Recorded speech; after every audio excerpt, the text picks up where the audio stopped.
This film is purely fictional. Please do not imitate it. Your like and subscribe are the motivation for me to update. Chapter 761. The Spiderweb universe has really suffered from the war. Almost every star field in its entire territory has suffered from the disaster of war. And if there is any disaster that is more severe than the war, it is the subsequent insect swarm disaster. The Alliance fought well on the southern front. There was no major incident in the Proud Claw star field, and it recovered quickly. The war in the Nepeta star field, which was subsequently taken down by the Alliance, was relatively small, but the subsequent insect pest problem was not small. However, it was controlled in the early stage. Although it is still losing money now, the population is relatively large and the loss is relatively small. It will soon be able to turn losses into profits. As for other star fields, the problem is big. The 3-star regions on the western front were repeatedly fought between the Empire and the Iron Armor Army. The 4-star regions on the northern front were not as fierce as those on the western front, but the swarm disaster was even more serious than that on the western front because of the wrong strategy on the northern front. The worst one, of course, was the Princess Star region. It can be seen from the population. The Dragon Eagle Star region has a population of 1.2 trillion, and the Mingha Star region has a population of 1 trillion, which are both considered normal population sizes for ordinary star regions. The 12-star regions in the Spiderweb universe should be similar in size, or even more. For example, the Princess Star region before the war should have a population size of more than 3 trillion. Alfonso universe should also have a population size of 2 trillion. The population size of the others should be basically more than 1 trillion. But in fact, except for the Alfonso star region, which originally had a large population, the population of all other star regions is less than 1 trillion now. Even the Alfonso universe has only 1.4 trillion. The worst hit Princess Star domain should have been the essence of the Spider universe, but now it has only 257 billion people. In addition to the sharp decline in population, industries in various places have also been smashed. These are the effects of war. However, if it is destroyed, it is destroyed, and if the population is sharply reduced, it is sharply reduced. If the Alliance wants, it can increase the intensity of squeezing the living people, and use the living industries to squeeze out resources. After all, the war is over, there is always oil and water to squeeze. If it really doesn't work, if you can't feed them, just feed them a meal, don't let them freeze to death or starve to death, and then pull them all on board as blood taxes to the Empire. Isn't that the end of it? But the Alliance did not do this, but squeezed out a lot of fiscal expenditures and threw them into these worlds. The purpose is to quickly restore the vitality of the Spider universe. If they were to force it, why would the Alliance have to take the Spiderweb universe? The purpose of taking those star regions was to paint well on the almost empty white paper after the war. Of course, doing so was destined to be bitter before sweet. The so-called bitterness was not just financial pressure, but also the pressure on the entire political governance. The post-war reconstruction work that was destroyed into pieces certainly did not need to face the counterattack of the original forces on the various planets. Even if they still existed, their power was greatly reduced, and in the process of retaking and rebuilding the planet, they were supported and controlled by the Alliance, and could not cause any trouble. But in the same way, without those local forces, it meant that the Alliance could not use the wealth of various forces that should have existed on the original planet. Not only do they have to rebuild their own government system from scratch, but many places really have to start from scratch. Fortunately, many planets still have the Insect Control Office that dealt with the insect infection.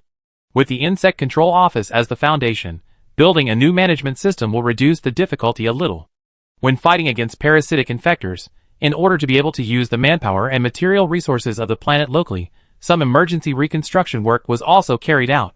Although the main part, in terms of basic necessities such as food, medicine, and munitions, there is no time to develop more advanced productivity, but it is more or less a foundation. But it is precisely because of the blank that after the bitterness, there is sweetness. This is also the focus of Asuna after she has finished describing the overall situation of the Alliance, which is the Alliance's development plan for the next 2 years. It is divided into 2 parts, one of which is the Dragon Eagle Star Field. This is the core area of the Alliance. Although the population accounts for less than 1/10 of the total population, it accounts for more than 30% of the total output value. There are 4-star regions that make money in the Alliance's finances, but to put it bluntly, the 3-star regions of Ao Claw, Mingha, and Alfonso only make a little money.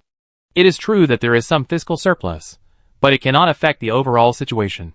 Only the Dragon Eagle Star region, with a fiscal surplus of 1.3 trillion, can almost be said to support the entire alliance on its own. Not only does it shoulder the heavy responsibility of paying taxes on the empire, but also the huge military expenditures of the alliance. The financial support for the 9 loss-making star regions is almost entirely dependent on the huge production capacity and fiscal surplus of the Dragon Eagle Star region, so that it can persist. For the further construction of the Dragon Eagle Star region, that is inevitable. In fact, many major capacity upgrades of the alliance, especially for the large-scale production and application of various new advanced technologies produced by the Alliance Central Research Institute, the Black Box Factory led by Wu Jiarong, are all pioneered by the Dragon Eagle Star region.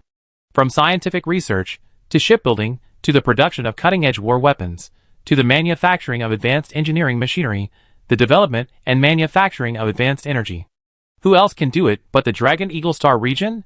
At the same time, some low-end industries, while ensuring the overall employment rate of the Dragon Eagle Star region, have been moved outward as much as possible. To be honest, the Dragon Eagle Star region is actually the most efficient in doing these so-called low-end industries, and the profits are also good. Not to mention the large scale, the key is that the industrial categories are complete, and the configuration of the upstream and downstream supply chains is very complete, which has a strong cost advantage and scale advantage. But industrial upgrading is inevitable. On the one hand, the brothers who are waiting for food outside have to drink soup. On the other hand, even the so-called low-end industries that remain in the Dragon Eagle Star region need to be further upgraded. Take the simplest raw material processing industry for example. With higher-level engineering machinery and production lines, whether it is metal smelting or the primary processing of chemical products, it is all about reducing manpower input and improving efficiency. The surplus manpower can be invested in the tertiary industry if it is really not enough. The cultural industry, service industry, and luxury goods industry have more output. On the one hand, it makes money, and on the other hand, it also allows the residents of the heavy industry and pillar industries in the Dragon Eagle Star region to have a better quality of life. Even in agriculture, it is necessary to take the path of large farms and efficient production. Various latest agricultural gene technologies and agricultural machinery can make the production efficiency of breeding and planting industries higher. Even in several key agricultural worlds in Jiangmayu Star region, the Alliance has extravagantly taken out climate reconstruction technology. Using climate reconstruction to revive a dead planet is costly and not so meaningful. However, using this technology to adjust the climate of a planet with good natural conditions to make it more suitable for agricultural development will be much cheaper. And if there are rich engineers in the Dragon Eagle Star region, whether they are bioengineering, mechanical engineering, or other industries, they can be sent to other star regions to do technical poverty alleviation, which is also quite effective. The increasingly crowded ascending channel in the Dragon Eagle Star region can also relieve some pressure in this way. In short, the Dragon Eagle Star region is basically following the past path and continuing to move forward in the direction of higher precision and higher efficiency. In the other 13 star regions, the emphasis is on turning losses into profits as soon as possible, and the goal must be to develop productivity, and no crooked means are allowed. The Alliance officials sent to each star region, and even each planet have clear indicators and death orders. They will receive full support from the Dragon Eagle Star region and the Alliance, which is to increase the output value. Chapter 762. The Dragon Eagle Star region is required to maintain a 10% increase in output value next year. At the same time, the quality of life of the people can be improved by another 10%. The former is easier to understand. The Alliance government's measurement ratio for the latter actually refers to the per capita consumption. The per capita annual consumption of the Dragon Eagle Star region is 3.5 tax coins. This not only refers to the residents' own consumption in food, clothing, housing, transportation, entertainment, etc., but also includes the infrastructure, production reinvestment, public service expenditures, and government expenditures of the local government of the Alliance. To put it bluntly, it is the average value of all the expenses of a planet, star region, average to each person. This number is actually the highest in the entire Alliance. The average quality of life of people in the Dragon Eagle Star region is indeed quite high. Even if a lot of money is not spent directly by them, better infrastructure and better public services will significantly improve the living standards of residents. But even if per capita consumption increases by 10%, as long as the Dragon Eagle Star region achieves a 10% output growth rate, the Alliance's fiscal surplus in the Dragon Eagle Star region can still increase by nearly 100 billion. Let's continue to maintain high-speed development. Gu Heng is still very much looking forward to the Dragon Eagle Star region. In the future, can the Dragon Eagle Star region grow to the same level as the Sun Star region and become another center of mankind? If we maintain this development momentum, there is hope for a longer and longer period of time. For the 13 star regions other than the Dragon Eagle Star region, especially the 12 star regions in the Spiderweb Universe region, the Alliance has actually set a higher growth rate.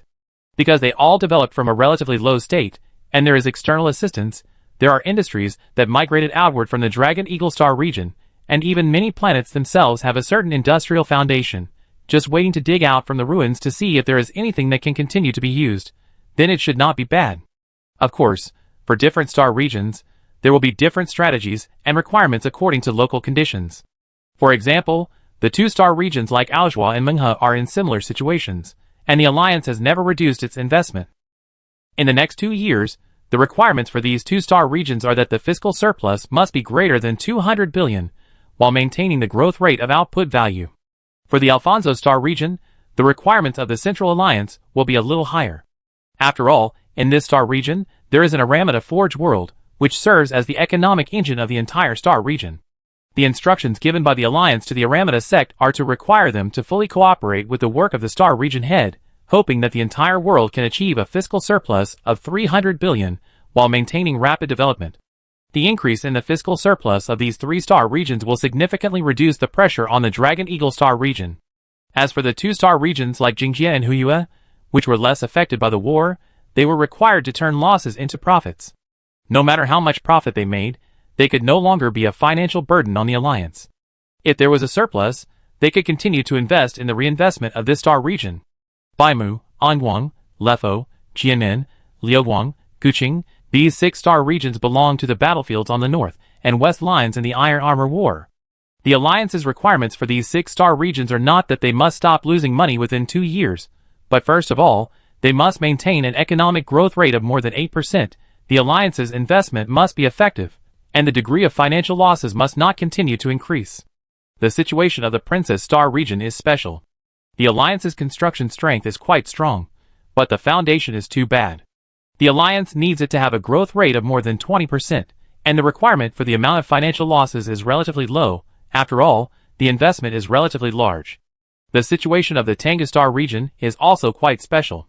This star region is mainly responsible for the communication between the Alliance and the central government of the Empire. The investment of the Alliance in it is actually the largest, especially on Lingzhe Star. But also because of the communication with the imperial official brought by the imperial tax and the favorable conditions for trade with the central government of the Empire, the economic growth rate of this star region should also be stronger. The Alliance requires that their loss amount should not exceed 200 billion. All of the above goals are based on the Alliance's large-scale investment in various places. These investments are also included in the financial settlement of each star region. If all the goals can be achieved, then the annual fiscal surplus of the Alliance will be able to rise to 520 billion/year. The pressure will be much smaller. In the next 2 or 4 years, we can expect all star regions to turn losses into profits. By then, the Alliance's fiscal surplus may reach more than 2 trillion per year. Adding the war payments that the Imperial Center should pay, the fiscal pressure in the past 15 years should be relatively small overall, and there are enough resources to take advantage of this opportunity to develop vigorously. After all the war payments during the 15 years have been paid, the Alliance's development level should not be under any pressure to cope with all the taxes. In fact, if the momentum of rapid development can be maintained for a long time, the imperial taxes may be just a drizzle. At that point, the bitter part is over, and the rest is sweet. The premise is that the general situation of the empire does not undergo any fatal changes in these 15 years. It should be. No! For Gu Heng, what he heard was basically macro goals. From his current perspective, some micro things are really impossible to pay attention to. He has enough energy to see it, but not enough time to manage it. Grasping the general direction is the most important thing. Of course, he will not let the alliance government put forward a bunch of goals, and then think that these goals will definitely be achieved in the future. Osita's report will not be that simple. After a series of contents such as the overall situation of the alliance, the financial situation, and the economic development goals, it came to some implementation matters. In fact, it is also very macro, but at least it is some macro plans. It is mainly about industrial matters. For example, President Morgan of Fox Moon Star region has done a very good job. Although people are not in the Alfonso universe, they have shamelessly taken advantage of their locational advantages to develop a central industry that is very successful. For example, the Tangistar region took advantage of the great development of Lingza Star and introduced some goods that sold well when trading with Holy Terra merchants. They tried their best to introduce production lines and technologies from the Dragon Eagle Star region, produced locally, and made a lot of money by reducing transportation costs. Developing the service industry and strengthening facilities around trade activities is also a way. Repairing merchant ships, even building and selling them locally. The inherent advantages are here, and they can be developed well if they are utilized. Other worlds have also taken out some things according to local conditions, which look decent. Even the worst Princess Star region has introduced many mining ships. Those dead worlds after being destroyed are also valuable. Anyway, they have been destroyed, and there is no plan to rebuild, so they can simply recycle waste and carry out destructive mineral mining. The output is not small.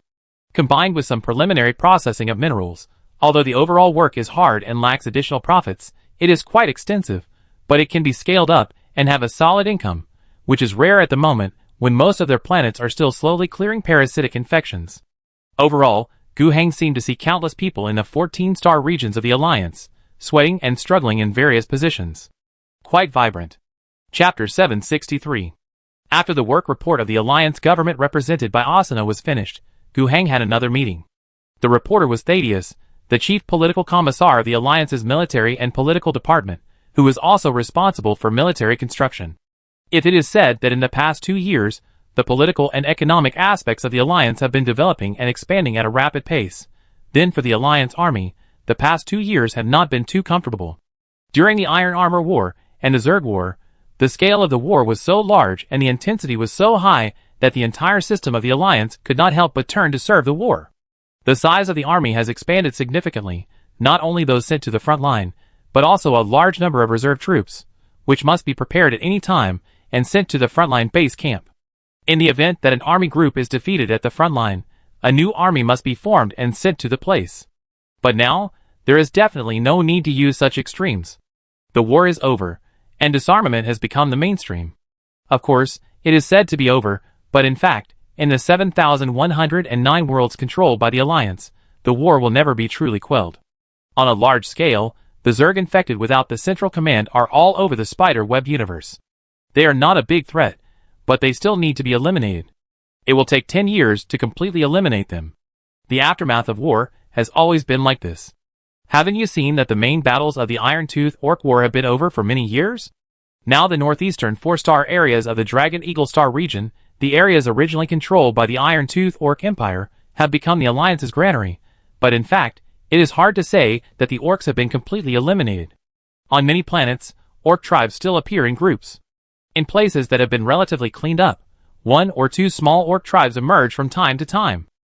It has been like this for more than 10 or 20 years.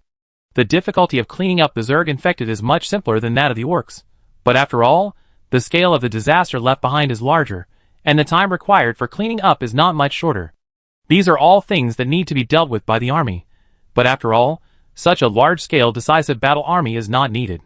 During the war, when the Alliance was at its peak, the army organized more than 350 army groups, and 7 billion Alliance army was on the battlefield, fighting for the Alliance, or always ready to fight for the Alliance. The maintenance cost that the Alliance has to pay for this every year is more than 100 billion. The Alliance army is very expensive now. According to the standards of the Star Army, a group of 20 million people in an army group has a total cost of just over 1.2 billion, which is almost the same, and has reached the equipment level of the Star Army. Many so-called Star Army do not have equipment worth so much money. But the cost of an army group in the Alliance has soared to 3 billion. Various heavy machine guns, plasma anti-armor guns, and individual missiles distributed to the squad level. Many things can only be seen at the company level, or at least the platoon level in the Star Army. The coverage rate of exoskeleton armor can generally reach about 5 to 10%. At the regiment level, a special assault company can be formed. All members of the exoskeleton can charge with individual missiles and bolt guns. They are an important force in the battle of attack or in the battle of defense to regain the position. The special commando equipped with feedback power armor can form an entire spearhead battalion at the division level, while in the ordinary Star Army, I am afraid that even a group army cannot gather so many sets. As for the armored forces, artillery forces, and land aviation forces, there's a gap in quantity and quality between the two levels in terms of firepower and vehicles. Why is the Alliance Army so good at fighting? Of course, it has something to do with Gu Hang. He has spent countless gift points over the years to train T5 and T4 elite soldiers, and the morale bonus of the military and political commissars for the entire army is the key to forming the Alliance Army's strong combat power. However, spiritual will and technical and tactical levels cannot completely determine the combat effectiveness of the army. Money is also important. On the basis of the high quality of the soldiers, coupled with the investment in equipment that is more than 3 times that of ordinary Star Army troops, that is even more critical. Since the Alliance is taking the strategy of elite soldiers, it should be more straightforward. But the cost of maintaining such an elite force is also very high. The maintenance cost of more than 100 billion is only based on the amount of money for maintaining the existence of the army and normal training in non-war periods. If a war breaks out, the cost will be out of control. The artillery shells falling like rain, the fuel consumed on countless battlefields can fill the ocean together, and these costs are very huge. Not to mention, when a war breaks out, people will die, the cost of pensions, the cost of replenishing troops, replenishing vehicles, the cost of equipment. The total cost of the empire fighting an iron war is over 100 trillion, which is proof. Now, the war is not going to be fought, but the military expenditure of 100 billion is really unbearable. Disarmament is inevitable. Some troops do need to be reduced. The Iron War started the large-scale expansion of the army. 17 years have passed. That is not 2 generations, but even 3 generations of youth have spent in war and in the army. Some old soldiers, who are old and have not been promoted to officers or sergeants, can retire. Of course, they are all veterans who have been baptized by the fire of war, and some core forces must be retained. And the soldiers who were laid off and the officers who were transferred to civilian jobs will not be wasted. They will not really become farmers or workers. It is not that there are none, but in general, the professional skills are not suitable. The transferred soldiers have at least been in the elite forces of the Alliance Army. When they arrive on the planet, the Planetary Defense Force, the police department, the merchant ship escort, and even the professional bodyguards of the security company all need them to show their abilities. Maybe the treatment is better than staying in the army. Speaking of which, the army force of the Alliance is not just the Alliance Army. The military force of the Alliance has about 4 major parts: the Alliance Army, the Alliance Navy, the Alliance Defense Force, and other special forces. In fact, there are some similarities with the system of the Empire. The Alliance Army is benchmarked against the Star Army, and the Navy is needless to say. The Alliance Defense Force is benchmarked against the planetary defense forces of each imperial world. The number of defense forces is not as scarce as that of the Alliance Army. The Alliance has 12 trillion people and 7,000 worlds. It is impossible for the Alliance Army to defend them alone. The mobilization ratio is less than 0.06% of the total population. Each planet can only be allocated 1 million soldiers. What's the use of that? Don't laugh at the Empire. The Alliance will also delegate military power to the planetary government and let the planetary governor form a defense force on his own. At the same time, the cost of the defense force will also be borne by the local government. Of course, there are many similarities and differences. The Star District and Starfield governments of the Alliance cannot form interstellar troops. The Alliance Army and the Alliance Navy are fully responsible for all interstellar operations. When necessary, the Star Region government can mobilize the Planetary Defense Force to conduct interstellar operations, and the planetary governor has no right to refuse. The planetary governor of the Alliance does not have as much power as the planetary governor of the Empire. The planetary governor of the Empire is a local emperor, who can do whatever he wants after paying taxes. The Alliance is not like that. The planetary governors of the Alliance are just bureaucrats, who will be supervised and have performance indicators. If they do a good job, they will be promoted, and if they don't do a good job, they will be kicked out. The Planetary Defense Force can be transferred by the Superior Military Affairs Unit. At the same time, the difference between the military system of the Alliance and the Empire is that the Alliance Army and the Defense Force have a full connection. A large proportion of the Alliance Army is recruited from the Defense Force, and they will come back after retirement. The Alliance Army has full power to mobilize the Defense Force. Even the Commander-in-Chief of the Defense Force system falls within the Army. The Army is disarmed, and personnel are transferred to local governments for resettlement. Not to mention that only a small part of the remaining equipment is allocated to the Defense Force, and the rest is paid as imperial taxes, directly relieving the burden.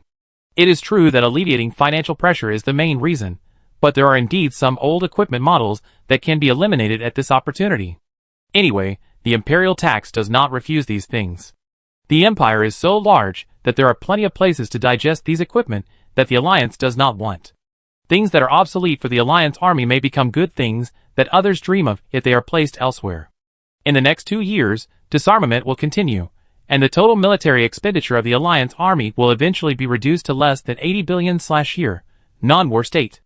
The military equipment and materials that can be used to offset the imperial tax will exceed 100 billion. There is no need to say much about the Alliance Defense Force. Although the Alliance Central Committee has no regulations on each place, at present, economic construction is the top priority of local governments. If the central government did not have certain requirements for the number and quality of local defense forces, they would like to maintain as few defense forces as possible. The expenses of the defense forces fall on the consumption of local governments, and the central government does not give money.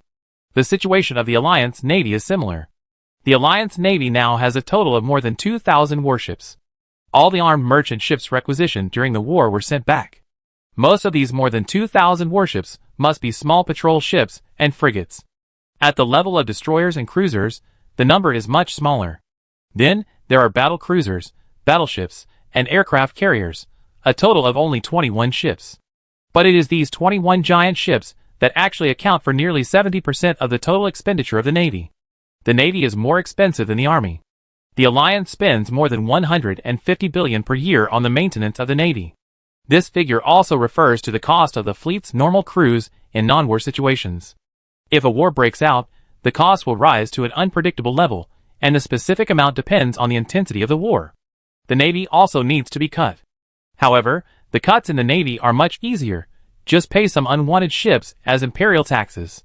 Moreover, since the Alliance's naval power was indeed underdeveloped in the past, and there were not enough ships, during the war, all the ships were pulled into the Navy, resulting in some problems in the structure of the naval fleet.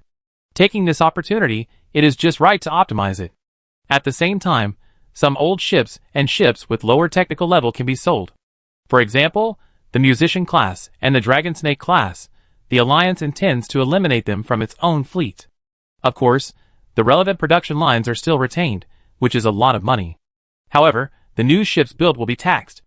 For example, the Moon class and the Holy Grail class built by the Alliance will be kept for their own use. The size of the Alliance fleet will not decrease, and new ships will continue to be ordered. However, it is estimated that every time a Holy Grail class is produced in the future, a Dragon Snake class will be eliminated from its own fleet and thrown to the Empire. The Navy is estimated to be able to eliminate warships worth more than 300 billion in the next 2 years. But the military expenditure will probably not decrease too much, and it is estimated that it will still remain at around 150 billion. At the same time, because new ships need to be ordered, the military expenditure will also increase. It is the same whether the Navy is cut or not. But there is no way. The Army is relatively easy to deal with, and it can be recruited at any time if needed. Equipment production is fast, and there is a lot of inventory. If it really doesn't work, lower the standards a bit, and there will always be something to use. But there is really no way to deal with the Navy. Now there are too many cuts. When they are needed later, the shipbuilding cycle is often 3 to 5 years, 6 to 7 years, and the core large ships cannot be obtained immediately. But in general, military expenditure is also a part that the Alliance must suffer first. Wait a few years. When the financial situation of the Alliance improves, then expand the scale. However, there is only one expenditure that has been invested at a rate of tens of billions every year in the name of confidential projects. Even though the financial pressure of the Alliance is great, this money has not been reduced. The confidentiality level is high, almost no one knows what this project is, but Gu Heng certainly knows. That is actually an investment in the Navy, the Queen of Glory class battleships under secret construction. When this thing is built, the value of one ship will be equal to the fleet of an entire alliance. Its combat effectiveness will be extremely exaggerated under the protection of the Alliance fleet. This is a battleship that the central government of the Empire does not have now.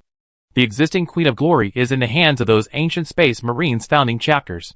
Let's not talk about how much trouble the Alliance will have after its ability to manufacture the Queen of Glory class is exposed, and whether the Alliance dares to use this ship publicly, but let's talk about it first. The difference between having and not having is the biggest. In general, the military construction of the alliance has basically stopped. Concessions for economic construction are helpless. But Thaddeus's recent work is not that simple. Disarmament is possible, but it cannot be reduced to one's own artery. Compared to disarmament, Thaddeus prefers to call his work optimization. While keeping the framework of the entire alliance army unchanged, reduce costs and increase efficiency. The team structure can be optimized, and the cost can be reduced, but there must be room for maneuver. The original framework can support the alliance to quickly pull up the troops when needed, and even become bigger and stronger than before. Gu Heng fully believes in his ability. At the same time, he is also very willing to believe in Osina's ability. Let go and do a good job. He will check the news and the work reports of the government and the army. At the same time, he also has a systematic soldier card panel and a monthly income panel of gift points to check whether his officials are fooling people with their reports. This is where he cheats. The database panel faithfully feedbacks things that are difficult to count with normal statistics.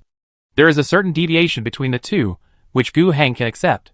Statistics is a very deep subject, and deviation is very normal, as long as the deviation is not to an outrageous extent. In addition, Gu Heng did not sit idly by and watch the development of the alliance. He now had a large amount of gift points on hand. Chapter 764. Who is the biggest contributor to the development of the alliance? Of course, it is Gu Heng's wise leadership, but what else? That is the gift points. There is no doubt about it. Let alone Gu Heng's history of success. Just talking about the improvement of the alliance's productivity, it is also closely related to the gift points. Technology and black boxes are the first driving force for the development of productivity. And going further, no matter what kind of material foundation and environmental conditions there are, they will eventually fall on people. All wealth and victory are fought for by people. Gift points are also a key factor in the cultivation of talents and the guarantee of their loyalty. The development direction of the alliance has been basically established in the previous two meetings. The next step is the issue of execution. This is the top priority. Who doesn't know how to set a goal? It is more difficult to formulate a plan. But the execution steps are the most challenging. And what Gu Heng has to do is to use the gift points to help with the execution problem. After the Battle of Radix, Gu Heng received a large amount of grace points. But at that time, he spent them all. But it didn't matter. As the alliance's control over the 14-star regions became legal, the system recognized that all regions had changed from vassalage, military occupation, and other states to the core territories of the regime. Moreover, as the alliance continued to build a stable ruling system for all these worlds in the past 2 or 3 years, many planets began to change from not providing, or even reducing monthly grace point income in the past, to providing grace points normally. Although the monthly grace points increase is nonlinear simply by expanding the scale, it is more like a milestone-like income curve that unlocks nodes one by one. But the extent of the expansion of the control area and the increase in population in this wave are too much. Even though the alliance's rule over many places is still relatively fragile, and has only been established for 1 or 2 years. Even though many places have not yet recovered to normal productivity due to war disasters, Gu Heng's monthly grace income has still skyrocketed. When the Battle of Radix just ended, Gu Heng's monthly income was only about 500,000. And now, it has grown to 1.7 million. From then to now, a total of 3 years and 7 months, the accumulated income has exceeded 53 million. Not only that, during these 43 months, there were no large-scale wars, but in the 14-star fields of the Alliance, small-scale, planet-level battles have never stopped. The most common thing is to eliminate those infected with parasites, followed by the suppression of some rebels. There are always some people who are confused and will incite some fools to become bandits, believe in cults, or simply believe in unrealistic things. 7,000 planets, 12 trillion people, it is normal for something to happen. In addition to some rare clearing wars against greenskins, since the discovery of Dark Elf pirates, the spiderweb universe has occasionally been constantly invaded by these annoying space mosquitoes. The Dark Eldar have also become the focus of the Navy's confrontation. There were losses in these wars, but most of them were won in the end. The total is more than 18 million. Added together, it is 71 million. And last time, Gu Heng also deliberately left 20 million grace points for emergency use. This made the accumulated grace points he had on hand reach 91 million. At the end of the previous Battle of Radix, he had hundreds of millions of graces. At that time, he still lamented that if it were not for war, it would be difficult to save hundreds of millions of grace points. But now, he found that farming is the kingly way. The current level is far from the limit. As the subsequent development of the Alliance becomes more and more smooth, the control of each planet continues to deepen, and the number of 1.7 million per month will definitely continue to soar. Maybe in 2 or 3 years, he can save another 100 million grace points. At that time, we can have another Tindraw technology lottery of tens of millions of yuan, and maybe we can draw some apocalyptic level technology that can change fate. Even if there is no such top-notch stuff, ordinary technology is actually valuable. Even if a technology is not as good as the one currently used by the Alliance, for example, Gu Heng first drew the G8 series of live ammunition rifles, and later drew the G5. But it does not mean that this thing is useless. First, we can build a G5 production line, and use it first on some planets with backward production capacity. Although the Alliance army will definitely not purchase the mass-produced G5 gun family, when the productivity is insufficient, the planetary defense forces of some planets can use it first. Anyway, it is better than nothing, and better than using a homemade gun.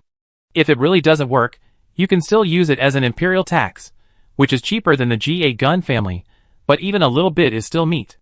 Under the premise of the imperial tax, there is a good thing about production and economic construction. You don't have to worry about the sales of things. Although the price given by the imperial tax is not high, there is no profit, but it is stable.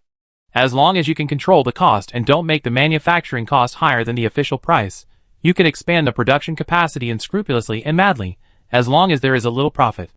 This is also a way out for many backward products. Of course, it is better to make high-tech products. The official price gives a higher profit. If you really make bullets and energy boxes for laser guns, the official price is still too low. Supply chain, production management, production efficiency.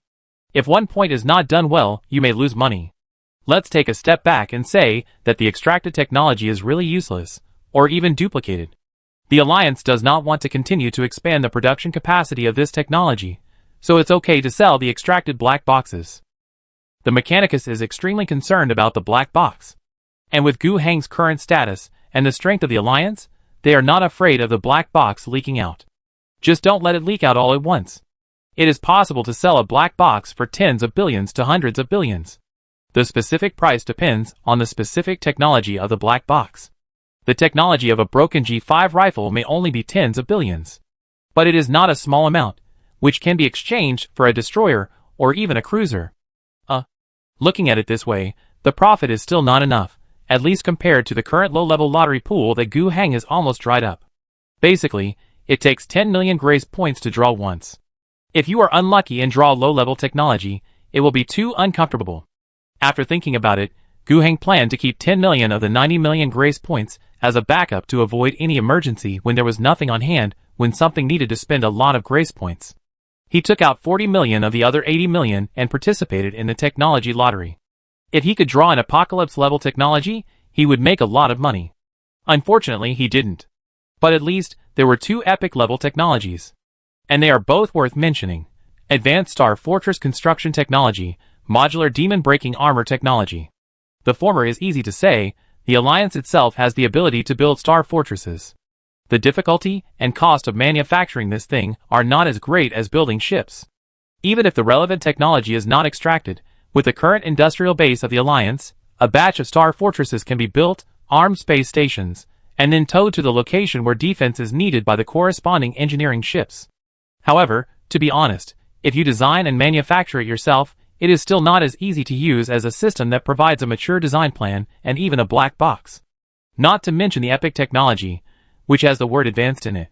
After some research, Gu Heng found that the combat power of this advanced star fortress has surpassed the Retribution-class battleship. If they were to fight each other in space, both Retribution-class battleships would be blown to pieces. But this is not surprising. Since the star fortress does not need to move, it only needs to be piled up.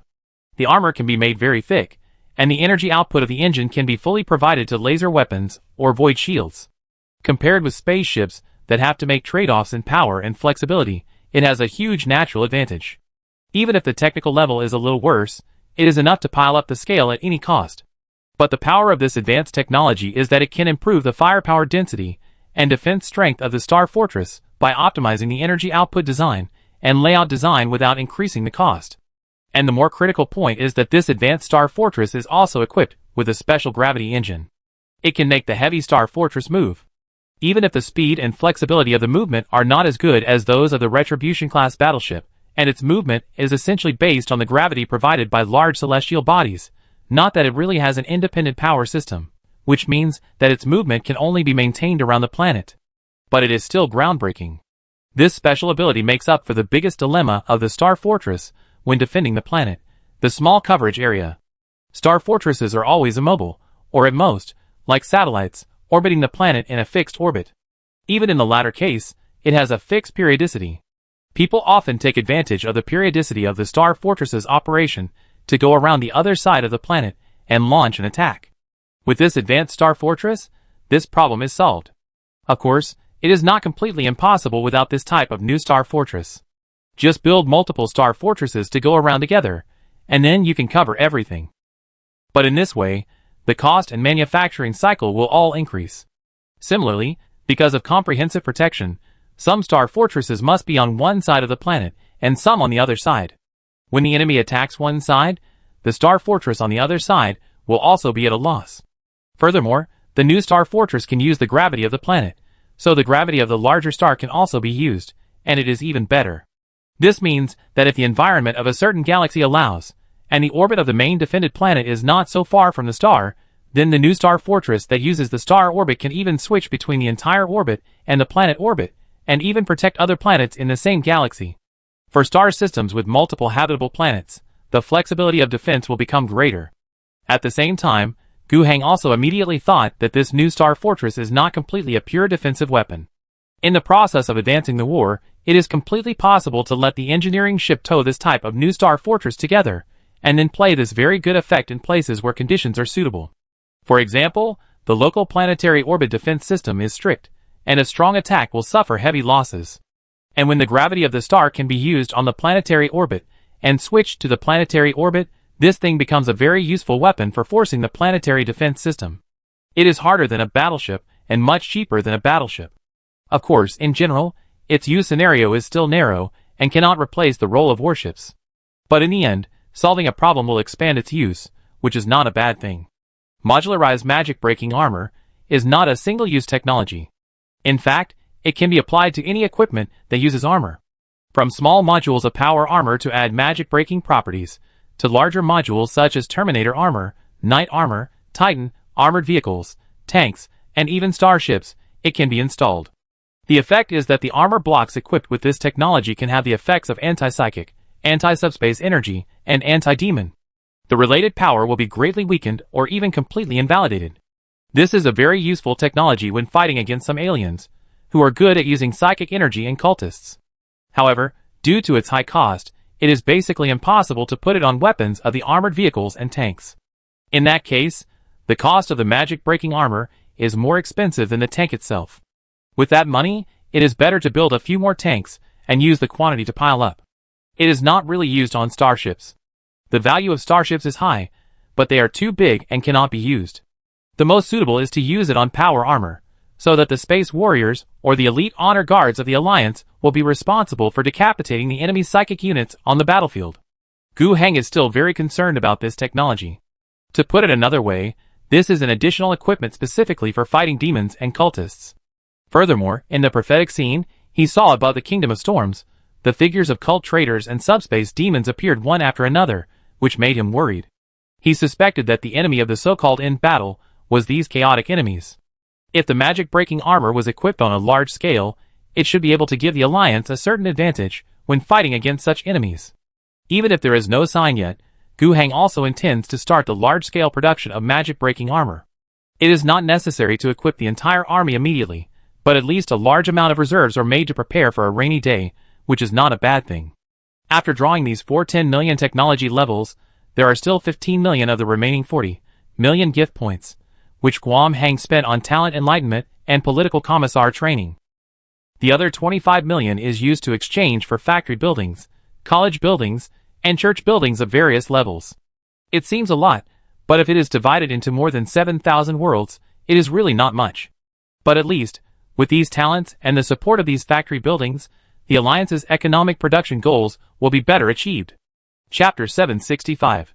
In addition to the three major projects of military expenditure, government and government investment, The current fiscal expenditure of the Alliance also includes a large section called Special Projects. It includes the investment in the Queen of Glory warships, as well as some smaller projects that are not that big. In addition, it also includes the investment in several Space Marine regiments. They are not in the sequence of the Alliance Army, and of course they have no share in the Alliance military expenditure. However, the Alliance does need to support them. This is a considerable amount of money. At present, there are 6 regiments following the Alliance.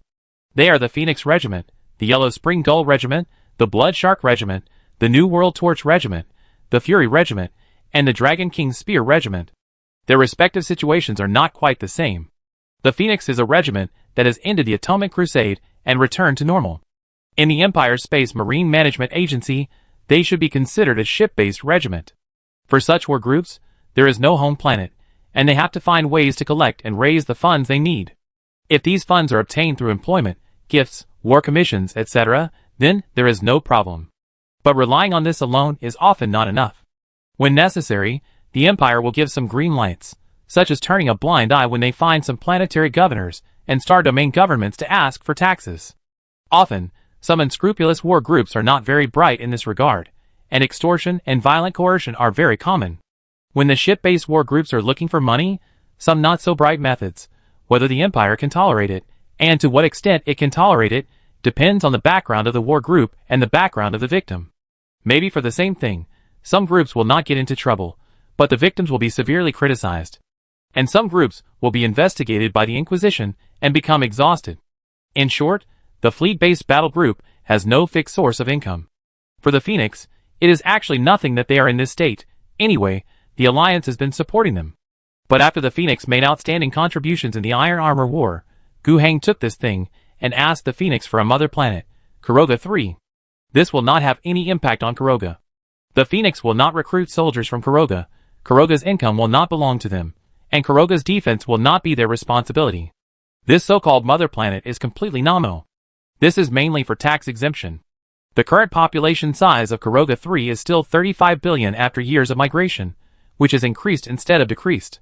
That was mainly due to the Alliance's policy of encouraging childbirth, and after the Alliance became rich, Kuroga was the ruling core, and the planetary climate transformation technology and the Eden ecosystem technology were used on Kuroga. At the same time, many of the Alliance's first-line technologies were directly put into production on Kuroga, which has a rich industrial population. All of these have greatly improved the overall environment and productivity of this planet. According to normal judgment, it is not excessive to rate the development of this planet as level 4. That means 14 billion imperial taxes a year. Now, after winning this mother planet, it is directly tax-free. The Alliance saved a lot of money.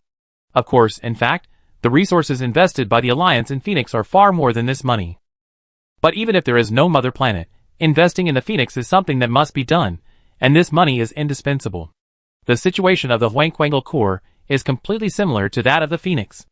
The real Huangquangle Corps has disappeared somewhere, and there has been no news of this corps for hundreds or thousands of years. The current Huangquangle is essentially a shadow corps created by Gu Heng using the surplus 1,000 Phoenix seeds. It is a missing corps, operating under their name and participating in the Iron Armor War. Its performance is not bad, but because it is a bit shady, it is relatively low-key and not as outstanding as the Phoenix. The Alliance also applied for a mother planet for the Huangquangle. Is there no reward for merit? The Empire agreed. Originally, they wanted to create a developed planet to save more taxes, but Huangquangle's achievements were not enough, and the Empire refused, and only allocated a world in the Minghastar region. The Alliance's operation is the same as that of the Phoenix. The mother planet is purely a name, used simply to reduce taxes. The tax reduction that Huangquangle brought to the Alliance is only 800 million per year, which is an ordinary world with a population of 8 billion and a development level of 1. The Phoenix Warband has 14 billion per year, which is not enough for the Alliance's investment in them, not to mention Huangquangle's 800 million, which is just a drop in the bucket. But it's better to save a little. As for the New World Torch, Fury Flame, and Dragon King Spear, the nature of these 3 war bands is relatively similar, so they can be mentioned together. The New World Torch and Fury Flame are essentially extinct. They are 2 regiments built with the secondary Infinite Warrior seeds brought by the New World Torch after its surrender. But since they use the names of these 2 regiments, they can't avoid the sins on their shoulders. They are all atonement expeditions, and the hundreds of years of imprisonment are still early. Although under the protection of the Alliance, they don't have to struggle on the brink of life and death like the Atonement Corps, but don't even think about getting tax cuts for the Alliance. Even in the future, when their sentences are over, they will become a fleet-based regiment like the Phoenixes before. Unless they make some meritorious deeds, the Alliance can ask the Empire for their home planet and get tax cuts. Although the Dragon King's spear was also sentenced to an atonement expedition, the sentence is only 15 years, and it will be over soon. In theory, they don't necessarily have to follow the Alliance. Once the 15 years are over, they will regain their freedom and go wherever they want, and the Alliance can't force them to stay. However, if possible, they still want to stay in the Spider-Web universe. Their original home planet is in the Spider-Web universe, which is already under the control of the Alliance. They were reluctant to leave their home planet. After all of them were warriors recruited from Longshu Star, and they had been defending Longshu Star for 1,000 years. After sufficient communication and negotiation with the Dragon King's spear, and because they really couldn't give up their home planet, the Dragon King's spear agreed to accept the protection of the Alliance, spend the rest of their atonement sentence, and after the sentence was over, they would be used by the Alliance as a ship-based battle group. And what the Alliance paid was to give them Longshu Star as their base, and to be fully responsible for all kinds of treatment and consumption of their battle group. All the conditions were the same as other battle groups, except that they could not be tax-exempt because they were ship-based battle groups. It was when the matter was settled that Gu Hang saw the Dragon King's spear in his system interface. Chapter 766. The biggest benefit that the system recognized the spear of the Dragon King brought to Gu Hang was that he had an additional 2,000 gene seeds to exchange. Each regiment that was recognized by the system and obeyed Gu Hang would provide Gu Hang with an upper limit of 2,000 gene seeds. No matter what the source of the seeds was, whether they were exchanged by him or split by the existing Space Marines themselves, in short, as long as the number of such seeds reached or exceeded 2,000, Gu Hang could no longer exchange for new ones. He could exceed it by splitting himself. The gene seeds of the spear of the Dragon King were called the Dragon Legion gene seed. It was not inferior, but it was not like the Phoenix, which had some differences with the Phoenix seeds of the parent group and was renamed.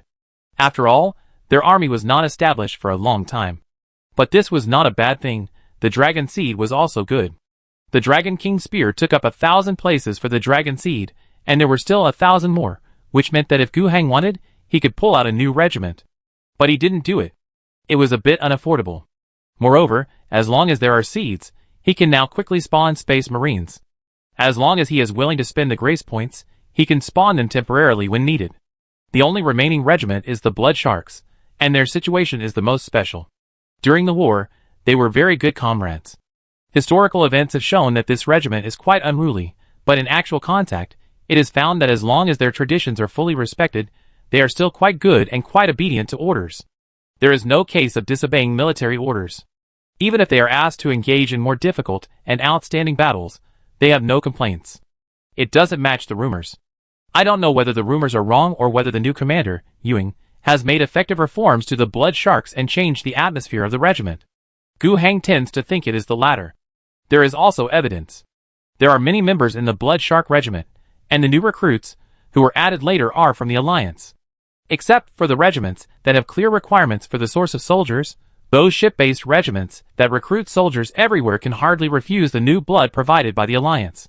The reason is that the quality of the Alliance's soldiers is too high, whether it is the success rate of gene seed implantation surgery, or the combat effectiveness and future potential shown after growing into formal recruits, they are all impeccable. Even if Ewing was quite intentional at the beginning, and was vaguely suppressing the status of the Alliance recruits in the regiment, he still couldn't suppress it. These Alliance recruits perform too well. If it is just a little bit stronger, it is easy to suppress. If it is a little bit stronger, it can be forced to suppress. If a group of people are stronger, what should we do? Even if there is no fairness and justice, it is difficult to shut others up. There are even some veterans of the Blood Shark who appreciate the new recruits and will stand up for them. These Alliance recruits can naturally hear a lot of news about the Blood Shark's own upper echelons. Then, tell the Alliance. Is this matter disloyal to the war group? These Blood Shark warriors from the Alliance don't think so. They have all experienced political commissar training. In their hearts, the highest object of loyalty is the Alliance, and it has never changed. Secondly, they don't think this is bad for the war group. On the contrary, letting the Blood Shark war group fight under the banner of the Alliance is the most loyal in their eyes. They did things in a relatively secretive way, never actively snooping, but passively heard a lot of news in the war group. Then, in the safest way, they would spread some information when there was an opportunity, and would not force it when there was no opportunity. In short, Ewing should not have discovered it yet. And Gu Heng also had a relatively clear grasp of some of Ewing's ideas. The Blood Sharks were not completely monolithic. The war group leader Ewing was actually a group of reformists, and it was they who insisted that the war group should end its 1,000-year wandering in the dark outer domain. Why shouldn't the war group be worthy of walking under the light? It was too dangerous in the dark outer domain. Even if the Blood Sharks had sufficient experience and had been like this for 1,000 years, as long as the situation did not change, it would become more and more difficult to survive in the future. In fact, the Blood Sharks had not been fully staffed for a long time. His ideas gradually became the mainstream, and formed a unity within the organization. The conservatives were either purged or withdrew the idea of confrontation and followed the crowd. Now, the people in power at the top of the Blood Shark Corps, from the Corps leader to the think tank director to the priest, are all reformists. But there are still a few traditional veterans. Of course, it didn't stir up any waves. At most, these veterans told some things about the past, when they were conveying the so-called core traditions to the new recruits from the Alliance. Gu Heng understood that all of Ewing's motives came from this to make the future of the Corps brighter. It was also because of this that the Blood Sharks were not very honest after the war. They did not refuse the conditions provided by the Alliance, but they did not accept them readily, and their attitude was ambiguous. In the later stages of the war, they kept contacting various forces outside. This time when they went to Holy Terra, Ewing himself followed them, just to see if there was a better way out outside. After all, in the Iron Armor War, the combat effectiveness shown by the Blood Shark was still quite strong. If it had proven its worth, it would naturally be worth the price. There were indeed forces that offered a relatively good price to the Blood Shark. As far as Gu Heng knew, the one who offered the highest price was none other than Prime Minister Chibodu. A planet with a development level of 3 and a population of 40 billion can be the home planet of the Blood Shark. This price is the same as that of the Phoenix. More importantly, the Phoenix was given Kuroga 3 because Kuroga 3 originally belonged to the Alliance. For the Empire, it was equivalent to rewarding the Alliance's soldiers with the Alliance's things. The actual price paid was only 14 billion in taxes. But if the Blood Shark was given an equal planet, it would not only be a tax exemption. The wealth value of this planet is also very high. Within the Prime Minister's faction, the extra output value of the planet, those bureaucratic seats, and political influence were all transferred to the Blood Sharks. The price is not small. But it did not satisfy Ewing's psychological bottom line. He came for better treatment for the war group. Can he support or even strengthen the Blood Sharks by controlling a planet with 12 billion in tax revenue per year? I'm afraid not. If he accepts this condition, he will have to spend a long time to expand the influence of the war group like a normal war group. He will have to establish a sphere of influence centered on the mother planet and radiating half or even an entire star field. Many planets here will more or less pay tribute to the war group. Only by doing this can the income be considered sufficient to meet the requirements of the Blood Shark. Of course, having a developed planet with an annual tax of 12 billion as the mother planet is a particularly good starting point on this road. But compared with the benefits of continuing to follow the Alliance, it seems not enough. The Alliance will directly give enough money, far more than 12 billion per year, and they don't have to work hard to expand their influence, which may conflict with other war groups or get involved in various political disputes. In addition to the Alliance's strong productivity and excellent manpower, the Alliance army can directly serve as a friendly force when the war group fights, without having to raise a large auxiliary army. Taking all these conditions into account, Ewing weighed them left and right, and tried again, and found that Chibodu was not interested in raising the price. Adding more money is enough for Chibodu to directly use his authority to form several new war groups. Why must he raise a Blood Shark? In this case, Ewing finally made a decision to stop fickle and honestly follow the Alliance. At this time, the name of the Blood Shark Regiment finally appeared in Gu Heng's system. That means that Gu Heng has an additional 2,000 Space Marine seeds to exchange. The gene seed of the Blood Shark Regiment is called Blood Shark. Like the Phoenix, they have developed independently for a long time, and have become different from the parent group. The quality of their seeds is also very good, at least the same level as the Phoenix. Even better. And their mother line is not just the Bat Legion in the historical records of their regiment, they also have half of the blood of the Secret Guard Legion. That is a traitor legion. Chapter 767. The composition of the bloodline of the Blood Shark gene seed surprised Gu Heng. How come half of the bloodline came from the traitor legion? Even if some other gene seeds were used and mixed into the Legion when the army was founded, or when the Legion was expanded later, at most it was said that the warriors in the Legion had different bloodlines, and it was a hybrid Legion. But I have never heard of a single gene seed being mixed with other bloodlines. Under normal circumstances, such a thing would not happen. The bat seed was implanted to become a bat warrior. Whether it was a new seed that grew 5 years later, or a seed dug out from the body after death, it was all the bloodline of the Bat Legion. It would not become a fusion of two bloodlines just because it stayed with people of the Secret Guard bloodline for a long time. Space Marines are not bisexual reproduction, and there is no natural combination of two seeds. Gu Heng suspected that it might be genetic technology. Either their gene seeds changed when the Blood Shark Legion was founded, or they accidentally, or even intentionally modified their own gene seeds during these years in the Dark Outer Realm. It's all possible. Gu Heng took note of this. But no matter what, now that the Blood Shark has settled down, the Alliance has controlled 6 major war groups, and at the limit, it can burst 8,000 space warriors. This is already a force that cannot be underestimated. This is true in terms of quantity, and even more so in terms of quality. Dragon seeds, Phoenix seeds, and Blood Shark seeds are not inferior. As long as the quality of Blood Shark seeds and Dragon seeds is similar to that of Phoenix seeds, it means that as long as the capital is invested, the proportion of company champions can be raised to 10 to 15%. That is 600 to 900 people. They are very fierce in the fight. To exaggerate a little, the company champion can be unparalleled in the most ordinary Space Marine group. The cost of raising Space Marines is also very high. For the 4 families like Phoenix, Yellow Spring Gull, New World Torch, and Fury Flame, there is no big problem.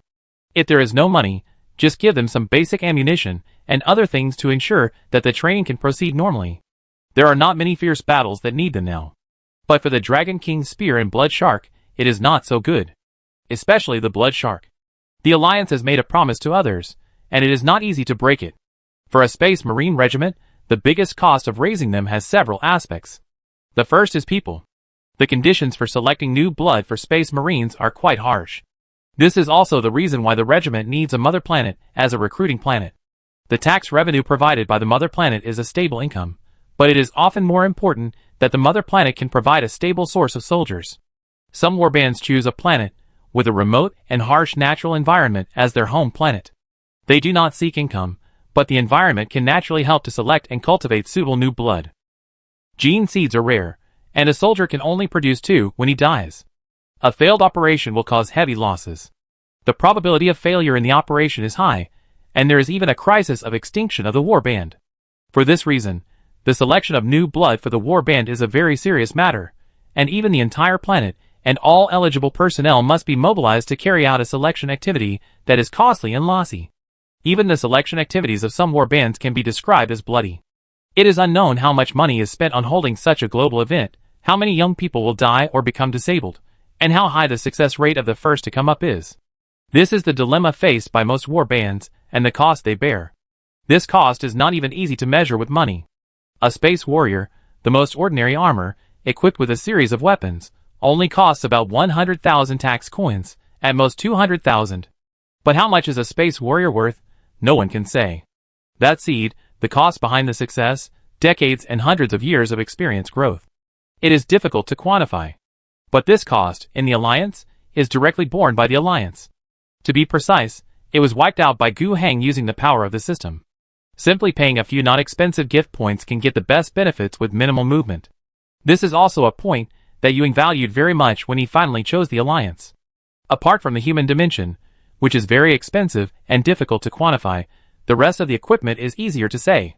One set of power armor, and one set of individual equipment is definitely not enough for each person. But even if batches of Terminator armor and various powerful equipment are included, it is only 1,000 people after all, which is not too expensive. What's more, Blood Shark is not really poor and built from scratch. These equipments are in stock, and the Alliance only needs to update them. The cost directly spent on the war group is 2 billion per year, and 30 to 50 billion is considered a luxury. But this only refers to the equipment of 1,000 space warriors. Even if it includes all kinds of advanced armor and vehicles they need, after all, there are only 1,000 people, so it is not expensive. However, another major expense of a war group is the auxiliary army. The war group has only 1,000 people. If all battles are fought by 1,000 supermen, the Superman will also be damaged. No war group is willing to waste in this way. The auxiliary army must exist. But this thing is also a place where the upper and lower limits of each war group are very different. Some do not attach importance to it, and use the auxiliary army as cannon fodder. Some regard the auxiliary army as a direct brother. Some want to build it well, but have no money. Some local tyrants build auxiliary armies that are not much worse than the top star army. Gu Hang directly allocated 2 army groups to Blood Shark. It is true that it is essentially similar to the role of the auxiliary army, but before that, when Gu Hang talked to Ewing, he made it clear to him that the Alliance army is the Alliance army, and the 2 armies are cooperating in action, not for them to be cannon fodder. They must correct their past attitude of not treating mortals as human beings. Ewing agreed. They have seen the combat effectiveness of the Alliance army. Even if he is allowed to use the army as cannon fodder now, he is reluctant. This is the force plan for his own men. Why do it with such elite troops? It is so easy to use. If everyone cooperates a little, victory will be won. There is no need to mess around. Of course, when necessary, we should fight hard and make losses. Let alone the Alliance army. Sometimes the Space Marines themselves are just higher-level consumables. Of course, the construction of the auxiliary army costs money, but it is not the most expensive. The most expensive is the battle group fleet. The ships are too expensive. In response to this, the Alliance has formulated a 15-year shipbuilding plan for the Blood Shark. Although only minor repairs were made in the past few years due to financial difficulties, but a batch of ships will be delivered continuously in the future. The ultimate goal is to increase the strength of the Blood Shark fleet by more than 70% in 15 years. In addition, all the logistics and consumption that were the most troublesome for the Blood Sharks in the past have been borne by the Alliance. Ewing is satisfied with this. Even the most wild Blood Sharks are satisfied, let alone the Dragon King's spear, which has similar treatment but slightly worse. Chapter 768. Imperial Calendar 10262. Yang Sherwei was standing by the porthole of the ship, admiring everything in front of him.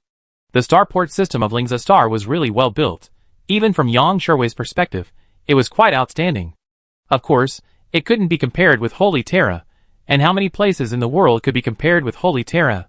However, compared with many other places in the Empire with well-built starports, Lingza Star was also one of the best. What's more precious is that all of this was built within 15 years. Yang Sherwei witnessed this planet with his own eyes, and it has become prosperous today. In any case, he applauded the Alliance. Earlier, Lingza Star was the place for the transfer of taxes in the Empire. The starport infrastructure, which was actually quite good, seemed a little insufficient under the inevitable increase in the scale of tax transfer. After negotiations with the Alliance, the Empire agreed to pay a certain amount of money to build Lingza Star, at least to make the planet's infrastructure meet the requirements of paying imperial taxes. According to Yang Sherwei's understanding, the general local forces should be satisfied at this point. They got a sum of money from the central government of the Empire for free to build their own territory. So what's wrong with that?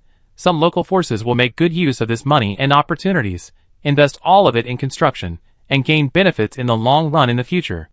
Some are short-sighted, and will use their brains to make a fortune with this money by various means. In general, the Empire will turn a blind eye to this situation. There will be some redundancy in the allocation, and some shoddy work, and some money can be made.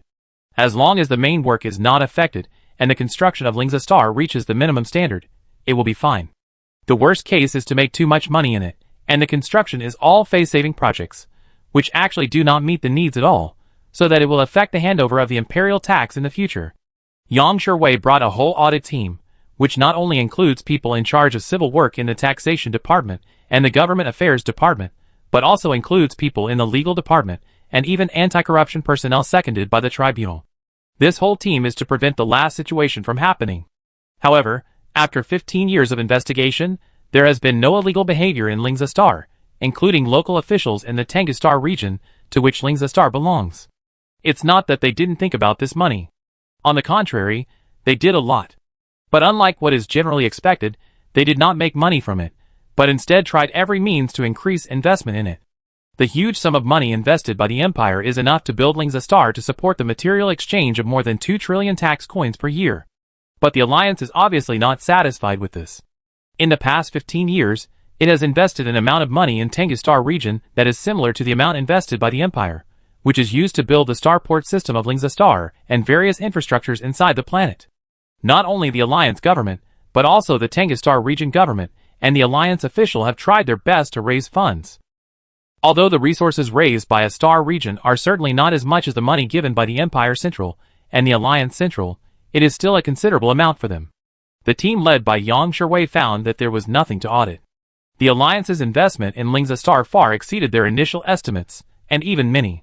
With so many resources accumulated, the results of Lingza Star's construction are quite gratifying. Complete the delivery of the Imperial tax? No, this is just the lowest standard. Whether it is the Alliance government or the Tengastar region, their goal is to take advantage of the huge business opportunities brought by the huge amount of material exchange when the Imperial tax is paid. The people on the Empire side and the Alliance side who deliver the goods need to eat, drink, and have entertainment. There are a large number of ships in and out of Lingza Star in the Space City, and the corresponding ship maintenance, supply, fuel processing and other services are all available. All of these can make money. Not to mention, the Tenga government has also built a trade center here to facilitate various caravans from the central territory of the Empire to follow the Imperial tax fleet and come to Lingza Star to trade with the Alliance. Even after the scale of the trade center developed, a series of financial mechanisms were established. The Alliance paid in kind, which was denominated in tax coins. There was no problem with the amount, and the Empire did collect everything, as long as it was on the list specified by the tax department. But the pricing of items in the Empire's tax list was fixed, and generally lower than the real value in the market. These two factors alone were enough to make a lot of money, and there was a lot of room for arbitrage. The most direct way was that the Alliance's own, external, and even caravans from Holy Terra would come to Lingza Star to do business with a large amount of tax coins. Before the Alliance and the Imperial Taxation Department exchanged taxes, the Alliance's warehouses were looted.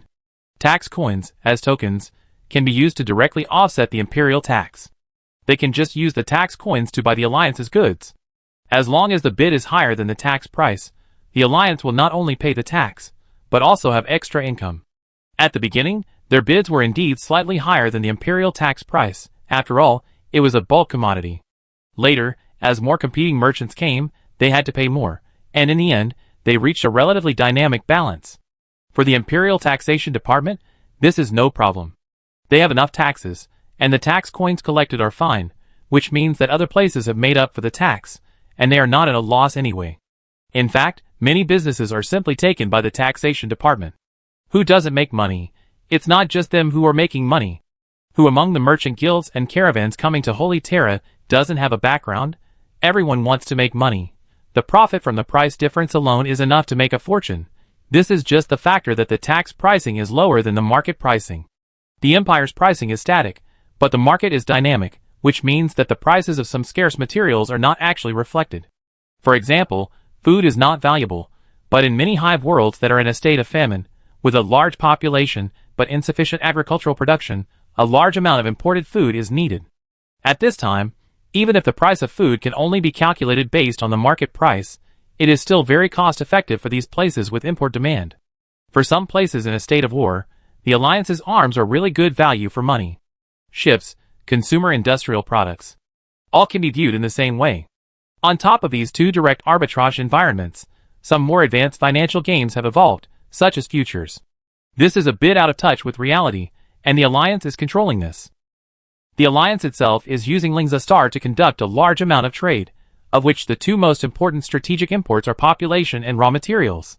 Later on, trade with the Alliance and the Central Empire was still one aspect. The various universes and star regions in the eastern border of the Empire, the northern border of the Empire, and the Central Territory all heard the news and gradually gathered here to do business specifically on Lingza Star.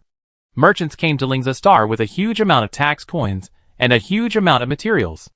They not only do business with the Alliance, but also with each other. The Alliance's trade center also manages all of these, and only extracts a little bit of insignificant management fees from them. It is hard to find a place with such a complete infrastructure and such a large scale of trade. The Alliance's clean, transparent, convenient, and efficient management services are also rare in the entire universe. The more prosperous it is, the more scale effect it will form.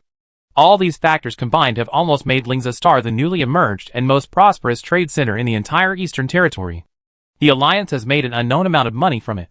Anyway, according to Yang Sherway's team who had nothing to do in the audit, they tried to count it and found that the money Lingza Star earned for the Alliance, from direct trade profits, trade commissions, to income from the service industry, may be close to 1 trillion. It's really jaw-dropping. And the benefits may not be limited to this. With such a large scale of trade and profit, it is not only Lingsastar that benefits, but also many other places in Tangastar region, which can also get very big benefits. Until now, Yang Shui still doesn't understand why the Alliance did not take a penny of the money that the Empire used to build Lingsastar 15 years ago, but instead gritted its teeth and invested 2 or 3 times the funds to build Lingsastar. The return is simply explosive. Can it be copied in other places? I'm afraid it's not possible. Other universes are still losing a lot of tax revenue, and they don't even know how to collect taxes. How easy is it to build a trading center with a foundation of several trillion? What's more, the Empire has invested 500 billion tax coins in the infrastructure of Lingsastar in the past 15 years, not to mention that the Alliance central government has invested more than 1.5 trillion yuan. Tangastar region itself has also planned more than 1 trillion yuan. With 3 trillion yuan here, which of those ordinary universes can afford it? Yang Shui can only say that it's awesome. The Alliance was able to create this opportunity, seize this opportunity, and have enough resources to build. I have to admire it. Counting, it has been 18 years since the Battle of Radix, which marked the end of the Iron Armor War and the Zerg War. It has been 15 years since the signing of the Alliance plan. During these 15 years, Lingsastar has been the place where the central government of the Empire and the Alliance conduct tax transactions, and Yang Shui has worked here for a long time. As a deacon of the Imperial Tax Department, he is the confidant of Prime Minister Su Fujian. 15 years ago, he was specially sent here to be the person in charge of tax transactions with the Alliance. For others, as a central official, he has to go to the local area every day. It takes 10 months to go from Holy Terra to Lingsastar. It is really hard, and it is not a good thing to leave the central political arena of the Empire and the center of power for a long time. But Yang Shui knows that this is his stepping stone. Prime Minister Su Fujian attaches great importance to this money. If he works hard and ensures that this money can be delivered stably, it will be a great achievement. This is indeed the case. In the next 15 years, he has been conscientious, mainly because the Alliance has cooperated very well, which is quite worry-free, and there has been no problem with the delivery of taxes. And he himself was promoted a few years ago, from the Chief Deacon to the Senior Chief Deacon. This position is not low, and it can be ranked in the top 100 in the entire tax department. What's more, this is not the end. He recently traveled back and forth between Holy Terra and Lingsastar. When he returned this time, Prime Minister Su Fujian specially called him for a face-to-face interview. First, Su Fujian praised his work achievements over the past 15 years, and at the same time, he also painted a further pie for him. In 2 years, he can be promoted to the position of Deputy Minister of the Imperial Taxation Department. That means that his ranking in the Taxation Department can be in the top 10. But at the same time, Su Fujian also gave him a task. Let him take advantage of the 15-year deadline to talk to the Alliance about raising taxes. When Yang Shui first heard this request, he was almost numb. Can taxes be raised casually? The Alliance plan clearly states in black and white that it is 2.1 trillion. This is a package tax, a fixed amount. Oh, now you see that the Alliance is developing well. Not only is it strong internally, but it can earn 1 trillion a year just by relying on Lingsastar. And you feel that the tax amount was set too low back then. What did you do before? Back then, before Yang Shui came, I heard a lot of things on Holy Terra. The general meaning is that after the tax rate of the Alliance is raised to this level, how can the Alliance still rebel? I have already collected 100% of the tax. How can he still have money to support the rebels? Now, I find that things are not like this at all, so I want to change the rules and increase taxes fiercely. Is this reasonable? Of course, it doesn't matter whether it is reasonable or not.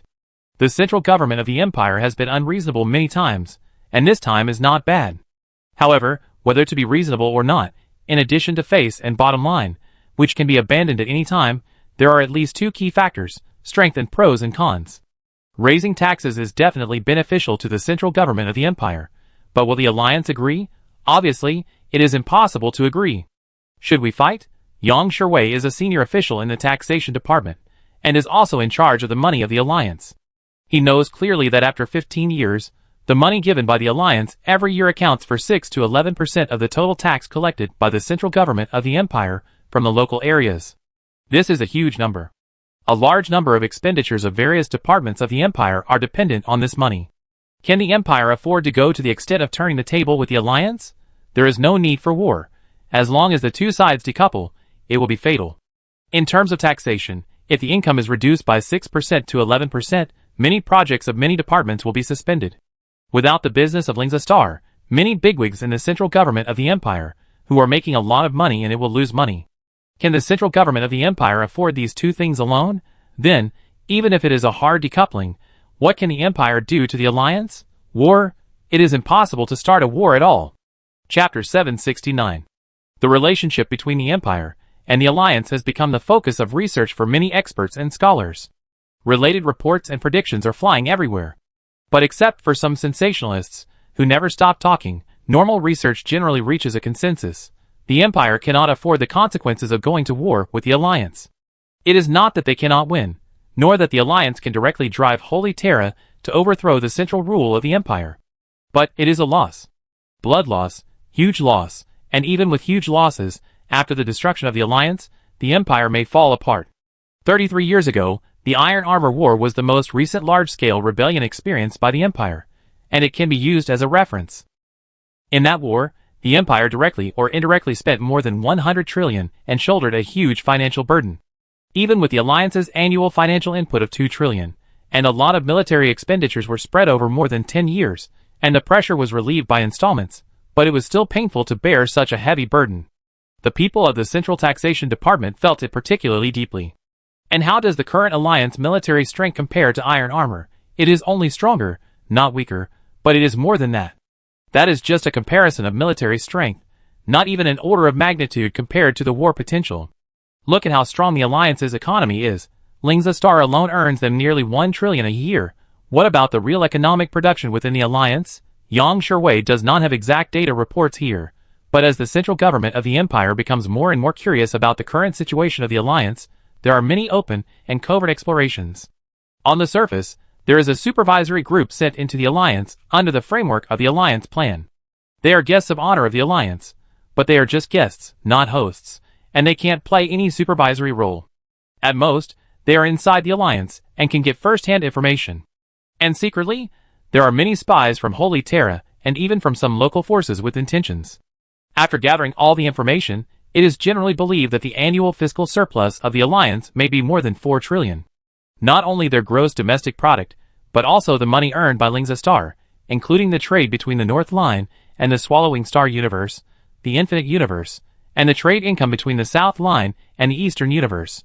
After deducting the 2.1 trillion imperial tax, the alliance still has 2 trillion income a year. The alliance is really rich. With such a strong economy, how many troops can they support once they don't have to pay imperial taxes? If the alliance wants, they are fully capable of expanding their military power in a short period of time. And it must be pointed out that there are at least 2 statements about the 4 trillion income. First, the alliance income surveyed may be different from the actual situation, and the alliance income may be higher than this number. Second, in addition to the alliance's fiscal surplus, there are still a lot of resources that are continuously invested in economic construction. Once the alliance's work focus shifts from economic construction to a total war mode, it is unknown how much production capacity the alliance can produce. Under this premise, we can compare it with the Iron Armor War. In the Iron Armor War, the rebels had no way to survive without expansion, so they could only expand the front line madly and fight to support the war. Otherwise, if the Iron Fury Stone and a group of traders at that time had defended the Princess Star region, they would have been captured long ago. But the alliance is really not like that. The alliance is not afraid of a war of attrition. Even if trade is cut off, it doesn't matter if the alliance earns 1 or 2 trillion less a year. It also pays less taxes to the empire. It is true that the empire is much larger, but the empire is absolutely incapable of mobilizing all its forces to put pressure on the alliance. According to the standards of the Iron Armor War, if the alliance gathers forces on the south, north, and west lines and launches an attack on the alliance at the same time, the alliance may really be able to engage in long-term military confrontation with the empire. By then, not only will the empire's annual income of 2 trillion be gone, but it will have to bear at least a cost of 10 trillion a year to hold the alliance back from fighting outside. If you want to destroy the alliance, that means an annual expenditure of 15 trillion to 20 trillion, and it will last for at least 20 years. The central government of the empire simply does not have the financial spending capacity. Even if it is forced to spend, rebellions in other places will probably continue to occur, and where will the power be spared to suppress them? if there are more orc invasions, Zerg invasions, and cult rebellions in various places. The country will really be destroyed. If one day the Alliance has second thoughts, rebels, and becomes a traitor, then there is no doubt that we have to fight. Otherwise, what can we do? But if the Alliance is forced to rebel by the central government of the Empire, then whoever does it will be the eternal sinner of the Empire. Under this premise, let Yang Shuwei talk to the Alliance about raising taxes. Yang Shuwei himself is not sure. Because he understood the Alliance, he felt that the tax increase was out of the question. The central government of the Empire had no bargaining chips at all, so how could they negotiate? As for what kind of tough attitude to take, he didn't dare. He didn't want to be the eternal sinner. But if he didn't take a tough attitude and negotiated normally, how could he negotiate something that was impossible to obtain on the battlefield? He couldn't just take on the task for nothing. He couldn't bear the blame for forcing the Alliance to rebel. It would kill him. If he couldn't negotiate the tax increase, he might not die, but his future would be uncertain. However, what finally relieved him was that Su Fujian didn't just let him take the blame. Prime Minister Su understood that this matter was difficult, but he didn't make it difficult for him. If it couldn't be negotiated, it couldn't be negotiated. Although it wouldn't be counted as his achievement and would make people a little disappointed, he wouldn't be held responsible after all. Of course, the premise was not to anger the Alliance. What Yang Shuwei knew, of course, Holy Terra also knew. Of course, the masters on Holy Terra have read all the reports. Although there are indeed opinions that advocate a tough stance against the Alliance, at least the person who holds this opinion is not Su Fujian. The reason is also very simple. Those hardliners, who are always sarcastic, are asking who made the decision to make the Alliance into a situation that is impossible to deal with. The first target is Gallardo, the Prime Minister of the Ministry of Military Affairs, and Gu Heng are in the same boat, and everyone knows it. The second target is Su Fujian, who was scolded for greedy money back then, and Ray is such an unsolvable monster now, and she should be held responsible. Can Su Fu really admit it? Definitely not. No matter what she thinks in her heart, she can't move on the political standpoint at this point. Even if she is the Prime Minister of the Taxation Department and one of the High Lords, she can't bear such a responsibility. On Holy Terra, she and Gallardo vigorously advocated the loyalty of the Alliance, believing that the current state of the Alliance is by no means a risk. And raising taxes is a trick she came up with. Letting the Alliance increase taxes so that the central government of the Empire can obtain more income is obviously a way to show the loyalty of the Alliance. Through this, those hardliners can be effectively counterattacked in the political arena of the central government of the Empire. Yang Shuwei deeply agrees. On this point, he intends to talk to the Alliance very frankly, more or less, so that the Alliance can pay more money, just for the sake of showing his intention. However, when he knew who was coming to represent the Alliance this time, he had a new idea. Gu Jing? The eldest son of Gu Heng, right? How old is he this year? 23. Still a child. Can I scare him? These thoughts were running through Yang Shuwei's mind. He didn't dare to offend the Alliance, but he still had the courage to bully a child. In his opinion, Gu Jing was indeed a child. He was only 23 years old. It was normal for the powerful class in the Empire to be 200 or 300 years old. Those old ghosts were either born in aristocratic families or climbed out from the bottom through hardships. They had experienced a lot of things, so it was too difficult to fool them. But at the age of 23, they had experienced too little, so it was different. After coming up with an idea, Yang Shuwei quickly read through Gu Jing's resume and determined the strategy. Gu Jing's 23-year life resume is very simple. Before the age of 18, he had always been by Gu Heng's side, brought up by his father and mother, and received a separate elite education. It was not until the age of 18 that he left his parents and went to the highest institution of learning on Phase Star, the educational center of the Dragon Eagle Star region, to study at university. After the 4-year ordinary college career, he entered the Alliance government to work. The first place should be a local government, where he worked for half a year. Then, he was transferred to the Alliance Finance Department, which should have been half a year now. Then, he took on an important task, to come to Lingza Star to settle the current imperial tax. Yang Shuwei was amused. Is this a typical young man who has just started out and has not experienced the beatings of the world, here to brush up his resume? He can fully understand this arrangement. The delivery of the imperial tax is also a big deal for the Alliance. Leading this kind of work is obviously a good part of the resume. But at the same time, the delivery of the imperial tax is actually once every 2 years. Due to the particularity of the Alliance, the amount of materials is too large. The ships just come in batches, count them in batches, pass through the trading center in batches, and then deliver the tax, which is not strictly based on the time cycle. If there is goods, they will be taken away. As long as the officials of the Imperial Tax Department and the officials of the Alliance Imperial Tax Working Group jointly sign to confirm that a batch of goods has been shipped out, it will be fine. Every 2 years, it is verified whether the total tax amount meets the standard. The intermediate process has been running for 15 years and has become very mature, and there will be basically no mistakes. It is equivalent to the main work, which is done by the people who do the specific work. The so-called responsible delivery means that an audit team will come to verify and sign at the end. Generally, there will be no problems. If there are problems, they will be exposed in the middle. What's more, this is not a 2-year audit, but an annual audit in the middle, so the importance is not too high. If it is not a clear resume, what is the point? It's just bullying. The Alliance has reached a critical moment of survival. Yang Shuwei spoke with emotion, sincere attitude, and worried. The young man in front of him frowned slightly. How to start? While speaking, Yang Shuwei's eyes have already looked up and down at Gu Jing.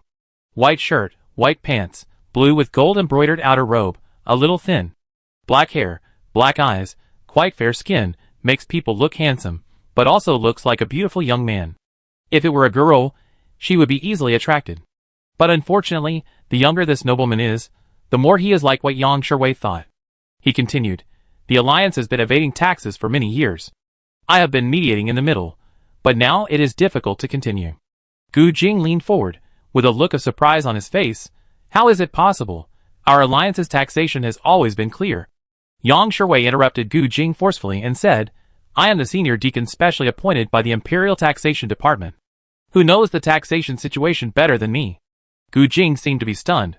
Yang Shuwei continued, the Empire's taxation has always been levied at 11%. When has the Alliance ever paid the full amount?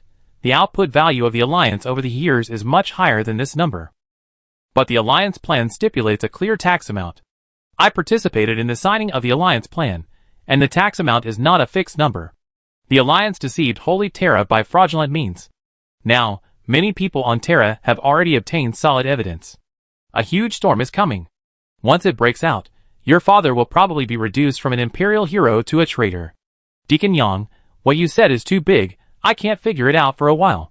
Yang Shuwei made a dissatisfied look. I don't know why you were sent for such a big thing, your experience is still too shallow. After speaking, Yang Shuwei saw the young man's brows slightly frowned. The young man couldn't stand the provocation. He changed the subject and said, take a look at these. He spread a stack of documents in front of Gu Jing. This is a memorandum, a detailed investigation of the Alliance's output value and taxes payable. Gu Jing flipped through a thick stack of documents, but he obviously couldn't read it. That's right. This document is not for people to read. There are more than 2,000 pages in total, with all kinds of details, all kinds of charts, and one-sided conclusions taken out of context. If you don't find a team to review it for 2 or 3 months, it can't be thoroughly reviewed. There is no point in reviewing it, unless you conduct a field survey and find a large number of original documents for comparison. The tax department is professional in data processing. Looking at Gu Jing's headache, Yang Shuwei smiled in his heart. He deliberately waited for a while, and seeing that Gu Jing didn't have a clue, he sighed heavily. If you don't understand, take it back, and let your staff take a good look. Take this document, and take a look at it by the way. He took out another part, which was relatively simple, only 11 pages, clear and concise. Gu Jing could understand this part. This is a memorandum. I have cooperated with the Alliance for so many years. Prime Minister Su Fujian and Prime Minister Gallardo also maintain a very good friendship with Governor Gu Hang. We will not let the Alliance suffer too much. We can kill the original investigation record, and everything can be reported to the Imperial Center according to the memorandum. Please sign it, and represent your father in your capacity. Alas, I shouldn't have asked you to sign this, but what can I do? The situation is too urgent. There is not much room for maneuver, and the time window is just a moment. I will report to Holy Terra in an hour. If there is no signature on the memorandum, I can only report according to the original data. Chapter 770. First, the Alliance is in a bad situation and the future situation will be very serious, and then a very short deadline is given to force people to make a quick decision. Yang Shuwei's set of moves can be considered smooth, but in fact, it is not very clever. It is nothing more than creating pressure and expecting others to make wrong judgments within a short time window. But it should be enough to deal with a young man. Moreover, what Yang Shuwei said left himself a loophole. He did not force the child to sign.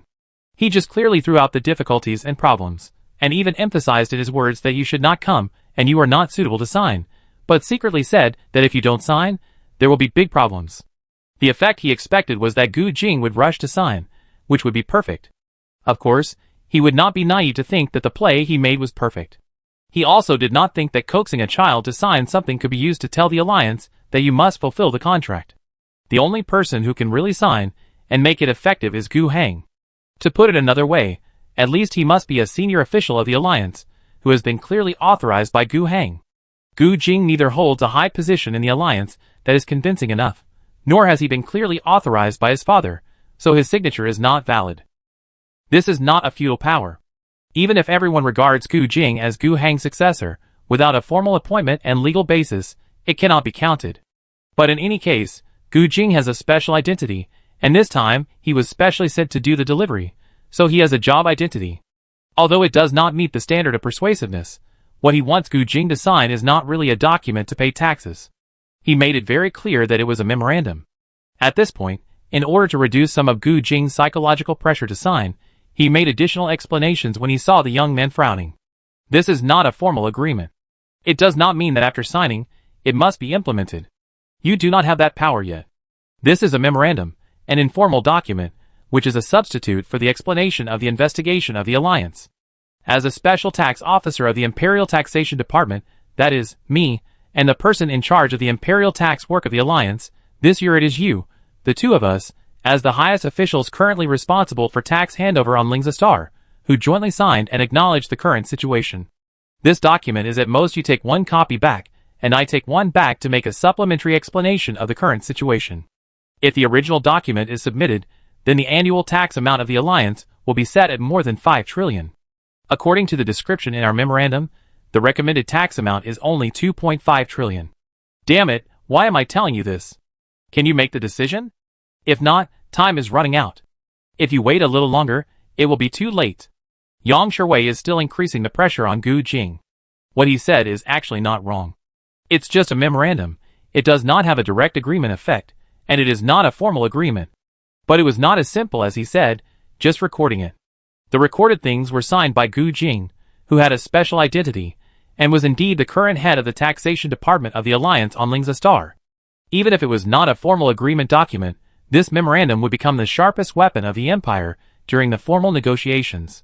The sharp point is not the 2.5 trillion yuan in tax proposals, but the fact that the alliance needs to pay an annual tax of 10% of the total output value, normalizing the alliance and denying the fixed tax content in the alliance plan. If Gu Jing really signed it, the alliance would be very passive later. That means that the alliance has admitted part of the content of the memorandum to a certain extent. If it wants to overturn it later, the price it will have to pay may be very high, or even it will never be overturned. The central government of the empire will always use this memorandum to make a fuss. At that point, Yang Shuwei's mission was completed brilliantly. Renegotiation of tax with the alliance will not be completed overnight. The subsequent negotiation process will probably be protracted. He received the task of negotiation from Su Fuzhen, but he was very clear about his position. He was a test and a vanguard. For such a big thing, the ones who really competed in the future were the big guys, including Prime Minister Su Fuzhen, Prime Minister Gallardo, Prime Minister Luo Fei, Chairman Gu Heng, and even Prime Minister Chi Bodu.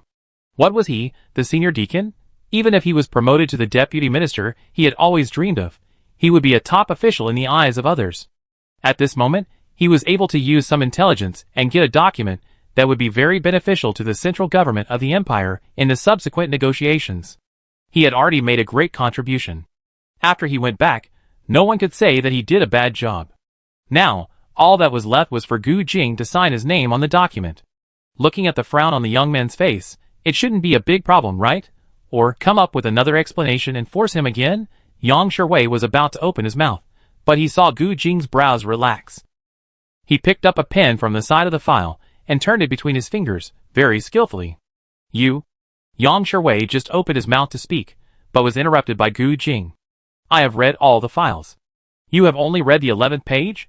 Yang Shuwei snorted coldly, but a bad feeling came to his heart. No, it's all of them. Gu Jing's palm slapped on the pile of more than 1,000 pages of files.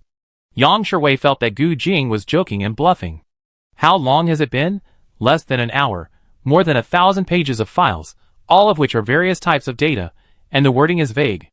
Even if there is an entire analysis team, plus the help of the servo skull, it will take a long time to read through them, let alone analyze and purify the information. Gu Jing has finished reading? Impossible. I know you think it's impossible, but it doesn't matter. Let's talk about it. Falsified survey, fabricated data, adulterated report. Deacon Yang, you are really brave. Oh, I don't know what you are talking about. Yang Shiwei still didn't believe it. Gu Jing flipped a page and pointed to a chart on it, and said, the gross statistics of the textile industry in the Fox Moon Star region and Snow Fox Star on page 257 are ridiculous. Not to mention whether this data was falsified when it was collected, it does not match the data on the output value of the textile page of the Huijuan Alliance on page 456. Similar situations are also in the statistics of the Jiangmayu Star region. The data on pages 441, 486, and 822 are clearly conflicting. And Gu Jing pointed out many places in the document one after another. Every word he said was true, and the coverage was very wide. He could find problems in almost every 10 or 20 pages. It didn't seem like he was lucky and happened to see that part of the content, and then pointed out the problems when he encountered them. In fact, many of the problems mentioned by Gu Jing were not clear to Yang Shiwei himself. It was impossible for him to memorize more than 1,000 pages of content. At this point, even if Yang Shiwei thought it was impossible, he had to admit that Gu Jing looked like he had completely read the document and completed the detailed analysis. Even Yang Shiwei recalled that Gu Jing had been frowning before.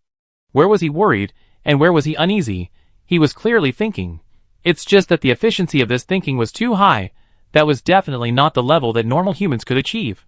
But considering that the father of this young man Gu Jing was the famous Gu Heng, the top psychic in the empire, as his son, it seems reasonable that Gu Jing inherited some psychic talent.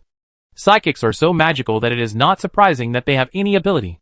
But in short, this Gu Jing is definitely not as useless as he thought. He is a young man, and he is young. He may not have experienced too many things and his experience is not rich enough. However, there are such things as geniuses in this world. Yang Shiwei has completely lost interest in continuing the conversation. Enough. I have heard enough of your ridiculous accusations. You are talking nonsense here without knowing anything about the data in the report. It is simply incomprehensible. Yang Shiwei didn't want to continue chatting and stayed, but of course, he wouldn't admit anything. He continued to say to Gu Jing, I'm very disappointed in you. You didn't come here to solve the problem at all, and it's a waste of words to say so much to you.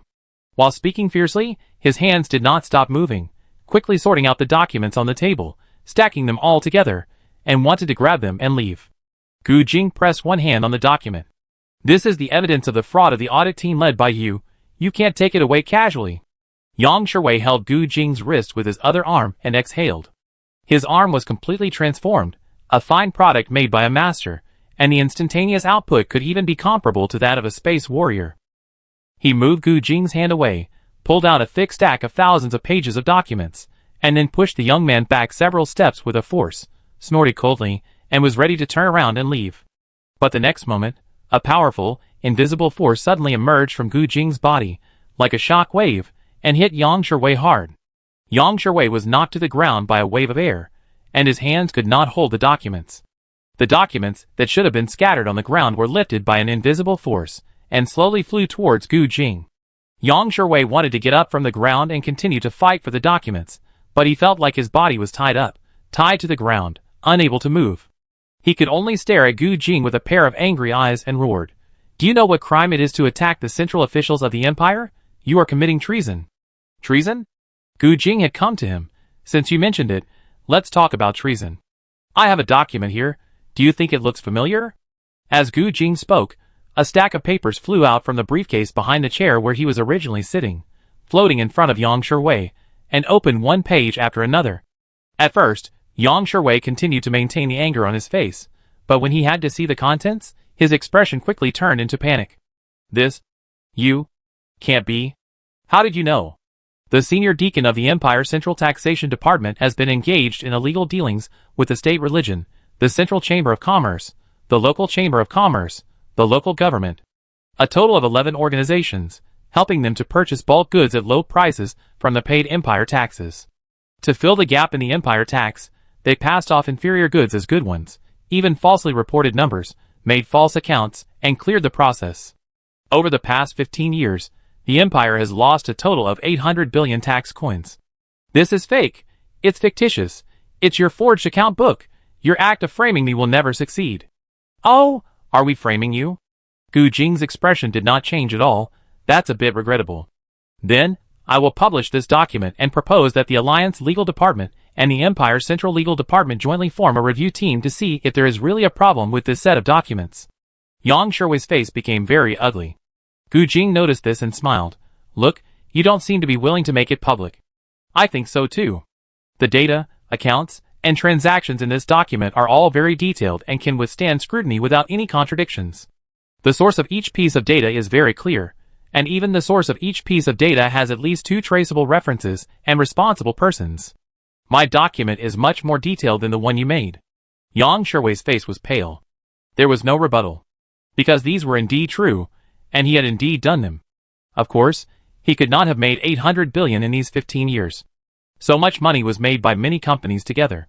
Some were people he could not refuse. Some were people he turned a blind eye to, and took some benefits from. It is normal to do so. Your alliance can make money with the interest rate difference of the imperial tax pricing, so why can't I make money? Of course it is possible.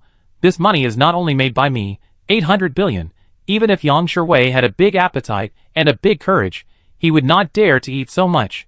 What he earned by himself, let alone 800 billion, is far from 80 million. However, this matter cannot be put on the table. If he brings it up, does he dare to expose those people he could not refuse one by one? If he does, he will be finished. Su Fujian can't save him. Even Prime Minister Su Fujian might be the one who wanted him dead the most. His eyes turned into a pleading look, his lips trembled, and he wanted to say something, but couldn't. Gu Jing understood. He shook his head gently and said, It's okay not to make it public, but I also have a memorandum here, please sign it. Another document flew in front of Yang Sherwei. He looked at it, and his eyes became horrified. No. No, if I sign it, my future will be over. Indeed, but you have to choose a way to end it. Gu Jing was cold and ruthless. Chapter 771. Waving goodbye to the sweaty Yang Sherwei, Gu Jing put on his hat and returned to the spaceship. The spaceship took him and his followers away from Yang Sherwei's ship and returned to the space city of Lingza Star, and parked directly outside the apron of the Imperial Tax Office building. He walked back to his office. This is the office exclusively for the Alliance Imperial Tax Envoy, and now it belongs to him. The Imperial Tax Working Group is currently a permanent institution, and its work content is to coordinate the payment of imperial taxes by various government agencies and local governments of the Alliance. Originally, they were also in charge of the imperial tax differential trade on Lingza Star. But when all these were added together, there was a problem. The working group had too much authority. When the Alliance plan was just implemented 15 years ago, the tax pressure on the Alliance was relatively large. Even military spending had to be cut, not to mention other things.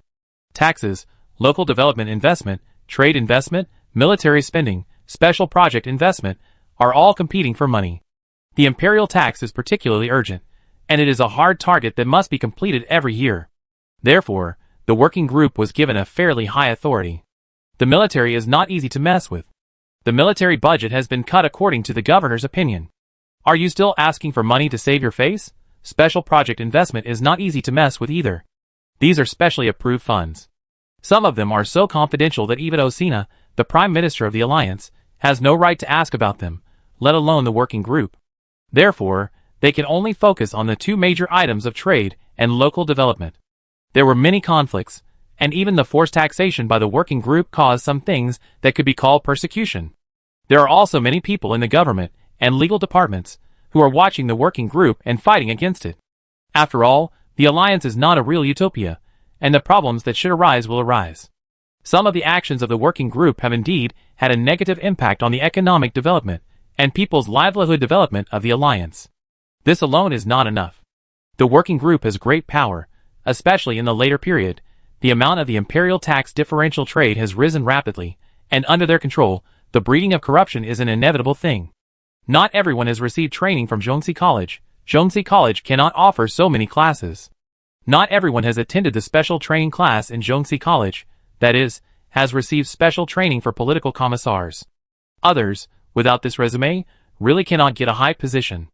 But the corruption of the little devils is often more deadly, because there are more of them. Fortunately, the political atmosphere of the alliance is still good after years of hard work and serious treatment, and the corruption situation is not particularly serious. The Ministry of Internal Affairs of the alliance and the Anti-Corruption Agency jointly took action to sweep the working group. Those who should be shot, those who should be imprisoned, and those who did not do bad things but whose subordinates did them should be treated as dereliction of duty if they knew about it but did not report it. If they really did not know about it, they should also bear leadership responsibility and be demoted and transferred to other places. After cleaning up the Imperial Tax Working Group, it was not enough, and the alliance then greatly reduced the power held by the working group. The Imperial Tax Differential Trade was the first step to be taken away from them, and a special Lingza trading company was established, a state-owned enterprise, affiliated to the Alliance Ministry of Commerce. After that, the work of tax collection was also taken away from them. The alliance already has a tax system, and local governments also have their own financial institutions. In the past few years, before the development, when the pressure of the imperial tax was still relatively large, a working group was needed to supervise. In the past 7 or 8 years, it has been no longer needed. After these functions were cancelled, the Imperial Tax Working Group's remaining tasks were to conduct imperial tax delivery on Lingza Star and coordinate the taxes that various localities, trade lines, and chambers of commerce need to pay. It is no longer as prestigious as it was at the beginning. Even so, the central government of the alliance is still a little worried and sends special envoys to Lingza Star every year. The level of the tax envoy is above the director of the working group, but it is a temporary job appointment. When they come to Lingza Star, they often bring teams from the Ministry of Internal Affairs and the General Office of the Commission for Integrity. Obviously, the task of the tax envoy is not to do specific work, but to deal with the Imperial Tax Department as a representative of the higher power of the official alliance, and to supervise the working group that has had corruption problems. At this moment, Gu Jing's position as a tax envoy came from this. In fact, Yang Sherwei's initial idea was not wrong.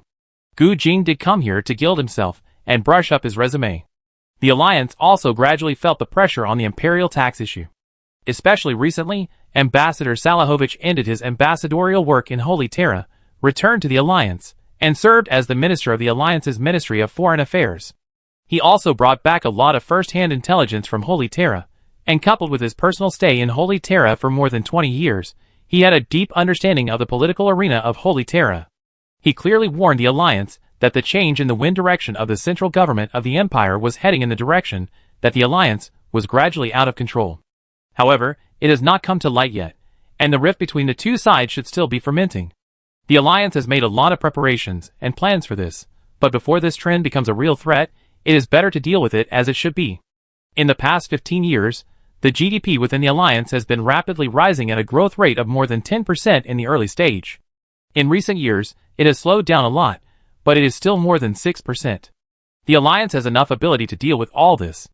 It was in this context that Gu Jing came to Lingza Star. After serving as a tax envoy, he will continue to study in the Ministry of Finance of the alliance for a few years, and then go out to be a local official, or continue to work in other government departments of the Central Alliance for a few years, or even join the army. It's up to him to choose. In this regard, he is still very grateful to his father. Gu Heng never asked him to become a certain kind of person, but he never relaxed his education since he was a child, and even kept him by his side all the time. Even when he was only a few years old, he did not avoid talking to him about some important things, and even allowed him to speak without restraint. At that time, even if he did not understand, he was influenced by what he saw and heard, and his knowledge was not narrow. Since he was a child, he was not only taught by his father himself, but also by famous teachers. He never stopped. Then when he became an adult and wanted to go to college, his father also supported him. After graduation, he wanted to gain experience in various departments of the alliance. Not to say that he would be an heir, at least he would be a useful person and contribute his own strength to the development of the alliance. His father also supported all of it. So what should he do? He has to do everything well to live up to it. This was the case when he was studying, and he was one of the best students. After graduation, he joined the Alliance Tax Department, and his work ability was also demonstrated. He never denied that he had the deepest background and received the greatest help. But at the same time, he could pat his chest and say that his academic performance and work performance were the best even if his background bonus was removed. And now, as a tax envoy, he knew that his responsibilities were of great significance to the Alliance and were by no means dispensable, so of course he had to do better. After sitting in the luxurious office chair for a long time, he probably thought about what to do next. Send the memorandum that Yang Shuwei tried to get me to sign, as well as the one he signed later, to Nuxioxing, and attach my suggestions. The Imperial Central Government has a clear opinion on raising taxes, and it is a foregone conclusion. Since they have already sent Yang Shuwei to conduct preliminary negotiations on raising taxes, no matter what the result is, further pressure will inevitably follow. The memorandum that I asked Yang Shuwei to sign repeatedly emphasized that the Alliance plan is sacred and inviolable. The core of it is that the Alliance tax amount should continue to be determined at a fixed value of 2.1 trillion and should not be changed. This will become our weapon in subsequent negotiations with the Empire. Instead of waiting for things to develop further, it is better to use this matter, the memorandum signed by Yang Shuwei, and his corruption and abuse of power as a breakthrough point and take the lead. I plan to send the account book of Yang Shuwei's transactions with various forces in the hands of the Central Bureau of Investigation to Holy Terra, contact the candidates on the list, and speak out with the Holy Terra forces that made money in the difference trade, and jointly form the voice of the Alliance in the central political arena of the Empire to take the initiative. When necessary, this document can also be made public, and the details of the normal income earned in the difference trade can also be made public. It is expected that a political storm bomb may be formed in Holy Terra. Request Salahovich's reference opinion. Do you agree to implement it? Gu Jing was talking in the empty office, looking a little silly. He did not turn on any communication device or any recording equipment, as if he was just talking to himself. However, after he finished speaking, there was a flash of electric arc around him. A monster about half the size of a human, whose whole body was made of mild electric current, appeared. The body condensed by the electric current had wings on its back, and the electric arc outlined feathers one by one, lifelike. On its half-human body, its neck stretched out long, and it was topped with an eagle's head. Its clawed hands held a long staff. If someone who had studied demons thoroughly saw this scene, he would definitely exclaim, "This is a very scary demon image, which comes from the least common type of demon among the great demons." People call this powerful demon under the seat of the most unpredictable and moody evil god the Lord of Change. Of course, this is not the real Lord of Change. Looking at the thunderbolts all over its body, you can tell that it is the product of Gu Jing's father. But in a sense, it is indeed a thousand changes demon lord. Gu Jing has been smart since he was a child, and he inherited many excellent genes from his parents. And smart and wise people are always more likely to attract the attention of Cinch.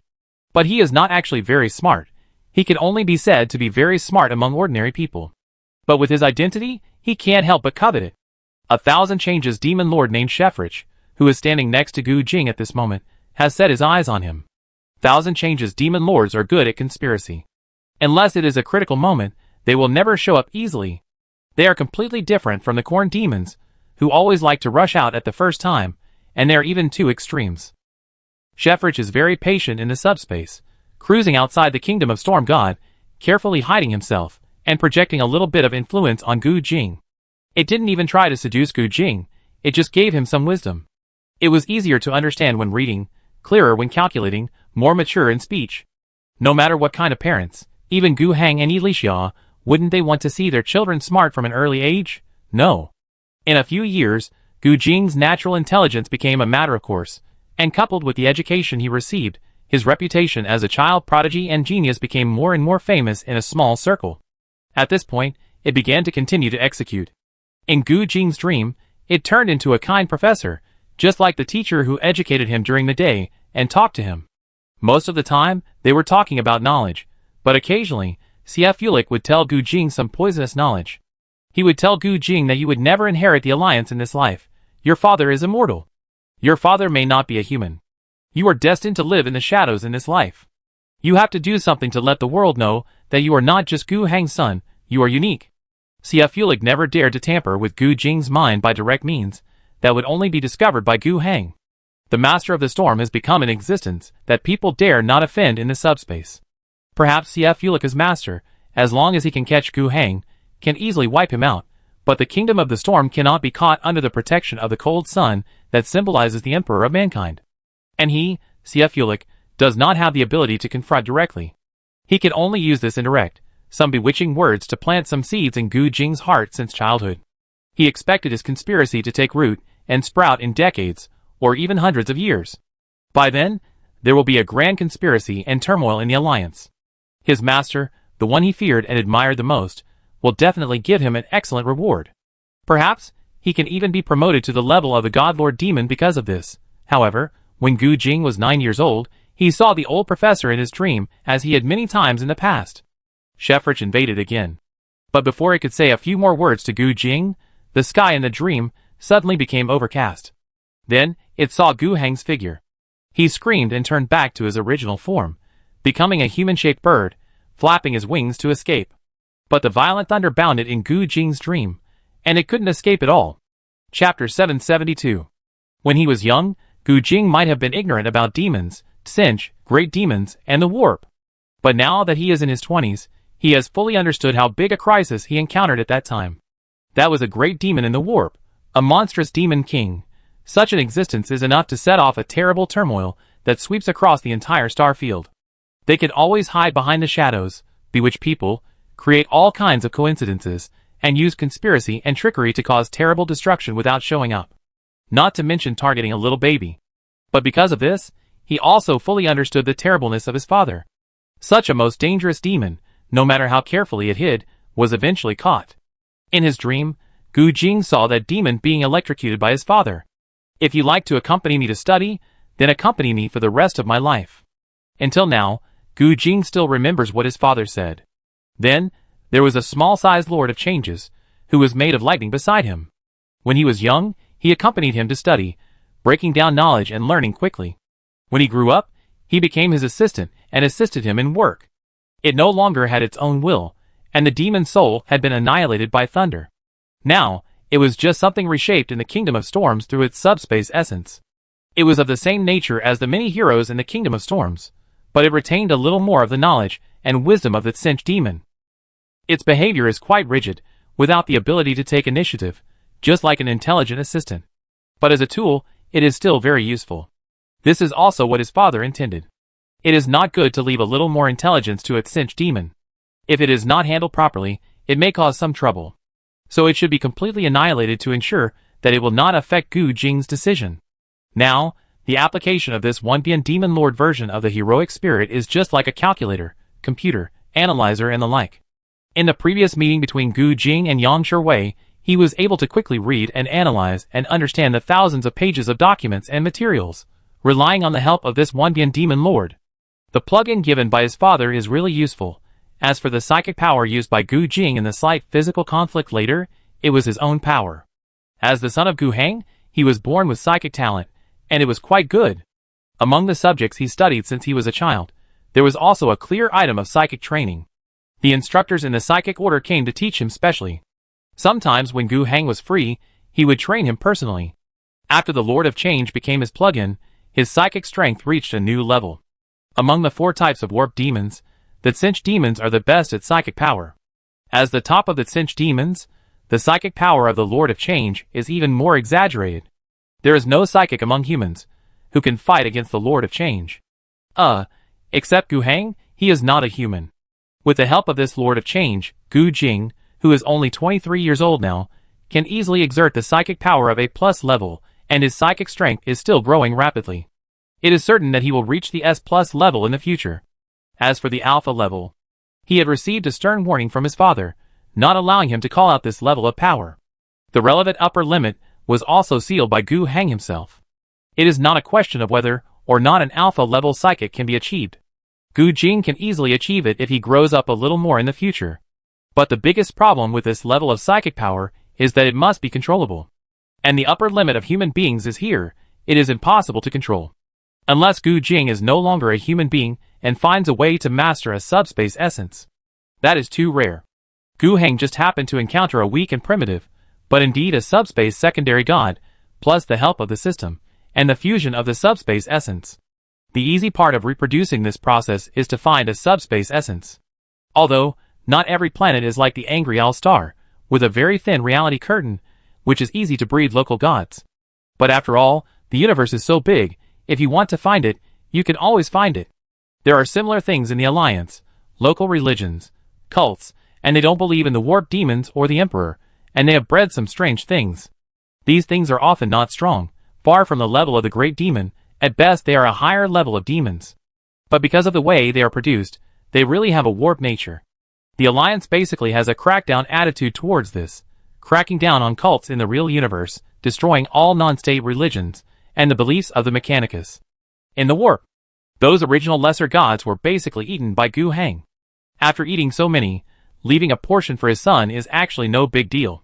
But the key is, how can a mortal integrate a subspace essence? If it can't be done, even Gu Hang can't do it. The Chosen One doesn't count. If you want to do it, you can do it in minutes now, and there is no need to do the subspace essence. But the Chosen One can't make people immortal. Unless Gu Hang is stronger, he can make something like the 4 gods that can upgrade people to demons and promote them to demon princes. But in that case, you will lose your humanity, your soul will be completely reshaped, and you may not be the same person as before. It's still a bit of a headache. But there's no need to rush. Gu Jing is still very young, and there is still a lot of time in the future. He can consider how to go on the path of psychic energy. Continuing to maintain the S+ level is also a way. At least, the safety issue is guaranteed. If it doesn't work, this heroic spirit of the ever-changing Demon Lord will also provide Gu Jing with close protection. Although it was a little weaker than when it was alive, it was still at the level of a great demon, with many different means, unlike a bloodthirsty demon that only knew how to hack and chop. At this moment, it also played a very good auxiliary role. It could quickly polish the report that Gu Jing had previously described into a suitable formal document, and then quickly send it back to the hands of senior officials of the Alliance through the subspace. After doing this, Gu Jing could only wait for the reply from Angry Owl Star. He was not arrogant enough to make his own decision on such a critical and important matter.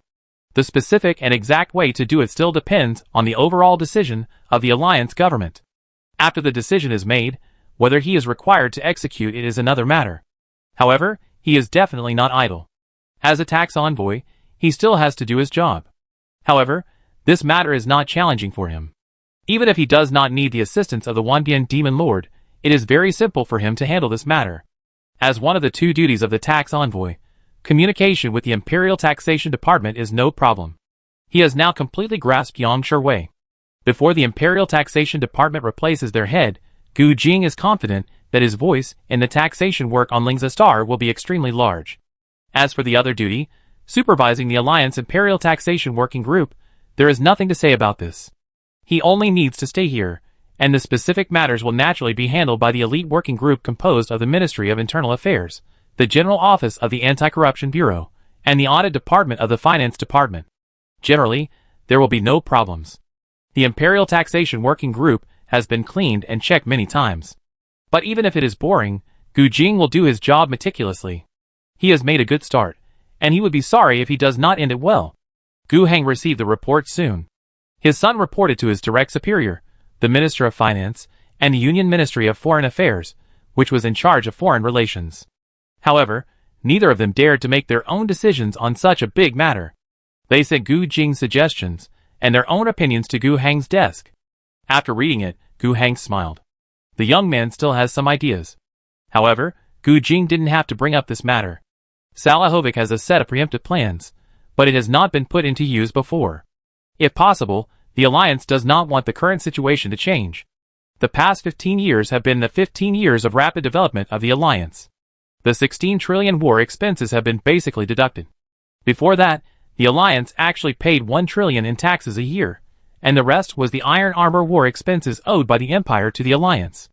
The Empire has already taken a big advantage in this matter.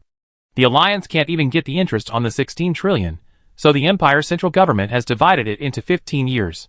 What else do you want? That's fine. Now that the war payment has been deducted, the Alliance has restored the normal tax payment amount of 2.1 trillion, and there is no pressure, at least it does not affect the development of the Alliance. In this case, it would be best if the situation can remain unchanged. In the past 15 years, the growth rate of the Alliance's GDP has remained high. In recent years, the development has entered the deep water zone, especially the Dragon Eagle Star region, which is the leader. The average annual output value per person has reached 11 tax coins. Although it is still growing, it is not as fast as in previous years.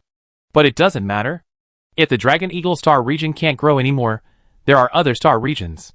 There is still a lot of room for growth.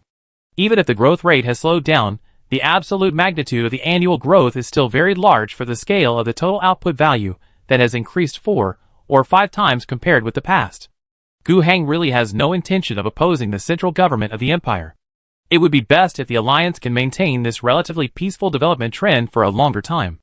But they definitely don't want to increase taxes.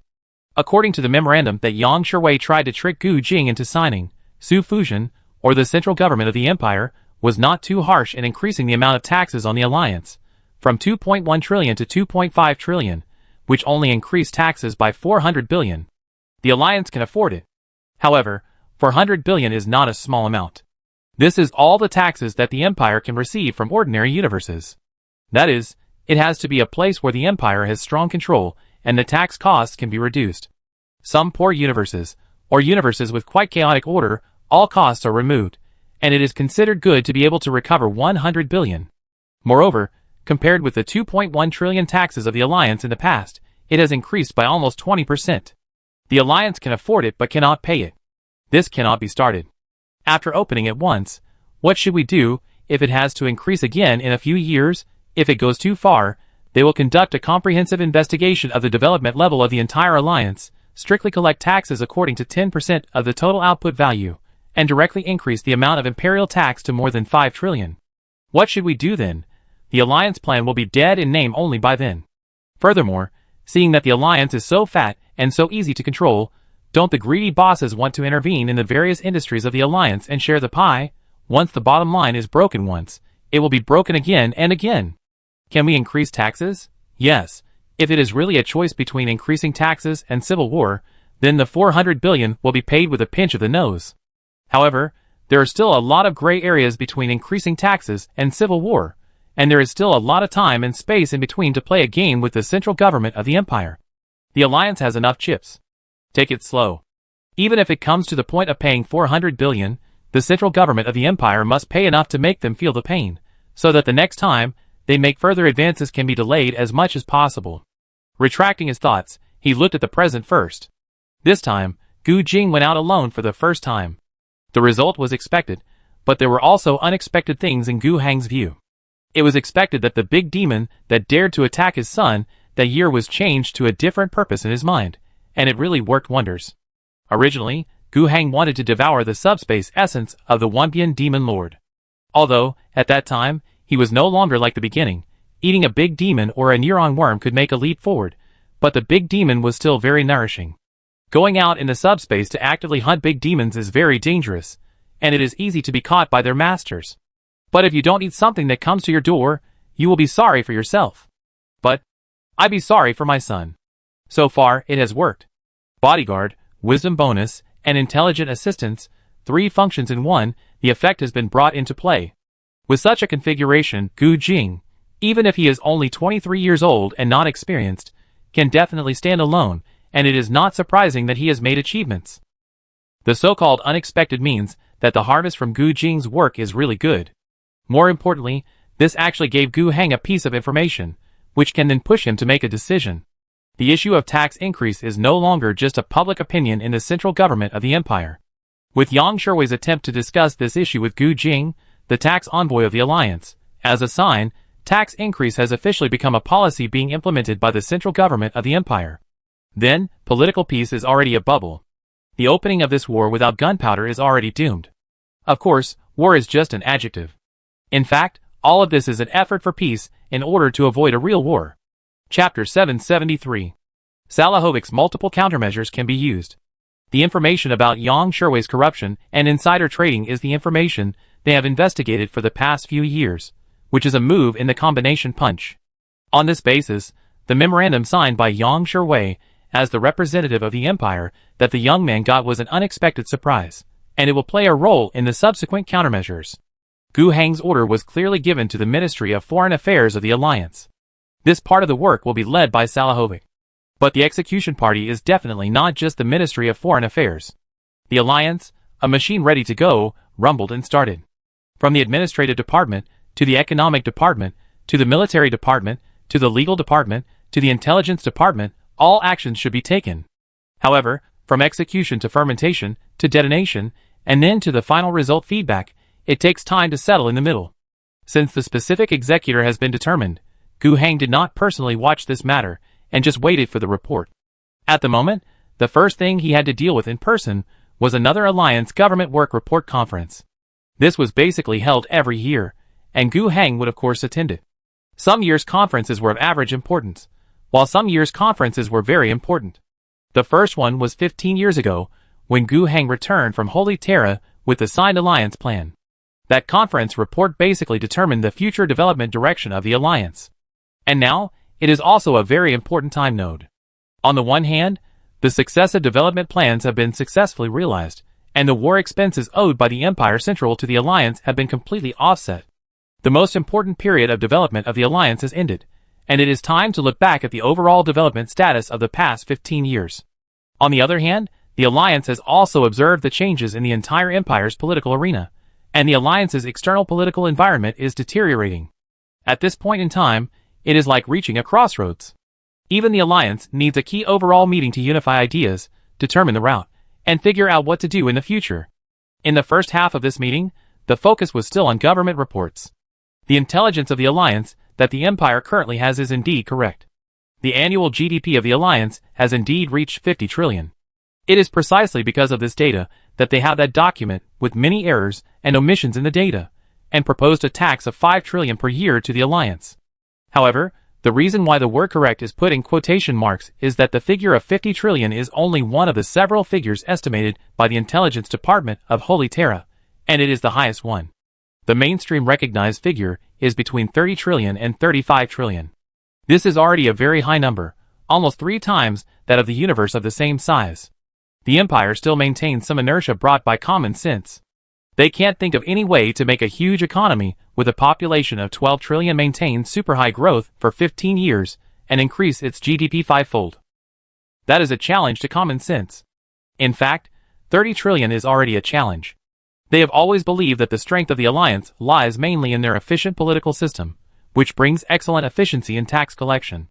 It is on this basis that the central government of the empire formulated the number that Yang Sherwei mentioned later that he really wanted to implement, which is 2.5 trillion tax coins. In the eyes of the central government of the empire, this has already given the alliance a value of 500 billion, and it has not been levied at the exact 10% tax rate of the empire. Combined with the alliance's excellent tax collection efficiency and institutional advantages, the alliance should still have a lot of income. This has fully taken into account the alliance's strong strength and the respect for Gu Heng, the High Lord. Gu Heng and his alliance should be grateful for this. This is the difference in cognition between the two sides. Putting aside the empire, the alliance's actual general public budget revenue and state-owned enterprise operating income can actually reach about 10 trillion per year. As the central government of the empire considered, the alliance system is very efficient in collecting the surplus value of labor. And this is not the end. The trade with the North, the South, and Lingza Star, the participating chambers of commerce, can also make money. Among them, the part as tax has been included in the tax revenue part, but the various chambers of commerce under the alliance have also made a lot of money. Especially on Lingza Star. All the money earned, after paying taxes, will be handed over to the alliance. This part alone is about 1 trillion every year. Of the total fiscal revenue of 11 trillion, except for the part paid to the empire, the rest will not be kept by the alliance at all, and will be invested in the construction of the alliance, which is mainly economic construction. At present, the rapid, crazy, and completely economic-oriented construction cycle is also coming to an end. It does not mean that economic construction will be ignored. On the contrary, economic construction will still be the government's most important task. However, at this point in time, when the situation is likely to change in the future, the alliance will have to spend a lot more money on other aspects. Even the extreme preparations that should be made. Speaking of extreme situations, the alliance has something like wartime decrees. In the past 15 years, the wartime decrees seem to have become a somewhat unfamiliar memory for the new generation of the alliance. However, in the more than 50 years of the alliance's history, the time when the wartime decrees were opened accounted for more than half. The current people of the alliance have always maintained a relatively high standard of living. Of course, the specific living standards depend on the development of each star field. Among them, the Dragon Eagle star field is definitely the one with the highest living standards, and the annual per capita consumption can even reach nearly 7 tax coins. Even if many of them are in public services, the overall level is here, and life is quite comfortable. If the alliance activates the wartime decree, various consumer goods begin to be restricted, and various civilian factories begin to transform into military factories or other directions required by the alliance. The alliance can still squeeze out another 10 trillion fiscal revenue for war. Of course, this trick is not needed for the time being. It just adjusts the direction of current financial expenditure. And a very important part of it is military construction. In the past 15 years, although the alliance has been reducing its military forces and cutting military expenditures, however, the construction of the army has not stood still. The only resources are used on the cutting edge, to update the existing equipment and to form more combat-capable model troops and experimental troops. The accumulated experience will have a very obvious effect. When the alliance needs to expand its military power, it only needs to spend money and resources, and the military progress of the past 15 years can be quickly realized. This is true for both the Army and the Navy. In terms of the Army, there are relatively few changes. It is mainly to build several different levels of divisions, armies, and army groups. They will be divided into 4 levels: A, B, C, and D. Among them, the D level is the Planetary Defense Force standard. However, the defense force of each planet needs a certain proportion of C and B level divisions and armies, which depends on the economic situation of the planet, and is jointly formulated by the Alliance government and the Alliance military. The C level is a division-level unit built according to the Alliance standards during the Iron Armor War. The C-level army is an army composed entirely of C-type divisions. Generally, it consists of a total of 26 divisions, including 20 large infantry divisions, 5 armored combined brigades, and 1 skeleton division. The cost of a large infantry division is about 1.35 million tax coins. An armored combined brigade costs 5 million tax coins. The cost of a skeleton division is 10 million tax coins. The main unit of a Class C large infantry division is the frontline combat infantry, but it is not equipped with all motorized equipment. Tactical maneuvers basically rely on running on 2 legs. For strategic maneuvers of hundreds or thousands of kilometers within the planet, other vehicles must be used. It basically relies on armored track trains belonging to the Army Group or Army Group. In addition to the 12 frontline combat infantry regiments, the division is generally equipped with 8 artillery battalions as key firepower. Logistics, engineers, communications, etc. also have 8 battalions. In addition, it is also equipped with an air defense regiment and an aviation squadron. Including the division headquarters, the total number is 44,000. Such a large infantry division actually has the same combat capability as a standard Star Army division. It is even more capable than the average Star Army. The so-called ability to fight is not only about stronger firepower, but also about the quality of the soldiers. Class C divisions can guarantee more than 60% coverage of T5 soldiers. Class C armored combined brigades have a much smaller number of people, about 14,000 people. But they have about 1,000 armored vehicles, from infantry fighting vehicles to armored personnel carriers, to anti-aircraft vehicles to wheeled assault guns to communication command vehicles. Everything is available. The more important combat power comes from 320 Lion tanks and 40 Lion King tanks. The support companies, logistics troops, and engineering troops of each combined battalion and tank battalion are not mentioned, and the combined brigade also has an aviation squadron and an anti-aircraft battalion. These 5 armored combined brigades are the main offensive force of a Class C army. The other skeleton division has 60,000 people, and its equipment is basically equivalent to the combination of a large infantry division and an armored brigade. It can be used for independent operations, and the number of weapons such as explosive machine guns, plasma guns, and hot melt jets in the infantry has increased significantly. There are also special brigades under its jurisdiction, which are mainly responsible for the most difficult and arduous tasks, even airborne and special operations. These add up to 62 million, plus the Army headquarters directly under the Army, several aviation brigades, military strategic firepower and other things. The total cost will be up to 75 million. The Class C Army Group is composed of 20 such armies, 20 million people, and more strategic firepower, strategic mobile facilities, engineering teams, and multiple strategic aviation brigades. The Alliance's requirement for division-level units is to be responsible for the goals of a single combat area independently or collaboratively. Generally, the combat width will not be less than 40 kilometers, usually around 70 to 100 kilometers. This is under normal intensity. When necessary, it is necessary to stack a large number of troops to form more batches of battles, or to pile up more troops for frontal battles. This number will change. It depends on the specific tactical requirements. When fighting against the enemy with heavy firepower, you must not stack them casually, that would be a gift of life, such as fighting against human traitors. But when dealing with enemies like the Zerg, you have to stack them more densely, especially the firepower must be dense, otherwise you can't stop the endless Zerg from attacking head-on. The green-skinned orcs are probably in the middle of this. The requirement for the army group is to lead the battle in an area divided by a planet. The army group can basically be responsible for the entire combat needs of a planet independently. Of course, all of this depends on the intensity of the war. When it comes to the level of apocalypse-level battles, let alone divisions, the consumption rate of the army group is also calculated on a daily basis. If an army group goes down, it may be destroyed in 10 days or half a month, and the key battlefield may be concentrated in a width of several hundred kilometers. All of them need to be analyzed according to specific circumstances. But if we have to talk about normal conditions and ideal conditions, then they are classified like this. A Class C army group can basically match a normal Imperial Star Army Corps, and is often much stronger. As for Class B divisions, large infantry divisions will have more exoskeleton armor, plasma cannons, and hot melt cannons will be equipped, the number of Sentinel mechas will also increase, and the level of fighters in the Divisional Aviation Squadron will be higher. For example, if the Wind Falcon is replaced with more Chelan fighters, the overall mobility and persistence capabilities will be greatly increased. The number of people is still about 44,000, but the total cost will soar to 4.5 million, which is almost 3 times that of the C-type division. The B-type armor division will increase the number of Lion King tanks to 120 on the basis of the C-type, and will also be equipped with 30 Holy Sword tanks. This is a heavy tank that is larger and stronger than the Lion King tank. The total cost will increase to 15 million. The B-type army group will require the number of B-type divisions to account for more than 50% on the basis of the C-type army group. The B-type army group also requires the number of B-type army groups to account for more than 50%. This kind of B-type division, army group, and combat power alliance is compared with those well-known Astra Militarum Corps.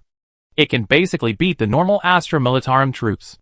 Even many wealthy space marine regiments have their own auxiliary army level, which is just like this. When it comes to the A-type division, it is really the top.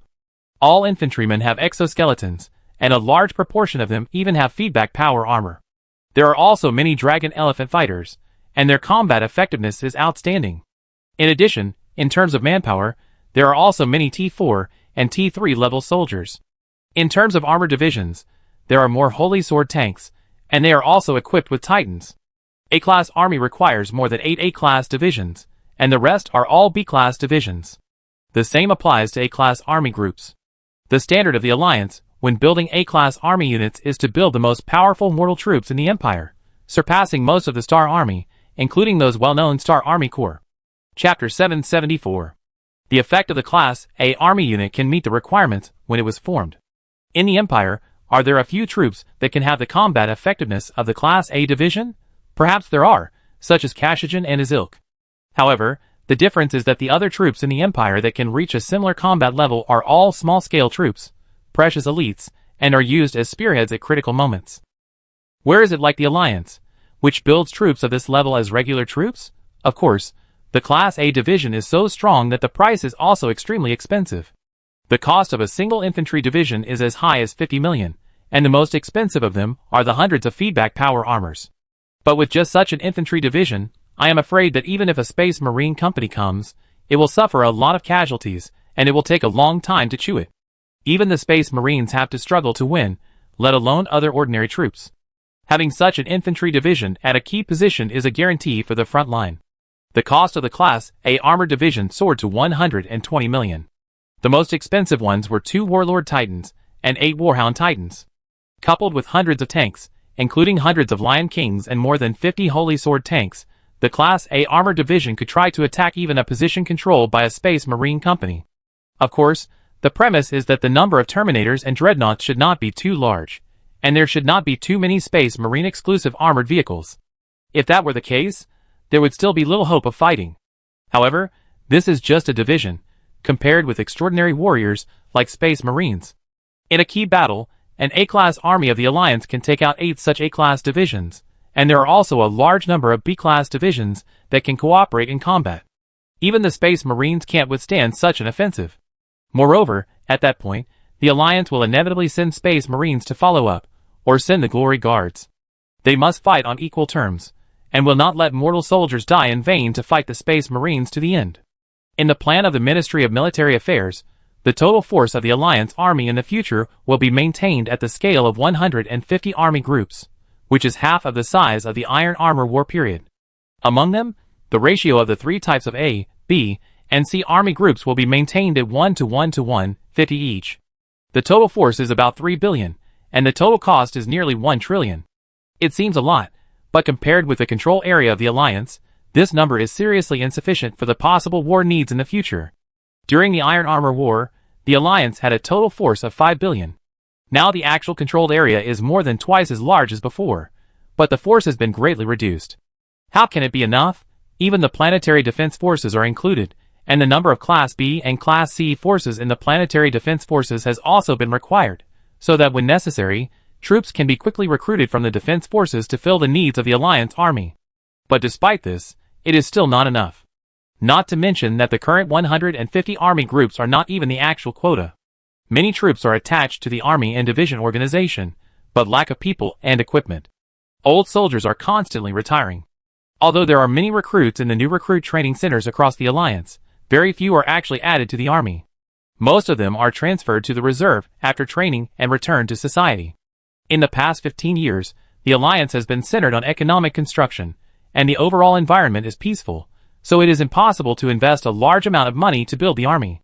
Thanks to the Army General Staff, the Army Organization Department, the Military and Political Department, and other institutions, they are very powerful. Under the limited budget, the framework of 150 army groups has been built, which is already very difficult, and it is really impossible to ask for more. But these frameworks are very meaningful. As long as the budget is in place, General Yin Fangxiu patted his chest and said that he would be able to complete the preparations within 3 months and let half of the troops reach peak combat effectiveness. In 5 months, all 150 army groups will restore normal combat effectiveness.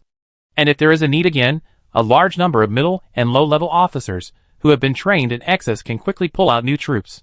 The 3 types of divisions, which have already had a lot of experience in training, can be built in a completely replicable way, and they have also made corresponding preparations. In this regard, Gu Hang expressed his affirmation and also made requirements. Thaddeus of the Military and Political Department should fully cooperate with Yin Fangxiu to do a good job in army construction. The Alliance needs to be able to quickly expand the army to more than 300 army groups within 1 year, and strictly ensure that the proportion of the 3 types of divisions, army groups, and army groups remains unchanged, and the combat effectiveness of the army must be guaranteed. Of course, this is based on the premise that the money is enough. Gu Hang requires that the Alliance must have this level of mobilization and organizational capabilities. It is still a very difficult task. Yin Fangxiu smiled bitterly after hearing this, and Thaddeus frowned after hearing this. It is quite challenging. But there is also good news. In the future, the army's budget will be increased, and it is important to build this kind of mobilization capability, which will come in handy at critical times. After a brief discussion with Yin Fangxiu, Thaddeus took over the task. This will be the direction that the army will take in the next 1 or 2 years. In fact, what they have done in the past 15 years is similar, building a military framework, building organizational mobilization capabilities, maintaining the combat effectiveness of the army under the premise of limited money, and ensuring that the army can expand rapidly when needed. Next, it is nothing more than strengthening these aspects. When it comes to the Navy, the situation is different. If the army has been like a hibernating bear in the past 15 years, although there is no food, it has been trying to maintain or even expand its skeleton, just waiting for the food to be abundant, so that it can eat a bite to fatten itself. Then, the Navy is systematically updating and replacing ships and developing in the long run. The overall size of the naval fleet has not actually increased in the past 15 years, and it still remains at about 2,000 ships. However, the core combat effectiveness of the Navy, compared with the number of ships, pays more attention to the quality of ships, especially the number of giant ships and cannons. In this regard, the Alliance has made progress. For the Navy, the ability to produce as many ships as possible is of course very important and crucial. However, it takes time to produce as many ships as possible. The shipbuilding cycle of a ship, especially a large ship above the level of a battleship, is often 3 to 5 years. It is definitely not possible to do it like the army. If you wait until the war breaks out before starting the construction, by the time the ship is completed, it is unknown how far the war has progressed. The Navy must maintain a strong fleet, and this money cannot be saved too much. Chapter 775. Due to the long construction cycle and large investment of the naval fleet, it is impossible to do it like the Army. It is necessary to maintain a strong enough fleet at all times, otherwise it will not be built when it is not needed, and there will be no ships when it is needed. But if the construction of ships is really liberalized in the past 15 years, and the size of the Alliance fleet is expanded disorderly, it is impossible. Even if the financial situation of the Alliance is good, it cannot withstand such a bottomless pit. Now the Alliance's shipbuilding industry is already very developed. A large part of the Alliance's large-scale investment in the Navy is actually in the expansion of shipyards. The shipbuilding industry also has an important direction for the development of the Alliance's economy. The shipbuilding industry belongs to the terminal industry and can drive the integration of the entire upstream and downstream of the manufacturing industry. From raw material mining to processing, from industrial base to arms. The shipbuilding industry is the most important industrial pearl in terms of scale and technical content. If it weren't for the high technical content of shipbuilding, the slow expansion of docks and shipyards, and the requirement of a complete range of industries and a high industrial base, the Alliance would have been eager to open shipyards in every place under its command. Even if this was not possible, there are 3 large shipbuilding centers in the Dragon Eagle Star region: Kamadi, Yunluo Center, and Jindy Star Center. I won't say much about the former. The shipyard on the Flying Wing Star of the Wrathful Owl belongs to the center of the Alliance's ruling area and has always been the focus of construction. Any latest technology and science are realized in these 2 shipyards. Later, in order to maximize the allocation of human resources, a large-scale shipyard was also built in Kurogia, the most populous city in the Tianma Star region. After the 3 shipyards in the Tianma Star region were expanded, the related industries continued to overflow. Some small ships with relatively low technical content and less demanding industrial clusters, and the construction facilities of civilian ships were dismantled and towed away from the Wrathful Owl Star and the Winged Star to the other 6-star regions of the 7 Horses. The Yunluo Center originally had the ability to build civilian ships, and was also focused on by the Alliance. Jindy Star was the forging world of the Mingyang sect, and now the Mingyang sect has become the shape of the Alliance. It is said that the Mechanicus has a transcendent status in the Empire, which is guaranteed by both political tradition and legal text. However, it always depends on the actual situation. How could Jindy Star remain independent in such a powerful alliance? Even the more powerful Ramada sect, formerly the Alfonso sect, has completely surrendered to the Alliance. They are the same. Moreover, they are quite willing to bow their heads. After standing on the side of the Alliance, life is getting more and more prosperous. Originally, they were just an ordinary small sect on the border of the Empire, nothing special. During the Iron Armor War, they lived a very comfortable life with the war orders of the Alliance. And after the war, their cooperation with the Alliance was unimpeded. Although the highest ruler on Jindy Star is still the Sage Council, and the casting general in name, in fact, from the grassroots management cadres to the management of the core factory, almost all of them are from the Alliance. The sages of the Mingyang sect had no objection to this. The administrative officials of the Alliance did a good job. As for power, losing power is indeed quite unwilling and uneasy. However, the Alliance gave them a sense of security, and their status would not be deprived. At the same time, the Alliance also gave them greater benefits. After development, more abundant resources can allow them to conduct various research in their specialties. The needs of the Alliance have promoted their technology to be implemented on a large scale. The most valuable thing is that the Alliance can even bring technical feedback to the main business sages. Whether it is the Alliance's own technology or the communication with the Aramida sect, it is very effective. Then, there is the black box. Although the process of applying for a new black box is a bit difficult, everyone has to compete. However, the quality of the black box provided by the Alliance is indeed quite high and fascinating. In short, Jindy Star is not just the shipbuilding industry, all industries are basically used by the Alliance. The Alliance also gave them sufficient rewards. In recent years, the development speed of Jindy Star has surprised them. It is not enough to have these 3 shipbuilding centers. In Mingha Star region and Alfonso Star region, there is also a large shipbuilding center. In other star regions, the shipyards may not be so large, but it is no problem to make some small boats and civilian ships.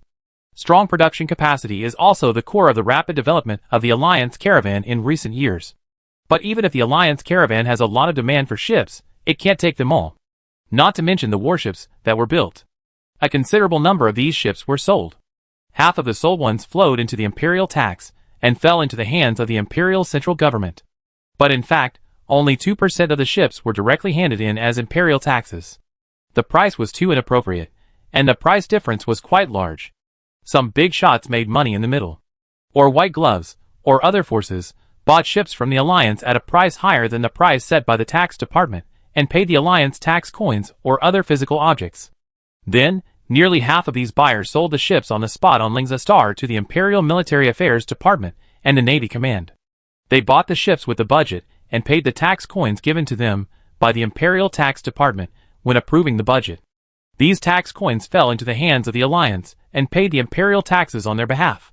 In other words, half of the ships sold by the Alliance did fall into the hands of the imperial central government. But in fact, most of them were transferred from other places, which was equivalent to being bought by the Empire. This price is often 30% to 150% higher than the price set by the tax department for each type of ship. The money in the middle is earned by the Alliance and the middlemen. The central government of the Empire has bought at most 60% of the warships at the same price. Under normal circumstances, the central government of the Empire would never allow such middlemen to make a profit. It is not allowed even if it complies with the regulations. To be honest, the Empire is the strongest. Regardless of whether you comply with the regulations or not, you all make money and I lose money, so my fists have grown so big for nothing. However, the so-called Empire is not a living person. What if the people who determine the will of the central government of the Empire are the bigwigs behind the many middlemen who make money? Then, Prime Minister Chi Bodu, Prime Minister Su Fujian, Prime Minister Luo Fei, the state religion, the Imperial Chamber of Commerce, the powerful families hidden under the political arena on Holy Terra. Who doesn't have a share? Even for Chi Bodu, there are rules for how to spend the financial money earned by the central government of the Empire. Even he cannot decide it at will. He has to hold a meeting to make a decision.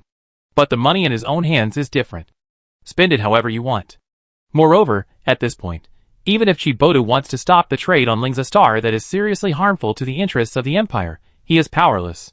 He is the most powerful minister, but power is something that requires others to believe in you.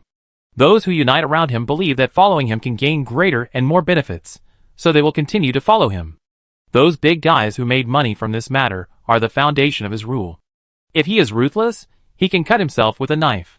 But he can't cut his own rule foundation with a knife. In that case, the chain reaction triggered is something he may not be able to bear.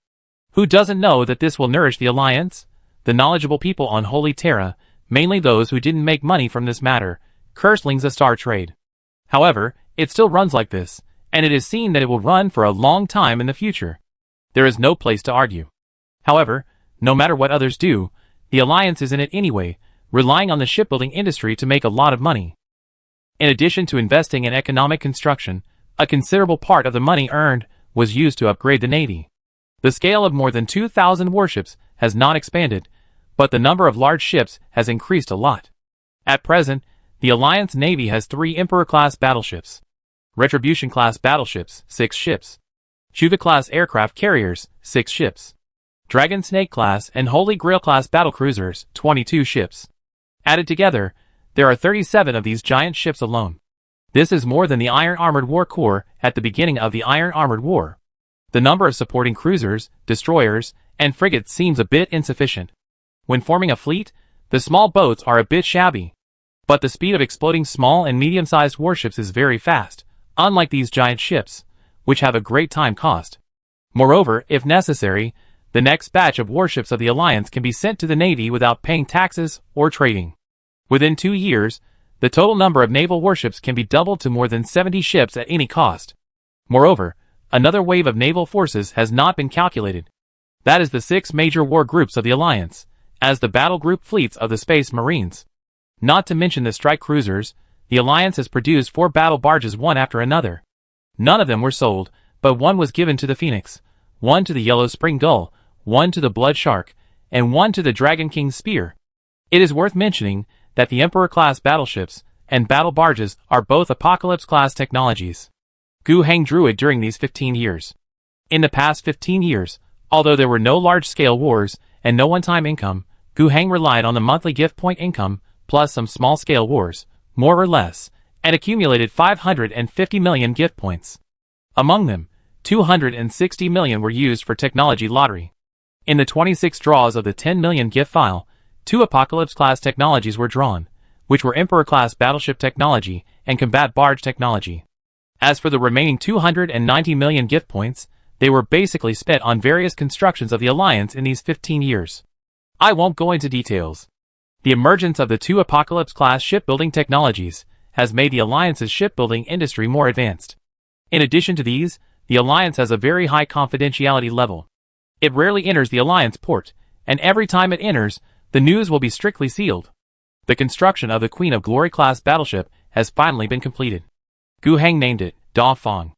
The Alliance has a pretty clear naming rule for ships. Cruiser-level ships and below, nothing special, except for the number in the Navy, are generally named something tall and mighty, or with some meaning, which is more casual. But for battlecruisers and above, they are named after planets within the Alliance. Some important planets are usually selected, which is also one of the means of United Front propaganda for those places. Going up, it should be the name of star region or star field, but it has never been used, and it jumps directly to the universe field. It is a bit unreasonable, but it seems reasonable when it is placed on the Queen of Glory, which has few ships in the entire Empire. The specific name of the East is quite intriguing, although the Alliance started in the Eastern Universe. But now there are a total of 14 star fields, only 2 of which are in the Eastern Universe, and most of the others are in the Spider Universe. Gu Heng's biggest official identity is the High Lord elected as the chairman of the Spider Universe.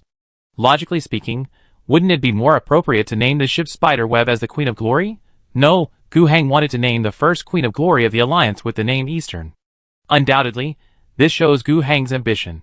This is also the goal of the Alliance in the next stage that he talked about in the next small-scale meeting after he expressed his opinions on the construction of the Navy.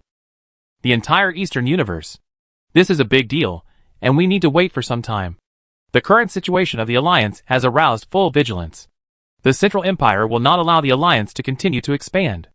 There needs to be some variables. But the Alliance is not waiting foolishly. Part of the variables have been put into Holy Terra. Just wait for it to happen. Chapter 776. Sometimes, variables require patience, but sometimes they happen naturally. When the atmosphere is right, they come naturally. In the Eastern Universe, things have changed. A big thing happened on Wuji Star. The chairman of the universe rebelled. The current chairman of the Eastern Universe is named In Bahim. For years ago, the former chairman Zhu Xiaofeng got promoted as he wished and became a vice premier of the Ministry of Military Affairs. Generally speaking, it is difficult to be so fast. The chairman of the Eastern Universe before Zhu Xiaofeng was promoted to vice premier. He had been working hard in the local government for a lifetime. He finally got a vice premier and retired every 2 years. It was just a retirement benefit. Although the position of the chairman of the universe is important, and even has the qualification to elect a High Lord, not everyone can get a high-ranking official in the central government. Compared with an ordinary chairman of the universe, the vice premier of the central department of the empire may need to be debated. The higher position is basically unquestionable, and the vice premier is one level stronger. In addition, the attraction of Holy Terra to outsiders, the attraction of entering the power center of the empire. As long as they are not local tyrants, who are obsessed with being local tyrants, most politicians in the empire will still choose the vice premier. Not to mention the vice premier, there are even people who were transferred from the chairman of the universe to serve as assistant ministers. This position is only one level higher than the deputy minister, but in a department, it is also a top 7 figure. Theoretically, if the Executive Yuan, the Ministry of Justice, the Ministry of Military Affairs, and the Ministry of Taxation are counted together, there are only 8 positions for the vice premier, and it is not easy to vacate one. And even if it is vacant, the competition pressure is very high. Not only are there many cosmic domain presidents eyeing the vacant position on Holy Terra, but the assistant ministers and deputy ministers of various departments are also eyeing it. It is not possible to get it just by wanting it. Although Zhu Xiaofeng has been the cosmic domain president for more than 40 years, to be honest, his position as the cosmic domain president is not particularly stable. It seems that he was forced to get it. His qualifications and achievements are not enough. Logically speaking, he cannot compete for the position of deputy prime minister. However, there are 2 aspects to help. First, there is Gallardo, the prime minister of the military affairs department, who is working hard on it. Zhu Xiaofeng is one of his own people. Even if he has gradually mastered the situation in the military affairs department over the years, It would be of great help to push one more trustworthy person to take up an important position of Deputy Prime Minister. His position is not so stable. His good relationship with Gu Heng has always made him suffer a lot of criticism. Even Prime Minister Chi Bodu sometimes secretly punishes him.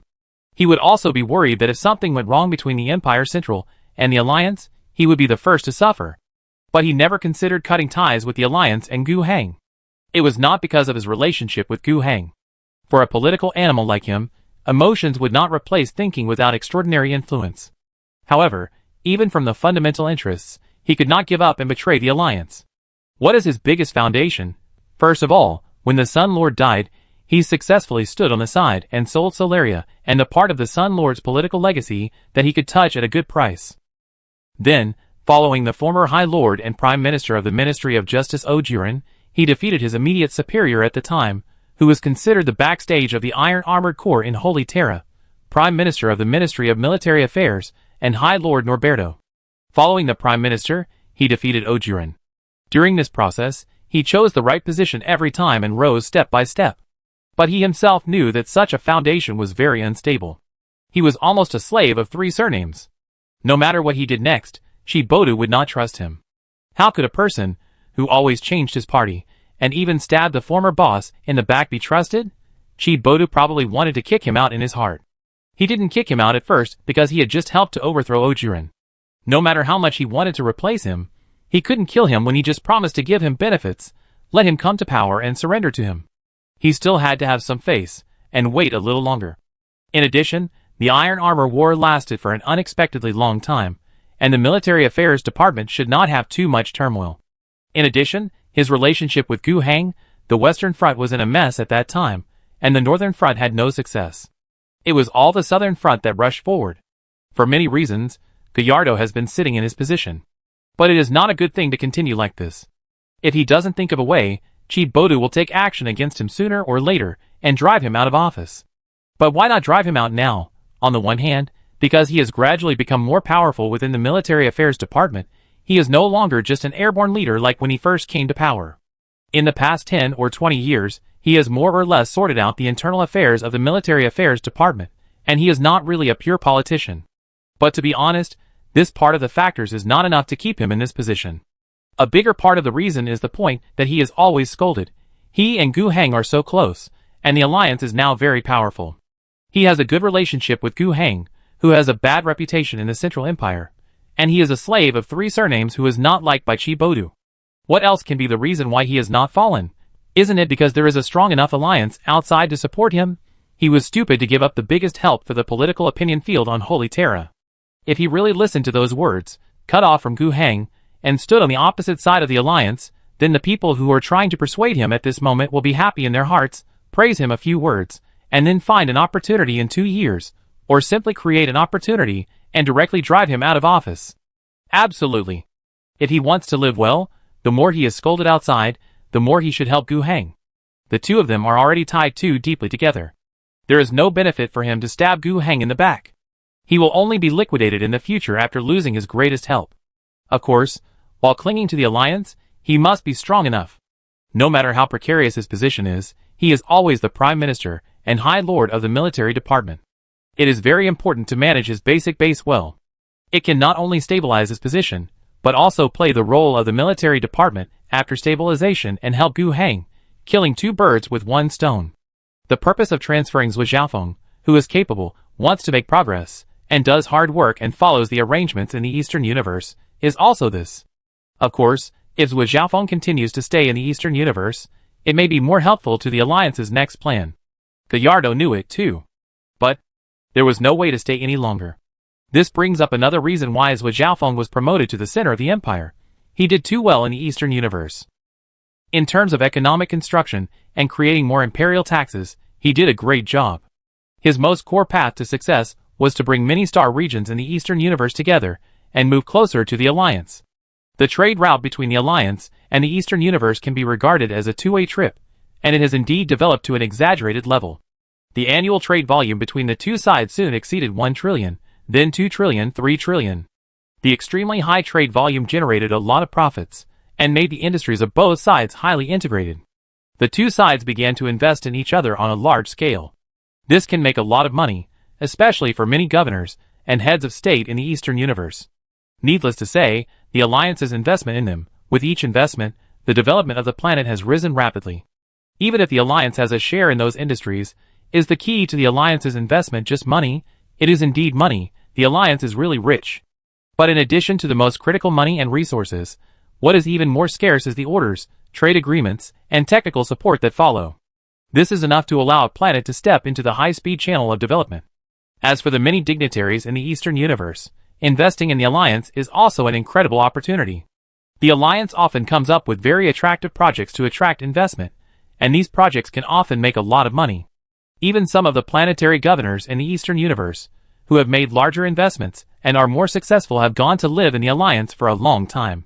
The living conditions in the Alliance, especially in the core economic zone, are much better than those of the planetary governors in the remote areas.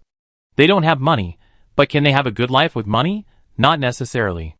Money can buy almost everything, but you have to have something to sell to them. The magnificent city landscape, the ecosystem created by the Garden of Eden technology, the extremely rich entertainment and leisure products, the sufficient supply of luxury goods, the high-end social circle.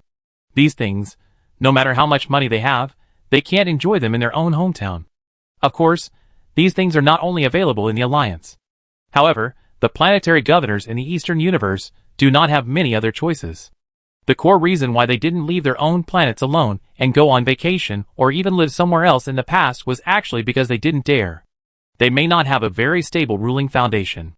If they leave for a long time, the people below may not listen to them and are unwilling to contribute wealth to support their luxurious life. Even if the rule is relatively stable, it is easy to lose power after a long time. If you lose power, you lose everything. But the reason why they are not afraid of this when they are with the Alliance is that they will be protected by the Alliance. The development of the planet depends on the Alliance. After establishing inseparable economic relations and even strong personal interest relations, further relations will naturally come into being. This is true in politics and military. They found that it is quite useful to directly hire government managers from outstanding university graduates in the Alliance. Loyal, scientific, strict for their goals, and also very good at dealing with the trade system of the Alliance itself. Then, they found that training soldiers in the way of the Alliance was also reliable. Even, you can just do the whole package. Officers, equipment, organization, training methods. All let the Alliance to carry out the full package, they just need to pay. The defense army built in this way is not only stronger than the original old army, but also incredibly cost-effective. Officials are people from the Alliance, officers are people from the Alliance. Then these planetary governors are equivalent to an empty shell. Are they being sidelined? It does mean that. But the core difference is that the Alliance's full package is all on the table. If you want to save worry, then you can choose the all-inclusive package. If you have doubts, then you can reduce the configuration in the all-inclusive package. The Army only imports equipment, or even only imports weapons production lines, to stimulate development. Prohibit Alliance people from being managers, only trade contacts. Whatever you want to do, it's up to you. Even if you choose the all-inclusive package, to put it bluntly, the officers and administrative officials are all working for the planetary governor. If they want to intervene in administration or military affairs, they can do so anytime and anywhere. If you want to fire someone, you can fire him. If you want the Alliance to replace someone, you can replace him. To put it bluntly, a group of workers, who are not our own, but are very professional and capable have come. What is there to be dissatisfied about? Not to mention the planetary governors, even those powerful starfield heads, many of them do this. Even 3-star regions in the Eastern Universe have signed military contracting contracts with the Alliance. They have disbanded all their own troops and completely demilitarized, and their own military security issues are completely guaranteed by the Alliance, and they only need to pay some money. Saving money, less pressure, faster development, and more income for the dignitaries. Why not? It is indeed good for them, but in the eyes of the Central Empire, this is simply treasonous. What is the difference between you doing this and handing over the Eastern Universe to Gu Hang? And the reason why they can do this is very much related to the instigation of Zhuo Jiafeng, the chairman of the universe. Zhuo Jiafeng can't continue to work in the Eastern Universe. Even if under his leadership, the tax amount of the Eastern Universe is rising, and the development is getting better and better, it is obviously a capable minister, and it can't continue. Unless the Central Empire is willing to accept that the Alliance's base will continue to expand. Anyway, since Gallardo was constantly doing things for Zhuo Jiafeng on Holy Terra, it was a good opportunity to bring him up and get him out of the Eastern Universe. By the way, they also sent a new chairman of the universe to the Eastern Universe. That person was Ian Bahim. He was tasked with preventing the Eastern Universe from falling into the clutches of the Alliance. Chapter 777. The long-term strategy of the Alliance is to peacefully transform the Eastern Universe. Using the strong economic and cultural influence, it penetrates into the political and military aspects. Forget about conquering the enemy without fighting, it is just to come to the entire universe directly. And Ian Baxi is here to change all this. However, he was full of confidence when he first came, but after working for a few years, he became increasingly haggard. It is much more difficult than expected. He came with a strong force. Of course, he did not want to fight the Alliance. Even if he wanted to, the central government of the Empire would not allow it. And he couldn't fight. Who doesn't know that the Alliance can fight? But it is no problem to use it to fight the local forces in the Eastern Universe. The army he brought is for this purpose, to see who dares to attack, with the guarantee of military force. What he wants to do next, wouldn't it be very smooth? As for the possible interference of the Alliance, it is indeed possible, but after analysis, it should not be armed interference. The Alliance has no reasonable reason to do this. A large-scale invasion, a direct military confrontation with the Central Empire in the Eastern Universe, is too exaggerated. In the next few years, the direction of development is similar to what Ian Bahim thought. The Alliance really has no way to conduct direct military intervention, and even political intervention is difficult to do. It can only strengthen economic trade and strengthen the binding effect of both parties. However, the problem lies precisely here. The economic interests of the Alliance and the dignitaries in the Eastern Universe are too deeply bound. The de-alliance reform promoted by Ian Bahim is undoubtedly cutting off people's financial resources. That's like killing one's parents. Turbulence is inevitable. This is within his expectations. But those powerful people did not resist directly, but kept making various small moves behind the scenes. Ian Bahim first tried to appease them, but it didn't make sense, so he suppressed them with a heavy hand. Under the turmoil, the imperial tax in the Eastern Universe began to be affected. The supporters of the Alliance of Gallardo constantly attacked him in Holy Terra, and the reduction of the imperial tax was the biggest handle. He was under great pressure, but fortunately he also had supporters. Not only was his position temporarily stable, but he even had more people assigned to him. In this case, he began to suppress with a more severe attitude, to the point of tearing his face and killing people to establish his authority. But then, he found that it was not so easy to kill people. Many times, he simply couldn't kill them. As soon as he started, he found that the person was gone. There are two problems here. How did the person get the news in advance and then run away? How did the person run away so that there was no trace left? These two questions point directly to two essentials. First, his subordinates were probably infiltrated thoroughly long ago. As soon as the decision to take action was made, the news would spread out in minutes. Second, the Alliance must have intervened. Their elite agents must have already entered the core areas of the Eastern Universe. With the cooperation of the local infiltrated personnel, the people can be quickly transferred and then sent to the Alliance. On the dark battlefield, the people he brought with him lost completely. Later, even if Ian Bahim made up his mind to completely abandon the local people in the Eastern Universe, and use the people he brought from Holy Terra from the order to the execution, this problem could not be solved well. After staying in the Eastern Universe for a long time, the people from Holy Terra may not be able to maintain much loyalty. After all, this is not somewhere else, they also have to eat, drink, defecate, urinate and sleep, and they have to contact with the local people in the Eastern Universe, and even with the all-pervasive Alliance agents, and infiltration is inevitable.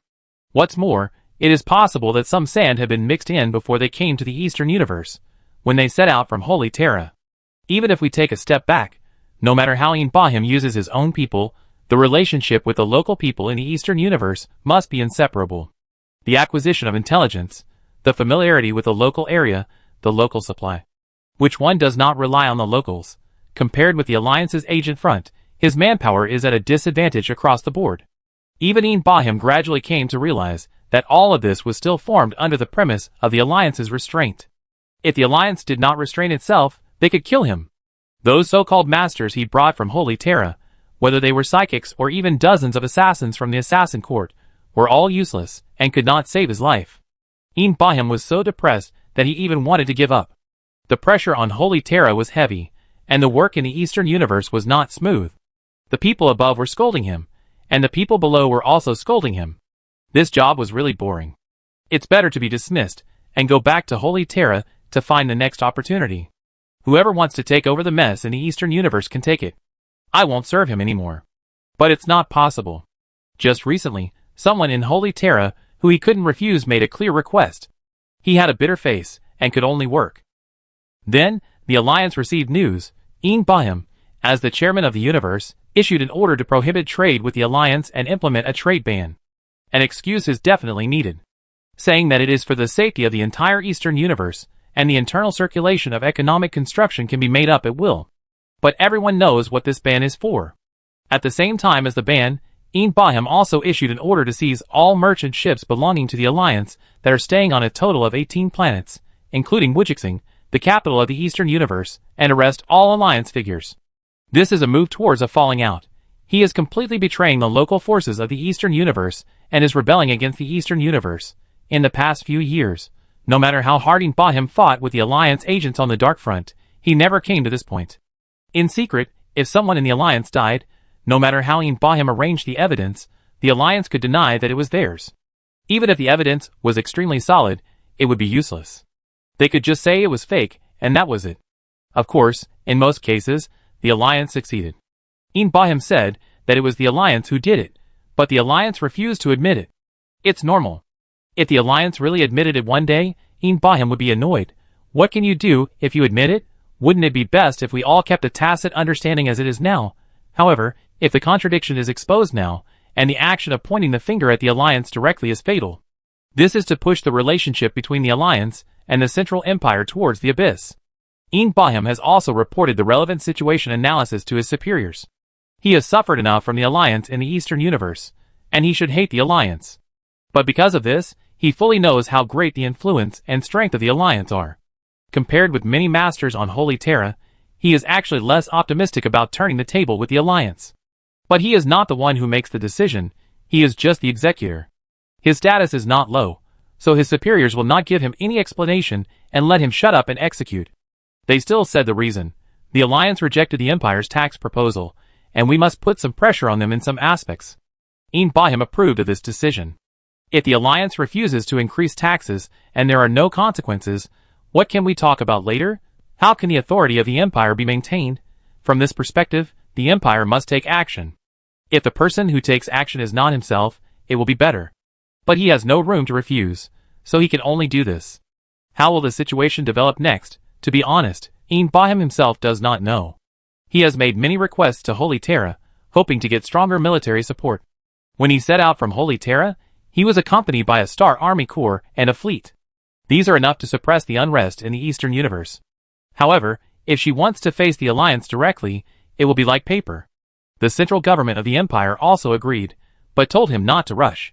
It will take time for the troops to come, after all, it is so far away. Even if the worst happens, after all, there is such a big Eastern Universe. EP761 will integrate it, and with the power at hand, it will not be a problem to hold on for 2 or 3 years, and he will definitely be able to wait for support. EP761 thinks that the masters on Holy Terra are crazy. What are they thinking? Still integrating? Integration is a fart. I am afraid that once the Alliance fleet arrives, the dignitaries, governments, and people's armies in various places will all be ready to welcome the Royal Army. The Alliance is not here to fight, but simply to march armed and directly take over the local areas. The only one who can really fight the Alliance is probably Wuji Star, where he is personally in charge. But I am afraid there is no fight. His troops must be in the same situation as an isolated army, and low morale is the least of it. And it is very likely that there will be a lot of fighting outside, and there will be rebels on the ground causing trouble. His troops have to fight against a powerful Alliance outside, and fall into the vast ocean of people's war inside. Hold on, forget it, it will fall apart at the first touch. He is really scared. He can only pray to the Emperor, don't really fight. It should not happen, right? It should not happen. The probability of fighting is still very low. If a war really starts, there will probably be several steps in between. Brother, where are you from? In the prison, Fan Xiaocheng was bored, so he shouted to the prisoner in the next cell, "Hey, buddy, come out and chat, it's really boring." There was no reply from the other side. "I know you were here, I saw them lock you up yesterday." Still no sound. But Fan Xiaocheng still said to himself, "Alas, I don't know when it will end." "Buddy, you were locked up a little later, is there any news?" share with brothers. The person next to him finally spoke. No news, our ship almost left the port, but it was detained in the end. Wow, you finally spoke. The voice next to him was quite helpless. If I don't speak, you will be noisy to death. Hee, isn't it because you are too bored? I was afraid that you were beaten and couldn't speak. They haven't been beaten, so they are still very polite to the Alliance people. That's right, we have supporters in the Alliance, I'm with you. It is said that the bastard chairman from Holy Terra will release us sooner or later. Arresting us and issuing a trade ban is just for show. Without our alliance, all the people in the Eastern Universe will have to beg for food. Oh, are you so optimistic? You don't believe it? Maybe Ian Bahim will turn against the Alliance and start a war. When the time comes, we will all be executed. This. Fan Xiaoqing was stunned for a moment, and then said, Impossible? They still dare to fight? Looking for death? I have been running this trade route for a long time. It is not an exaggeration to say that the Eastern Universe really depends on us for food. Isn't he rebelling against himself and destroying his own bowl? Who knows? Even if they are looking for death, they will have time to shoot us all before they are finished. No, you are too pessimistic. Hearing that the other party did not speak, Fan Xiaoqing continued, Even if that happens, the Alliance will definitely send someone to rescue us. Hee. No, what are you sneering at? You don't believe in the Alliance. Hee. Hey, it seems that you really don't believe it.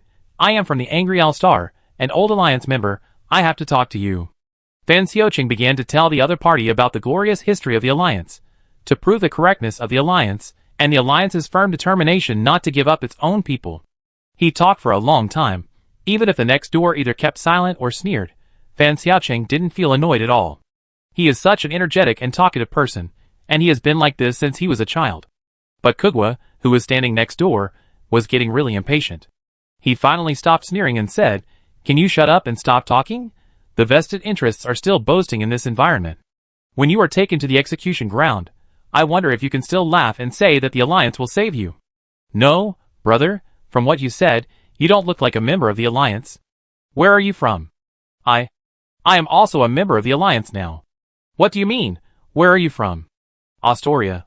What place is that? Queen Star region. Oh, you are from the Queen Star region, or the New Alliance? He is one of our own Alliance members. The Alliance will definitely not ignore you. Do you think he is the same as your previous iron armor? You? Kugwa opened his mouth to refute, but the words of rebuttal did not come out.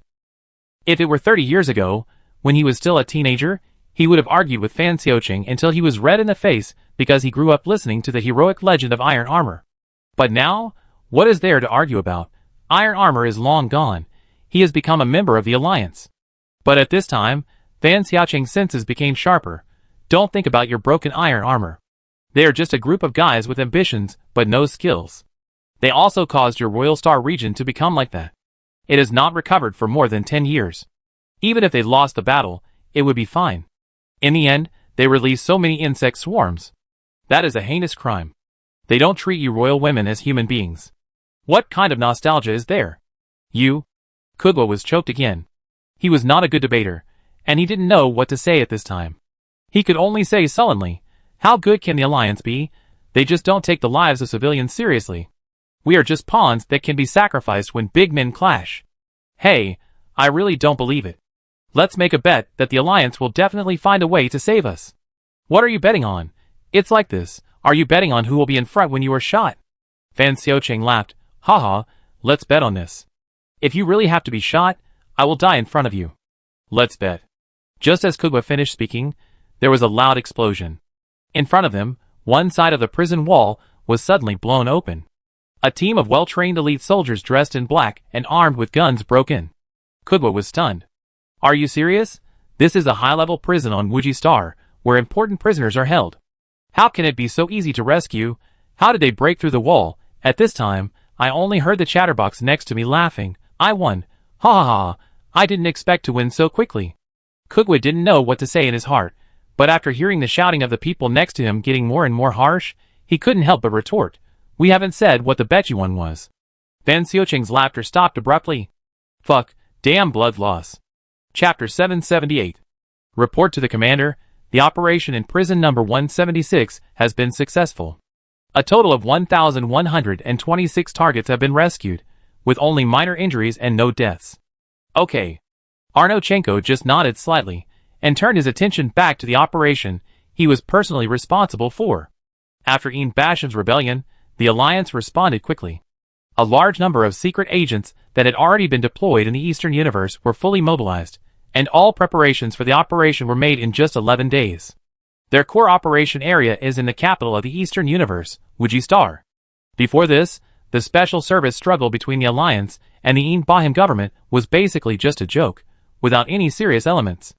The ones fighting against Ian Baham were nothing more than some agents from the Central Bureau of Investigation, the Foreign Intelligence Bureau, and the Military Intelligence Bureau. In fact, there are more than just these few people arranged to enter Wuji-Star.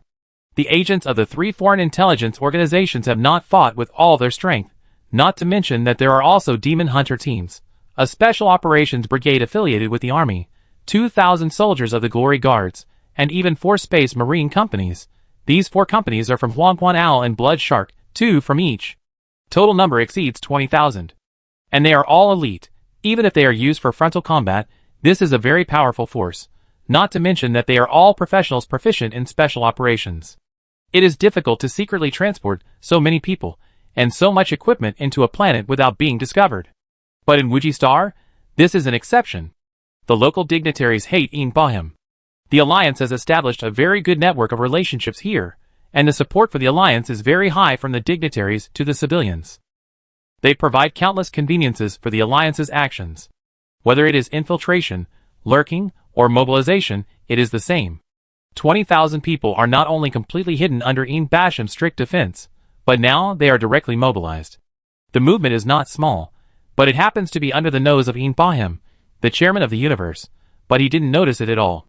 The assault on several prisons in the periphery where members of the Alliance caravan are detained is just an insignificant part of the operation, which can be carried out by the soldiers of the Special Operations Brigade in groups.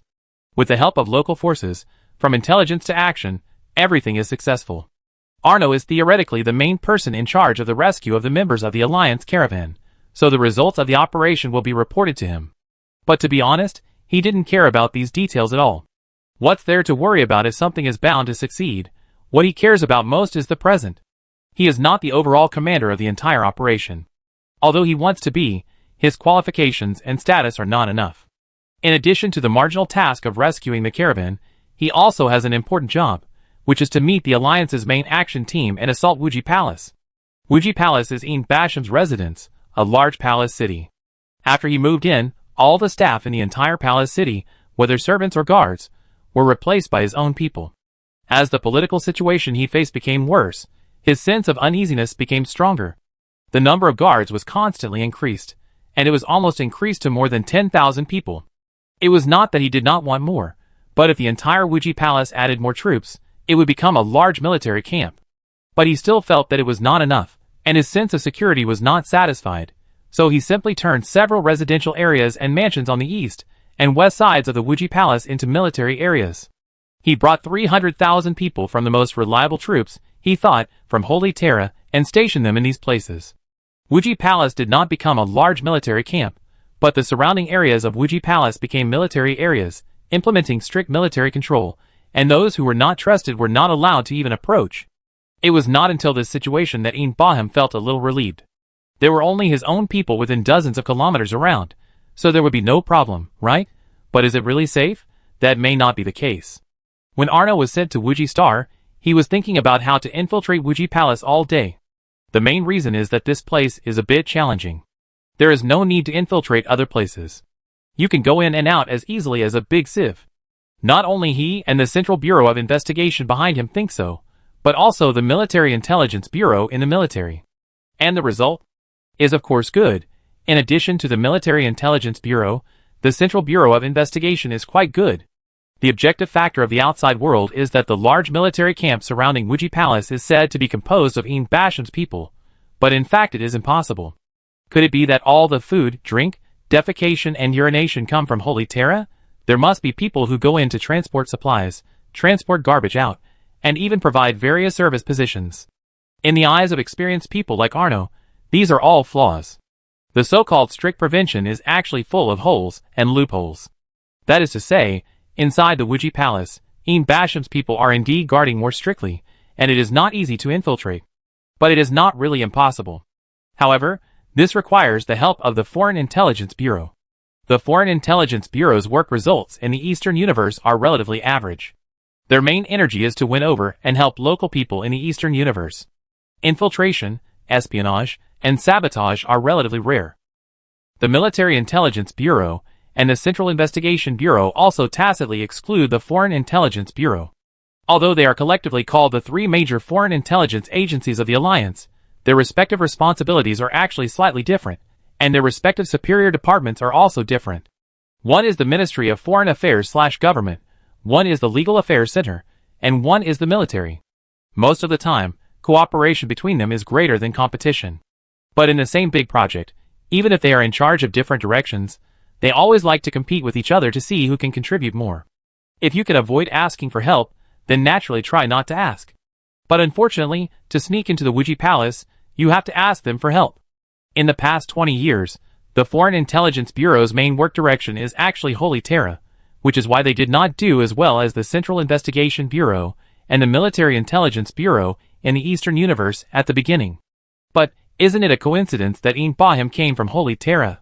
Before he prepared the personnel and set out from Holy Terra, the Foreign Affairs Bureau's office in Holy Terra had tried every means to plant a secret line in it. To sneak into the Wuji Palace, you have to ask them for help. Otherwise, you can only attack by force. Although it is not impossible to attack, there are faster, more stable and less costly means, so why bother? If the governor knew that they had a better way, but did not use it because of the sectarianism between departments, resulting in higher casualties and higher costs, I am afraid they would be in trouble when they return. It is better to be honest, and do what should be done. The Foreign Affairs Bureau also handed over very smoothly. After the top leaders of the three bureaus communicated with each other and signed and confirmed, the specific information and contact methods of the secret lines lurking in the Wuji Palace and around Bahim were sent to Arno. After contacting the superiors and agreeing on a time, Arno personally brought his elite subordinates and arrived as scheduled. Later, Arno worked with the Military Intelligence Bureau and the Foreign Intelligence Bureau to build a passage from the outer military camp to the interior of Wuji Palace. On the day the operation started, after the attack on the prison began, Arno suppressed his restlessness and waited patiently. Soon, the news he was waiting for came. According to the secret message, Chairman Bahim attached great importance to the attack on the prison. He sent his trusted direct troops from the military area near Wuji Palace to investigate. At the same time, he asked many local dignitaries to come to Wuji Palace to see him. He believed that the prison was attacked and the Alliance people were rescued, which was inseparable from those dishonest local dignitaries. He had to call these dishonest guys out and give them a good beating. So far, the time has come. The secret agent, who was not low in status beside Bahim, made some moves when the troops were mobilized and the security was preparing for the subsequent meeting. He deliberately left about 15 minutes of gaps in the patrol arrangement and defense arrangement. In the military area outside the Wuji Palace, Arno was sure to leave a passage directly to the Wuji Palace to ensure that it would be unobstructed for an hour. So it was foolproof, right? Arno sent a message to his superiors that he could take action, and then waited here. If the previous ones were only special operations and struggles in the dark, then the next ones would be serious military operations. Who would be responsible? In the dark, the armored personnel carrier convoy painted as the Sun Auxiliary Army drove in and gradually approached Arno's current location at a slow speed. Arno's disguise at the moment was a captain officer of the Sun Legion. He saluted pretentiously, and then stepped forward to check the documents. The driver was a soldier of the Astra Militarum in the uniform of the Solar Auxiliary Army, which was normal. But through the rear observation window that he had intentionally opened, he saw 6 giants wearing dark gray power armor, with the blood drop logo on the top of the helmet and the blood red sharks on the shoulders, which all showed their identity, the Blood Shark Regiment. There were 12 such armored personnel carriers in total, advancing in a patrol posture, with a total of more than 70 Blood Shark Space Marines. Is it enough? Arno was a little skeptical. Under normal circumstances, it was enough. However, it was a little problematic to deal with a senior official from Holy Terra. There are also space warriors protecting Bahim. According to intelligence, there are 200 space warriors in this group, all of whom are in Wuji Palace. 50 of them come from 5 different regiments, all of which are active in the Central Territory, and are deeply influenced by the central government of the Empire. These regiments are often recruited by the central government of the Empire to do other things. Protecting important personnel is a routine task. Another 50 people are soldiers sent by a ship-based regiment called Icewing Serpent that Bahim recruited himself. The ship-based regiments have to earn their own money to live. Bahim gives money, and the mission is a very serious matter. It is not surprising that he can recruit 50 space warriors. There are also 100 warriors, who come from the Sword of Li Guang Regiment.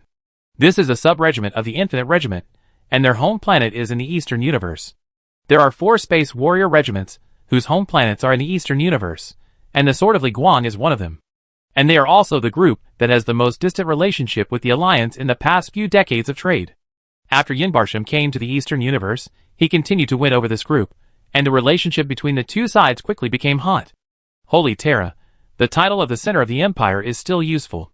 This group agreed with Yinbarsham last year that it would continue to send a full company to provide him with security protection in rotation. Arno knew that the Blood Shark group was powerful, and they fully proved themselves in the Iron Armor War. But more than 70 people, against 200 people, it's still a bit too much, right? Didn't 400 of their own space warriors sneak in? Why only 70 people were used? He was quite puzzled, but he was only the frontline person in charge of the special operation, not even the general person in charge. He still had superiors. Not to mention, special operations are different from military operations.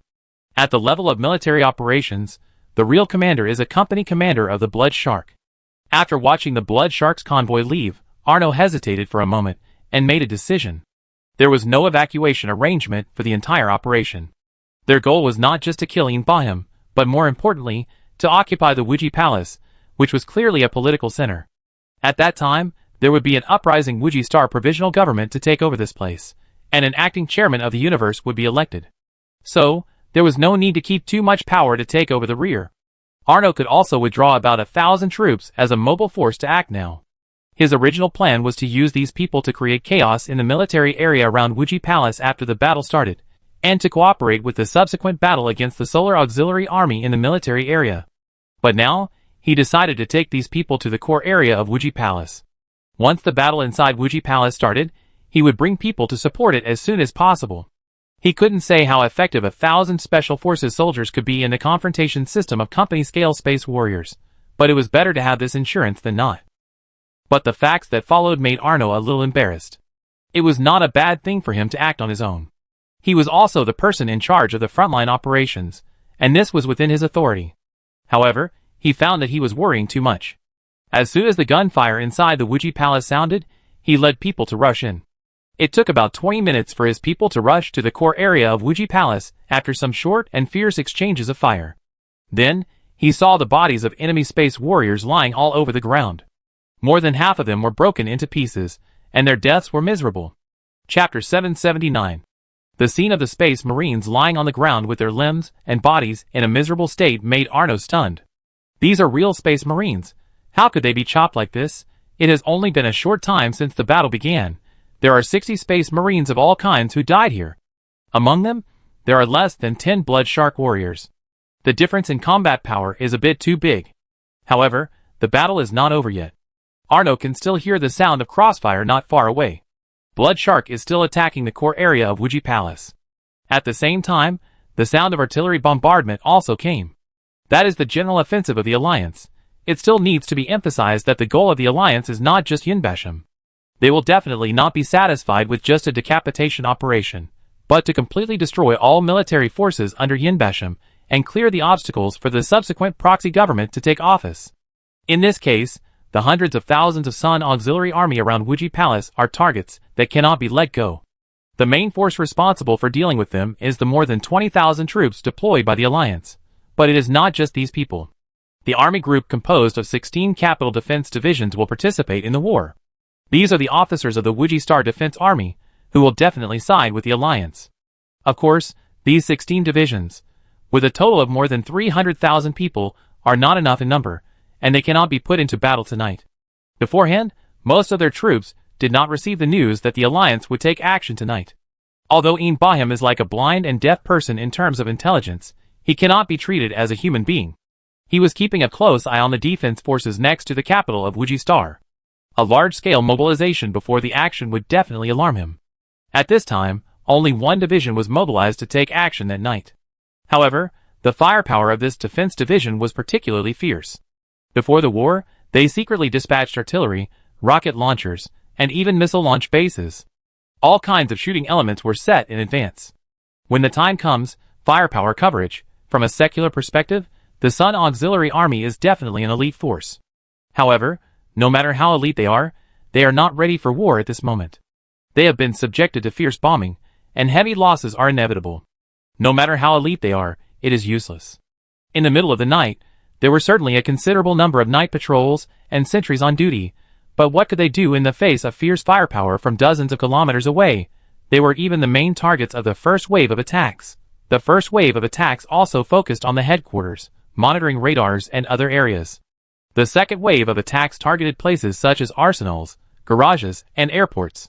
Soldiers and the army must have equipment to be able to exert their combat effectiveness. All kinds of artillery, reconnaissance, armored vehicles, aircraft, are the core.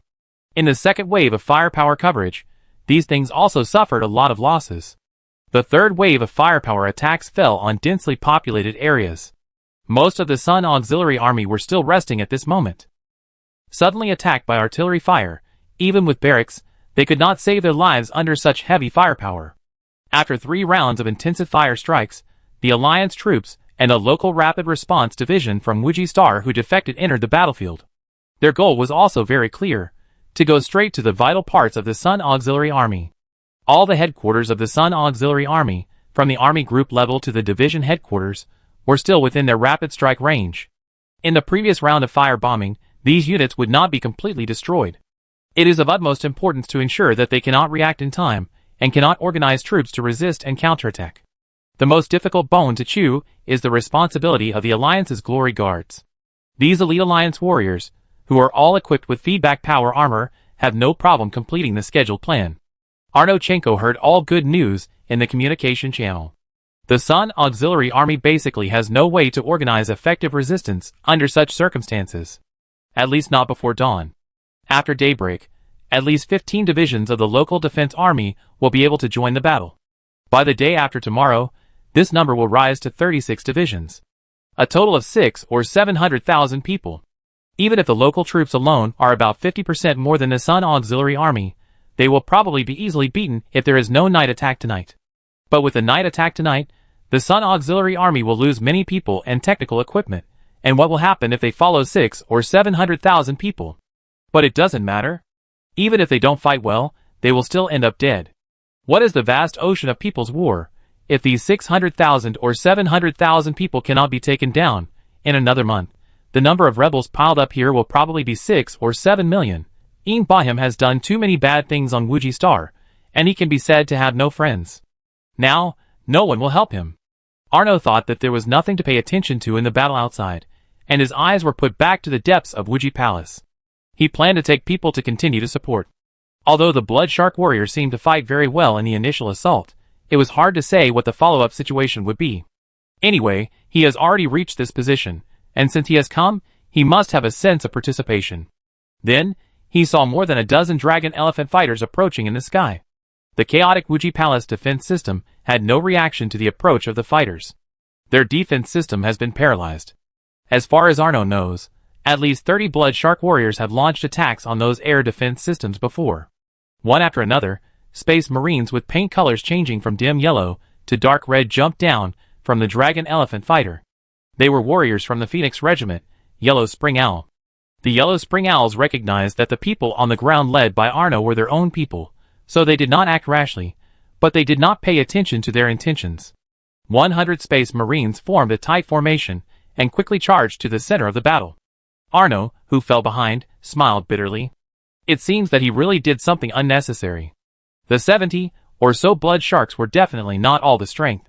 The support troops had been prepared long ago, so why would he need the 1,000 or so people he had on hand? If you had come a little later, you would only see the corpses of these scum.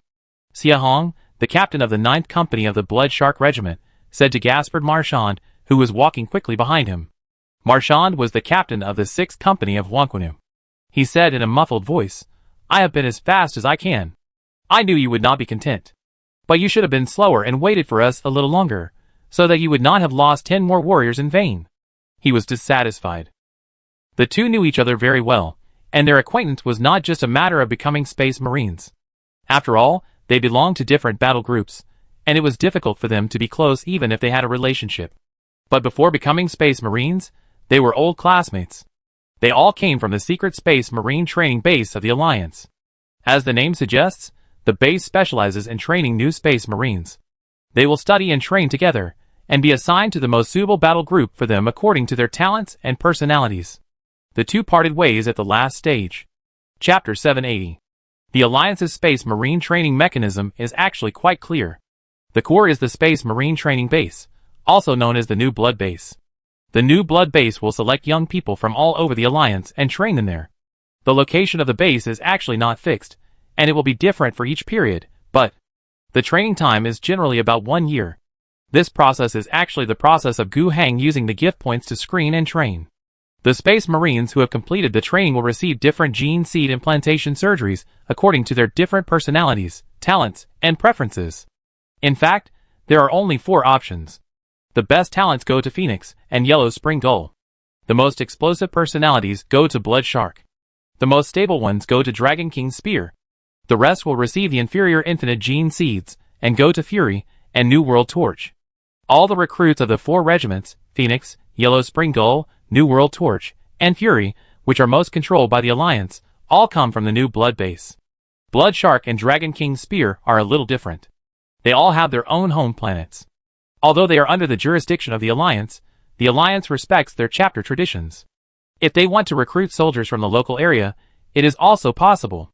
They also tried to recruit soldiers by themselves, and the Alliance did not impose any restrictions or set any obstacles.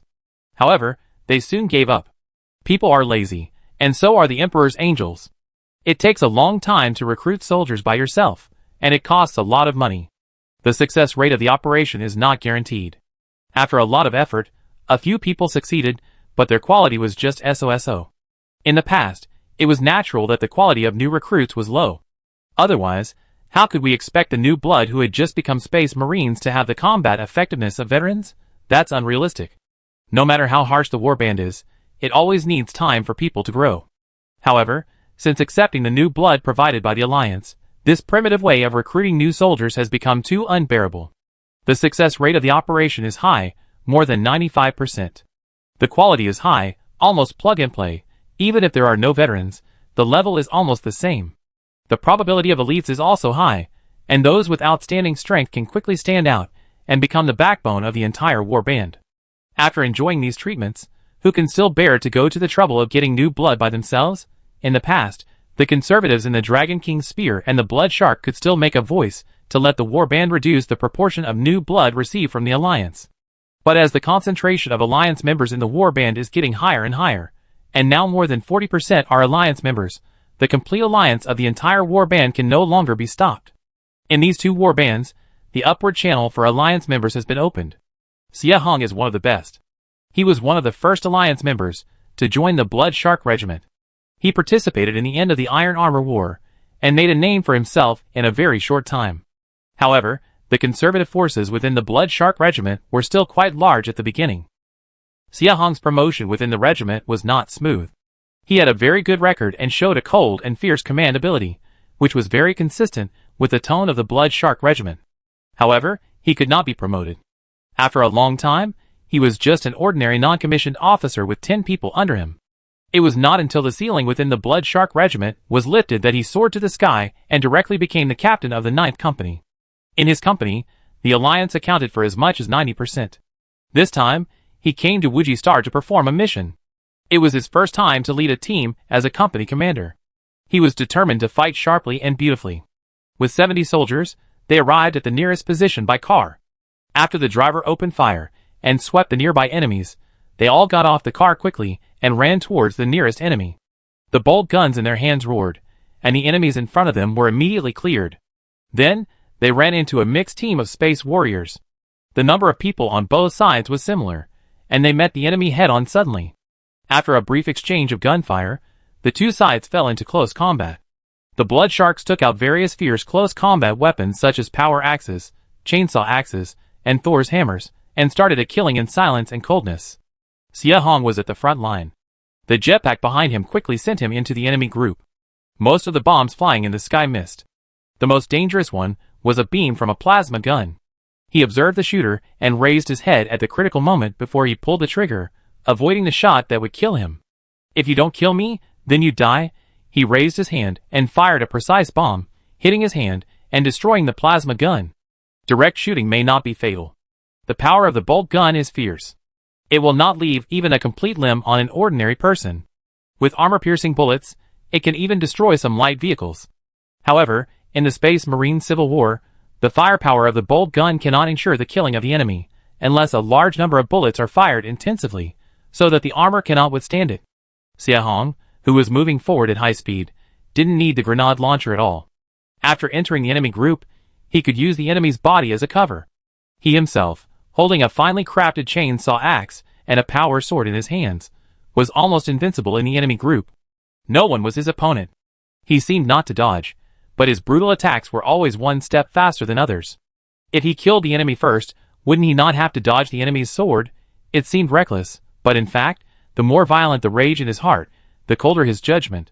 When he killed the seventh enemy, he encountered a slightly challenging opponent. At this time, the scene was already mostly empty.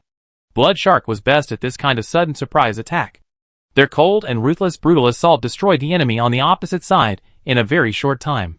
The main reason was that their opponents were not prepared for such a harsh challenge, and they should not be so easily attacked by the Blood Sharks in close combat. If it were any other regiment in the world, it would be difficult to withstand the hard attack of the Blood Sharks with the same number of people. Including those star-up regiments, they were not much better. If they were a little bit weaker, twice the number of people would be overwhelmed. This group at the moment was like this. The last person standing in front of Xia Hong seemed to be the champion captain of a regiment. He knew that the situation was irreversible. In despair and anger, he picked up his sword and found Xia Hong, who was obviously the strongest. Even if he was dying, even if he had to exchange one for one, he had to kill him before he died. But at this time, Xia Hong reversed his previous fierce attitude and fought relatively conservatively. After a few moves, the champion captain suddenly felt a pain in his waist. It was a precise sniper bullet that hit the armor on his waist. It failed to penetrate the armor, but the pain was inevitable. He felt bad, thinking that Xia Hong would take advantage of this moment to attack, which would be really difficult to deal with. But he saw that the tough opponent took several steps back. He became even more desperate. At this moment, at least 30 bolt guns were aimed at him, and there were also several plasma beams. He subconsciously danced with his sword, trying to block the bullets. But no one shared the cover for him. Without a cover, no matter how exquisite his swordsmanship was, he could not remain intact under the concentrated fire of more than 30 Space Marines. He could only endure the continuous injuries, and try to find an opponent to exchange his life. But his attempt was eventually destroyed by the side eruption of a hot melt gun. Until this time, Xia Hong took a few steps forward, and after confirming the target's death, he coldly ordered in the channel to continue moving forward. "You can beat people up and shoot people into a hornet's nest. Why do you have to fight alone?" In this battle, more than 60 enemy space warriors were killed, and 11 of our own people died. It was an exaggerated exchange ratio. But the subsequent battles were relatively not so easy. Space warriors are still strong, and their reactions are very fast. The name of Blood Sharks also became popular in the Iron Armor War. Everyone knows that this group of bloodthirsty sharks is very difficult to deal with. The remaining more than 100 space warriors quickly built some fortifications around the buildings inside the Wuji Palace, raised heavy firepower, and adopted a flexible defense method. With the cooperation of the elite auxiliary troops, the crossfire was well set up, and they looked determined not to fight the Blood Sharks at close range. Once the Blood Sharks approached, they would decisively let the elite of the Sun Guards cover the rear, and they would retreat to the next defense node with the main force. In this way, with layers of resistance, Xia Hong's advance was finally blocked. In the subsequent battle, they killed about 20 enemy space warriors, and the casualties of Yin Basham's elite guards were not counted. But the Blood Sharks also suffered 12 casualties. This casualty ratio was not as exaggerated as before. If he had to force a breakthrough, he would probably have less than 50 people left, and if he killed them all, he would probably win. But a miserable victory was obviously not the result he wanted. He could only suppress his restless mentality and wait for backup. He was not really fighting alone. This wait brought Marchand. Although the two of them had a little verbal quarrel, when it came to work, the two old classmates still knew each other's abilities. During the training at the new blood base, although Xia Hong was very outstanding back then, in fact, in terms of overall performance, he was not as good as Marchand. Generally speaking, the best batch of new blood will go to Phoenix and Huangquangu. Marchand was among them, and he was able to be promoted to company commander so quickly, which shows his level. Sighing, next, it depends on how Marchand fights this battle. But this does not mean that Blood Shark will leave the field. His 50 people are still the sharpest knife. When the opportunity is created, they can give the enemy the most fatal blow. Wait a moment, Huangquangu's 100 soldiers have lined up and launched an attack. Chapter 781. What was the tactical style of the real Huangquangu in the past? I don't know. In the few words recorded, it seems that there is some kind of gorgeous three-dimensional offensive. I don't understand. The current Huangquangus have not reproduced the meaning of their predecessors, who are actually not related at all. They have their own tactics. It is highly similar to the Phoenix. They are walking in the direction of being upright and tenacious. After quickly analyzing the situation on the scene, as the commander, Marchand quickly made a tactical decision. Among the 100 Huangquangu warriors, 1/3 are the main attackers, 1/3 are the side restraints, and the other 1/3 are the fire support team. And Xia Hong's Blood Shark warriors are the spearheads. For Marchand, they are very useful. After discussing, Xia Hong also agreed with Marchand's tactical plan. Not only because the relationship between the two is relatively close, but more importantly, the outstanding tactical ability demonstrated by Marchand in the past. Xia Hong has seen it with his own eyes, and he is quite trustworthy. Marchand did not disappoint. Under his command, the troops advanced steadily. The main attackers went up first, with all kinds of firepower weapons, which were complete and easy to operate. The shield guards were in front, withstanding the firepower and gradually advancing. The heavy gunners used heavy bombs and multi-tube hot melt jets to suppress the opponent fiercely. If there was a cover, they used the cover, and if there was no cover, they relied on the shield guards to push forward. The steady appearance created a full sense of oppression for the defenders. The fire support team was equipped with several sniper bolt guns, and combined with the heavy bolt machine guns that were semi-fixed after the deployment to suppress the rapid fire, it was not easy for the defenders to show up. Not to mention, they also have several shoulder-fired missile nests, which are controlled by several terminators. The last 1/3 of the supporting attack team has more even firepower and armor, and will not advance as firmly as the main attack team, but once the enemy is suppressed or the main attack team draws attention away, they will quickly advance a distance. The threat they pose will also increase as the distance of the battle shortens. All the members of Huangquangu who participated in the battle are veterans or above. This alone is rare, not to mention that there are some who have exceeded it and reached the strength of the sergeant major in the general regiment. This level can enter the honor guard of those ordinary regiments, which is often the most elite force of a regiment, and is the level of accompanying the commander to charge. At the same time, there are 10 company champions, which are even more heavyweight players. In fact, the Blood Shark side also has a similar configuration and proportion. If the individual soldiers were not much stronger than the other regiment, how could they have achieved the 1-to-6 casualty ratio? We are all Space Marines, at the moment, although Huangquangu is not as irritable as Blood Shark, and is not as proficient in assault and close-range killing, if they continue to attack with their own offensive. The warriors who are much stronger than the other side can also gain a clear advantage in the long-range confrontation. Their bullets are more accurate, and in turn, they can even dodge bullets. This does not mean that Space Marines are strong enough to move faster than bullets, but the stronger extraordinary warriors can always detect it in advance, or use experience to judge where the bullets will hit, so as to dodge in advance, or use weapons, shields, or even the thickest armor on the power armor to resist. In fact, the Space Marines on the opposite side can also do this if their opponents are ordinary mortal soldiers. But facing the Yellow Spring Owls, who are generally better than them, that won't work. The shooting of the Yellow Spring Owls will be deceptive, or the coordinated fire blockade will make them unable to avoid it, or the fire of a single person can force them step by step to the point where they can't dodge. In general, it's pressure. When the pressure is small, many technical moves can be performed, and they will appear magical. When the pressure is high, the top masters may also look like clowns to others. Now, the hundreds of Space Marines on the opposite side are a bit like this kind of clown. In the fire exchange, they were shocked to find that their casualties were much more exaggerated than expected. They originally wanted to engage in flexible defense, to avoid close combat that was difficult to quickly escape, to avoid decisive battles, and to delay time as much as possible. However, during the fire exchange, before the Yellow Spring Owl's warriors advanced to their eyes, they suffered more than 30 casualties. Compared with the casualties, Their results were only 9 yellow spring gulls. If this continued, they would be completely wiped out by long-range fire. They had to abandon the position in front of them, retreat and transfer, and try to regroup at the next defense node. However, at this time, the Blood Shark warriors led by Xia Hong took action. During the previous Yellow Spring Gulls advance, they had already started to move, hiding in the dark of the battlefield, keeping silent, not firing, and quietly approaching the battlefield. After the enemy began to retreat, they began to attack quickly. The jetpacks on their backs were fully loaded, but they did not fly off the ground. Instead, they became boosters with the movement of their legs, which increased their speed to an exaggerated level. They quickly surpassed Wang Quan'u's main attack team. The shield guards and the assaulters who followed the shield guards could not keep up with their speed. The remaining troops were rushed by the blood sharks and collapsed. They soon caught up with the mixed space warriors, who were evacuating. A massacre began. Although there were twice as many people, these mixed space warriors were still beaten in the response. They could not even leave people alive by cutting off their arms, and the rest retreated. The organized teams that wanted to retreat would often be targeted by a few blood sharks and then intercepted. Then, the commander among them made the most helpless, worst, but also the most likely decision to leave some people alive and flee in a scattered manner. But this decision was a little late, because the warriors of Wang Quan'u also followed. They did not rush to fight in close combat.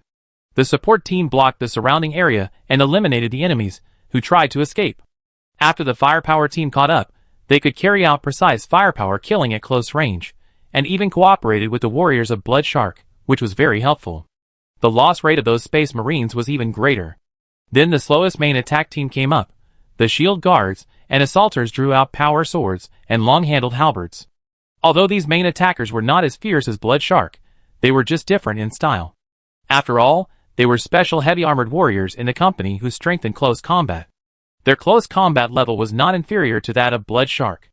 The difference between the two is that one is a combination of berserker and assassin, and the other is a combination of swordsman and heavy knight. In the end, none of the remaining 100 or so mixed space warriors survived. So far, the 200 space warrior guards that Yin Bahim had tried his best to recruit were completely wiped out. The price they paid was the casualties of 40 warriors, including the blood sharks and yellow spring gulls. There were probably 10 or so seriously injured ones, who could be saved. Chapter 782. Yin Bashim's hair was disheveled. He had always cared about his image, with a mustache and neatly combed hair. His harsh appearance was part of his authority. But now all of that was gone. When the Space Marines pulled him out of the underground safe house, they didn't intentionally abuse him, but they didn't give him any special treatment either. He wanted to ensure that he was dressed neatly when he was pulled out. That's fine. Yin Bashim's expression was completely unable to remain calm and composed. He wanted to do this. Even as a loser, he had to remain decent. Just like the tragic heroes in those movies and TV shows, before dying, they died heroically, which was also a good ending when they were helpless. But when he was really dragged out, and saw the hundreds of death angels in 2 different outfits looking at him indifferently, the trembling state of the 2 muscles was a pure physiological reaction that could not be restrained. His face was pale, and his lips trembled unconsciously. He had no ability to resist if someone grabbed him. Any warrior here could crush his skull at will. Every time he thought of this, he could not have the slightest resistance, and his heart was tightly grasped by fear. He could not help but speak and beg for mercy. But what greeted him was only the deathly silence of the Space Marines.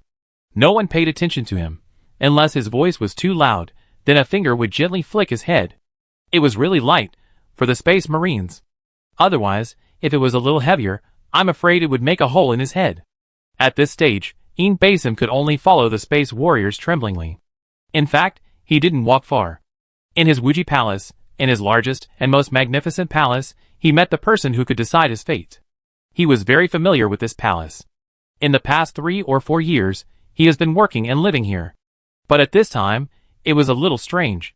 There were many dead bodies lying on the ground, and someone was cleaning up the bodies. Blood was spilled everywhere.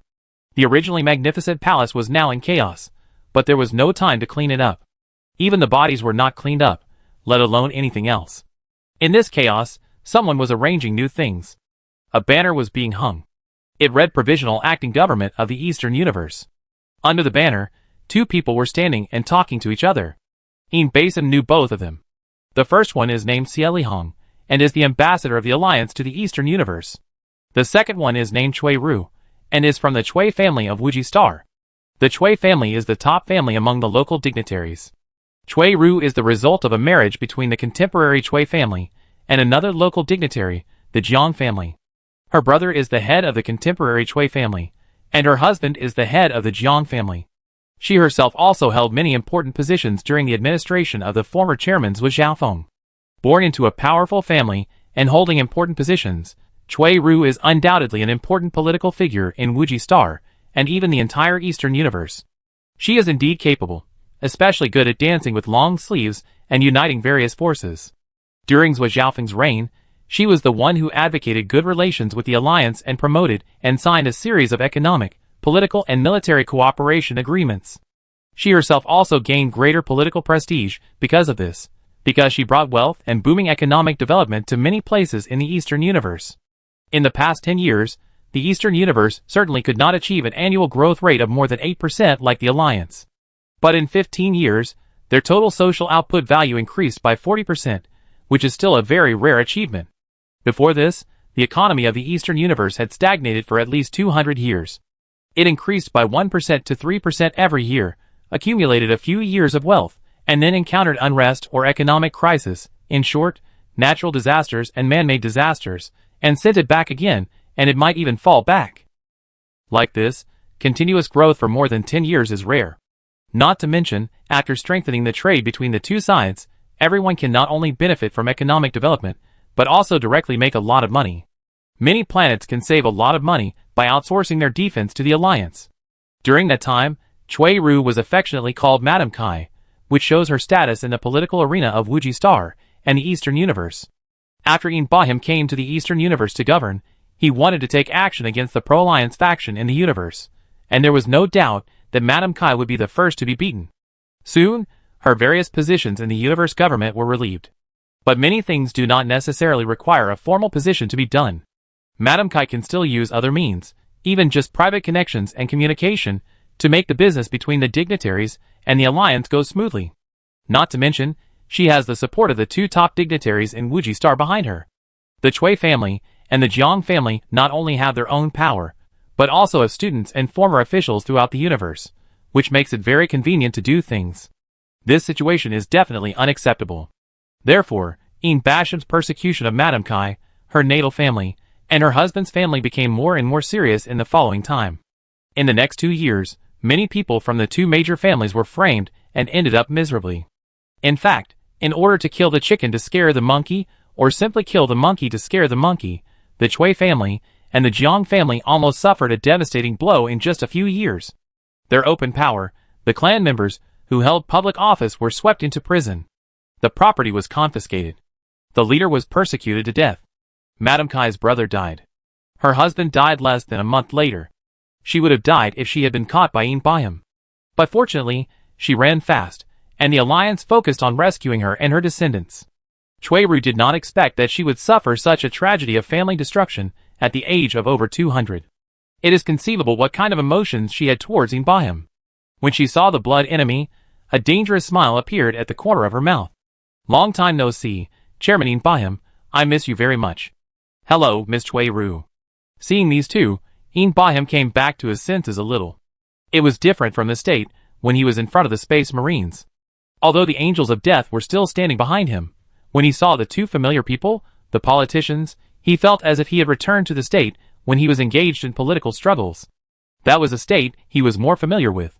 At least, he was not as helpless as when he was with the Space Marines. At least his mind began to clear up a little. He quickly analyzed that he had been caught. According to the outside news he received before he was caught, he could also judge that his troops were basically finished. Even if they were not finished now, and even if the outside troops fought well, what was the use? The alliance took action. They actually dared to take the risk of the world, and attack the chairman of the universe sent by the Empire. Then, there was no room for escape. His troops were destined to perish. Especially when he himself had been arrested by surprise. Then what way out was he? To be honest, it was very slim. However, when he met Chui Ru, he had a new idea. When Chui Ru escaped, the alliance must have played a great role in it, and it was even the alliance's special agent team that rescued Chui Ru. Now, the alliance has released her, and thinking about the banner of provisional acting government just hung up, it probably means that after killing himself, the newly established acting government will let Chui Ru lead it, right? From the perspective of identity, prestige, and the degree of support from the alliance, it is very logical. But here, he feels that he can provide a new choice for the alliance. He did not look at Chui Ru again. This person, the blood feud cannot be settled. At most, he should not show any high attitude at this moment, and should not confront others.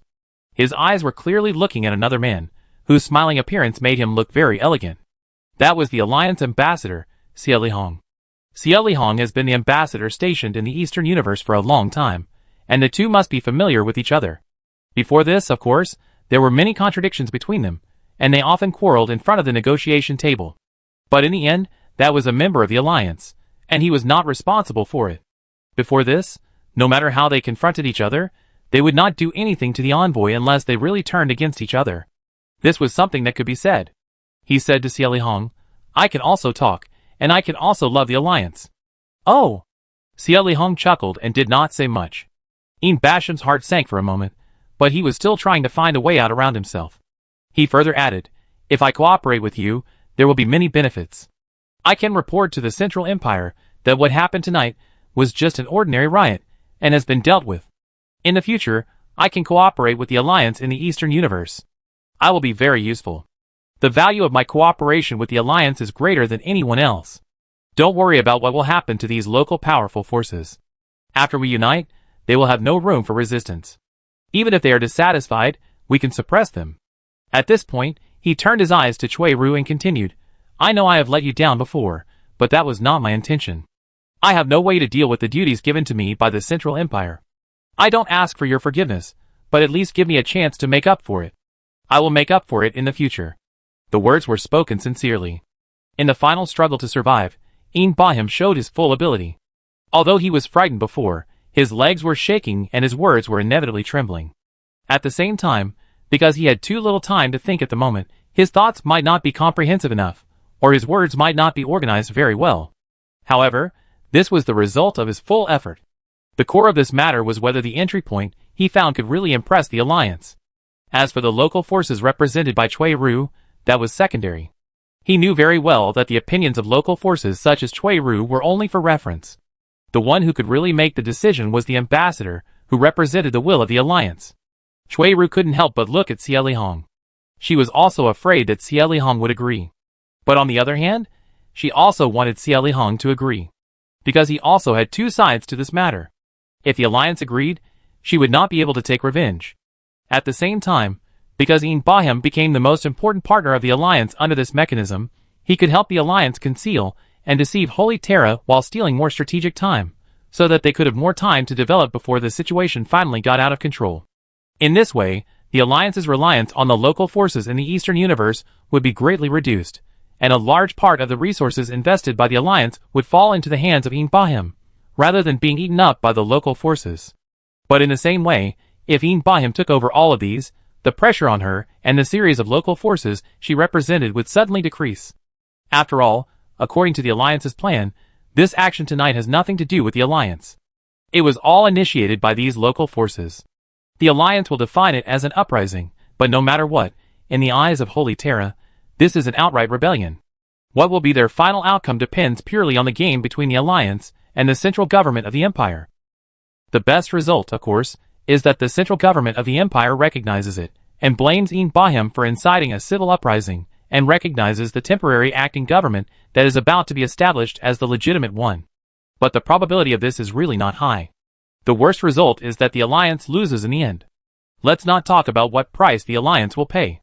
That is your own business. At least those who started the rebellion must be the culprits and the scapegoats, and they are the first to be operated on. Is this probability high? In Chui Ru's opinion, it is higher than the best result. Even if the result is neither good nor bad, the game between the Alliance and the Central Empire is still going on. They are actually not feeling well. They are like being sandwiched between the Alliance and the Central Empire, and their future is precarious. This is not a good thing, but the Eastern Universe has reached the point where it has become the main battlefield for the struggle between the two sides, and they have no choice. Regardless of whether there are problems with past decisions, at least at the moment, they have no choice but to follow the Alliance. Whether the Alliance agrees to Baham is nothing more than deciding how to go about this road. It's really hard to say. Chui Ru herself is also very entangled. But at this time, Xie Lihong said to her, "Our promise to you is to hand In Bahim over to you and let you deal with it. As for how to deal with it, it's up to you." With the right to choose, Chui Ru is even more entangled. Chapter 783. In Bahim looked incredulous. He couldn't believe that the alliance would let Chui Ru decide on such an important matter. What kind of thing is the local forces in the Eastern Universe? They are just pawns in the struggle between Holy Terra and the Alliance, and are only worthy of being a dog on the chessboard. And he, at least, believes that he represents the will of the central government of the Empire. And his fate is actually to be decided by these pawns? He felt quite absurd. And panic. He found that he had just said something to the wrong person. What to do? It can still be remedied.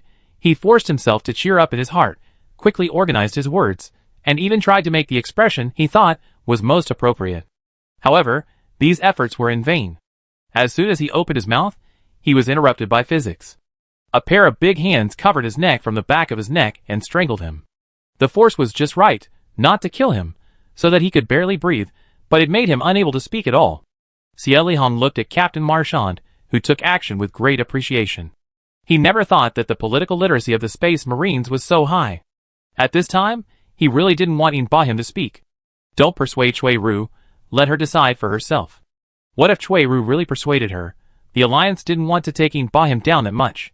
But fortunately, the final result was still good. Chui Ru's expression gradually became firm in the entanglement. What the politician thought was, let's put it aside for the time being, the suffering of the broken family and the death of the people prevailed at the critical moment. She said in hatred, "I want him dead." Okay. Xie Lihong nodded slightly to Captain Marchand of Huang Quanu. In Bashim's eyes were full of fear and unwillingness. He still had a lot to say, he still had a lot of chips to play, he was still useful, Marchand just exerted a little force on his hand. He was born in the In Bahim family, the top powerful family in Holy Terra. In the entire history of the Empire, their family has produced a total of 3 prime ministers, 21 prime ministers, more than 100 presidents of the universe, and even 3 people have served as the chief judge, cardinal, and president of the Imperial Chamber of Commerce. More importantly, the In Bahim family not only has a glorious history, but is also very strong at the moment. There are many family businesses, family members, and in-laws who hold various positions in the imperial political arena. At present, In Bahim, who is the chairman of the Eastern Universe, is named Zhu. He is a very respected figure among the contemporary politicians of the In Bahim family. He has a bright future. He became the chairman of the universe at a very young age, less than 200 years old. As long as he goes to the Eastern Universe this time, and completes the mission of the Empire, he is expected to become the Prime Minister of a department in the last stage of his life. He still has 1/3, or even nearly half, of his life. He still has many ambitions, and the mission of maintaining the glory of the family. And now, with a slight force in Marchand's hand, everything about him, including his cervical vertebrae, was broken. A few days later, Gu Hang received a report on the Angry Owl Star. The answering situation of the Wuji Star has basically stabilized. There are still remnants of the Solar Auxiliary Army near Wuji Palace, but the time to clean them up should be short. They have basically no ability to resist. Only some small-scale troops, organized at most in regiments, broke out. The subsequent elimination of them will not affect the overall situation. The starport of Wuji Star is under our control. The fleet that came with Yinbasham on Holy Terra has been completely controlled inside the starport. The relevant personnel are either dead or imprisoned, and the ships have been controlled. The temporary acting government of the Eastern Universe has been declared established. The relevant declaration documents have been sent to the entire universe. 62% of the planets have replied to confirm their response to the temporary acting government. 32% of the planets will reply in the next 6 Terra days. The temporary acting government of the remaining 6% of the planets will. An ultimatum will be issued to them in 7 days. If they do not confirm or reply within the last 24 hours, or explicitly refuse, the proxy government will declare war on them. The Eastern Fleet and the proxy government's hired fleet and mercenary corps will carry out this campaign together. According to the reply from the Ministry of Army and the Ministry of Navy, the corresponding troops have entered the Eastern Universe, and the employment contract will be signed tomorrow. It is expected that all battles will be over within a month, and the Eastern Universe will return to peace. The biggest difficulty lies in the home planet of the Sword of Li Guang Star. The relationship between the regiment and Zhu Yinbasham is very close, and it is even very likely that they have signed a covenant oath with the Yinbasham family, and receive certain promises. Their attitude is quite stubborn. Please instruct us on how to deal with this matter? The military department reported that the attack on Li Guangxing requires the cooperation of the Space Marines. Otherwise, relying solely on the Eastern Fleet and mercenaries, the military cost of conquering Li Guangxing is high, especially the time cost. The Ministry of Foreign Affairs reported that they assessed that the necessity of fighting against Li Guangxing was not very high. They should not have the method to actively attack from the outside. It is recommended that only a part of the Navy forces be needed to completely block Li Guangxing and block the news. This regiment is also a sub-regiment of the Infinite Regiment. At present, our diplomatic relations with the Infinite Regiment are good. Carrying out a devastating attack on the sword of Li Guang is contrary to our diplomatic policy, and is likely to have a great negative impact on our diplomatic relations with the Infinite Regiment. After reading these contents, Gu Heng only thought for a while, and made his own instructions. Request all members of the Huangquangle Regiment and the Blood Shark Regiment to go out and fully cooperate with this operation. For the attack on Li Guangxing, not only must it be carried out, but it must be carried out with all our strength, quickly, and destructively. Gu Heng decided the fate of a Space Marine regiment while drinking tea and looking at documents.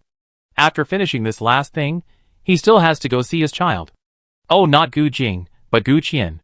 This is his daughter, the second child of him and Yi Lixia, who was born just a month ago. Of course, the words were said so lightly, but in fact, exterminating the Sword of Light regiment was what Gu Heng had expected to do. This regiment had long obstructed the trade relationship between the Alliance and the Eastern Universe and acted in a state of non-cooperation. At the moment, there is another clear need. Letting the Eastern Universe rebel is itself a stern warning from the Alliance to the Central Empire, and an act of showing off its muscles. This act is not enough to just kill a future star of the Yin Besham family. After all, it is just a special operation. Exterminating a regiment that is almost full and in full strength is almost enough. And it cannot be a protracted war or a tug-of-war. It must be fast and ruthless as he ordered. A nearly full-strength regiment was crushed and exterminated in this way on the premise of defending its home planet. This is considered a successful flex of muscle. On the one hand, this action will be a clear deterrent to the Eastern Universe. On the other hand, it is also telling the central government of the Empire how determined the Alliance is to defend its own interests. Chapter 784. The Battle of Li Guangxing has begun. The Battle of Li Guangxing has ended. The entire duration was less than a month. Or to be more precise, it was 26 standard Terra days. The actual fighting time during this period was actually only 14 days. The rest of the time was the days when the assembled troops were marching on the road. The two regiments that Gu Heng had pointed out participated in the operation, plus a part of the Alliance Navy. They were hired by the Eastern Space Domain Provisional Government to carry out an extermination strike against the traitor regiment Li Guangzijian. The regiment fleets of the two regiments, plus the Alliance Navy, had a total of 11 large warships above the battlecruiser level, including an Emperor-class battleship. The crushing naval force quickly destroyed the outer protection of Li Guangxing in just 5 days. Then the joint forces of Huangquangle and Blood Shark landed on the exposed starport, where they had a decisive battle with Li Guangzijian. The wrong decision of Li Guangzijian to refuse to give up the starport cost them blood. 4 companies defended the starport, but after 2 days of fighting, more than 300 Li Guangzijian soldiers were slaughtered in the starport. The Blood Shark and Huangquangle deployed more than 600 troops. Not only did they have an advantage in numbers and combat effectiveness, they also had fighters and small warships sent by aircraft carriers to provide fire support at close range. The Blood Sharks and Huangquangle who killed these 300 people only sacrificed more than 30 people in total, almost a 1-to-10 exchange. After losing blood, Li Guangzijian learned to be smart. This time, they chose a dispersed, guerrilla-style operation on the surface of the planet. However, the Storm Mage Corps of the Alliance and the newly established Spellweaver Corps of the Psionic Order jointly launched a large-scale psychic prophecy. The think tank team of the Sword of Light was completely suppressed. The psychics took advantage of the moment when the enemy was about to disperse, and sent more than 1,000 Space Marines to the ground by means of psychic teleportation. Aircraft carriers sent fighters to assist. Battleships, battlecruisers, and cruisers directly entered the planetary orbit area against the anti-orbital firepower on the ground, and carried out a covering bombing strike on the ground. The last 500 warriors of the Sword of Light were caught off guard. Under such an all-round attack from land, air and space, they were quickly eliminated before they had time to implement a dispersed guerrilla strategy. The 2 regiments of the Alliance sacrificed only more than 60 warriors. In total, less than 100 casualties, and the entire Sword of Light regiment was destroyed. There may be 30 to 50 traitor space marines still on the surface of Li Guang Star, relying on the support of the people of the mother planet, holding on. However, their monasteries, planetary governments of their home planets, major nests and cities, industrial bases, food production areas. Almost all of them were occupied by the mercenary corps of the Eastern Universe. The guerrilla forces in the mountains, swamps, and islands will no longer have any impact on the overall situation. The Blood Shark left a company to clear out the remnants, and the remaining main force of the Space Warriors has been withdrawn. The influence of this battle is huge. Let's not talk about how it spreads. At least, within the Eastern Universe, the deterrent effect is extremely strong. All those planets that were reluctant to sign the confirmation letter and recognize the universe-acting government were dumbfounded. The most powerful tough guy was easily destroyed in such a quick and devastating way. It was too scary. Even a Space Marine chapter that defended with all its strength, recovered all its troops, and fought at home to defend its home planet was beaten like this. So what can ordinary planets do? The Alliance does not need to mobilize troops at all, and can easily destroy them head-on. Not to mention, there are countless Alliance supporters inside their planet.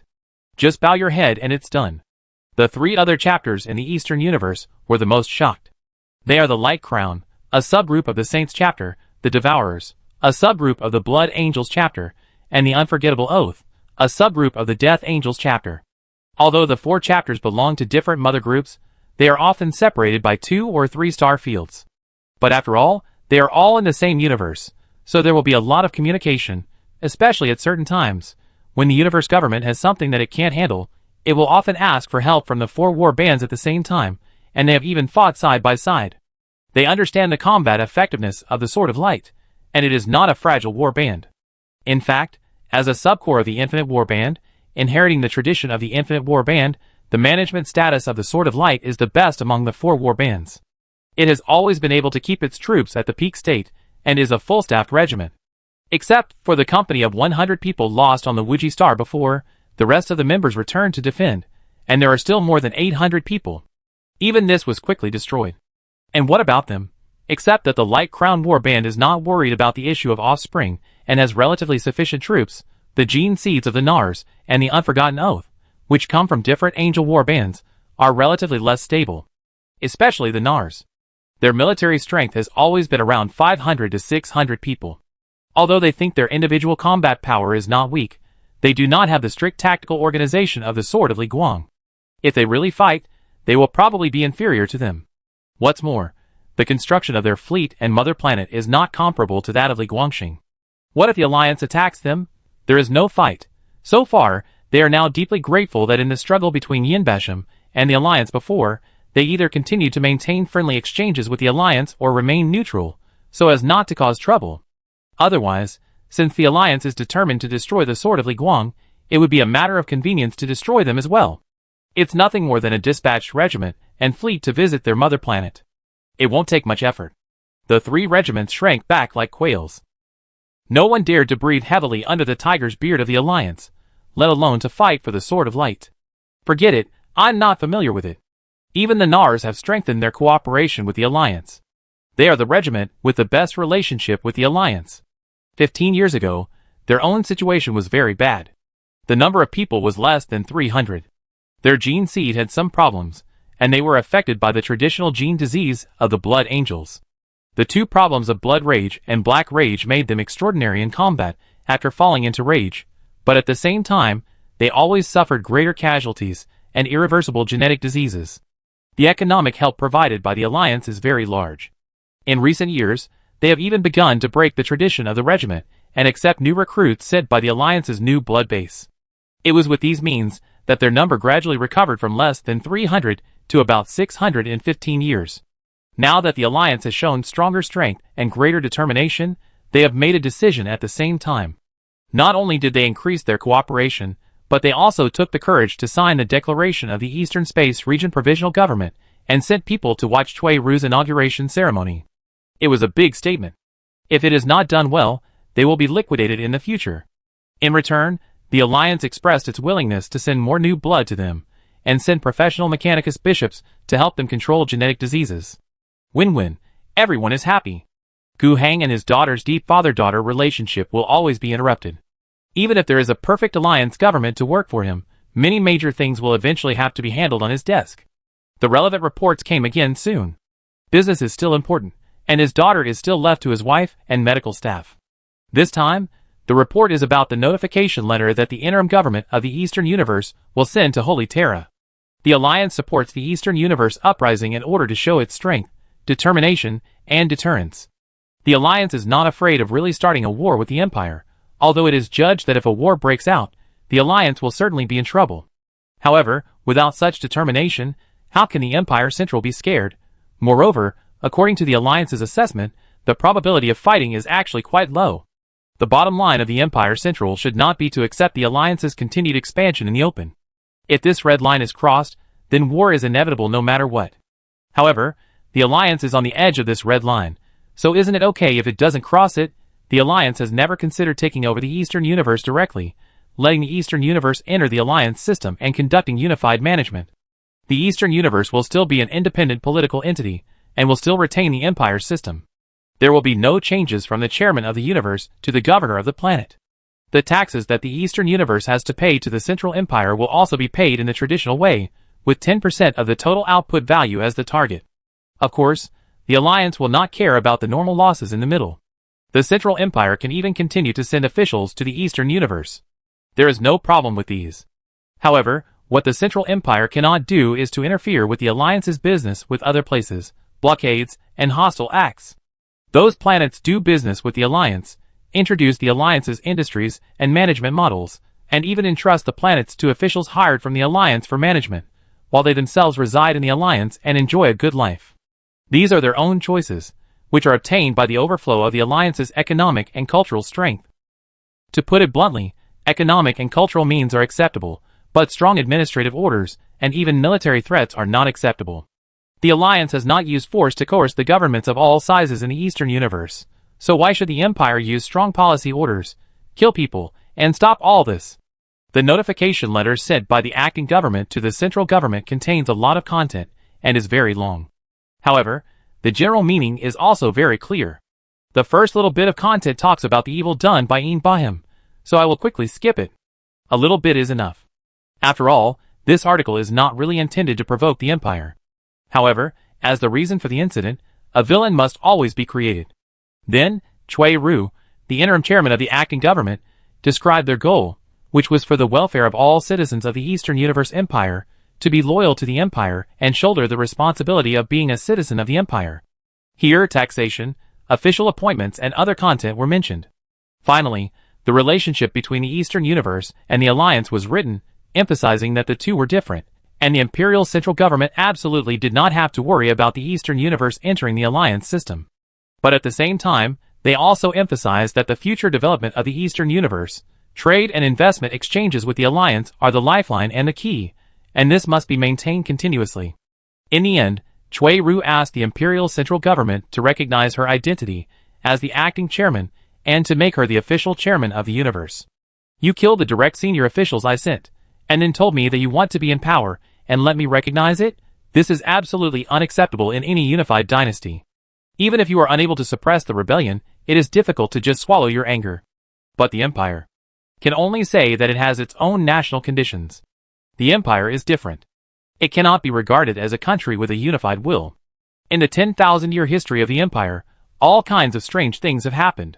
Situations like this are very common. From a young age, many planets have rebellions. The planetary governors report and request reinforcements.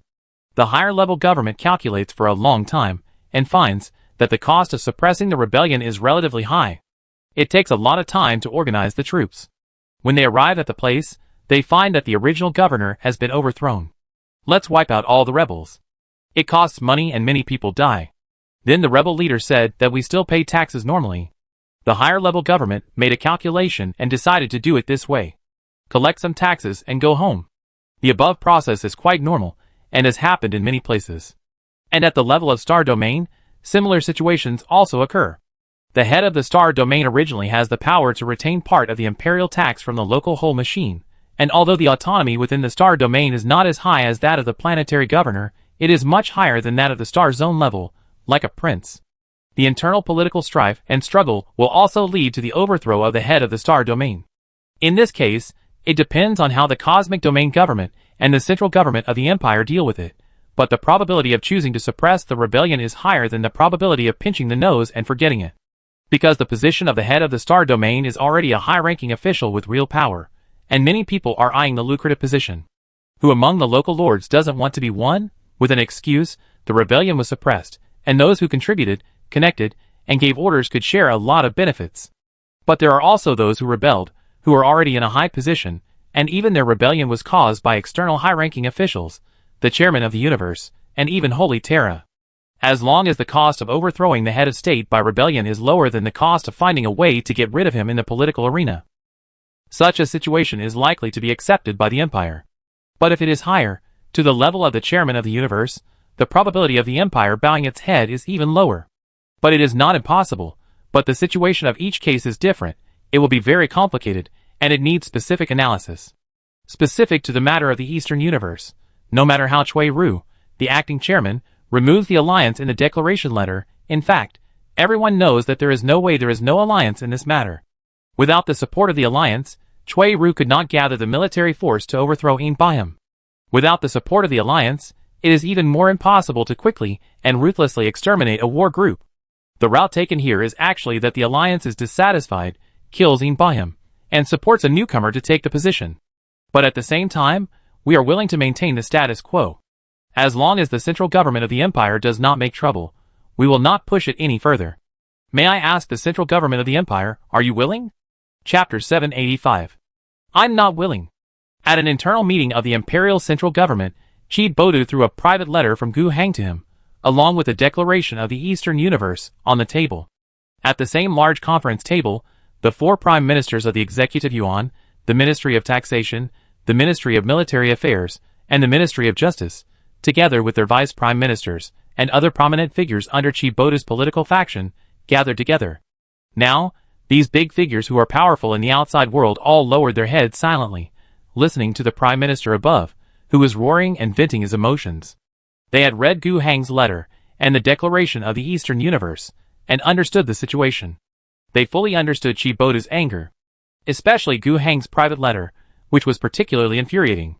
To the Honorable Prime Minister of the Empire, Mr. Chi Bodu, in appreciation of your continued concern for the affairs of the Alliance, on behalf of the 7,109 worlds of the Alliance, I would like to present to the Holy See of Terra the glorious victory of suppressing the rebellion of Li Guang's star and destroying the rebel warband Li Guang's sword.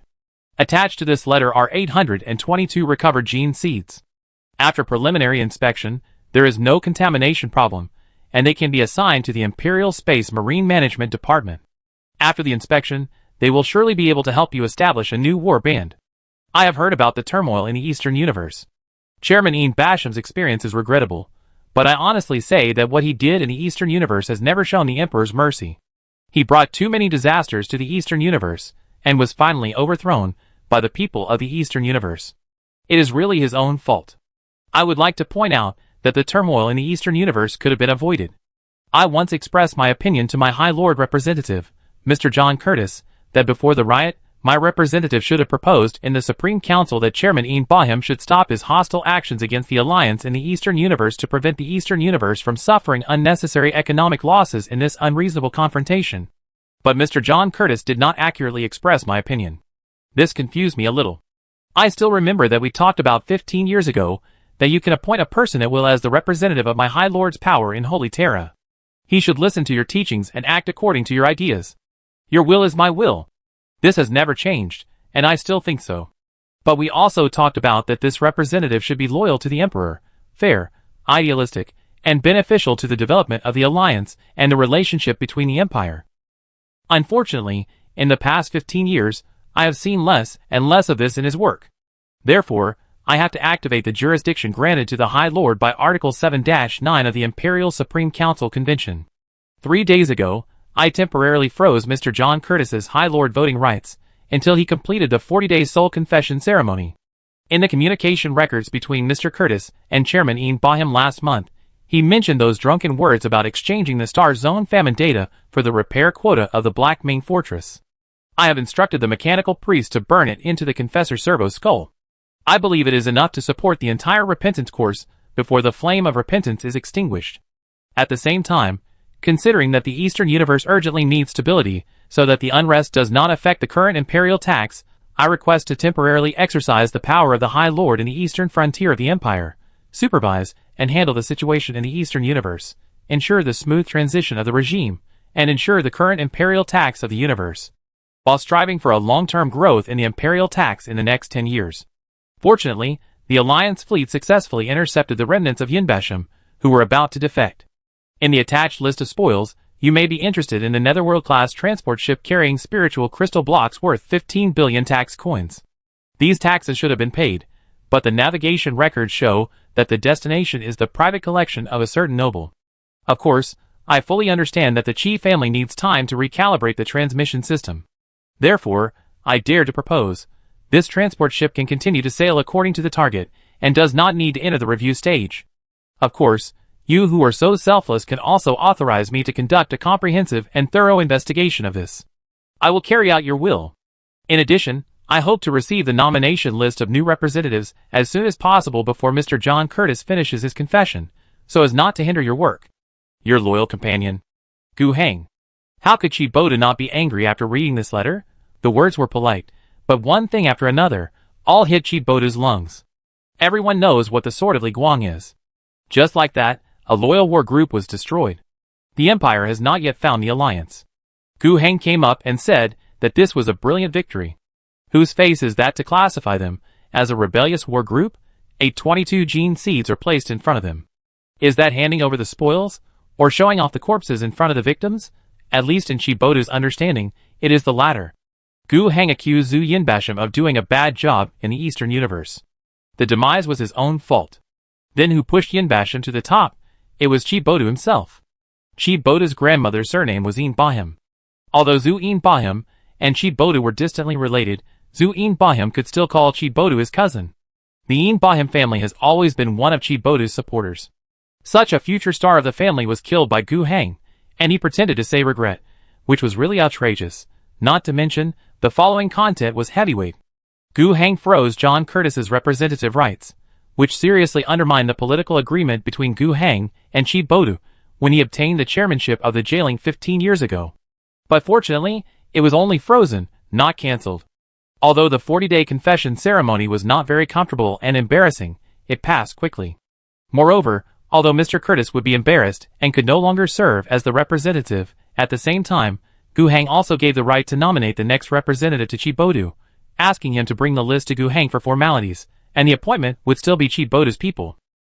This means that everyone did not fall out.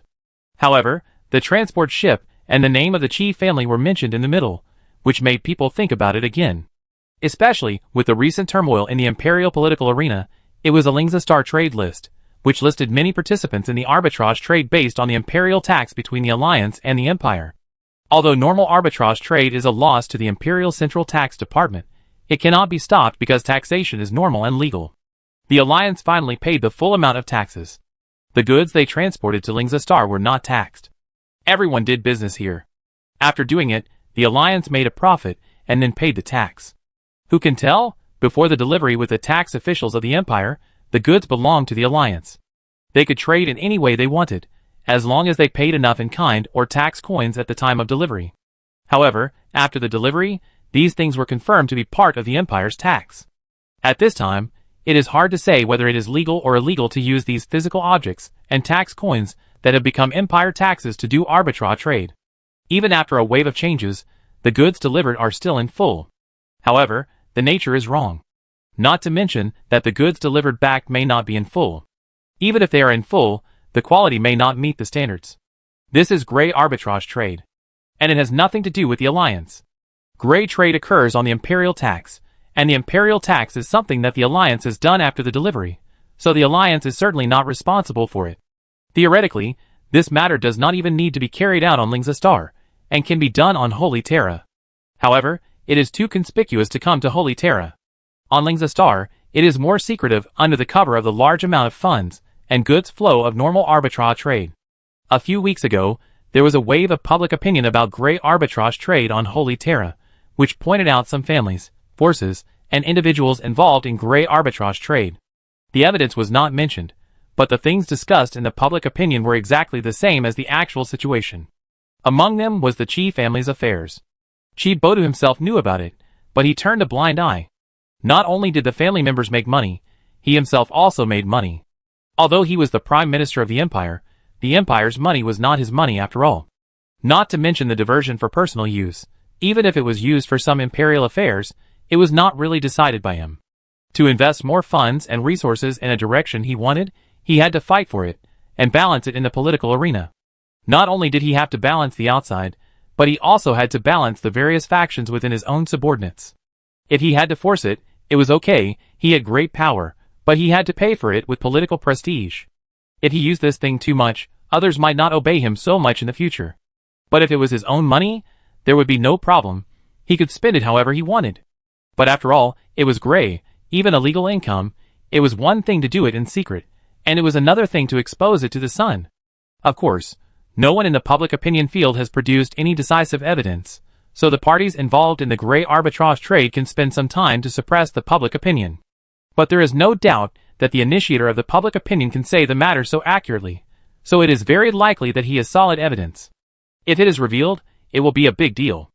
Chi Bodu will definitely not step down because of this, but this matter will inevitably become a weapon fully utilized by the hostile faction, making him look humiliated and even paying a heavy price, which is normal.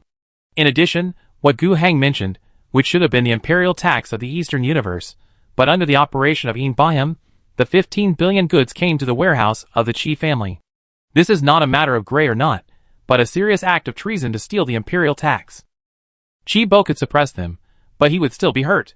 What does the Alliance want to do by using all these? Do you think you can threaten me like this? Gu Heng is simply playing with fire. Does he know that the reason why the Alliance can exist so arrogantly is because of me, the great Prime Minister, who supports them? There are so many people outside who want to crush the Alliance and make a fortune. Now you, Gu Heng, dare to disobey me and threaten me with courage. Just because there is a rumor in the central government of the Empire that the Alliance will increase taxes? This is unreasonable. Chi Bo was so angry that his head was about to explode. Prime Minister, I think. After a long silence, it was still Gallardo who spoke first. However, as soon as he started to speak, he was stopped by Chi Bo. Shut up. Everyone knows that Gallardo has a good relationship with Gu Heng. If he says something now, won't he be particularly biased towards the Alliance? Gallardo shut his mouth tightly. But his expression was not that heavy. He believed that even if he didn't say something, others would still say it. Chi Bo called on him. Luo Shi, you speak first. Luo Shi coughed twice, his face solemn. The most urgent thing is to deal with the affairs of the Eastern Universe first. The new chairman of the Eastern Universe must be determined as soon as possible, and the current situation of being controlled by the Alliance for a long time must not be allowed to continue. Gu Heng and Cui Ru's letter of notification sounded good, but every day that things dragged on, the Alliance's influence on the Eastern Universe through economy and culture, and the power of the High Lord that Gu Heng had blatantly stolen, their control over the Eastern Universe would deepen. The organization is already considering the relevant appointment list and accompanying personnel, and it will be ready soon. We will have a series of requirements for officials, who will take up their posts in the Eastern Universe. We must learn from the previous experience of Yin Basham's failure. The struggle with the Alliance requires more wisdom and skills, and we cannot act rashly. Stop! Luo Shi immediately shut his mouth. Are you saying this kind of cliché in front of me? Luo Shi shook her head vigorously. No. Is this the only measure I want? This measure is not worth mentioning compared to the shame the Alliance has brought to the central government of the Empire. I am so disappointed. Are you indulging the Alliance? We can also reprimand Gu Heng for his atrocities against the Li Guang Sword Corps, and report this to the Infinite Corps. Okay. Chi Bodu waved his hand in disappointment, and pointed to another person. Su Fujian, you say it. The female Prime Minister of the Tax Department, who was named, tidied her clothes, and seemed to have been prepared. We can make tax demands on the temporary government of the Eastern Universe, requiring it to guarantee that it can deliver no less than the past tax standards. At the same time, we can put more pressure on the Alliance and require them to pay 3 trillion in taxes, which is 500 billion more than the previous requirement of 2.5 trillion as punitive taxes. The disappointment in Chi Bodu's eyes became even stronger. You're selling the Eastern Universe to the Alliance for 1 trillion a year. Su Fujian, the threat from the Alliance is imminent, but you're still only concerned about the money? Chapter 786. Gallardo lowered his head, a shadow covering his face. He could feel the Prime Minister's eyes sweeping back and forth between several important officials, as if he wanted to nail everyone's soul to the judgment rack. When Su Fujian proposed to increase taxes, he didn't even dare to look up and look at Chi Bodu. The Prime Minister of the Tax Department, who was always known for his iron fist, seemed to have his spine pulled out at this moment. He sneered in his heart, "What the Empire needs is deterrence, not bluffing documents." Luo Shi's so-called appointment of a new chairman and condemnation were just floating dust in front of Gu Hang's psychic fleet. Those merchant ships shuttling between the Alliance and Wuji Star have long welded the economic blood vessels of the Eastern Universe into one with the Alliance. The officials sent by the Empire will only become stamp puppets, just like the situation faced by Yin Bahim. It's not corruption, but the entire star field has long been melted into a sieve by the Alliance's credit system, cultural infiltration, and economic solicitation. But you don't even have the courage to overturn the table. Gallardo stroked the golden eagle pattern on his cuffs. The holographic projection rotated in the center of the long table, and the wreckage of the Battle of Li Guangxing was still playing in a loop. Huang Quan's Terminator stepped on the emblem of the Sword of Li Guang, and the Blood Shark's chainsaw axe split the bronze door of the chapter temple. Every frame was slapping the face of the Empire, and Su Fujian was still talking about punitive taxes, as if Gu Hang would give in for a mere 500 billion, but ignore the fat he had just torn off in the Eastern Universe. "Prime Minister Yerol, what do you think?" The Prime Minister's sudden call made the air freeze. The Prime Minister of the Ministry of Justice slowly stood up, and the emblem of the tribunal on the dark purple robe glowed coldly under the light, according to Article 31 of the Imperial State of Emergency Law. His voice was like a court reading a verdict. The Alliance openly interfered with the Empire's administrative system and assassinated the chairman appointed by the Empire. It must be classified as a rebellious entity. "Idiot," Gallardo almost sneered. Yerol was still waving the rusty legal stick, but what could the executioner of the Ministry of Justice do to the Alliance? But was Yerol really a fool?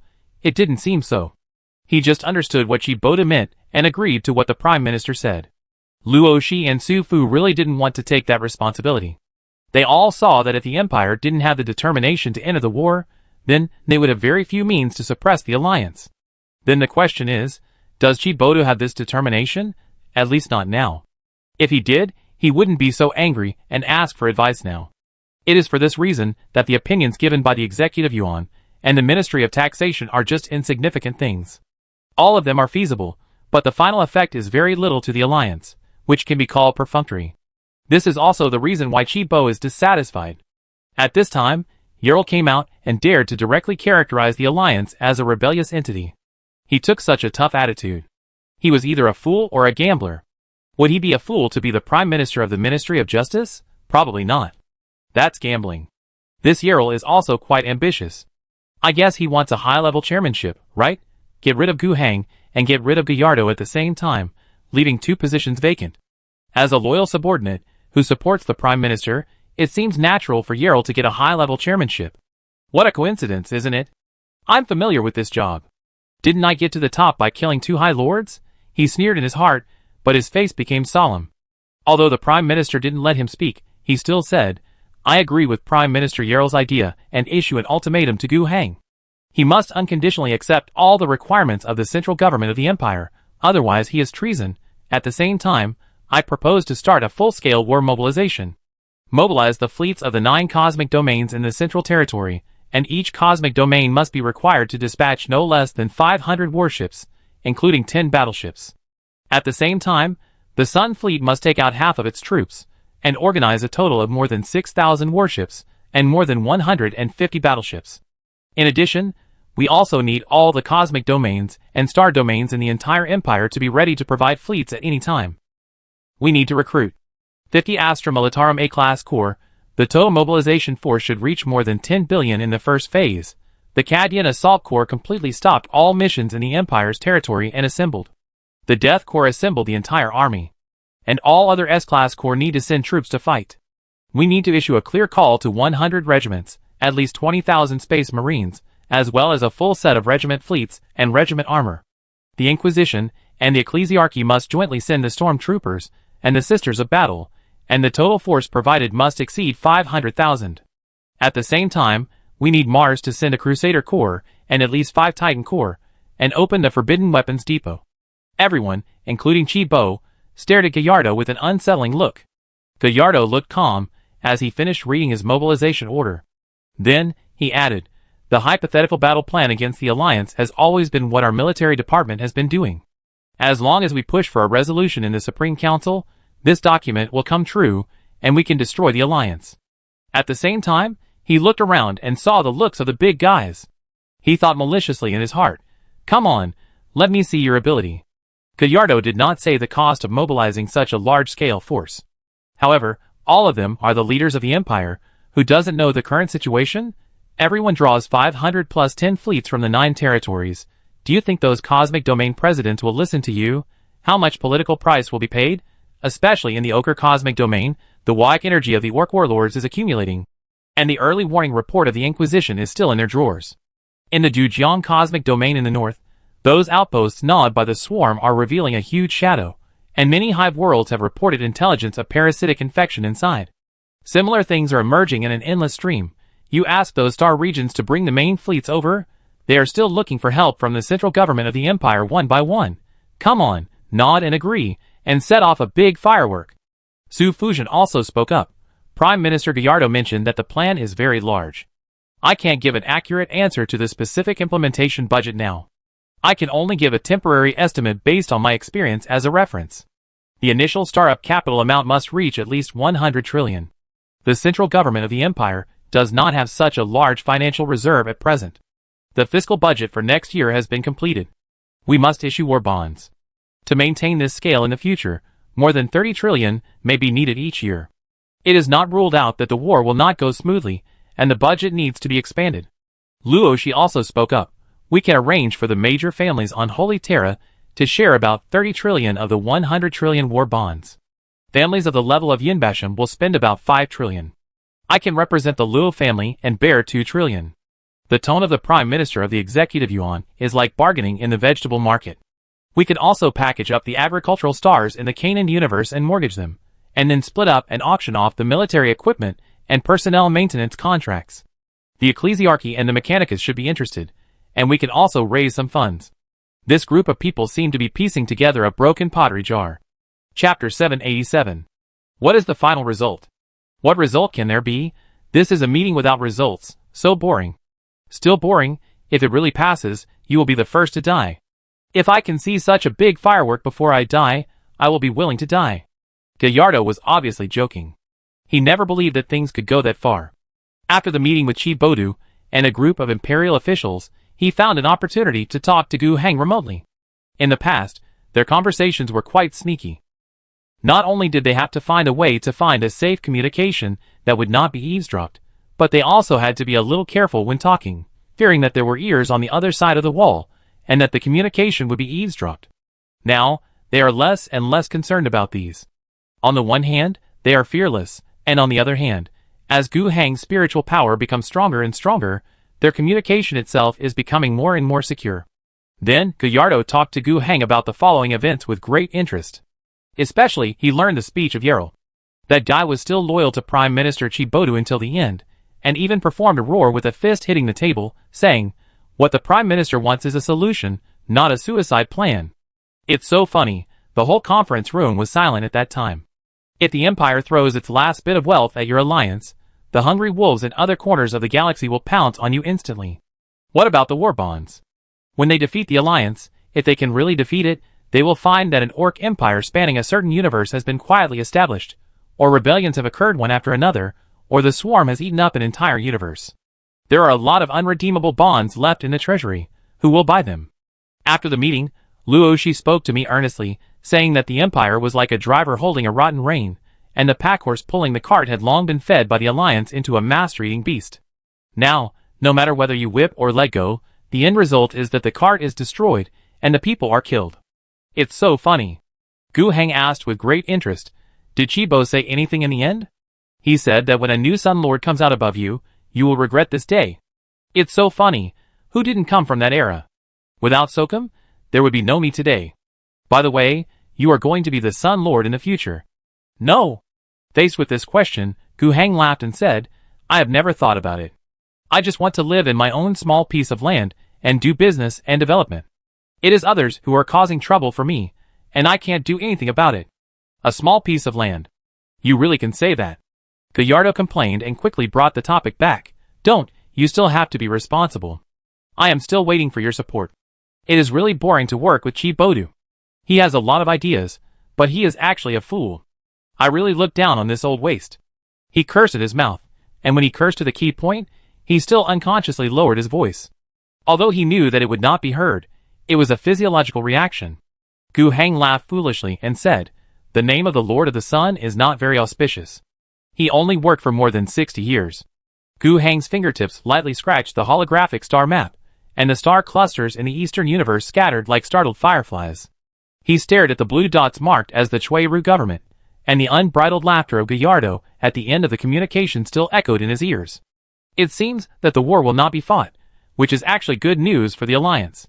Just like Gallardo's exaggerated plan, if the Empire is determined and really goes all out, the Alliance will be drowned if it is implemented according to that plan. Fortunately, the Empire is not so determined." Gu Heng picked up the bone china teacup and took a sip. The tea from Canaan Universe is just so, not as good as the one produced by the Alliance itself.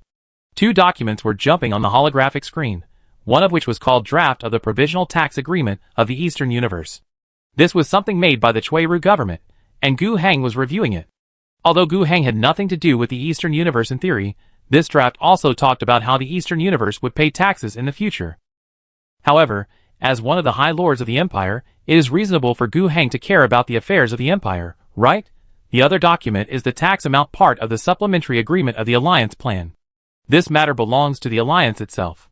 If nothing unexpected happens, these two documents will be sent to the central government of the Empire at the same time.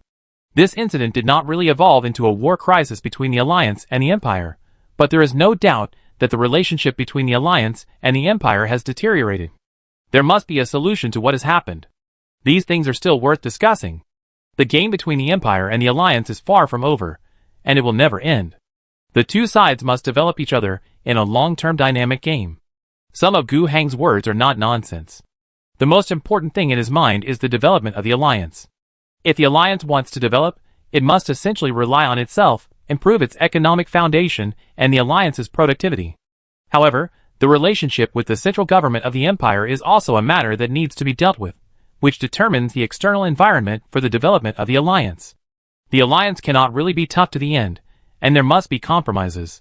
The increase in tax rates may be inevitable, provided that the Alliance does not want to turn against each other. However, the increased tax rates must be exchanged for what they deserve. For example, without incorporating the Eastern Universe into the Alliance system, the Alliance's influence on the Eastern Universe can be further expanded, investment and construction can be more powerful, and even some of them can be established under the framework of the treaty. For example, the imperial tax that the Eastern Universe will pay will not only not be reduced, but the Alliance can even collect this tax on its behalf. It's time to give our Prime Minister a way out. Gu Heng drew a new strategic arc on the star map. Since the Empire dares not overturn the table, the Alliance must transform this table into its own throne. The tax collection power of the Eastern Universe is just an appetizer, and the Empire can also reap benefits from it. Before the turmoil, the annual imperial tax of the Eastern Universe was about 1.6 trillion, which is not much different from the 2.1 trillion of the Alliance. But the problem is that the central government of the Empire can only get 40% of it, which is about 640 billion. Then, in the process of tax collection, another 60% to 70% is lost, and when it comes to the tax collection, it is only a little over 200 billion. This is still considered an above-average universe. And the Alliance's collection on behalf of the Empire certainly cannot guarantee that all 1.6 trillion will go to the Empire unless the Empire allows the entire Eastern Universe to be included in the Alliance, which is obviously impossible. But the Alliance can at least guarantee that you can get the full amount of 640 billion. The Alliance will compensate you for the losses in the middle. This increase is also a considerable figure. For this, should the Empire also return the favor? Ian Basham's behavior should be characterized as a regional riot caused by incompetence, and the legitimacy of Chueru's government should be recognized, right? The demise of Li Guangzijian should be a counterinsurgency operation, right? For the Alliance, this matter seems to be thankless, but in fact, the real feast lies in how to turn assisting in taxation into de facto custody. When the Alliance's tax work team enters the riot areas that even the imperial tax collectors dare not set foot in. When the Alliance's settlement system replaces the corrupt imperial tax system. When the officials hired by the Alliance occupy a certain proportion of the Eastern Universe government, the governments of various star regions, and the planetary governments. When the Alliance's investment projects become the economic lifeline of each planet. When these things are realized, the blood vessels of the Eastern Universe will further grow into the economic heart of the Alliance. Does the Empire know that this is a dose of poison? There are so many smart people, they can definitely see it. But the facts are already like this. Should we continue to fight, or drink the poison? More than 400 billion per year of income, very sweet. In the Alliance Plan Supplementary Agreement, Gu Heng can also generously agree to increase the annual tax to 2.5 trillion, according to the requirements of the Imperial Central Government. In the next 10 years, it can be increased by another 50 billion per year, eventually reaching 3 trillion. This can even be regarded as meeting the standard of punitive taxation proposed by Su Fusion. This is also the money spent on buying the Eastern Universe. But this alone is not enough. Gu Heng made a request to Holy Terra and Mars. After the Spider Web universe was emptied, there are only 3 war bands left: Phoenix, Blood Shark, and Dragon King Spear. New World Torch and Fury Flame are not included. These 2 war bands are redemption war bands, and are not stationed in the Spider Web universe. Similarly, Yellow Spring Owl is not included. They are nominally a ship-based war band. Even if they are all included, 6 war bands are a bit too few for the 14 star regions of the Alliance. And the Eastern Universe has only 4, which is not too many, but the Alliance destroyed one. It is also reasonable to build a few more war bands in these 2 universes. This requires the joint approval of the Imperial Center in Mars before the army can be built. Gene seeds must also be allocated from the Gene Seed Bank by Mars. Gene seeds are not important to Gu Heng, he can exchange them. But his exchange is limited to the number of war bands controlled by him. Each warband only has 2,000 exchange quotas. In terms of Space Marines, his speed of building troops was blocked by the quota of war bands. What he actually wanted was the quota of war bands. This time, he asked for 5 new war bands, and was ambitious to build an alliance army. However, it is estimated that the Empire will not approve so many. The specific number of war bands will depend on how they are discussed later. Gu Heng's bottom line is 2. It doesn't matter whether he gives gene seeds, or even a mother planet. Gu Heng doesn't lack those few grace points to exchange for seeds, nor does he lack a mother planet to be tax-free. What he wants is the name of this warband. If the Empire agrees to 5 new warbands, he can directly expand 10,000 Space Marines. According to the level of the Space Marines that Gu Heng created, how many warbands would the Empire have to recruit to fight with these 10,000 Space Marines? It's even more impossible to fight. Thinking of this, Gu Heng expanded his thoughts. When will the Space Marines be free? It is estimated that he must have complete Imperial power, and power over the Mechanicus, and can approve and establish warbands on his own and be recognized. By then, he should be able to exchange them unlimitedly. Gritting his teeth, it feels a bit far away. In addition to asking for warbands, Gu Heng is also asking for something else, his High Lord power. Although the new representatives are still appointed by Chi Bodu, and listen to Chi Bodu. However, Gu Heng intends to push for more rights to know and make suggestions. He requires his representatives to listen to his own opinions more than before when expressing their opinions. This means that he has fought for a part of the High Lord power. Even if it is relatively small, it has torn a hole. It is estimated that this matter will also poke Chi Bodu. But the total tax revenue increase of the Eastern Universe and the Alliance is 1.3 trillion. It depends on Chi Bo's judgment. Anyway, the temporary tax bill of the Eastern Universe is a draft, and the first version of the Alliance's tax increase plan will not directly put out the bottom line of 2.5 trillion, an annual increase of 50 billion for 10 years. Let's compete at the negotiation table. This is because the Alliance has the ability to fight for what it wants in the war, so it has the power to ask for these things at the negotiation table. The subsequent negotiations were tense for a long time. In fact, the situation has changed again, so that 4 or 5 cosmic domains beside the Eastern Universe and Spider Universe have begun to receive mobilization orders from Holy Terra.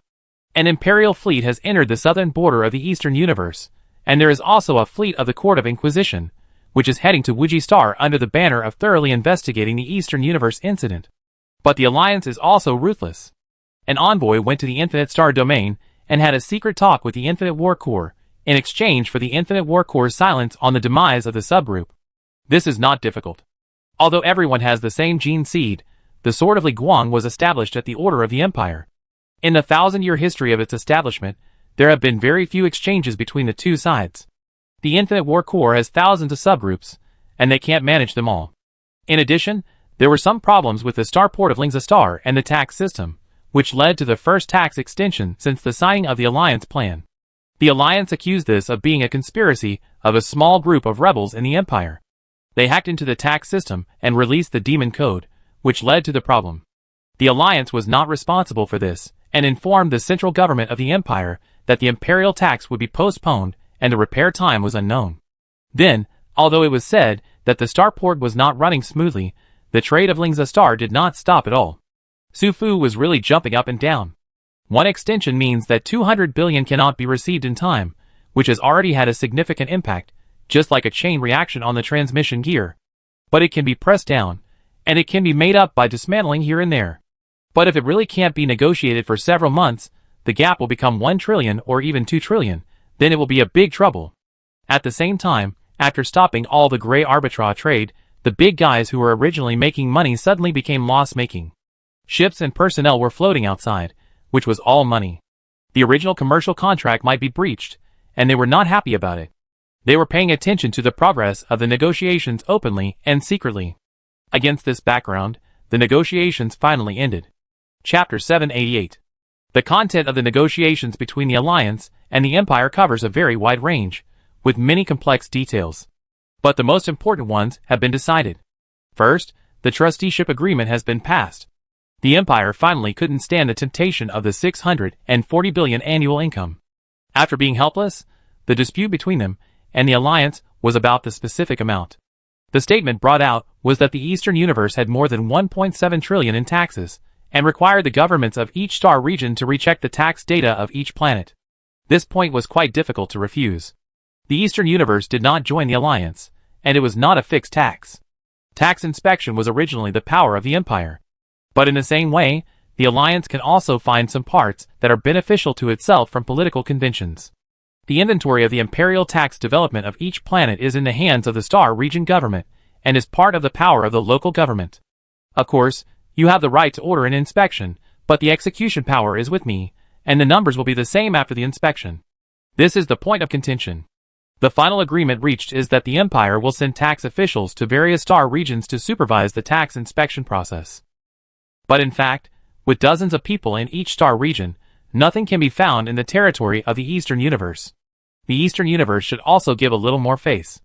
The final number will be more than 1.6 trillion, reaching 1.8 trillion, which means that the tax collected by the Alliance will reach 720 billion per year.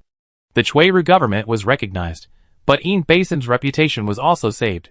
The joint investigation team determined that his death was an unexpected tragedy. His body will be sent back to Holy Terra, where a grand funeral is waiting for him. As for the Sword of the Light, the Empire originally wanted to preserve their reputation, but this was strongly opposed by the Alliance. In the end, this chapter, which lacked backstage support, became a chapter that was wiped out in the name of rebellion. This certainly created some bad reputation for the Alliance in the public opinion field of the major space marine chapters, especially in the many subchambers of the Infinite chapter. The Alliance was too domineering and cruel. The Sword of the Light did something wrong, but it was not a crime punishable by death. You can expel them, but it is a bit too cruel to directly destroy their descendants and completely destroy their reputation. But at the same time, this also further established the reputation of the Alliance. The reputation of being fierce can be regarded as a kind of reputation. Now, no matter who it is, within the influence of the Alliance, if you want to challenge the Alliance, you must think about the fate of the Sword of the Light. This incident not only proves the strength of the Alliance. This point is known to everyone without the Sword of Destruction. At best, it is not so intuitive. But after this incident, the strength of the Alliance is not only intuitive, but also a direct threat. The Alliance really dares to take action, is not afraid of bad influence, and really wants to kill. This is completely different from the appearance of having power, but always being afraid to use it. So far, the matter of the Eastern Universe has been resolved. The Alliance finally obtained the Eastern Universe that it had been thinking about. And in the most desired way. If we really say that the entire Eastern Universe is incorporated into the Alliance, it may be a bit unsatisfactory. The size of the Alliance is already very large now. There are 14 star fields in total, which is almost as large as the size of 2 universes combined. Some small universes have only 6 or 7 star fields under their jurisdiction, and even less than 3,000 worlds in total. At this point, the Alliance will certainly feel the pressure after the huge size of the regime. With Gu Hang's cheating, it can ensure that a considerable number of key and core positions have ideals, integrity, and efficiency. In addition, the information revealed in the system panel cannot be ignored. Those data that do not need to be verified and can be used directly without worrying about being cheated are themselves a super cheat that does not require the consumption of gift points. However, despite this, after the size is too large, the government levels of the alliance will inevitably increase, and the control from the central to the local will still be greatly reduced. If all the remaining star fields in the Eastern Universe are included, the pressure of governance brought by the scale will be greater, which is not necessarily a good thing. Moreover, the size of the alliance is actually enough now. Take the 14 star regions as the core area and develop them well. It took the alliance 15 years to finally get the spiderweb universe back on track. It can only be said that they were put on the fast track of development. If they want to fully enjoy the fruits of development, they still need to give them more time to grow. Now it is at most the first taste of the fruit, and they will have to continue to increase various construction investments in the future. If they swallow the Eastern Universe, even if their foundation is definitely better than when the Alliance took over the spiderweb universe, it will still cost a lot to give them the same treatment as the locals, which is a huge burden. The Alliance still has to bear the development and construction of the spiderweb universe, so it actually does not have enough power to focus on the development of the Eastern Universe according to the local model. Like the current management method similar to the colony, it may be better. The Alliance certainly does not make money from the tax revenue of the Eastern Universe, and it has to help the Empire collect taxes. However, the tax revenue that falls to governments at all levels can reach 60%. This part is also collected by the Alliance. Although it is to be handed over to the universe and star domain governments, the money is given to them, so how to spend it? Please listen to some opinions. It should be done in the direction indicated by the Alliance, right? Not to mention, the investment of the Alliance and the trade between the two sides will earn a lot of profits. There is no need to bear the burden of the local. From the perspective of making money at the moment, this model is definitely better. After the matter of the Eastern Universe was settled, the Alliance Plan Supplementary Agreement was finally signed. The tax rate was set.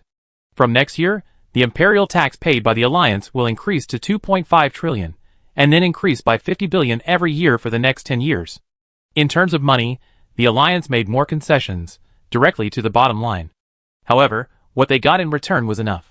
3 quotas for Space Marines were approved. All of them were ship-based regiments, not for the home planet. The Empire did not want to give the Alliance any more tax exemptions. Although it was a ship-based fleet, there was not a single ship, and only one regiment was allocated 100 Space Marine seeds. Just seeds, no people. If you want a title, I will give you a title, and I won't give you anything else. The Alliance's diplomats were cursing in holy terror, but Gu Hang was smiling. That's enough, it's more than expected. But then, he couldn't laugh. Of these 3 regiments, 2 are sub-regiments of the Infinite Regiment, and 1 is a sub-regiment of the Golden Knights. But the problem was that when Gu Hang saw his regiment interface, although there were 3 more exchange options for regiments, they were all inferior seeds. Gu Hang could only accept it with a curse.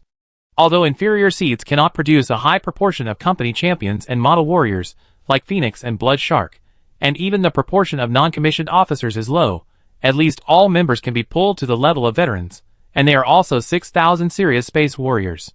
So far, if Gu Hang bursts the troops to the limit, the number of space warriors can be burst to 14,000. This is already a very terrifying space warrior force. In the current situation, where the space warriors are split into thousands of battle groups, and used in various places, this force is enough to sweep across half of the Empire. Chapter 789. 10 years have passed in a hurry. During these 10 years, excluding those small-scale ones that were resolved within the stars, the Alliance experienced 3 relatively large-scale wars. Fortunately, none of these 3 wars were fought with the Central Empire. It is rare.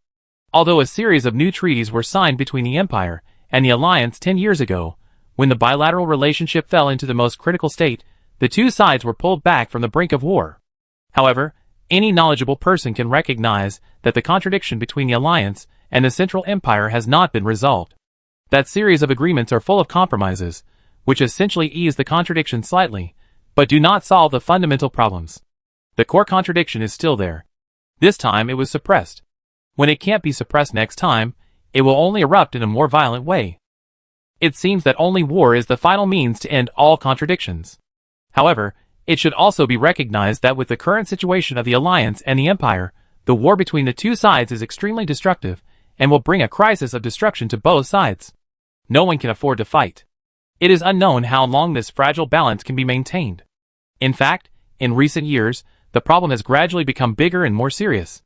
Objectively speaking, both sides are responsible. In the alliance, there are also hardliners in the alliance. In the escrow taxation and trade in the Eastern Universe, the alliance has made a lot of money.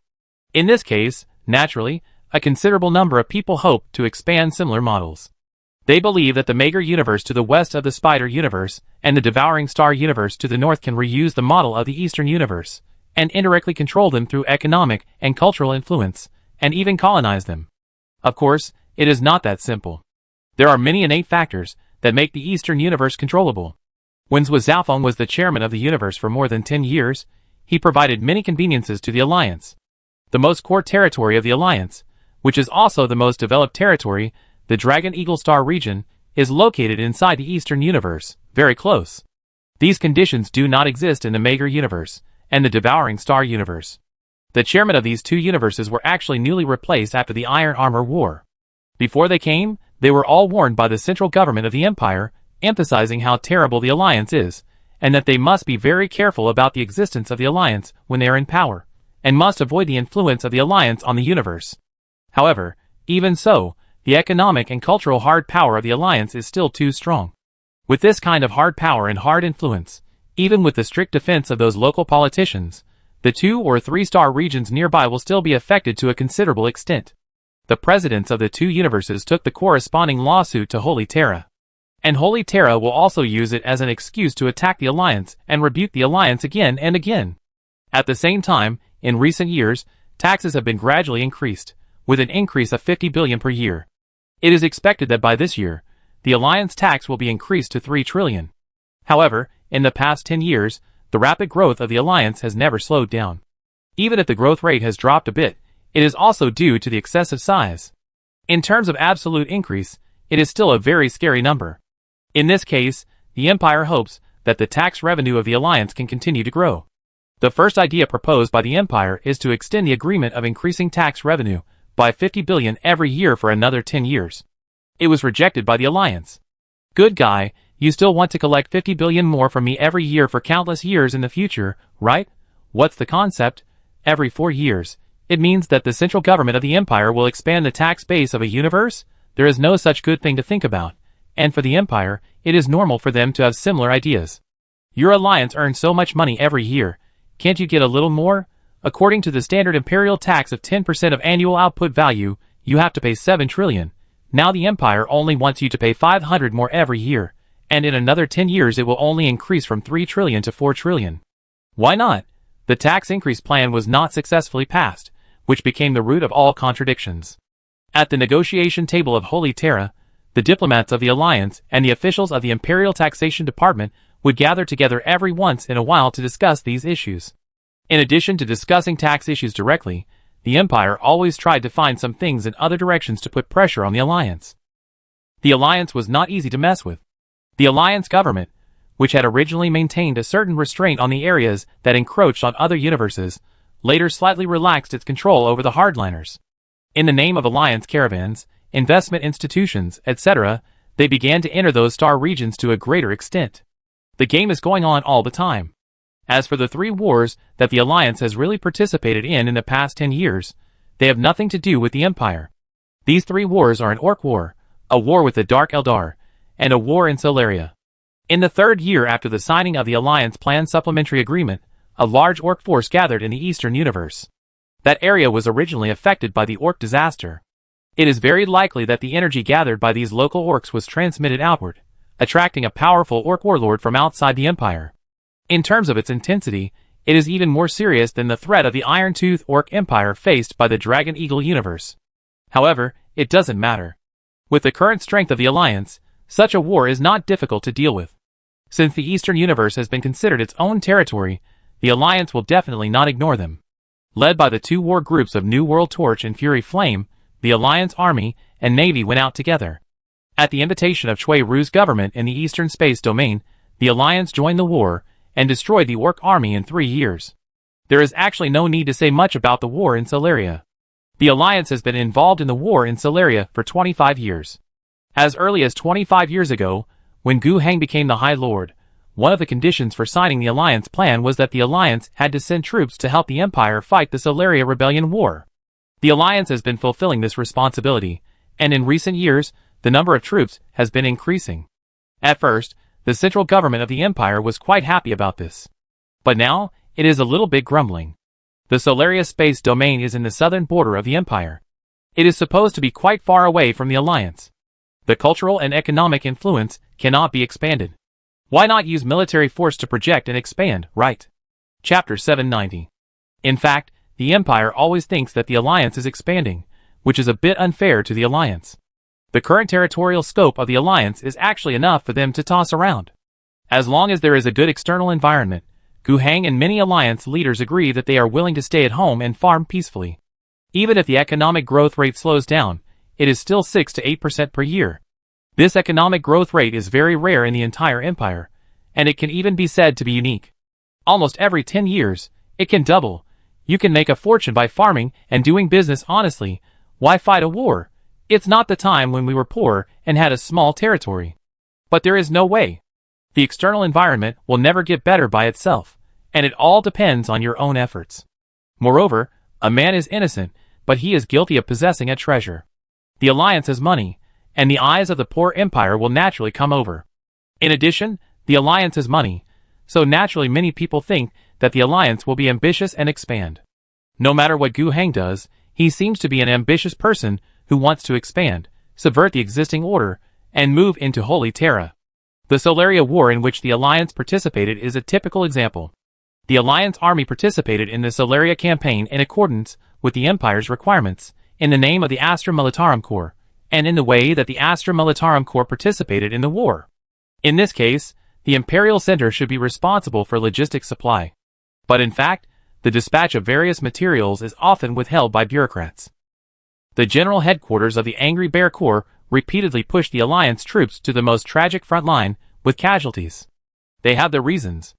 Aren't you Alliance soldiers capable of fighting? The capable ones should do more work. The hard battles will be handed over to you. The Alliance is not unacceptable to fight a hard battle. The headquarters statement can also be agreed. But you think I am your sharp knife? Why do you still withhold supplies? Why are there many times when friendly support is unfavorable? Why do you force the Alliance's army to fight to the death in some battles that are obviously hopeless? Is this the treatment that the elite troops in your hands should have? Obviously not. What should the Alliance army do then? It can't be that they deserve to be pitted to death. In order to maintain combat effectiveness, the Alliance Expeditionary Force Command was forced to launch the War Zone self-sustaining plan to take over several key hub planets in the name of temporary military control, and establish a complete closed-loop system from conscription, production to taxation. Not to mention, this area under the military control of the Alliance army has really become a very beautiful landscape in the Solaria War. Solaria's corruption far exceeded expectations. After the end of the Solar Expedition, the human empire stopped expanding outward, and the overall goal turned to stabilizing Solaria and preserving the results of the Solar Expedition. Although, in the imperial political arena, the Solar Expedition was an action that did more harm than good, and it had been defined. But the Solar Expedition lasted for more than 60 years, spent so much money, and so many people died, and the benefits gained must be preserved. However, the sudden death of the Sun Lord instantly made the Solar Expedition army lose control. There are tens of thousands of worlds in the Solaria universe, divided into 17 star regions in total, which is at least twice as many as the ordinary universe. The Solar Expeditionary Force, which lost its leader, was directly shattered by the division of many war apostles and local forces. In name, everyone is a subordinate force of the Empire. But in fact, they are just a group of separatist warlords. What they did was much more excessive than the Alliance. The Alliance nominally follows the Empire, believes in the state religion, believes in the Mechanicus, pays taxes, and now it is almost one of the most important financial revenue bases of the Empire. If the Alliance is asked to go to war, it will go. Those who scold the Alliance for being disloyal every day, who may have contributed more to the Empire.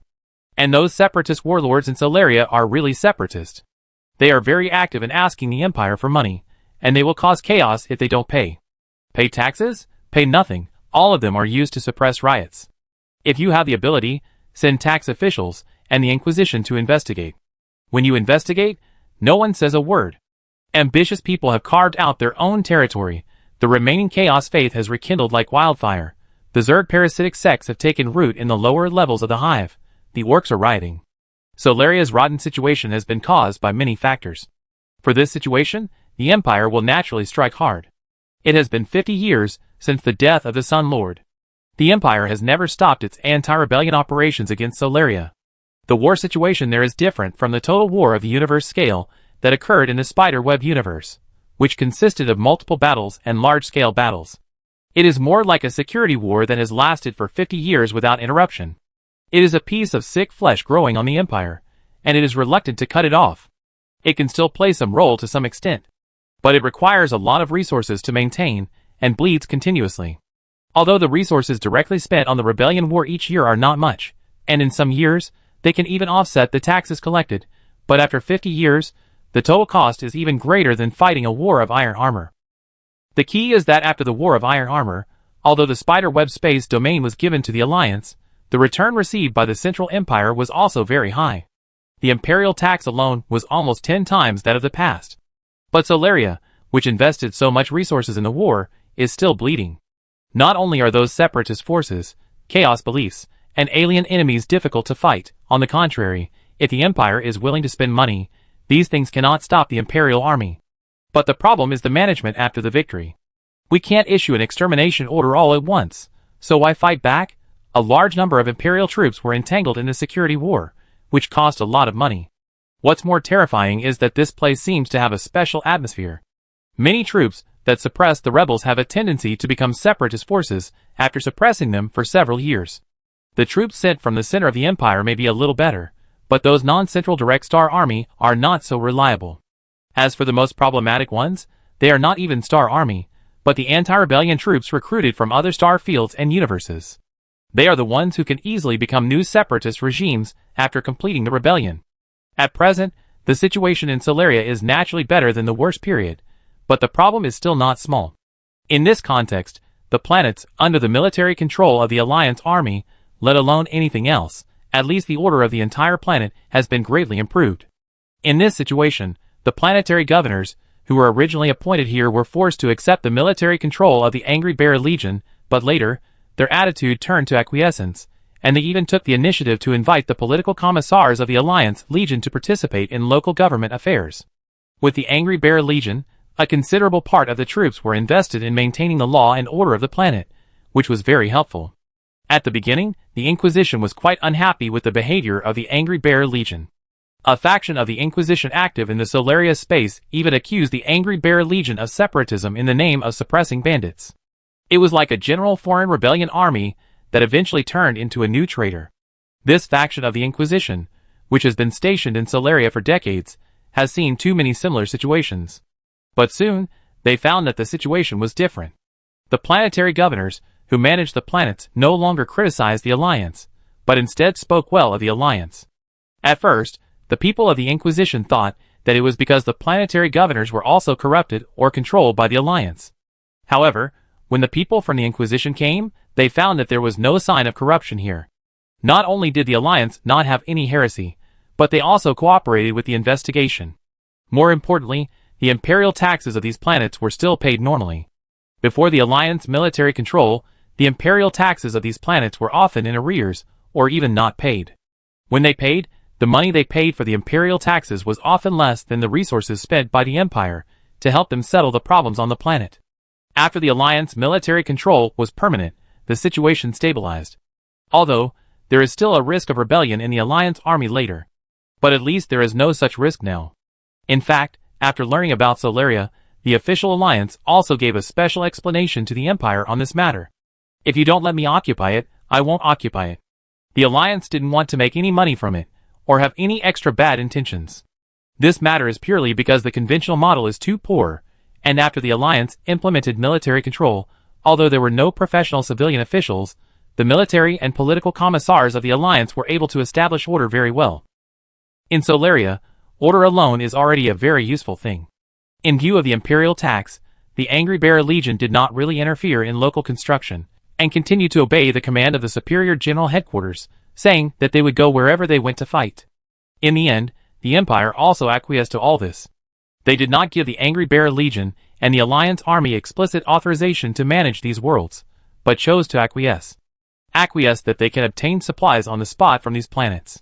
There really is not enough physical material to replenish the army. At least after collecting the funds, the money can be exchanged for various war materials needed by the army with the Empire merchants. This is the situation of the Alliance's war in Solaria. And for the Alliance, the last of the 3 wars in the past 10 years is actually the most important one for the Alliance itself. The Solaria War is fought for the Empire. The Orc War threatens the Eastern Universe, not the Alliance's homeland. And only this war against the Dark Eldar was fought within the Alliance, in the northern part of the Spider-Web universe. Moreover, the form of war is also a form of war that the Alliance is not familiar with. In the past, most of the battles that the Alliance encountered were both sides squaring off and fighting for their lives.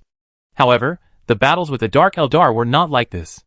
Those Eldar pirates moved secretly between the stars, and it was difficult to catch their figures.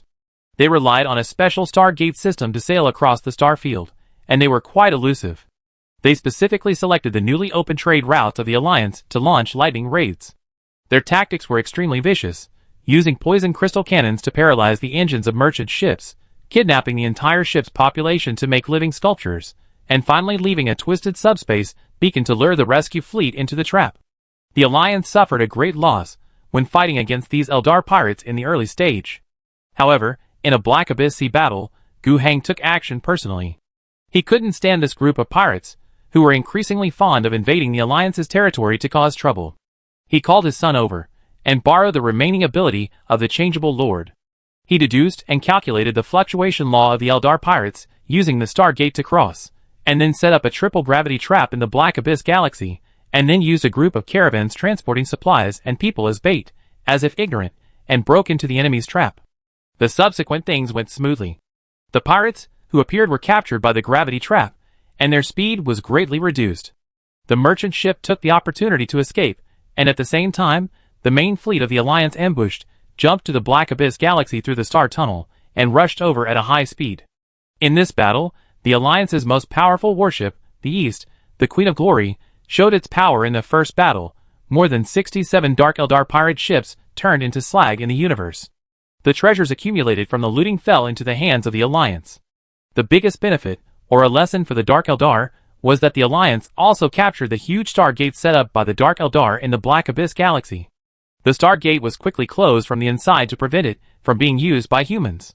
But before the gate was closed, the Alliance fleet, especially the East, fiercely bombarded it with several heavy artillery rounds.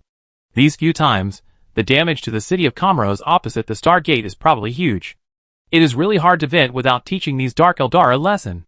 Another point is that with the help of the momentary chaos of the Stargate being opened and bombed inside, Gu Hang stuffed 10,000 heroes into it.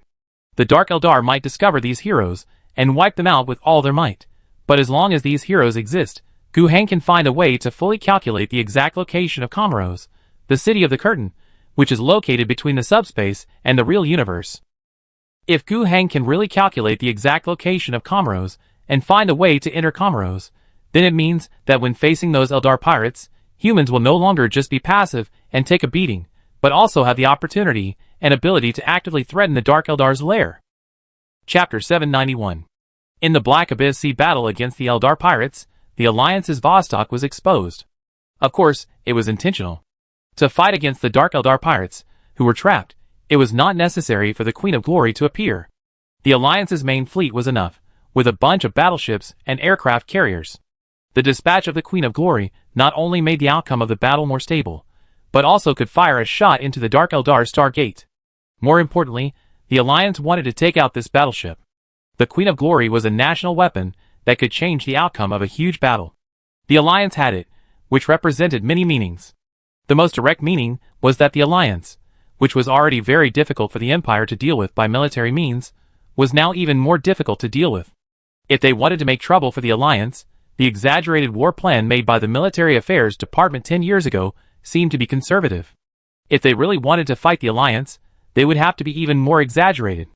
So, if the plan that Prime Minister Chibo Du shook his head at the first mention of 10 years ago is to be carried out in a more exaggerated way after 10 years, will the Empire be able to accept it?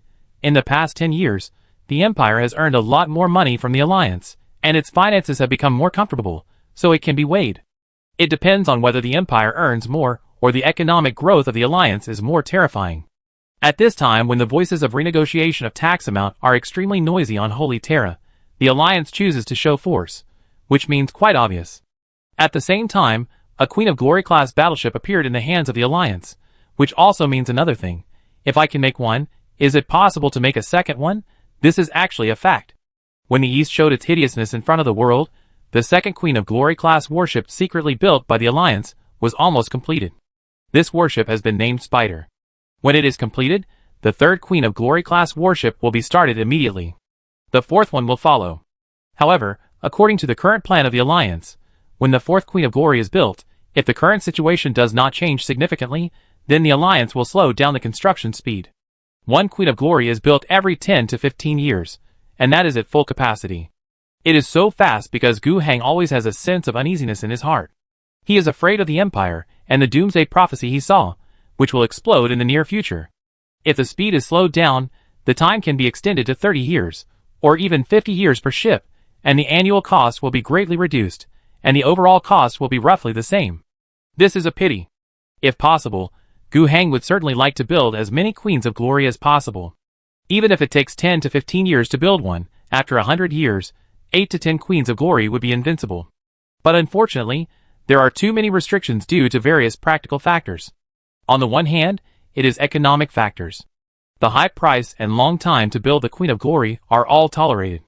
When the Alliance was in financial difficulties before, it could withstand 150 billion a year, which took 15 years, not to mention now. Of course, this economic burden is huge. The total cost of a warship is heading for 2 trillion. But after all, the resources are paid in installments for 15 years, which is not a figure that the Alliance cannot afford. However, the construction of the Queen of Glory is not free of charge. It is not easy to drive this big guy. Its complex machinery, weapons and other systems, as well as the huge hull, as well as more than 1 million retired sailors, engineers, and marines on board, all require a very expensive price to maintain. The annual maintenance cost of a Queen of Glory in normal cruising is about 5% of the total cost of the ship, which is about 100 billion. Once the war starts, the price will become higher, with no upper limit. The fuel used and the high-grade materials required for the overhaul of the ship are also extremely expensive. The Alliance can afford to build it. But if it builds too much, it may not be able to use it. It is not that other low-level warships do not need to be built.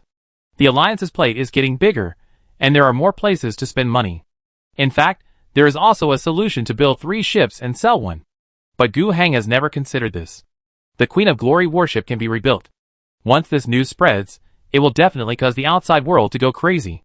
If the Alliance is open to accepting orders, then there will be no worries about selling it. But Gu Hang won't sell it. This level of warship is no longer a matter of money. This is the core competitiveness, and the Alliance will definitely not sell it. If the relationship with the central government of the Empire is good, then it can still be discussed. If there is really an end era, then the power of the official Empire will be strengthened, which is not a bad thing. But now, the relationship between the two sides is bad, so the Alliance must consider that if the Queen of Glory is sold to the Empire, the gun will be pointed at itself. In addition to the simple economic factors, there is another more serious problem. When building the Queen of Glory, the 2 biggest resource difficulties are fine gold and void forged steel. Generally speaking, fine gold is also hard to come by, and fine gold ore is rare. But the Alliance has solved this problem. The Alliance has the technology to synthesize fine gold, and the synthesized stuff is no different from the mined stuff. But there is no way to deal with void forged steel. This requires melting the entire gas giant planet for extraction. The construction of the first 3 warships has caused the gravitational imbalance of 15 star systems. If we continue to do it, it will be more troublesome. Of course, if we can go to non-Alliance controlled areas, or even those barren star systems, we may be able to do it. However, it takes too much time to go to other star systems by normal navigation. These are the 2 directions of economic restrictions. In addition to economic restrictions, there is another point. When the Queen of Glory class battleship was being built, Gu Hang often felt that the hull was producing a void echo that resonated with his psychic frequency. After studying the technical specifications in detail, Gu Hang and Wu Jiarong concluded that the formation of this battleship, in addition to technology, was also due to the fact that the Emperor and Mars borrowed the power of some subspace entities when designing it, which enabled them to create such a great work. And the power of this subspace entity will show signs of reverse pollution of the real universe during the construction process. If the construction continues, it may cause regional reality collapse. The solution is that Gu Heng has to tear out a part of his subspace essence, that is, his storm kingdom, to suppress this reverse pollution. Similar situations are also reflected in the holy artifact manufacturing technology. Perhaps, a single technological product to a certain extent, as long as it is powerful enough, may have similar problems. Chapter 792. Economic problems, plus the need for Gu Heng to divide a part of the essence of the Kingdom of Storms to suppress the warp pollution of the ship. These 2 points make it difficult for the Alliance to really launch a Queen of Glory every 15 years. However, the Alliance currently has 1, and will soon have 2, and 3 in 15 years. This scale is enough. In fact, when this Vostok was displayed in front of the world, it had already caused countless surprises. Mars, Holy Terra, various Mechanica sects, people who got the news wrote countless letters to inquire. The Alliance Ministry of Foreign Affairs has a plan for this, and all inquiries have been blocked. However, some of them were directly sent to Gu Heng. For example, Chi Bodu, and the great sage Kal, who gave Gu Heng key help when he was in Holy Terra. People of such high status have Gu Heng's contact information. They directly skipped the Alliance Ministry of Foreign Affairs and asked Gu Heng, so Gu Heng couldn't ignore it. But it was just to this extent. The central government of the Empire said that the 3 trillion imperial taxes next year would not be paid, and a Queen of Glory would be sent instead, but Gu Heng decisively refused. How to pay the imperial taxes is my business, as long as the quantity is sufficient. You don't have to worry about how to pay it. Then, Chi Bodu made a second choice, hoping to place an order for the Queen of Glory warship, asking for 4 trillion, and asking how long it would take for the Alliance to build it. Gu Heng directly asked for 15 trillion, 30% to be paid first, and then 10% every year, for a total of 10 years, and the warship would be delivered in 60 years. Chi Bodu really hesitated. In fact, he could accept both of these conditions. 15 trillion is indeed a lot, almost half of the Empire's annual income. However, if 15 trillion can't be used for anything else, it can be exchanged for a Queen of Glory, so it can be squeezed out. As for the 60 years of construction time, it is actually reasonable. Many forging worlds need decades to build a mechanical ark or battleship. What's wrong with a warship of the level of the Queen of Glory taking 60 years to build? He still thinks it's fast. At least he can see it in his lifetime as long as his life extension surgery is successful. But these 2 conditions together are a bit difficult to bear. You want to build a ship for 60 years. Why do you want me to pay all the money at once? In this matter, Chi Bodu tried hard to bargain with Gu Heng. Gu Heng was really surprised that Chi Bodu actually looked like he could still talk.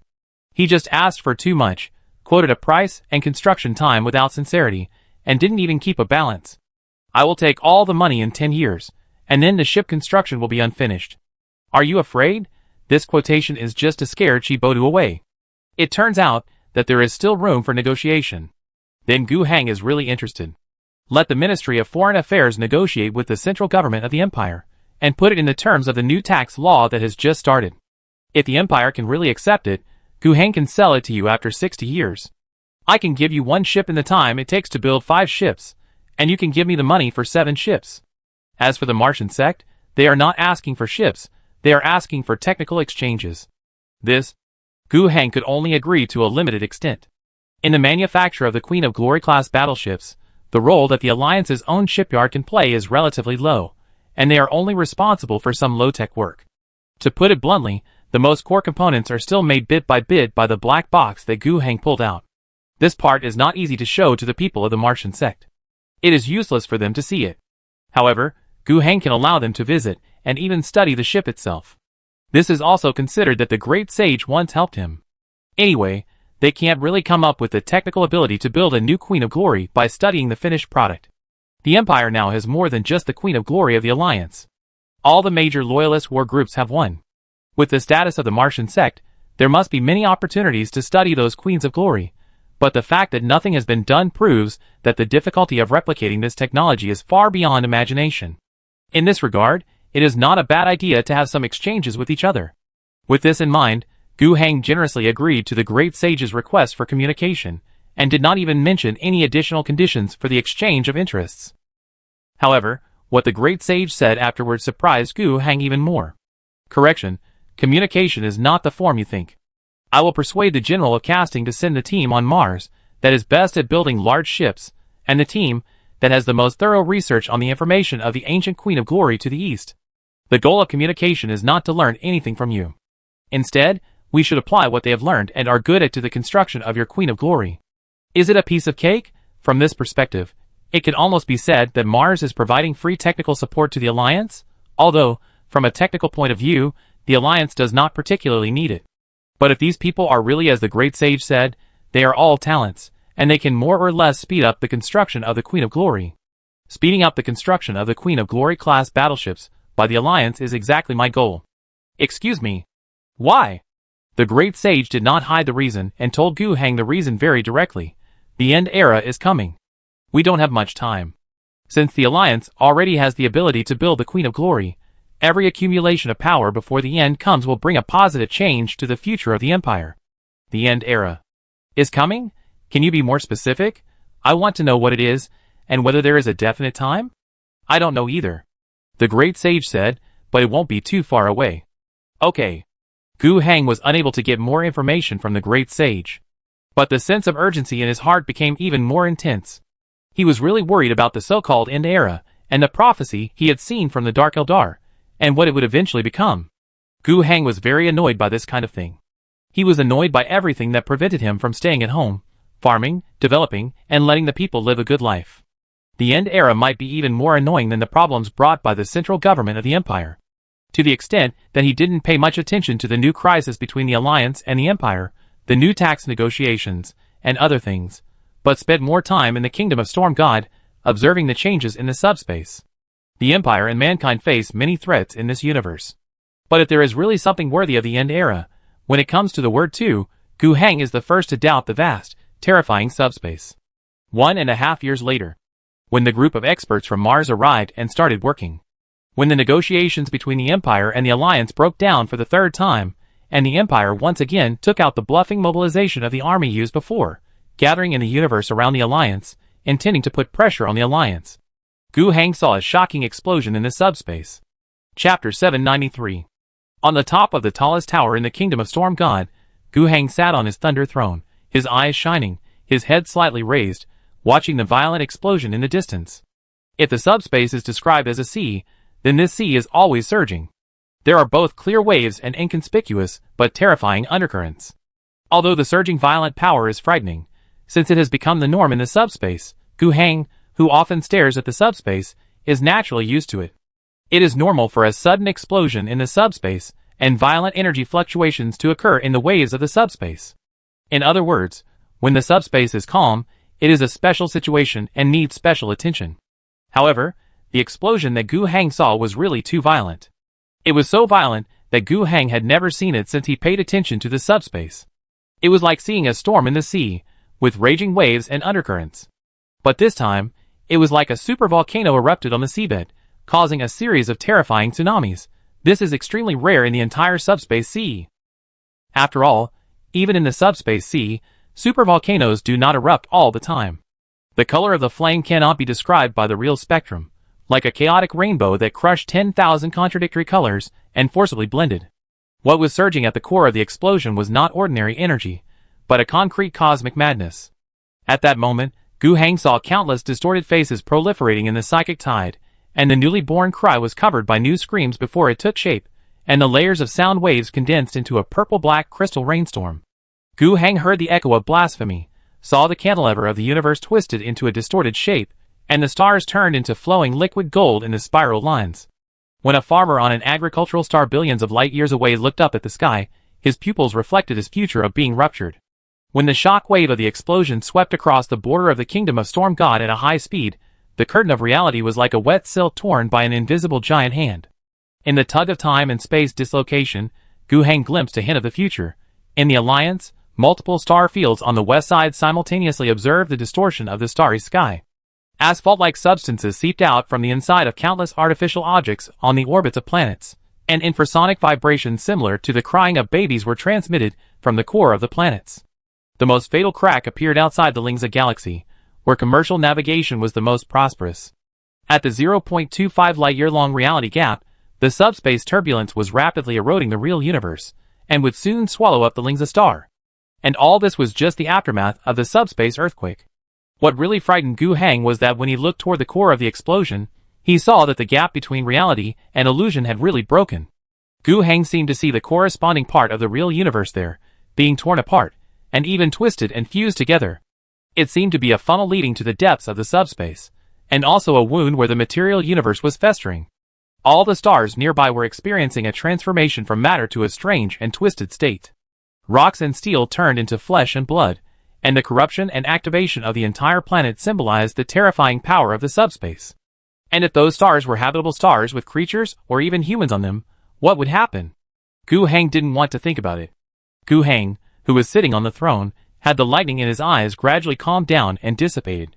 He had heard enough of the four most powerful evil gods in the subspace laughing maliciously in the waves. The sun full of golden light did not make any more noises, and he, the storm, naturally had nothing to do, and he could not control it. When the golden sun was up, he could still be a good assistant and cheer along.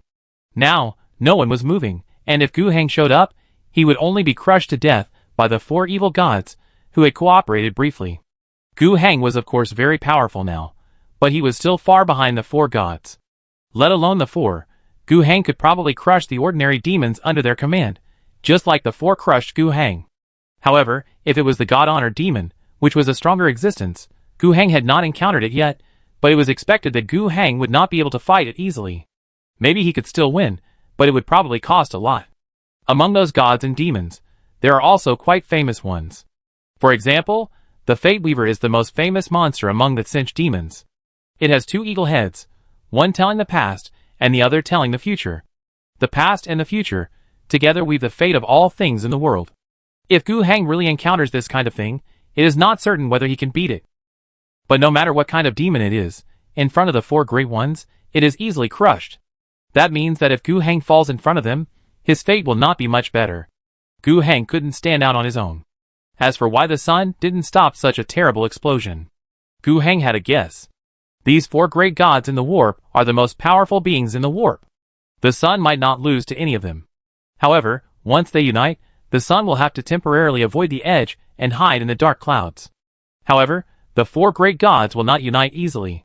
The contradictions between them are no less than those with the ascended god emperor. Even more, the four evil gods have been fighting an eternal war from the ancient times to the present. Each of them has a deep hatred for the other three. Among them, between the tyrant and Slaanesh, between honor and corruption, they are absolute mortal enemies, and the hatred is so great. Cinch represents infinite changes, and the loving father represents eternal immutability, and is also a mortal enemy.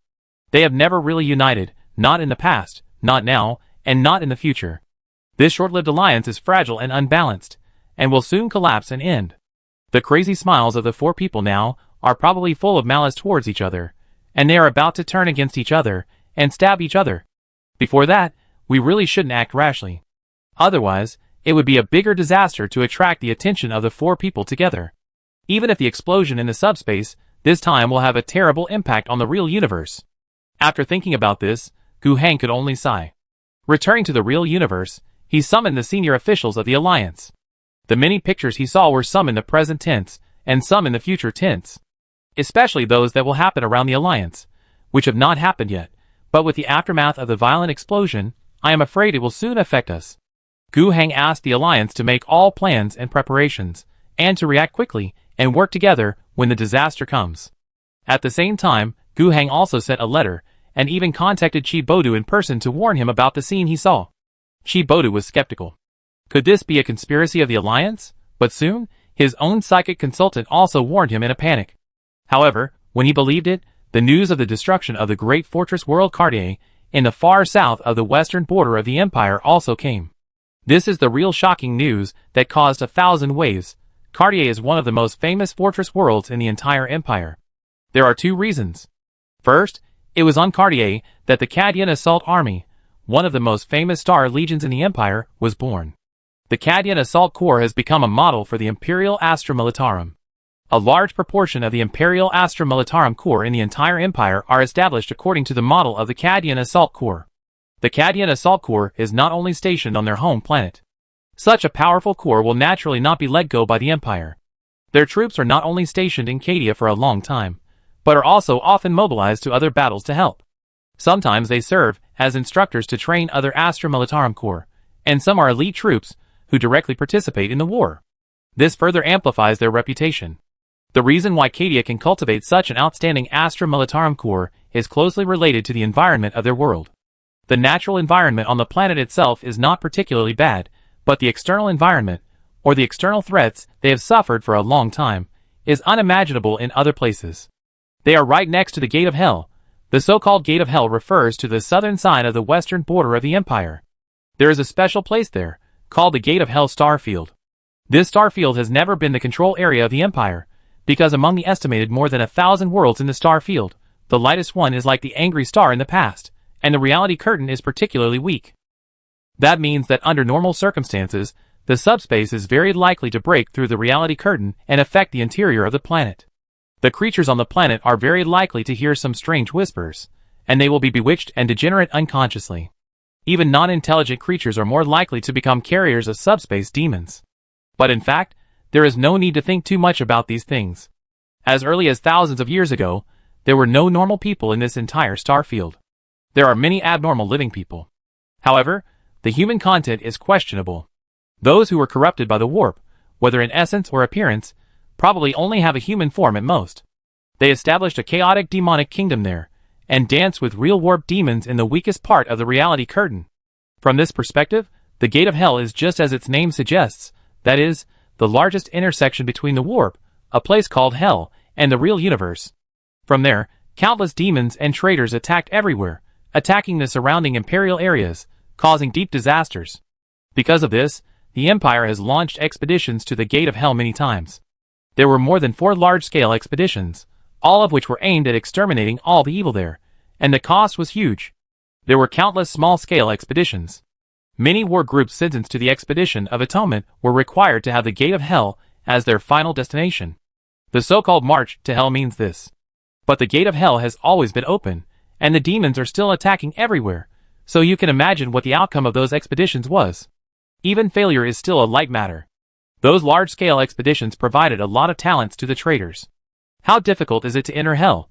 Not only do you have to face powerful enemies, but you also have to face ubiquitous corrosion in the environment inside the Gate of Hell. Even if the human expeditionary force is fully prepared to enter it, the rituals, incense, and chanting of the state religion and the Mechanicus can only protect them for a while. Over time, even they themselves will be corrupted. Not to mention the Space Marines, who went in the Atomic Crusade, they were sent to die. Some, the honest ones, died. Some who wanted to live changed their logos and liveries after entering, and changed from a war band to a war band, which was very popular with the traitor army. After the Empire tried hard, it found that there was no way to destroy the Gate of Hell, but it was also very troublesome to be constantly attacked, looted, and harassed by these evil followers, so it could only take a defensive stance. The fortress world Cartier was born in this way. Cartier was originally one of the important bases of the Third Hell Crusade and the Departure Planet. After the Empire decided to take a defensive stance, Cadia became the most important hub world on the Hell Gate defense line and the core of the defense line. The Cadian Assault Army was also established under such a background by the surviving warriors who had experienced the Hell Expedition. The Cadians controlled the important passages for the Hell Gate to attack outward. The smoothest astral tunnels all passed through Cadia. They underwent the most severe tests for countless worlds in the outside world. Of course, hard defense alone is not enough. If all the pressure is always put on one planet, the fierce attacks of the evil demons will always succeed. At the same time, it is easy for the enemy to twist and turn through other astral tunnels, take a detour, and bypass Cadia to invade the outside world. The Supreme Lord of Cadia, as the Supreme Commander of the Hell Gate defense line, always actively attacks the interior of the Hell Gate to create some flexible space. These worlds controlled by humans can usually control more astral tunnels, preventing the enemy from taking detours. This is a whole line of defense, with Cartier as the hub. There is a flexible space inside the Gate of Hell, and a second line of defense outside. Cartier itself is located in the center. This line of defense has been working well for tens of millions of years. Although there have been many moments of crisis, they will eventually be resolved with the efforts of the Cartier people and the support of all parts of the Empire. But this time, according to the news from the front line, no one can help the Cartier people resolve the crisis. Cartier was completely blown up. Chapter 794. What happened on Cartier, who captured Cartier, and destroyed the planet that was considered to be one of the most heavily guarded in the entire empire. The central government of the empire did not know. The central government of the empire also did not know why there was a violent subspace explosion after Cartier was destroyed, and even more so why the power of this explosion was so terrible. The biggest disaster it brought was that the subspace waves gushing out from the gate of hell were forming a torrent. The torrent was surging outward at the speed of swallowing up a star field every day. Where this subspace torrent passed by, a scarlet scar would form in the starry sky. In many worlds of the empire, you could see this scar across the night sky by looking up. All worlds in this scar would instantly lose all contact with the outside world. Interstar field communication could not be carried out. All star tunnels could no longer function in the violent waves. According to calculations, this subspace torrent will sweep from the Hell Gate in the south of the western border of the empire all the way to the northeast. On the star map, if this torrent cannot be stopped, it will split the entire territory of the empire into two in about a month. And it really cannot be stopped. A month later, the empire was really divided into two parts. Not only did the countless worlds covered by this scarlet scar lose contact with the center of the empire, but on the other side of this scar, almost the entire eastern border, southern western border, and a small area east of the northern border of the empire.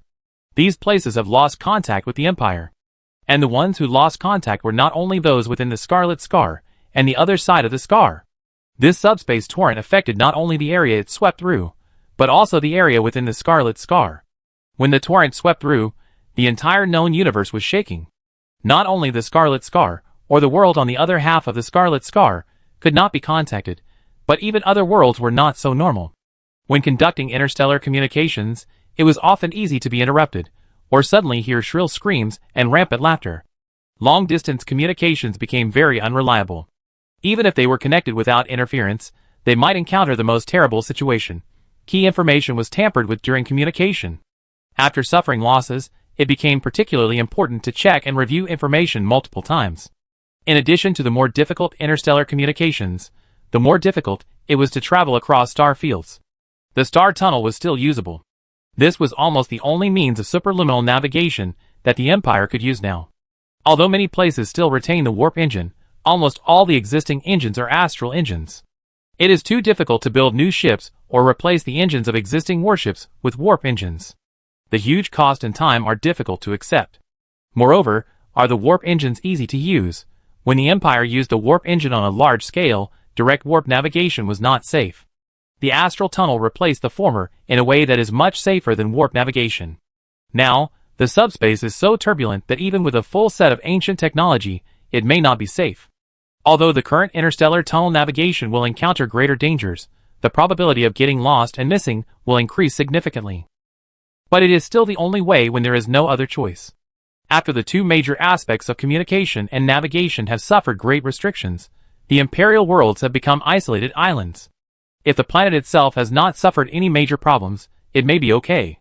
But for those who have already suffered some disasters, such as facing alien attacks and rebels, the world that could have relied on external assistance will suddenly have to rely on itself. The external assistance will not be cut off, but at least the time it takes to come will be greatly slowed down. And the danger does not only come from the problem of islandization. In this subspace wave, the reality curtain between the entire known universe and the subspace has become weaker than before. That means that subspace invasion will become easier. In many worlds close to the Scarlet Scar, there is even the possibility of being directly attacked by demons. These terrible subspace monsters appear directly in the real world. Even in places far away from the Scarlet Scar, when people look up and look, they are depressed, angry, sad, ecstatic. In short, when there are violent fluctuations, it is easy to hear some sounds that should not be heard. That is, the faint red scar that can be seen even in the daytime has a special magic. And this magic will be further strengthened at night, when the red scar becomes more conspicuous. The most direct impact is that the number of people with psychic talents has increased, but this is not simply a good thing. Psychics have also become more likely to lose control. In addition, the activities of cults have become more active, and the belief in chaos has begun to spread more widely than in the past. In addition, from the Scarlet Scar, there will be chaos rebels rushing out of the gates of hell, attacking cities everywhere. After the Great Rift appeared, the entire empire fell into chaos. Even on Holy Terra, it was shrouded in panic. although Holy Terra did not suffer any disaster directly at the first time. However, officials in the central government of the Empire found that they had no way to deal with the current chaotic situation in the Empire. They could not contact anyone, and once they contacted, they would cry for help. Once the reinforcements were sent out, they might never come back. All resources imported from the outside world must be continuous or in short supply. Many imperial taxes on the way could not be delivered, and at least they had to be postponed. As for the next period of imperial taxes, how can we collect them if we can't even get in touch? The already rigid, chaotic, and inefficient imperial system is on the verge of collapse under this huge disaster that affects the whole world. The bureaucrats in the Central Empire are also working hard. Chi-Bo-Du sounded the highest level of alarm in the palace, and the officials of the Empire worked all night long. One by one, ships set out from the solar system and headed to various places. They are also trying hard to save the situation. However, the officials on Holy Terra also know that this is just doing their best and leaving it to fate. They have no confidence at all about what the future will be like. Chi-Bo-Du sits on his throne all day, and he is always absent-minded when handling work. He remembered his last communication with Gu Hang. The end is coming. The end has come. Is this the end of the Empire? Is the Empire going to end in my hands? No. No. Impossible. I absolutely cannot allow this to happen. Chapter 795. Spiderweb Universe, Fox Moon Star Region, Capital Planet Snow Fox Star. The sky here has not faded crimson for 37 consecutive standard days. The scarlet scar is like a festering scar across the sky, and the mist at its edge shrouds the capital in a dark red halo like eternal night. Jason Morgan, the head of the star region, stood under the prism dome of the observatory, staring at the many flashing crisis marks on the holographic star map. That is the planet that is falling into chaos. Ever since the Central Alliance issued a warning requiring the entire alliance to be prepared for the disaster, he has synchronized the entire star region and carried out pre-disaster war preparations. But the disaster still caught people off guard. In the textile center of Snow Fox Star, the binary control cores of all textile machines suddenly began to weave blasphemous scriptures. What came out of the assembly line was no longer nano-level snow fox fur, but ode to the father blended with human hair and metal fibers. The gravity regulator of a hive began to go out of control at a rate of 5% every 10 minutes. If it is not properly handled, 30 million civilians will have their internal organs crushed by their own weight in 48 hours. Among the civilian currency union coins that are in circulation on the planet, from time to time there are some banknotes with Gu Hang's head, Emperor's head, or Phoenix Battle Group logo, which will transform into the appearance of slainish succubus when the scarlet scar is most obvious at night. Several lower-level hives that have lost contact with the local government of the Union have spontaneously started using human organs as a trading medium. A healthy kidney is worth a week's ration, and uncontaminated cerebrospinal fluid is extremely popular. Black market merchants have even developed pain futures, using the intensity of nerve pain as a currency credit endorsement. After the Great Rift appeared, a ship arrived at the starport of Snow Fox Star and requested entry. They answered the electronic signal correctly, and their ship encryption number was also correct. During the inspection after the ship was allowed to enter, it was found that the engine room of the ship had grown coral reefs made of flesh and blood, the turret had turned into a crying bronze face, and the crew had degenerated into translucent gelatinous creatures in the subspace radiation. The crew did not even realize that they had become like this, and were surprised why the inspectors on board would directly fire at them. Those who were not shot directly were imprisoned, and the moment they were told what they looked like now, they all went crazy. These things are just the tip of the iceberg. There are many more effects brought by the Scarlet Scar. All kinds of such things continue to appear on the planet. According to the star map, the Scarlet Scar is still far away from the Fox Moon Galaxy. That place passes through the southwest side of the Devouring Star Universe, splitting the entire Devouring Star Universe into two parts. There are about 5 star regions on the side close to the Alliance. There are 8 star regions on the other side. There are nearly 700 worlds in the middle area covered by the Scarlet Scar, where the subspace torrent directly passes through. The Fox Moon Star region is actually separated from the Scarlet Scar by at least half a universe, or even a universe. The aftermath of the subspace has caused so many strange things to happen on the planet, so it can be seen what the situation will be like in those places that are particularly close to the Scarlet Scar. As for the planets in the Scarlet Scar, there is no need to think about it.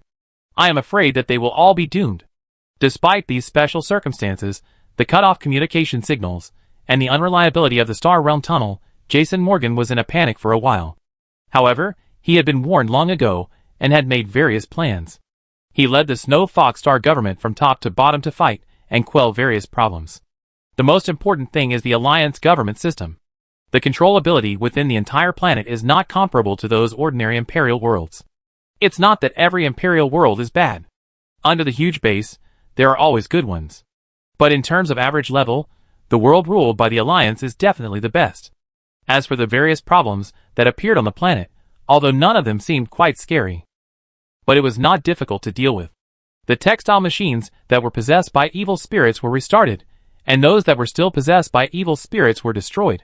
All those articles of Ode to the Kind Father were burned in the holy fire. Anyone who has seen it, even if it was unintentional, will be imprisoned and will be released only after a long period of reciting the word of the Emperor and multiple rounds of identification. At the same time, the psychic team will review the situation in the textile center area accompanied by the priests and the guards of the Ministry of Justice. With the cooperation of the psychic team, the reality curtain reinforcement device issued by the Mechanicus earlier will be placed in the proper way. Not to say that the situation will be eliminated, but it will be much better. The out-of-control gravity regulator of the hive is a bit difficult to deal with. This thing dare not be restarted at will. But in the end, under the conditions of accelerated loss of control, 30 million people were all evacuated in just a few days. Such a large population, and such a fast evacuation speed demonstrate the strong mobilization ability of the lower classes under the Alliance system. Let alone those feudal worlds and slave worlds. Even some worlds with modern organizational systems may not be able to solve the evacuation of 30 million people in a few days. Search and destroy the evil currency, deal with and crack down on possible cult organizations, clean up the lower classes of the nest, check and reconstruct the ships of the starport system. Such actions were quickly promoted in a very short time. The entire Snow Fox Star has not even reached the point of chaos, but it has been completely resolved. Jason Morgan is much more relieved. Although the problems caused by the Scarlet Scar are troublesome, they are much better than the worst situation he imagined. And when there is spare power, Jason Morgan, as the head of the star field of Fox Moon, will definitely not be satisfied with only the success on the capital planet. He began to arrange personnel, actively conduct interstellar communications, and collected and sorted out some reliable communication methods, as well as means of identifying potentially contaminated information. A large number of mechanical priests from the Aramita sect, priests of the new state religion supported by the Alliance, nuns, psychic mages, and anti-psychic forces of the Ministry of Justice, all worked together under the coordination of the Alliance government. They overcame one problem after another, passed one difficulty after another, and the results gradually became clear. In 4 months, 90% of the worlds in the Fox Moon Star region have reconnected with the Star region government. Government agencies at the Star region and Star region levels have begun to operate normally and perform their functions. Although the navigation of the Star region is still difficult, they dare not cross the Star region tunnel to exchange materials and personnel at will, but the light communication connection is already much more reassuring. At least, after knowing the situation outside, each planet also feels that they are not isolated islands. Chapter 796. The overall situation in Fox Moon Star region is pretty good. After 90% of the worlds reconnected with the Star region government, the government agencies that were put into operation quickly counted and evaluated that most of the worlds had enough ability to quell the problems on their planets. It is definitely impossible for the operation of society and people's lives to be unaffected. But at least, there are no major problems overall. Even if there are problems, they are being gradually resolved. On many planets, internal commercial trade, industrial and agricultural production are recovering rapidly. This is reflected in the government's work report, that is, these indexes all experienced a downward setback when the disaster occurred, and then quickly rose again. However, there are also 6 worlds with relatively large problems. They may eventually be able to rely on their own strength to solve the problem, but it may take a long time, and the cost may be very painful. After weighing the pros and cons, Jason Morgan decided to try to gather some resources from the Star region government to help them overcome the difficulties. Under normal circumstances, it is not a big problem. It is just a crisis of several planets. For a strong star domain government, it can be solved as long as it is willing to solve it. But isn't there a problem with the star tunnel now? The fate of the ship that entered the starport before was still fresh in the memory of those who saw it. No one wants to end up like that. But Jason Morgan made the decision and couldn't just stand there like that. If you have to try, you have to try.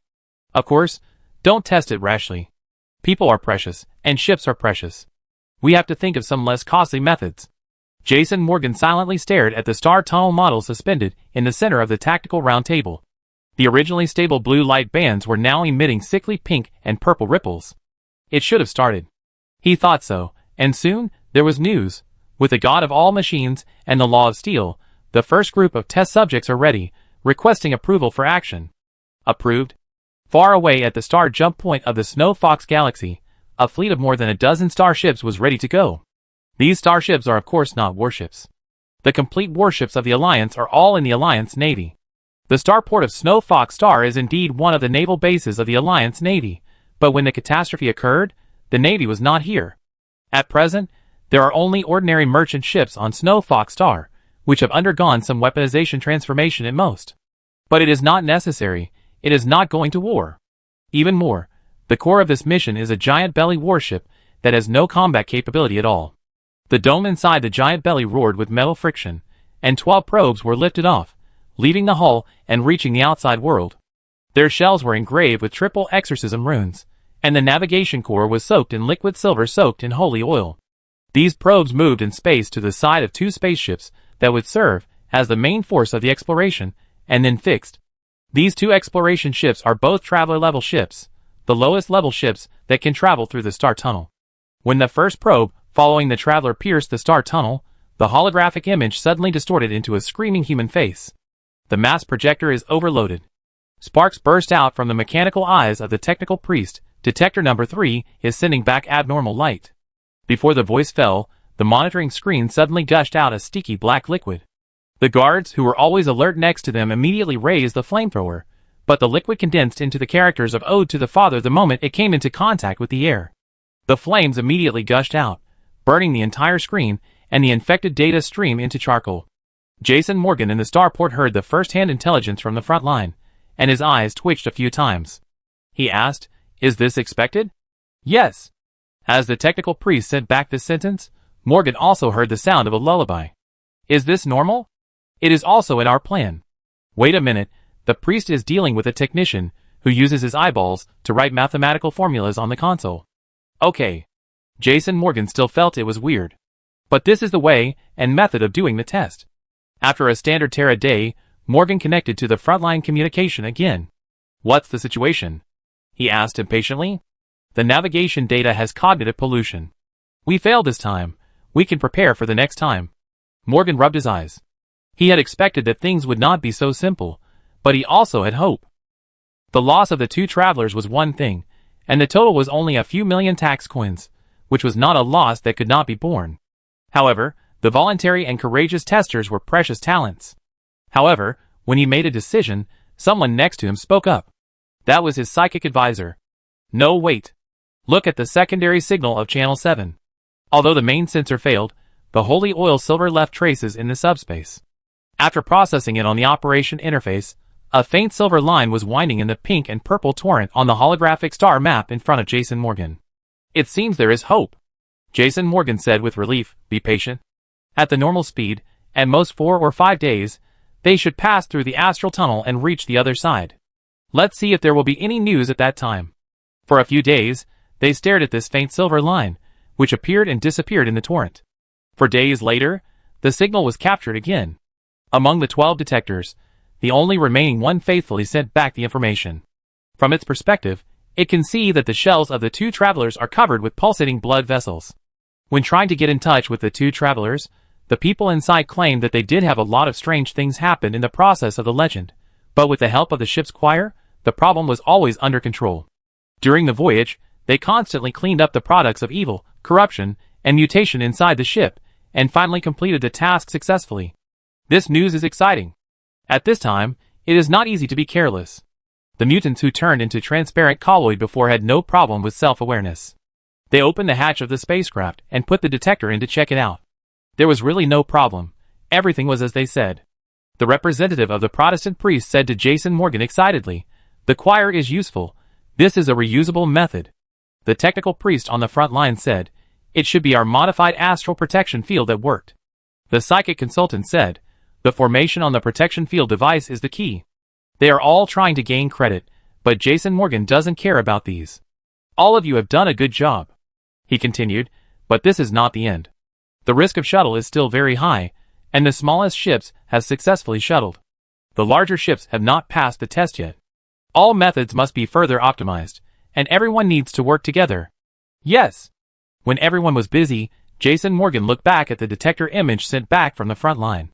The mutant tissue on the ship's hull was dazzling, making him clearly know that this level of safety was only a temporary compromise, just like bandaging a festering wound. But under the shadow of the doomsday pendulum, this is the best solution that mortals can reach. Chapter 797. The first step is always more difficult. Jason Morgan led the ships of the Fox Moon Star region, and in the subsequent tests, he basically mastered the relatively safe way to pass through the astral tunnel.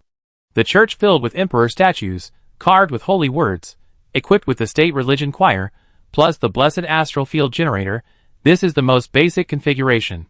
Equipped with enough blessed holy water, equipped with a cleaning team on board, always fighting against traces of corruption and eliminating evil spirits invading the ship, this is what needs to be done on the basis of the former.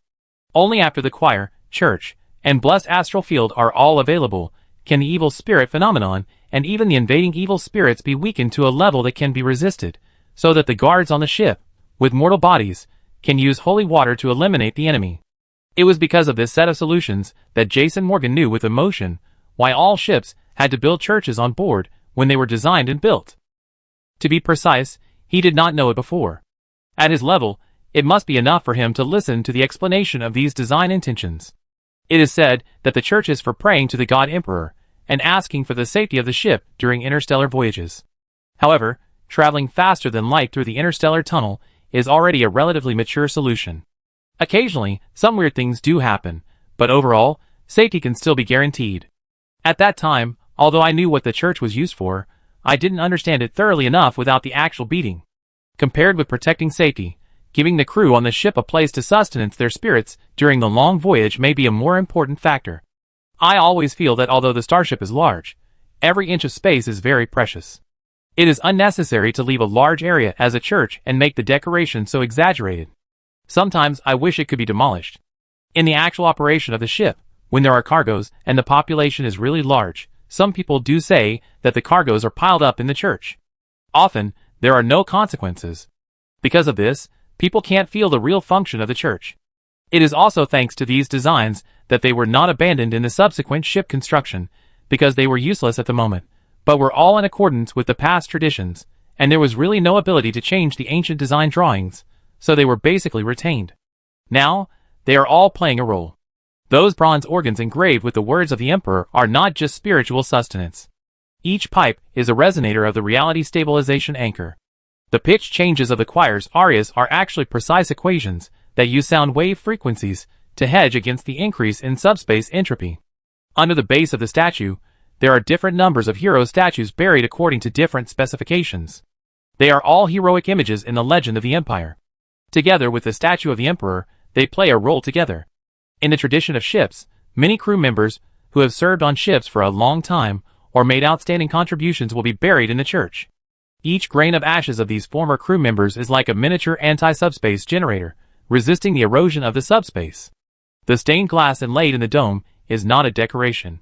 When the tide of the astral world surges, the pictures depicting the Emperor's conquest will ooze liquid light, burning the whispers that penetrate into reality into scorch marks. It is this cruel wisdom of transforming faith into a physical barrier that allows steel and flesh to sail in the void. But maintaining this system requires a price. Every time a choir member completes a cross-galaxy voyage, the vocal cords will grow coral-like crystals, which require a long period of recuperation or even surgery. Every time the church floor tiles resist a subspace impact, they need to recalibrate the resonance frequency and cleanse with blessed holy water. The blessed astral protective force field also needs to be constantly added with holy oil for maintenance. The larger the ship, the more churches it needs, the more clergy stationed, and the more blessed astral protective force fields. These are all additional costs and require extra time to resolve. At present, the largest ship that Jason Morgan can keep sailing is a ship similar to the size of a cruiser. Don't even think about running away with a big thing like a giant belly. Only some medium-sized transport ships can be used to deliver supplies and personnel. But that's enough. The most important thing to solve is just the 6 severely affected worlds. The urgently needed relief supplies and the urgently needed bomb suppression troops arrived at the target planet and solved the urgent problem. So far, the disasters caused by the appearance of the Scarlet Scar in the entire Fox Moon star region have been effectively controlled. The entire star region has restored a relatively normal social order. This is what makes Jason Morgan most relieved. Of course, there is always a gap compared to before the disaster. The most troublesome thing for him is that the economic curve of the entire star region is always crawling below the recovery line. The singers that each cargo ship needs to be equipped with, the starfield generators that need to be blessed, the consumption of holy oil and holy water. These costs are quite high, but they are still just a small part.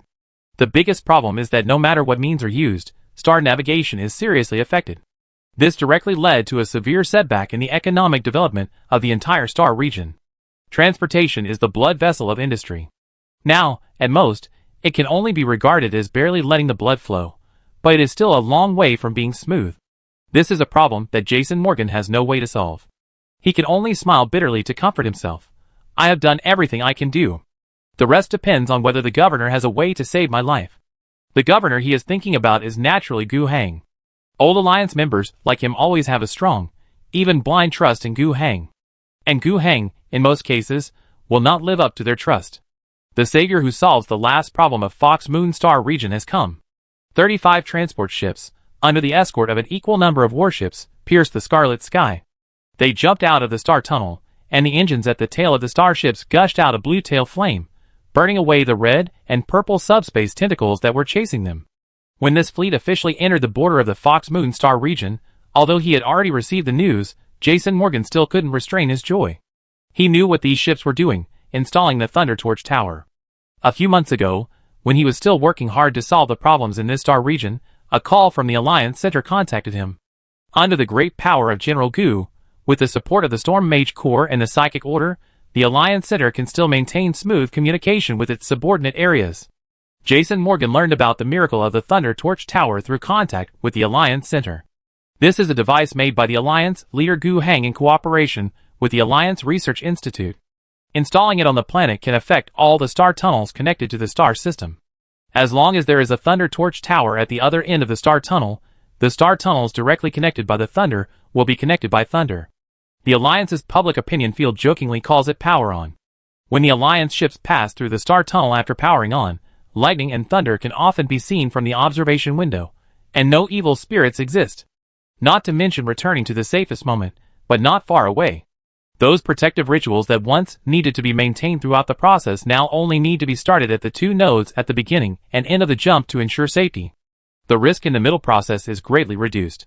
When the disaster just happened and before it affected the territory of the Alliance, Gu Hang had seen the subspace explosion with his own eyes. From the explosion to the Scarlet Scar tearing the entire Empire and affecting the Alliance, it took only 1 or 2 months. During this period, Gu Hang took many measures. Not only did he warn the central government of the Empire, but he also required the entire Alliance to prepare for the disaster. At the same time, he also did a lot of things himself. The most important of these are communication and navigation. Both problems can basically be solved by the Thunder Torch Tower.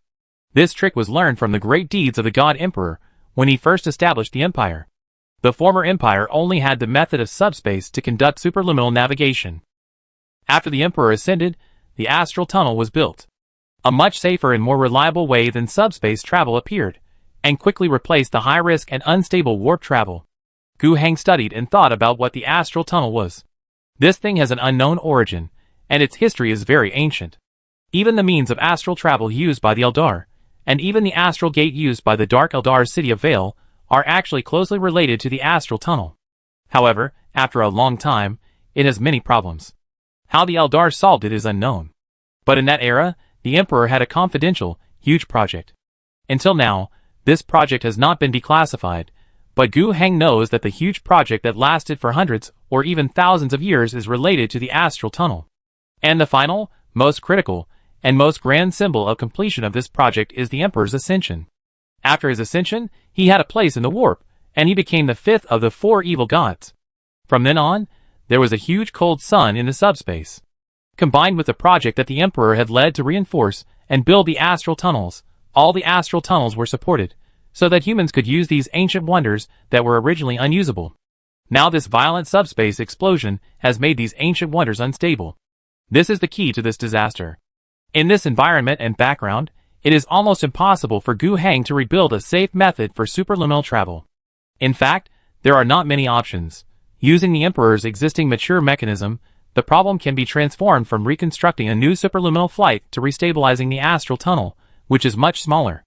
Gu Heng, who admits that he is not talented, is not one of the 4 evil gods, but even if he is measured by the entire subspace, he is only second to this level, or a little lower. More importantly, he is different from those native existences in the subspace. He is the leader of the entire real universe force. The anchor point in reality is more advantageous than any pure subspace existence. The connection between his storm kingdom and reality is deeper. Combining these things, Gu Heng has really cooperated with the Alliance Research Institute in the past few months and worked hard to come up with a Thunder Torch Tower. In essence, this building that can connect to the Storm Kingdom is arranged on both planets, and the two echo each other, finding the astral tunnel, and using the power of the Storm Kingdom to open it up and form a shelter. Things went smoothly afterwards. With the Angry Owl Star and the Pegasus Star region as the core, all the industrial capacity that could be used was used to build these Thunder Torch Towers. The first batch of Thunder Torch Towers was carried by dozens of electrified fleets, who set out from the Angry Owl Star with the Thunder Torch Towers under the escort of warships, and deployed them one by one. The construction of the Thunder Torch Tower is not simple, but the production capacity of the Alliance is even higher.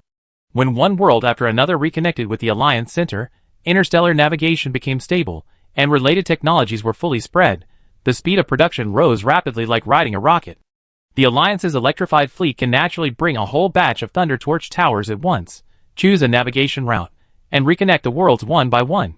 Although some worlds will inevitably suffer a lot of impact in this process, Jason Morgan's achievements in the Fox Moon Star region are not an exception.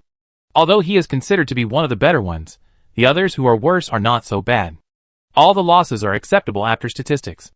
Even better than the most optimistic forecast of the Alliance at the beginning.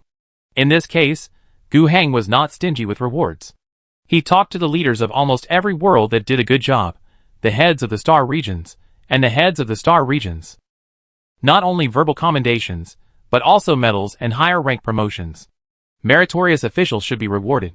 Those worlds with worse conditions are basically located in the north of the Spider Web universe. After all, it is the farthest area from the Dragon Eagle Star region. Even the Alliance's rescue operation was not limited to its core territory. The Eastern Universe was also within the Alliance's rescue scope. In the 7th month after the catastrophe, the entire Alliance was reconnected, and 60% of the Eastern Universe was also connected. In the 13th month, the entire Eastern Universe was also connected. And the Alliance's actions, even at this stage, extended beyond the two traditional spheres of influence of the Eastern Universe and the Spider Universe. Chapter 798. The entire Alliance and the entire Eastern Universe were all connected in a power-on operation that lasted for several months. When the connection work of the last planet was completed, Gu Heng was finally able to breathe a sigh of relief. In any case, in this disaster, his basic base was saved. After the power-on, the Starry Sky navigation is still not as safe as in the past, but it has reached the point where it can be used. In the current environment, it is already very satisfactory to be able to achieve this level. At least the Alliance is now jubilant. Although the days are still difficult, at least the most difficult time is past. There is no need to hold a big celebration, but at least people's lives and the development of the Alliance can be back on track. But Gu Heng was not happy. Thinking about other areas of the Empire, the situation may be so bad that it makes people lament. The only good news is that Gu Heng observed that with the passage of the subspace torrent, the aftermath of this disaster is gradually easing. This can't help but give people a hope. Will the disaster pass as time goes by? Facts have proved that it won't. When the subspace waves are reduced to a certain extent, they will no longer weaken and enter a very stable state. Gu Heng can see through direct observation of the subspace that after the guardian world named Cartier disappears, what is left in the real universe is a wound that will never heal.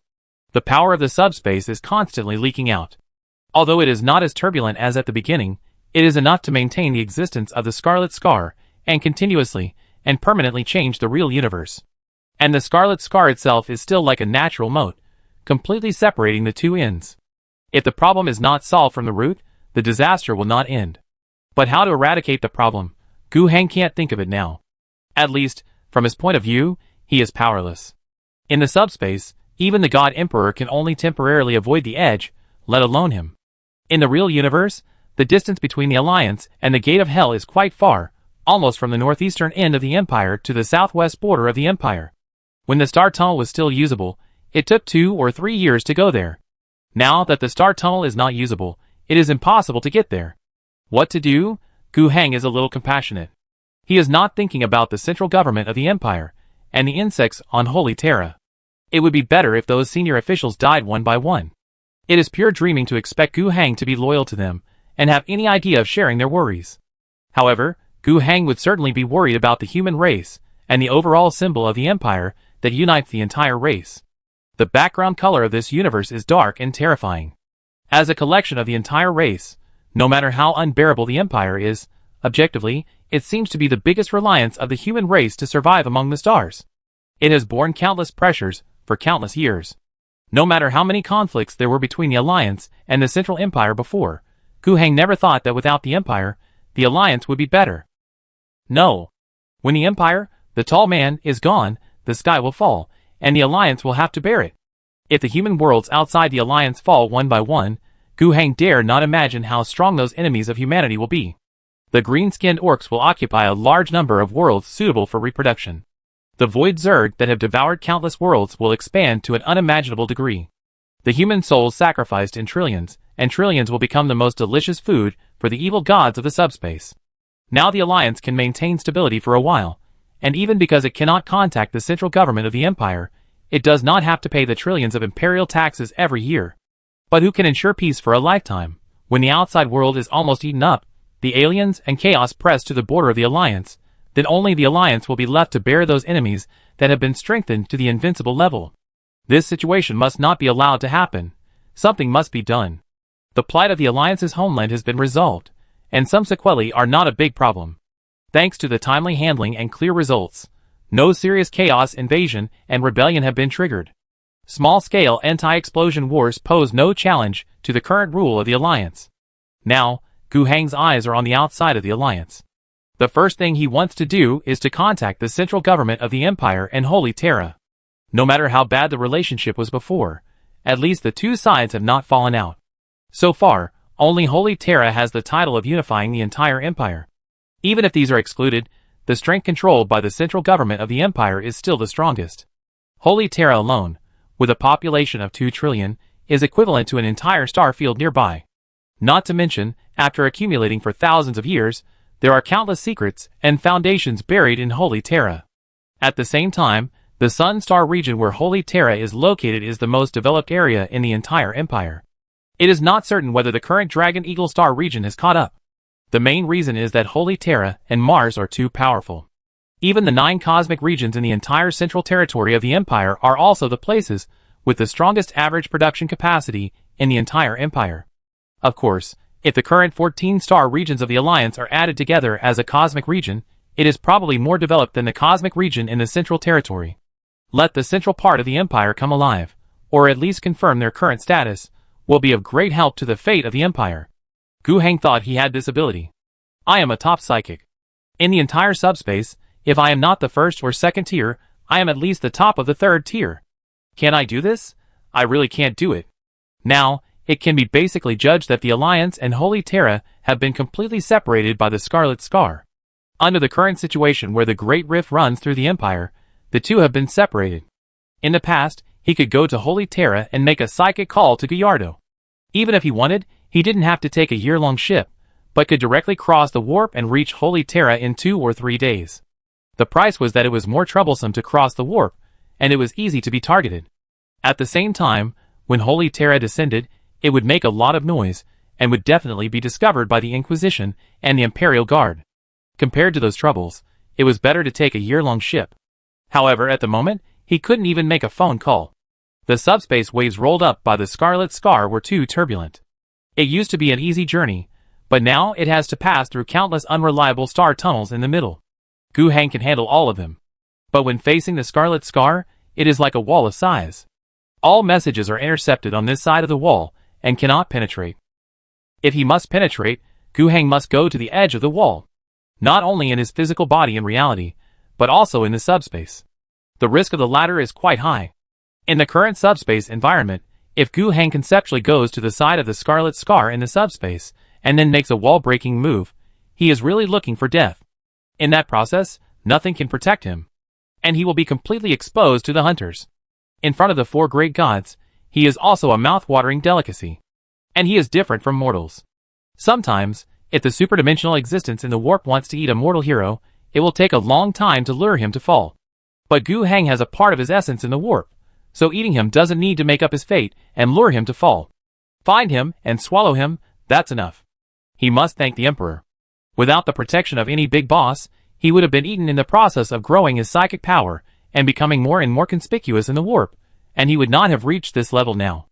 And he can't go there in person, and can't break through the Scarlet Scar in the warp, so he has no way to contact Holy Terra. In total, there are about 3 universes in the central territory of the Empire, all 13 universes in the Eastern Territory. 2 universes in the Northern Territory are also cut in half here, and there are 8 universes in the Southern Territory. In total, it is almost half of the Empire. Now, Holy Terra is on the other side of the Scarlet Scar. Does this half of the Empire on this side allow Gu Heng to do whatever he wants? In a sense, yes. However, Gu Heng did not feel happy at all, and only wanted to smile bitterly. Thinking about how many troubles there are in the outside world now, he has a headache. Power always comes with responsibility. But what can we do? At this time, we can only say, who else but me? Although we have prepared the ideological awareness to shoulder half of the Empire, we must be very cautious in actual operation. Gu Heng knows that the outside world urgently needs to be saved by the Alliance, but food must be eaten bite by bite, and territory must be swallowed bite by bite. No, it is to save bit by bit. The biggest fundamental to save the Empire, or to save half of the Empire, is the strength of the Alliance itself. Gu Heng cannot be too radical and seek success. He will give away his main force, and put the Alliance into crisis, which will be a big loss. In the process of saving, there are still many monsters waiting for him outside. The Alliance General Staff formulated 3 cautious marching routes, with not much effort invested, and the target was the Mager universe next to the Spider-Web universe. This universe is not large, medium-sized, with 8 star regions. There are 9 star tunnels that can connect with the Spider-Web universe. 3 of them were selected, and the fleet, which was not particularly large, advanced cautiously. There is a lot of risk in attacking the outer domain. The most important thing is the process of sailing. Although the departure world on the Alliance side must have been equipped with a lightning torch tower, there was no lightning torch tower on the other side. This process is the same concept as the previous electrification operation, which was to light up the many Alliance worlds, but it is a little more difficult. In the Alliance, Gu Heng's Kingdom of Storms can play a certain role in protection. After all, not everyone in the Alliance is chanting Gu Heng's name, but at least Gu Heng's identity as a leader is deeply rooted in the hearts of the people. Whether it is positive emotions such as gratitude, trust, and love, or negative emotions such as hatred and fear, as long as they are not ignored or disregarded, they can play a role. But outside the Alliance, the protection effect that the Kingdom of Storms can play is greatly weakened. This means that when sailing in the Star Realm, the difficulty will be higher. The Alliance's ships are equipped with more anti-chaos measures, even exceeding the standard. This so-called standard is the dangerous navigation manual obtained from many valuable data similar to the navigation tests conducted by Jason Morgan in the Fox Moon Star region before, plus the special test data of the Alliance Central Committee. But this thing may not be very reliable. The danger warning is clearly written in large characters on the first page of the manual. The main reason is that the test data is not enough due to time issues. At the same time, these data are obtained from sailing within the Alliance. The Alliance's technical experts believe that sailing within the Alliance is safer than sailing outside. Although in compiling the manual, a part of the existing data standards has been raised. But the credibility of this is even more questionable. In the first 3 expedition fleets, even after being equipped with 3 times the manual standard measures, people still feel unsafe. However, facts have proved that the Alliance is strong but overly cautious. The triple amount of safety measures is still quite useful. Although after passing through the Star Tunnel and arriving outside the Alliance, some chaos corruption inevitably occurred on the ships. But the severity is not high, and the problem can be solved quickly. The fleet is not only composed of the Navy. Considering that the ground part is inevitably involved in saving the external planet, the Army must send a large number of troops to follow the ships. And when encountering chaos corruption in these ships, there is naturally sufficient manpower to solve it. At the same time, war may be the main theme, but another bigger theme is disaster relief. The warships are followed by a large number of transport ships. In addition to transporting the army and equipment, disaster relief supplies are also abundant. The The expeditionary fleet of the Alliance came to the Maker universe, with a stick in one hand and a carrot in the other. Compared with the cautious advance of the Alliance expeditionary fleet, another measure of Gu Hang is much bolder and more radical. That is in terms of communication. If we can't contact Holy Terra, can we also contact other Imperial worlds that are also isolated on this side? Of course we can. It can even be said to be relatively easy. Even the Alliance, without the help of the Alliance Center, it took nearly half a year for the Fox Moon Star region, which did a better job, to reunite all the planets together. In other places outside the Alliance, the problem of isolation will only be more serious. People will always try to grasp the straw. At this moment, Gu Hang could feel countless helpless communication signals flying out from various planets. And Gu Hang planned to give them hope. He asked the Alliance Ministry of Foreign Affairs to draft a letter to fellow disaster compatriots in the name of the High Lord. Chapter 799. Letter to fellow compatriots in disaster. To all the people of the Empire who are holding on in the torrent of the warp, when you read this astropathic message, the astral tunnels in the spider web and eastern spaces have been cleared again, and the Alliance is reunited. But this is not the end. Under my leadership, the Alliance has a higher meaning, to save the entire Empire when necessary. The support fleet from the Alliance is set off. There may be many dangers, but we are heading to your world. Please remember that you have never been forgotten. The Scarlet Scar has blocked our connection with Holy Terra. We are already in the dark side of the Empire, but this does not constitute the end state of the Empire. All administrative units must immediately stop the misuse of various temporary bills, and it is strictly forbidden to sign any illegal political and legal documents without authorization. The majesty of the Empire will not be invalidated by the obstruction of the universe, and the will of the Emperor will not fade due to the whispers of chaos.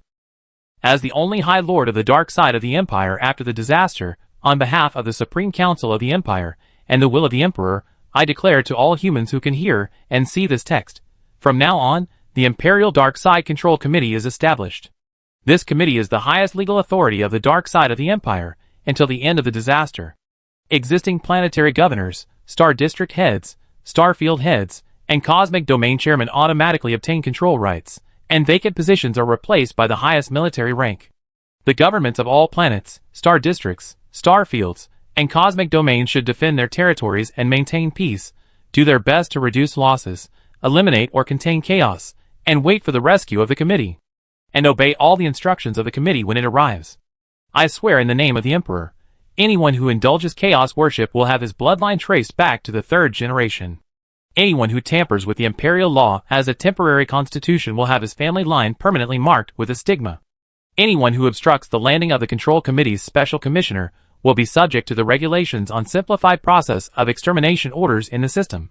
When the stars are hidden, we ourselves are the moving beacons. When the hymns are silent, our heartbeats are the drums of resistance. When the code is burned, our bones and blood are the final decrees. Those ships that are crossing the violent star sea will transmit the vibration of the engine along the astral veins. Those navigation beacons that I calibrated by hand, each of them is imprinted with human traces in the subspace storm.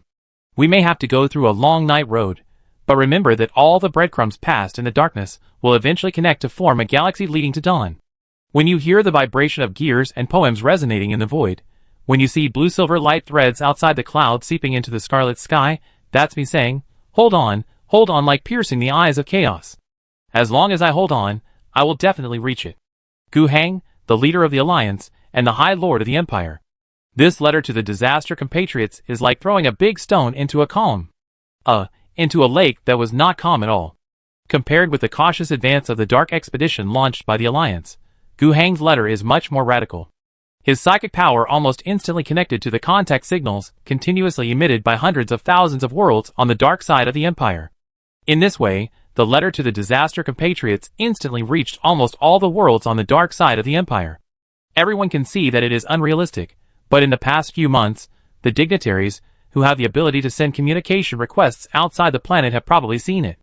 If it is a normal situation, this incident will inevitably cause a huge response.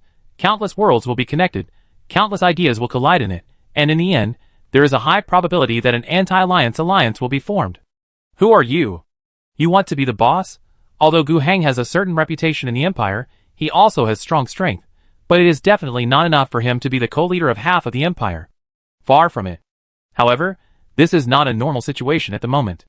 Take the first stage target of the current alliance's dark expedition, Maker Space Domain, as an example.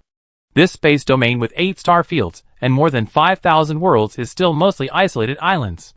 The largest one is only 37 worlds, which have opened up navigation around the space domain government. Even if navigation is excluded and only communication is considered, the space domain government has only reconnected 136 worlds. Compared to the entire universe, 5,000 worlds, this is a very small number. What can be connected with this? Compared to the alliance that has been integrated into a collective early on, those dignitaries, no matter how dissatisfied they are, can't solve the problem. As long as the alliance arrives, it will be defeated one by one. And they want to overturn Gu Hang's letter from a logical point of view. It's a bit unlikely. Putting aside those words, the core content of this letter is that Gu Hang established the so-called Imperial Dark Side Control Committee in the dual name of High Lord and Alliance Leader, and declared that before the Scarlet Scar cuts off the connection between the Dark Side and Holy Terra, the Control Committee has the highest power. Meaning, I am the highest authority in the dark side of the Empire, and I have the final say in the entire dark side of the Empire.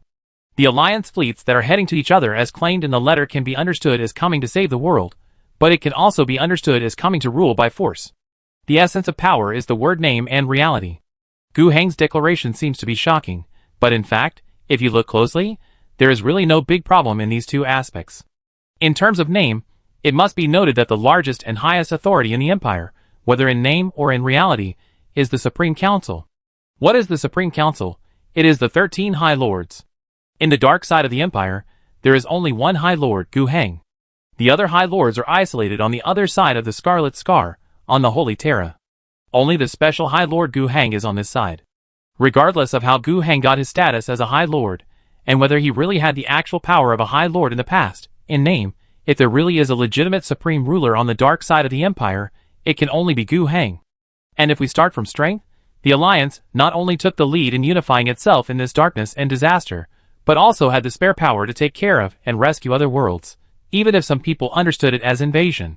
Anyway, when others themselves were in danger, they were able to rescue an expedition to the outside world, which proved their strength. From 2 levels, Gu Hang really has the name to be the supreme ruler of the dark side, and has enough strength to achieve this goal, but others are powerless to resist. Of course, if that's all, it's enough, but it may be a little bit lacking. After you have a name and substance, you still have to see if what you do is really righteous. Otherwise, it will be inconvenient to do things if you are labeled a tyrant or a tyrant. Since Gu Hang claims that he wants to be the master of the dark side of the Empire, and his legitimacy comes from the fact that he is the only High Lord, then what he wants to do is to save all the worlds of the dark side of the Empire.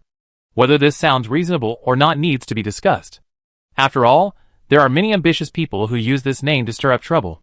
So, is it really necessary to have this supreme power? It really is.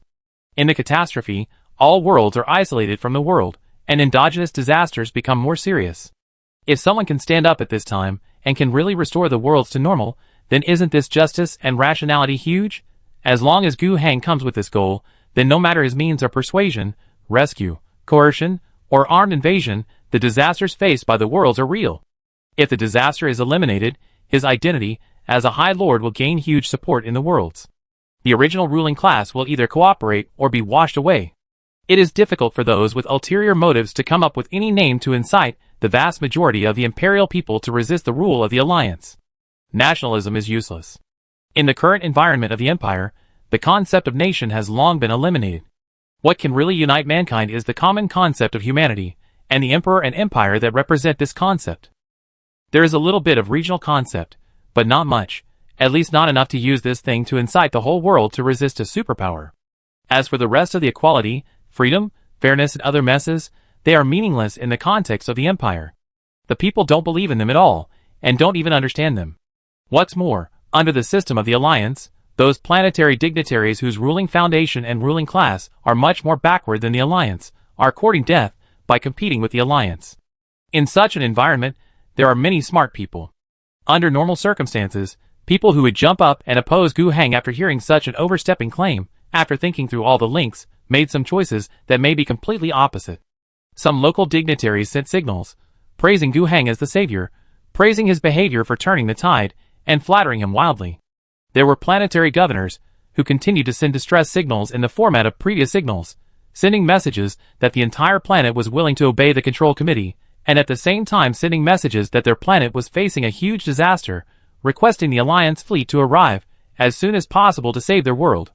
Some remnants of the Star Army replaced the recruitment advertisement with Gu Hang's letter to fellow compatriots in disaster, and put up countless slogans. The meaning behind every word was to obey the instructions of the committee. These were good, and what Gu Hang expected to see. But there were also bad phenomena.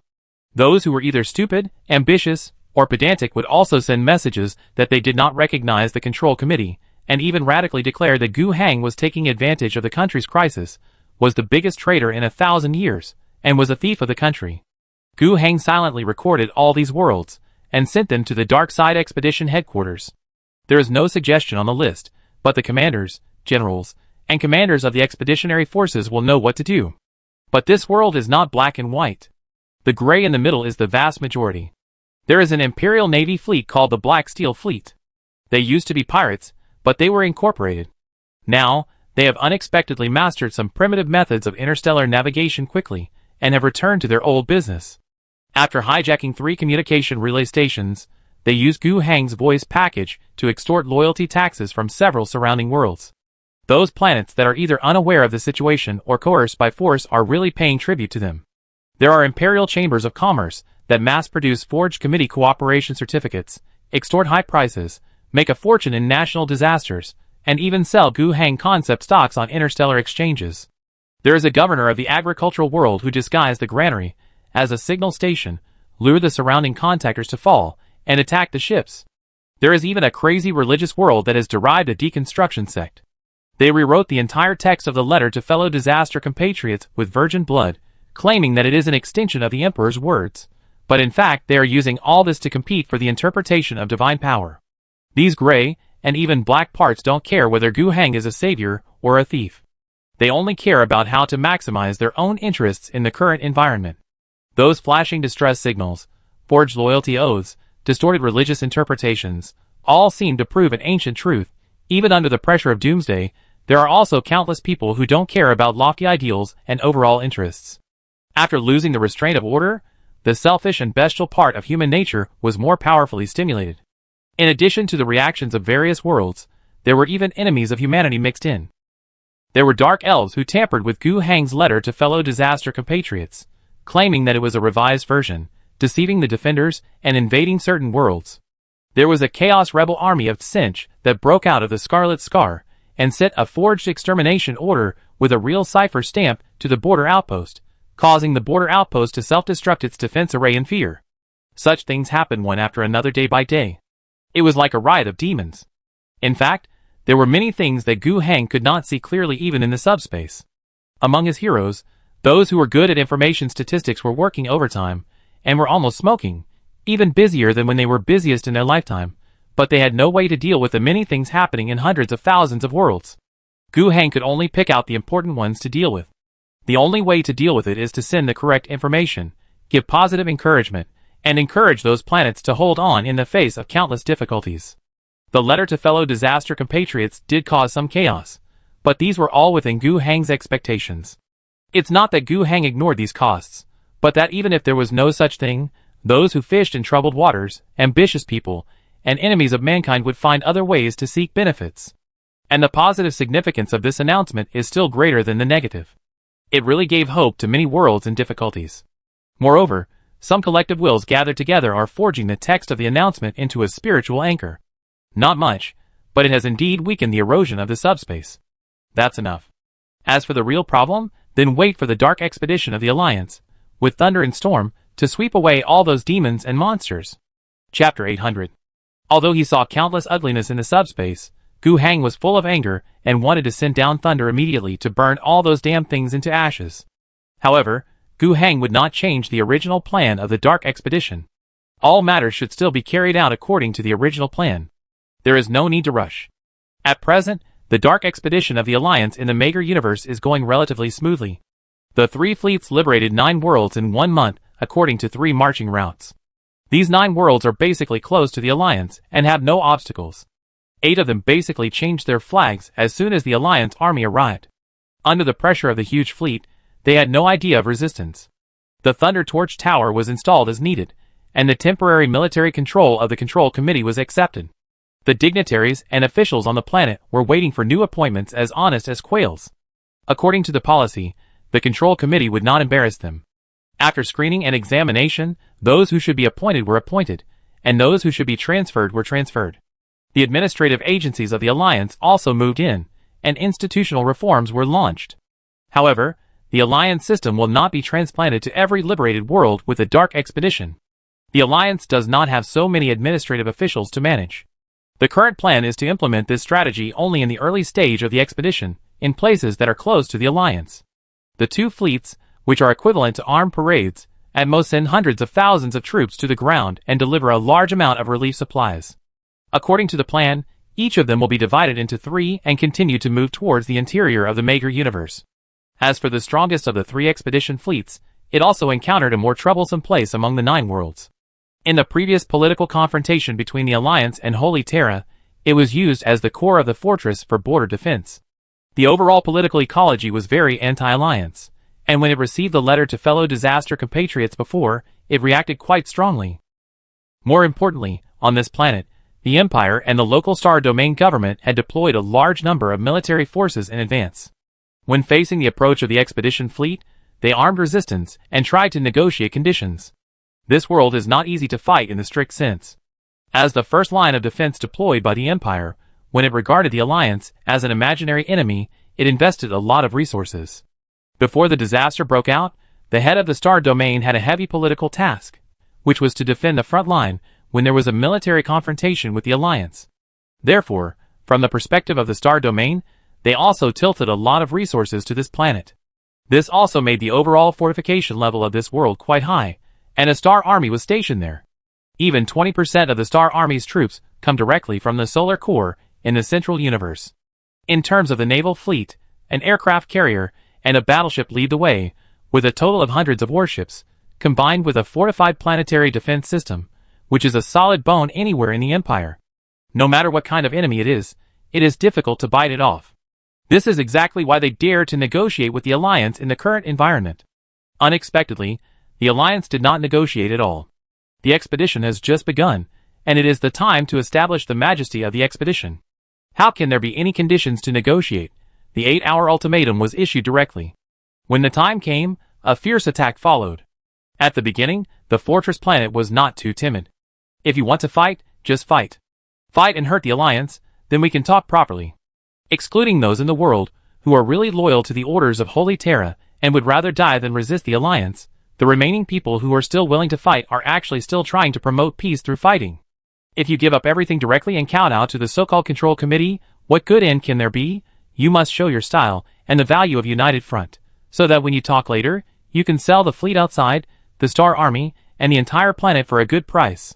It was indeed like this in the first few days. Relying on a fairly good fleet and a comprehensive planetary defense system, they fought the Alliance well, and completed the task of keeping the Alliance out of the planetary orbital system. But what followed was a more severe and fierce attack from the Alliance. And there was a lot of extra bad news. According to the report of the military chief of the pro-war faction on the planet, they consumed about 10% of the ammunition and high-level energy in the past few days. And these things are undoubtedly not produced locally. Before the disaster, all supplies were provided by the Star Region government. Now, the supplies are naturally gone, and they can only rely on storage. Not to mention that the storage will run out one day. More importantly, in the previous battle, they hardly caused any damage to the Alliance's expeditionary fleet.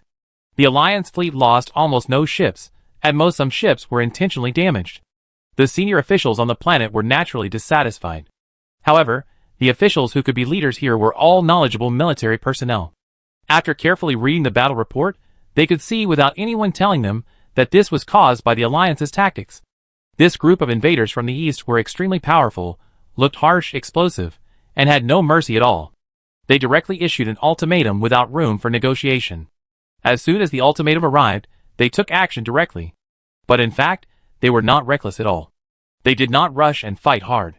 They took a very obvious seductive approach, deliberately letting the defenders consume ammunition. However, this was an open conspiracy that could not be cracked. There was no way to not consume it, Otherwise they would have the ability to turn the temptation and feint attack into a real main attack at any time. At that time, it would be fatal. What should we do in this situation? On the planet, those guys who were not firm enough to begin with were shaken even more. However, they were not ready to surrender just for a few days. They just continued to send negotiation conditions to the Alliance, and directly showed some requirements, which were not even the bottom line. At the same time, they also formulated a new combat plan, requiring the front line to save ammunition. But this saving caused problems. The Chuga-class aircraft carrier in the Alliance warships played a powerful delivery capability. A team of space warriors, along with several landing ships that were obviously disposable, were sent to the starport. In a short and fierce battle, this group of blood shark warriors completed the decapitation of the frontline commander in the starport. The most determined war faction was killed. The shock brought by this battle was great. Although they still had the fleet and many orbital guns on the surface of the planet, all war facilities needed people to function. If people's hearts were shaken, how could they fight? Chapter 801. When the starport commander's body solidified into a repentant ice sculpture in the vacuum, the hearts of people on the ground were inevitably shaken. When the disaster broke out, there was panic on the entire planet. Everyone knew that the meaning of their existence here was to stop the Alliance. But after such a disaster, does this mission still have meaning? Before Gu Hang's notice was delivered, they had a similar debate among them. They had lost contact with Holy Terra for a long time. Who knows what Holy Terra's attitude is now?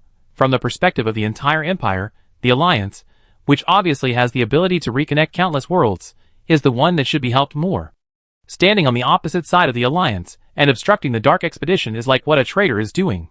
Fighting to the death here and then really dying in battle would not only be harmful to the great cause of mankind, but would also be widely despised after death, and would not be regarded as a hero. Except for a few hardcore war factions, most people can understand this truth. The previous toughness was just the bureaucratic inertia, trying to negotiate conditions. But seeing the Alliance's tough attitude, coupled with the fact that the war situation has changed dramatically, the people who were already grumbling in their hearts have become more uncertain.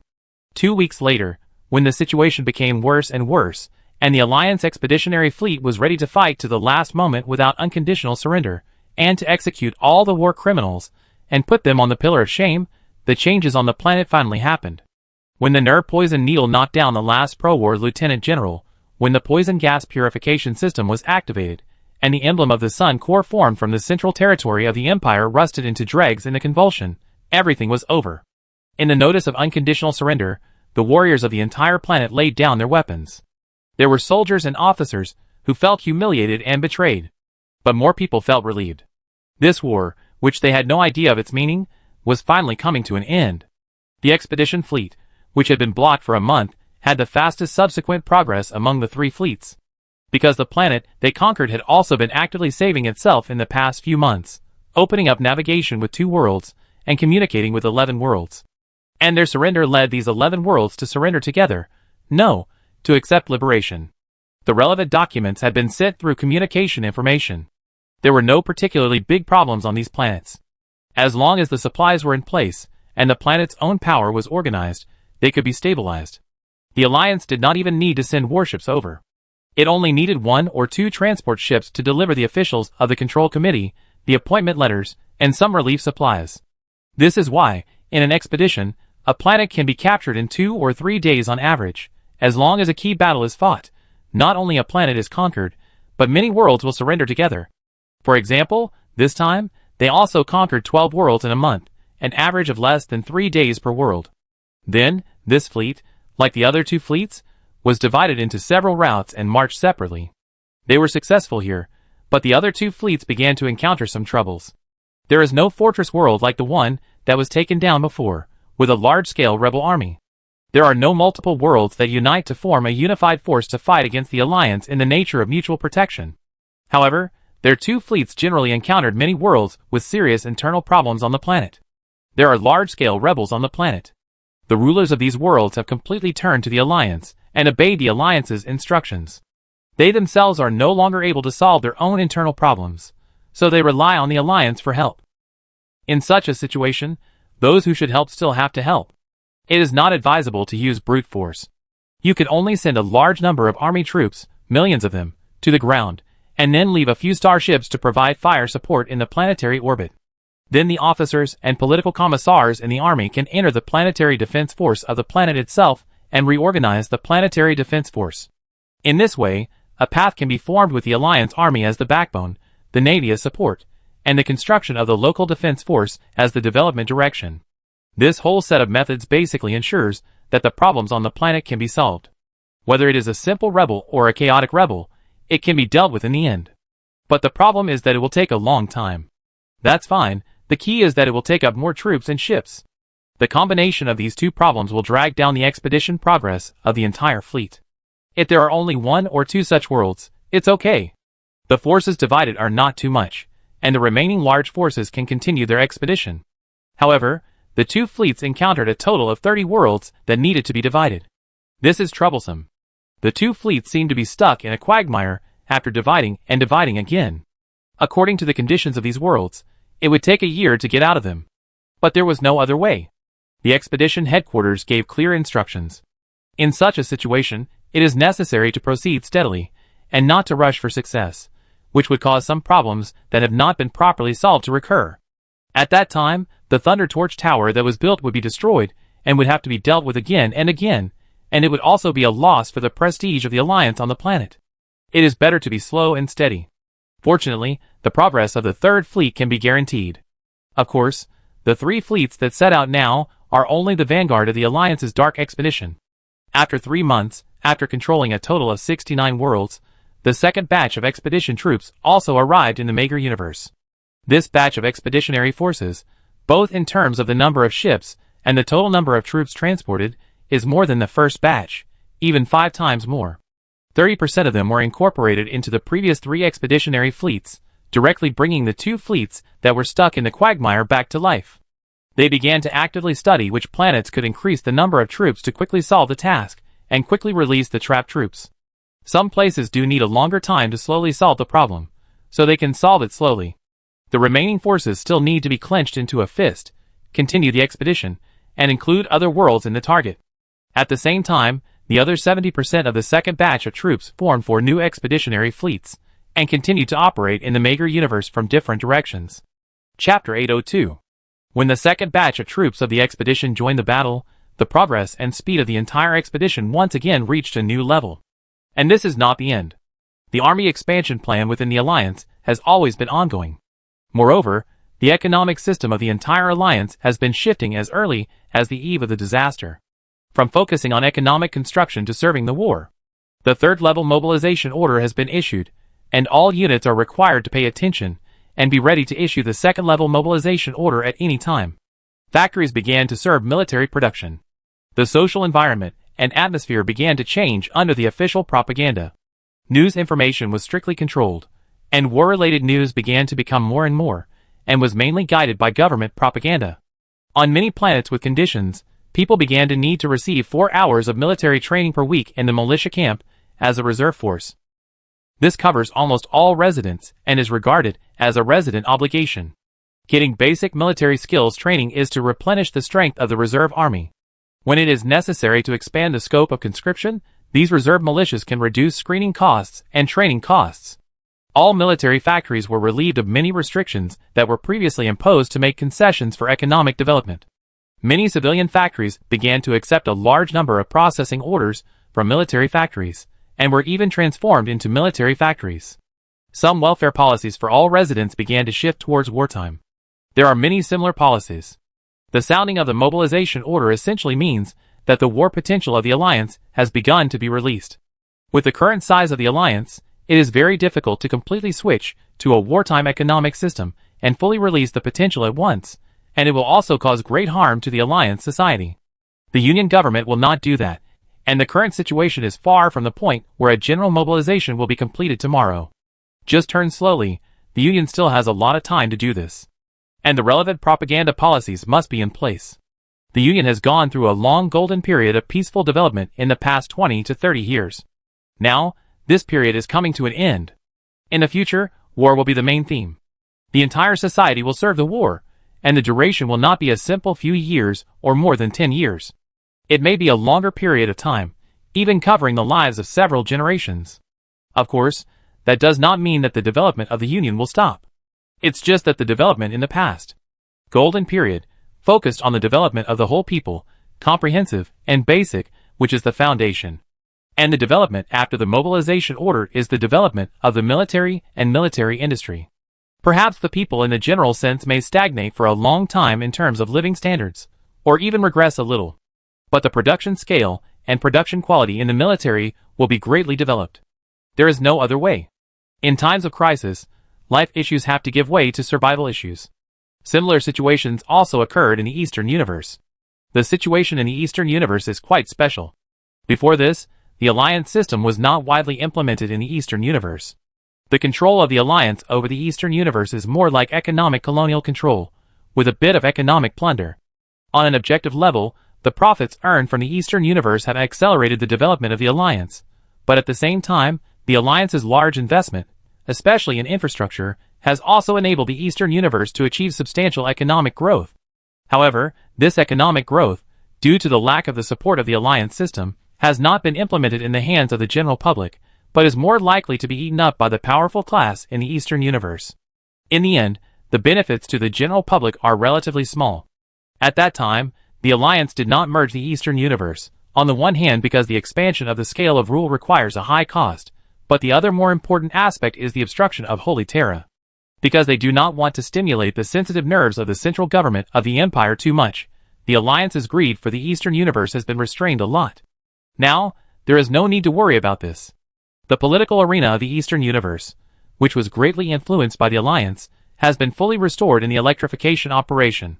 Then, when the letter to compatriots in disaster announced the beginning of the Dark Expedition, the Eastern Universe government, on behalf of the entire universe, announced that it would accept the comprehensive management of the Empire Dark Side Control Committee and recognize Gu Heng, the only High Lord, as the highest authority in the dark side of the Empire.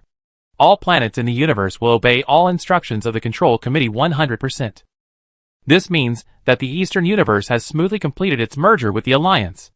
And because there were a large number of planets in the Eastern Universe in the years before this, they had already accepted a lot of employees from the Alliance as government officials and professional managers. The entire political shift and reform became quite smooth. Compared with other places that still need violent transformation, it is indeed relatively smooth. Then, the Alliance system will quickly develop the entire Eastern Universe towards the localization of the Alliance, and at the same time formulate the welfare of the people and the scale of social production according to the standards of the mobilization order. But also because of this peaceful evolution, there are many historical problems left over. The entire universe must still have a lot of historical remnants, unlike the 14-star regions of the Alliance that have experienced blood and fire, which have been washed clean and allowed the Alliance to paint freely. In order to appease and reward the original powerful class, although they have also been incorporated into the Alliance system, they generally get very high ranks, enjoy high-level welfare benefits and allowances, and generally do not undertake any special work tasks, and there are additional allowances outside the rank. It's awesome. If you really want power or have great ambitions, it doesn't matter. The Alliance's thirst for talent is always great. And with the help of the Alliance platform, whether it is to realize the burden or to control power, it is much greater than in the past when they only had one planet, one star region, or even one universe. Join a dark expedition that can affect the fate of the entire empire. This temptation is more tempting than anything else for those with great ambitions. The Alliance also welcomes and needs these idealists to join. The Alliance's 14-star regions, plus the 7-star regions in the Eastern Universe, add up to a total of 21-star regions, which are the Alliance's current basic support for the Dark Side Expedition. So far, the Dark Side Expedition has been going on for 3 months. The second batch of expeditionary forces has been sent to the front line, and the third batch of expeditionary forces will be completed in at most half a year. In these 3 months, more than 70 planets have been taken down in the major universe. How to evaluate this speed? Slow on average, it takes less than 1.3 days to capture a world. The solar expedition of that year was just this speed. Who can say this speed is slow, even if many worlds do change their flags as soon as the Alliance army arrives? They don't even need to do that. As soon as the communication is connected, they declare to obey the management of the Control Committee and wait for the engineering ship to tow the Lightning Tower to install it. So, there is such a speed. But wasn't the solar expedition of that year also like this? Often after a key battle, the main force of a pocket empire is destroyed, and dozens or hundreds of planets surrender together and are incorporated into the empire's territory. If we really talk about control, It is not certain whether the worlds captured after the Solar Expedition have a higher degree of control than the worlds captured by the Alliance's Dark Expedition. Most likely, there is no control. Of course, there are differences. The Dark Side Expedition has a huge advantage over the Sun Side Expedition, that is, the targets of the Alliance's attack are all the original Empire worlds, so the resistance will be much smaller than that of the Sun Side Expedition, which attacks the worlds of the Dark Outer Realm. But in any case, the speed of conquering one world every 1.3 days is definitely not slow. However, even if it continues at this speed, how long will it take to conquer the entire Mager universe?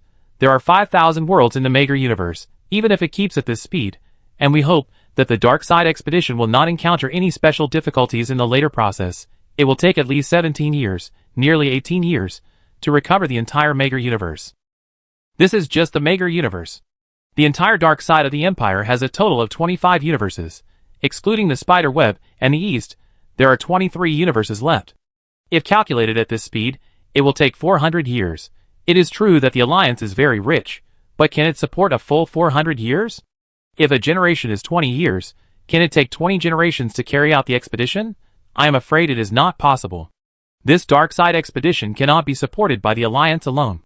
The power of those planets that have been captured during the Dark Side Expedition must be mobilized and utilized. Otherwise, as the Dark Side Expedition expands and controls more and more areas, the Alliance will be dragged down. This means that the Alliance must manage the captured planets well during the expedition. Economic construction and political construction cannot stop. Neither the former nor the latter determines how much power the Alliance can mobilize and utilize on these planets. A large number of economic and political talents are indispensable. In turn, the challenge to the Alliance government is also quite high. The entire government was on full alert, like a wound-up spring that could not stop for even a second. All actions had to be fast, but at the same time stable. In such a huge project, if there were any mistakes anywhere, the impact would be far-reaching. But it was precisely under such circumstances that the Alliance faced a greater challenge. The troubles the Alliance was facing now were not only to support the Dark Expedition that was getting bigger and bigger and had no end.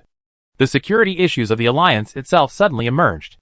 That is the northern part of the Spider Web universe, bordering the Devouring Star universe, which belongs to the northern border of the Empire. The Devouring Star universe is penetrated by the Great Rift, and a part of it is separated from the dark side of the Empire, where the Alliance is located. Although the Alliance's Dark Side Expedition did not set its target on the Devouring Star universe, because this part of the area is relatively close to the Great Rift, it will be significantly affected by more subspace. The disasters there will be significantly more troublesome and more than other places. Moreover, the Chaos Rebels and Chaos Demon Army front may be able to move quickly with the help of the Scarlet Scar. For the Empire and for humans, the Scarlet Scar is a natural barrier separating the two ends of the Empire. But for those Chaos enemies, it is a shortcut, and they can use the Scarlet Scar to move quickly. The Chaos Army can appear almost anywhere in the Scarlet Scar. Therefore, in the early stage of the Dark Side Expedition, you can be bothered and pursue speed, so don't go to the north first. But even if we don't go on an expedition, we can't stop the reconnaissance and early warning work in the areas bordering the Scarlet Scar. The challenge comes from that border area. A Chaos Demon Army rushed out from the Scarlet Scar. It was a bloody red fleet, and the Blood Red Skull logo was very eye-catching. And their goal was also very clear. They didn't care about the territories of the 3-star regions in the Devouring Star universe, and went straight to the northern part of the Spider Web universe of the Alliance. Chapter 803. A Chaos Army emerged from the Scarlet Scar.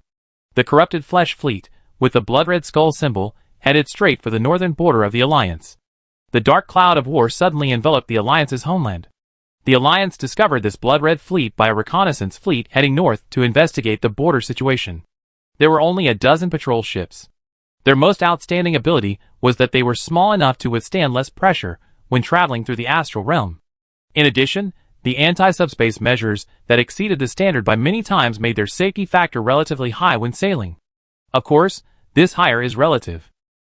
If something really happened in the middle, then it would happen. A patrol ship only has a few hundred people, and the ship itself is not expensive. Low cost is also one of their advantages. In addition, their ships are equipped with powerful communication facilities. It is essentially used to convey information to the Alliance's homeland. However, when traveling through the 3-star regions of the Devouring Star universe in the north, it will also communicate with various planets, and naturally convey the Alliance's intentions, persuade them, and surrender to the Control Committee. In this sense, the work of these 10 patrol ships seems to be similar to the Dark Side expedition. Well, it's still far from it. Because they are not equipped with powerful military means and lack deterrence, those planets rarely bow down to the Alliance when they see it.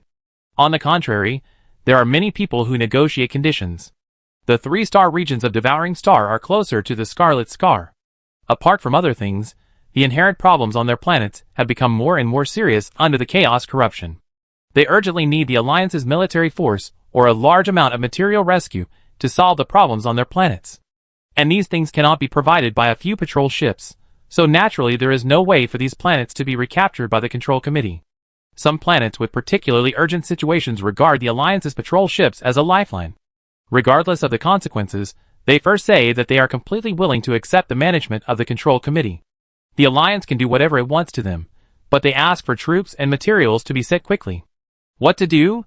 They really can't help, so they can only help them report the situation to their superiors. And their superior is the defense headquarters of the Alliance's Liuguang Star Field. This is part of the Alliance's local defense. They are indeed not part of the expeditionary force sequence. However, although it is local defense, the Alliance has been on guard against the possibility of risks in the northern area close to the Scarlet Scar. The local defense of the 2 northernmost star fields of Liuguang and Guqing has been strengthened.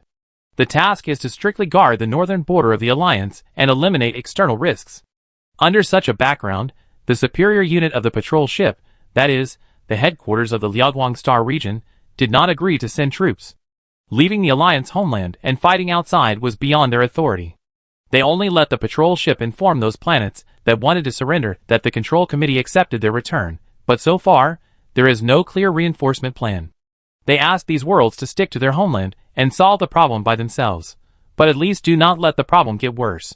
Those planets were quite disappointed one by one. What the Alliance brought back was nonsense. Even if there were some so-called practical manuals, they would not be of much significance. The problems they were facing now could not be solved by giving advice or thinking of ways, but by strong military force and sufficient supplies. As for asking them to solve the problem or curb the deterioration, don't they know that they should do so? Isn't that impossible? The disappointed planetary dignitaries, the more decent ones, replied that they would try their best to persist and hoped that the Alliance could move faster. The inappropriate ones simply sneered and even cursed. What a bullshit Control Committee, a thing for power struggle. If you really want to come, you can't come. The Alliance was also helpless. I want to manage, but I really have no power. The Dark Expedition must be carried out according to the plan. It is impossible to go wherever there is a problem. Blindly attacking is not only extremely risky and easy to be dragged into the quagmire, but the Alliance itself cannot withstand so many fronts at the same time. It is unrealistic. There must be a first and a last, and someone must hold on in the darkness. But the patrol ships of the Alliance did not do nothing. Although the headquarters was helpless and a little cruel, the captain of the patrol fleet, Major Gu Ziqiang, was quite sympathetic to these isolated island worlds. On the premise of ensuring that his own reconnaissance mission was not affected, he tried his best to let the dozen patrol ships under his command serve as the communication channels between these isolated island worlds. There was no way for those planets to communicate directly with each other, but they could bring information out through their navigation and bring it to the next galaxy to which the patrol fleet went. Even, they simply made contact through the transit on the ship. In this way, they successfully helped a world that had submitted to the Control Committee, and with it as the center, they linked the surrounding 8 worlds. Not only the communication link, but also the connection on the route. Before the entire territory was powered on, the Alliance also experienced a period of isolated islands. At that stage, many worlds in the Alliance also completed the Great Union of the star field level through their own efforts. Although there are some favorable conditions, these worlds in the Devouring Star universe do not have them. However, some of the Alliance's experience before power was turned on at that stage is also valuable. At least it is worth learning from. Facts have proved that things like the layout of the church, the protective force field after the mechanical blessing, the coordination of the choir. These things are universal. However, the situation here is more severe, and this series of measures have to be doubled, and safety cannot be guaranteed. Crisis during navigation still needs to be handled with caution. But no matter how dangerous it is, at least they have mastered a new method. They can even follow the patrol ships of the Alliance and be guided by the patrol ships when passing through the astral tunnels, which have become very dangerous. The chaos, erosion, and corruption that the ships will suffer will still exist. But at least, The risk of getting lost has been greatly reduced. As for whether it will be a normal ship or a bad thing after passing through, it is unknown, and it is not something that Gu Ziqiang can decide. It can only depend on their own fate. It is not bad. Although there were some losses during the voyage, overall, it was still within the acceptable range. And the world called the Alliance successfully transported some of the supplies that were in short supply in the 8 surrounding worlds, and brought back some of its own things, even troops. Being able to share what is needed with each other actually solves some problems to a large extent. At least, it can be solved between these 9 worlds. The situation is getting better. After the relevant report was submitted, it even attracted the attention of the Alliance Center. This method is quite worth learning from. If this model can be replicated in the Dark Side expedition, it will be of great help. A few patrol ships can connect an entire area. If several worlds or more than a dozen worlds can unite with each other, solve their own problems, and are willing to submit to the control committee, it will save a lot of effort. It is a huge expense to organize a large army for an expedition. But if only a dozen patrol ships are organized as envoy fleets, the Alliance can form thousands or even tens of thousands of them in a few years. Even so, the success rate of doing so is not high. After all, not every place has the realistic conditions for surrender like the Oath Alliance star, and not every place cares about the will of the leaders of those planets. But so what? Low cost, even if the success rate is only 1%, when there are 10,000 fleets operating outside, that means 100-star regions surrender in this way. The resources and energy saved are probably cheaper than building these patrol ships. What's more, the surrendered worlds that unite and solve their own problems can also form their own coalition. The control committee will provide authorization for them to join the Dark Expedition. This may give birth to even bigger surprises. As for what to do, if these surrendered worlds really grow bigger, the Alliance is not afraid anyway. First of all, the more worlds that solve their own problems, the better. Even if they cannot surrender, it is a problem of internal contradictions of mankind. At least it will leave more vitality for the human race. At the same time, it is easier for the Alliance to clean up the big power group. After a battle, it can decide the ownership of hundreds of worlds, which saves a lot of effort than going to hundreds of worlds one by one to take them back. Of course, if it really grows bigger and becomes a force that controls thousands or tens of thousands of worlds, with a size similar to the Alliance, and can compete with Gu Hang in the Dark Expedition, then Gu Hang can only say, "You are really awesome. Why don't we save all mankind together?" With such a master, it is better to be a friend than an enemy. But Gu Hang actually had no hope that such a powerful man would fall from the sky. Even he, without the help of the system interface and the assistance of the Emperor, could not have achieved the current level. I am afraid that the only one who can do this, besides Gu Hang, is the Emperor. In short, with this idea in mind, Gu Hang issued an order to the Dark Side Expedition headquarters, asking them to study the Oath Star model developed by Major Gu Ziqiang in the northern frontier of the Alliance and try to reuse it. At the same time, Gu Hang also personally commended Major Gu Ziqiang in his own name, and hoped that he would work hard in the star-devouring 3-star domain and continue to do this, and at the same time asked the Liaoguang Star Domain Defense Command to provide necessary support. Major Gu Ziqiang should now be called Lieutenant Colonel. After receiving the commendation, he was ecstatic. Although his military rank was only raised by 1 level, his position had not changed, and the extra cash reward given to his wife and daughter was nothing. However, after receiving praise from the highest leader of the Alliance and taking on important positions, his future must be bright. Unexpectedly, at the age of 47 this year, he still has the opportunity to move up. He originally thought that when he retired at the age of 58, he would be able to retire with the treatment of a colonel. Now, he probably has a chance to earn himself the title of general. Brigadier General is not enough, it would be better to be a Major General, so that he might be able to save up a chance to undergo rejuvenation surgery and prolong his life. Just when he was full of motivation and ready to fight for the great cause of the Alliance, the bad news happened in this environment. At the northernmost end of the star-devouring 3-star domain, he was actively contacting planets everywhere, trying to replicate his previous success again, when he suddenly ran into a group of demon soldiers who had completed the jump. At the first moment, he was extremely panicked. His pupils reflected the boiling scarlet vortex outside the observation window, and countless warp beacons suddenly exploded on the radar screen. The tactical hologram was instantly dyed an ominous red. It was a demon army composed of corrupted battleships. The skull symbol on the bow was oozing liquid subspace energy, and even the starship alloy was twisted and screamed in their tracks. There is no doubt that with the strength of this demon army, as long as Gu Ziqiang's fleet is discovered, the 4 patrol ships will be destroyed in an instant. But fortunately, they have not been discovered yet. The moment the 4 patrol ships sensed the abnormality, they instinctively entered a state of lurking. Gu Ziqiang hesitated, and an order was on his lips, but he refused to issue it.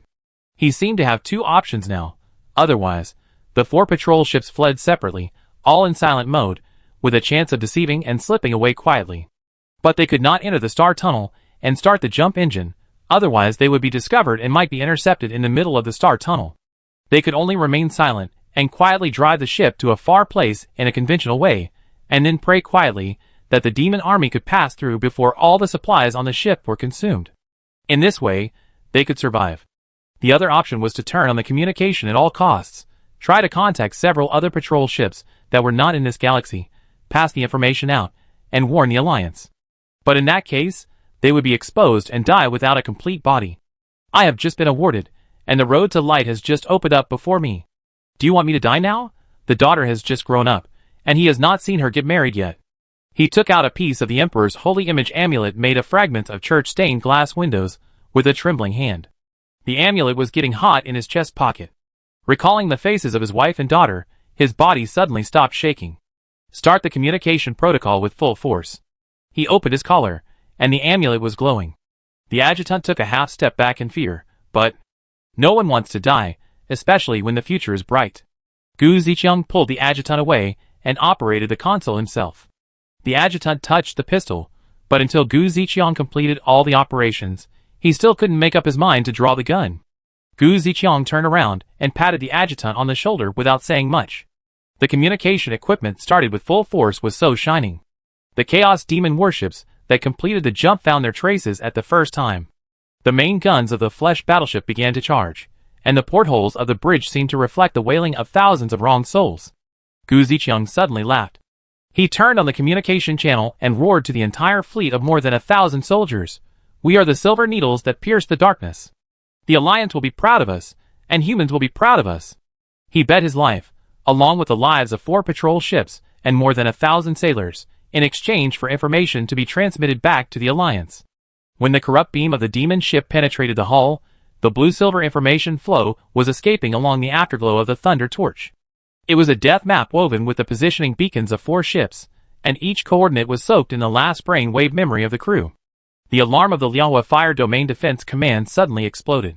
Chapter 804. When the brainwave memory carrying the Chaos Demon Army intelligence was analyzed, Admiral Raul Deliu, the defense commander of the Liuguang Star region, was drinking his 13th cup of strong coffee. This was his 54th hour of overtime, and he had never closed his eyes in the middle. Coffee alone was not enough, and the fortified nutrient solution and medicine were even more important. Deliu was already a veteran with a lot of experience. During the unification war of the Angry Owl Star, he was an officer who followed Gu Hang to fight, and at the end of the unification war, he was promoted to a senior officer. In the subsequent wars, he participated in many, survived many deaths, and when he was old, he got the rank of lieutenant general, and was scheduled for rejuvenation surgery, which extended his life for decades. Now, he is not young, more than 90 years old, but he doesn't look as young and strong as many people who have undergone rejuvenation surgery, but really looks like an old man.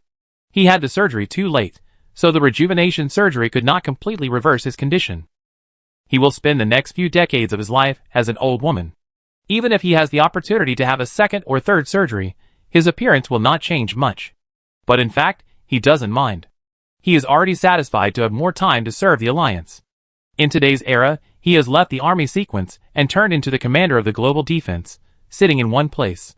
Half of the defense line in the north of the Alliance is under his responsibility. The other half of the responsibility is in the Guqing Star field. At this moment, Delia stared at the analysis of the information and kept thinking about his plan. Connect me to Mr. Gu's line.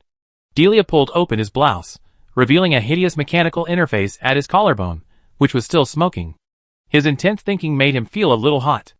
After the signal was connected, Gu Hang in the holographic image was reviewing documents.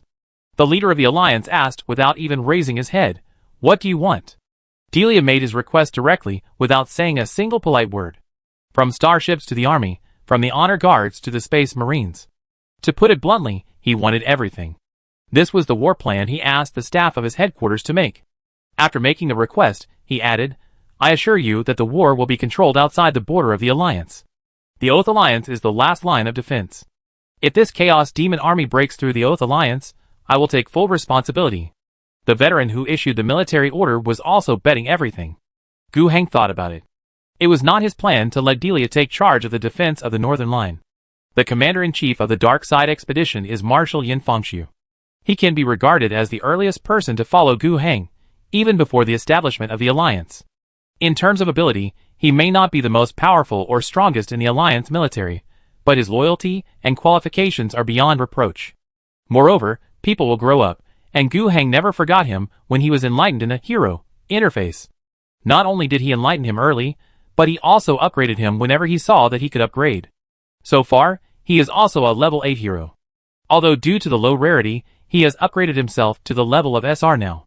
Gu Heng has a lot of SS and SSS level heroes now, all of whom are seed players in the military.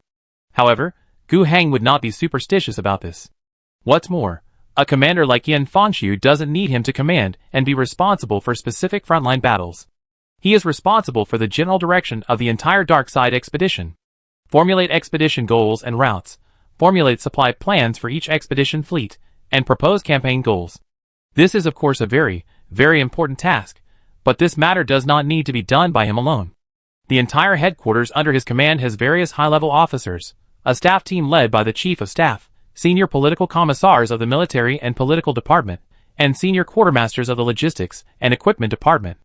There are a lot of people in the army alone who are responsible for this matter together. What's more, there are many Space Marine regiments serving in the Dark Side expedition. Their officers, and even regiment leaders will also participate in military meetings. The Protestant sect of the national religion in the Alliance is centered on the Holy Lily of Mercy. A large number of combat sisters also participate in the war, and several ruling bishops of the Forge world. These various branches united under the banner of the Alliance will also contribute their strength. In general, this is a collective work and task. As the commander-in-chief, what he has to do is to make decisions. As long as it is roughly the same, there will be no big problem. Even if there is a problem, there are still a lot of people under the commander-in-chief, and there will always be someone who can see it and give advice. Another thing the commander-in-chief has to do is to ensure the balance of all parties and avoid internal quarrels. This in turn requires the commander to have enough prestige and qualifications to be able to calm the situation. From this concept, it is reasonable for Yin Fangxiu to be the commander-in-chief of the Dark Expedition. Based on this reason, Gu Heng originally planned to select one of the current senior generals in the Dark Side Expedition to be the commander-in-chief. Perbov, Li Koshi and others are all important military generals who can be entrusted with important tasks. In addition, Gu Heng has many experienced Space Marine chapter captains who can be trusted. In comparison, Raul Delia is not his first choice. However, on second thought, Delio has an advantage of being close to the front line. He is indeed quite familiar with the defense situation of the northern frontier. At the same time, the resolute appearance of this veteran is indeed one of the factors that impressed him. It is not a bad idea to give it to him. Thinking of this, Gu Heng finally looked up. After 72 hours, you will get a list of reinforcements. It includes 2 Zhuge-class aircraft carriers, 5 battleships, one of which is Emperor class, and 12 Holy Grail-class battlecruisers.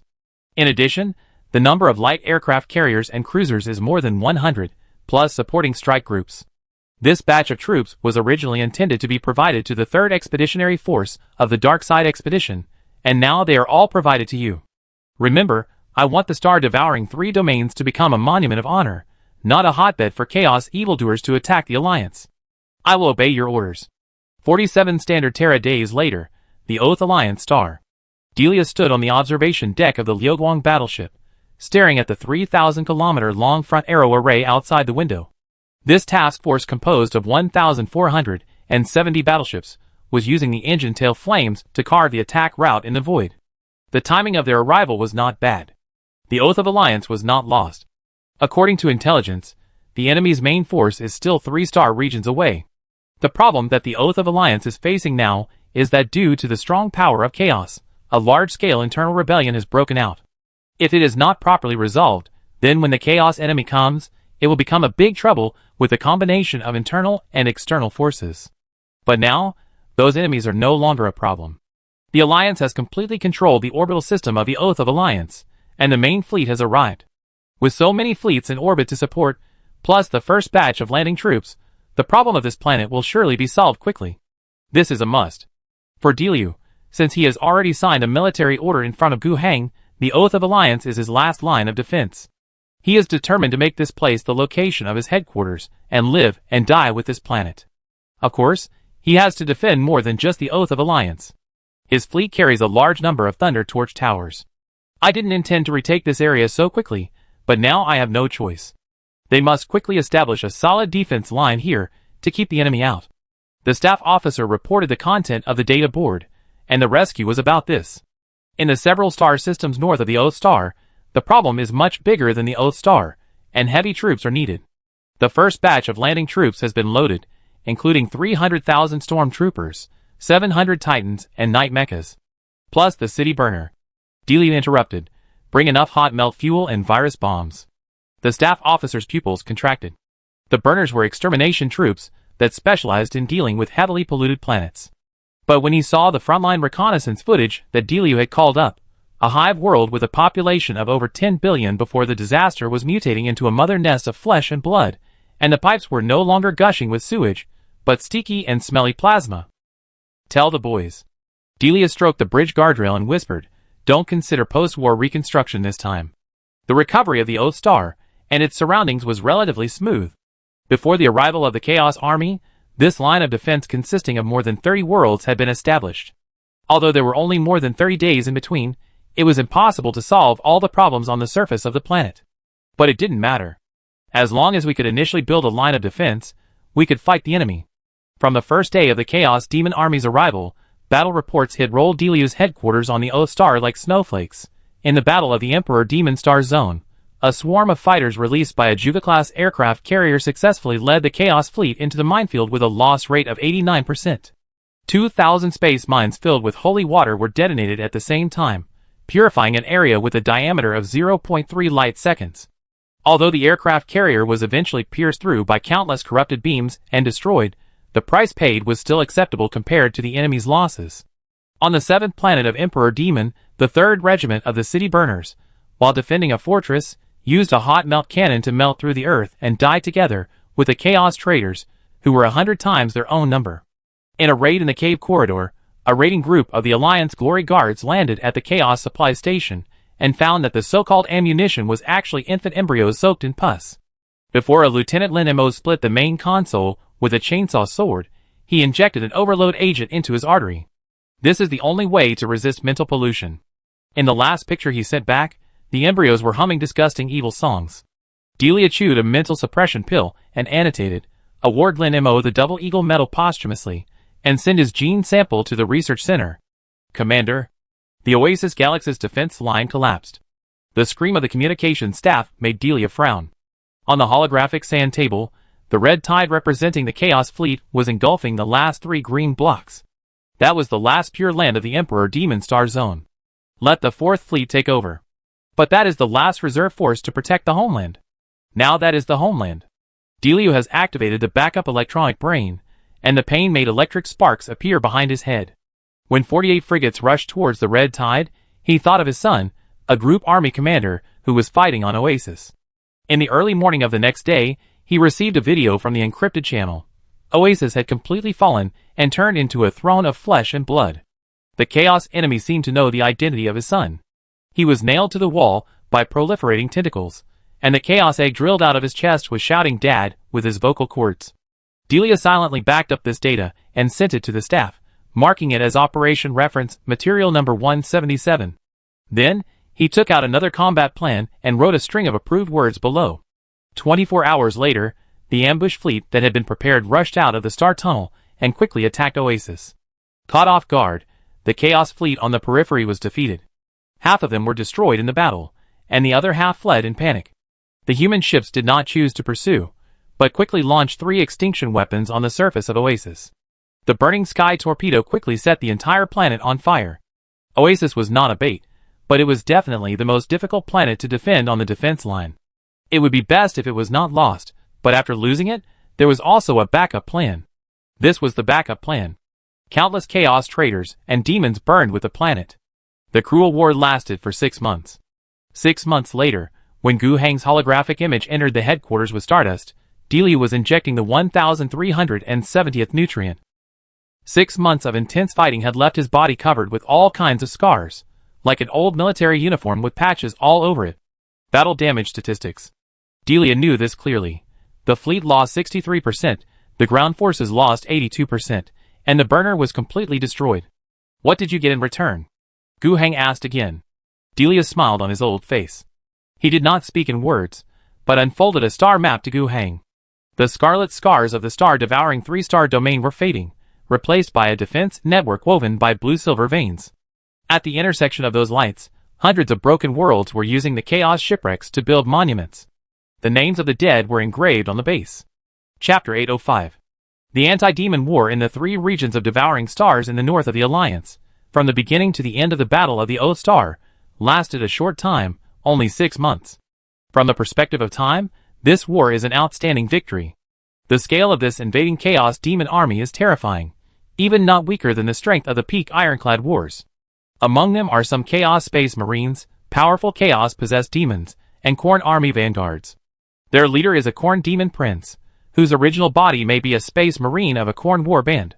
This one person alone has caused huge losses to the human defense line. The fall of 3 planets is related to him. Those worlds could have been defended under the fierce attack, but because of the assault personally joined by this demon prince, the 2 dual-wielded blood axes dug a huge hole in the human defense line that could not be blocked, leading to the total collapse of the planetary defense line. Its strength is extremely rare. When the 3rd planet fell, the human side had actually foreseen the problem of being attacked by the demon prince. The Ghost Shark Corps has been waiting for a long time. The Ghost Shark is a new corps created by Gu Heng. After announcing the establishment of the Dark Side Control Committee of the Empire, he claimed that he had all the highest powers in the dark side of the Empire. Then, establishing a new corps is naturally the authority that should be given. Originally, Gu Heng was still hoping that this method would be recognized by the system. This can also be regarded as the establishment of a corps, right?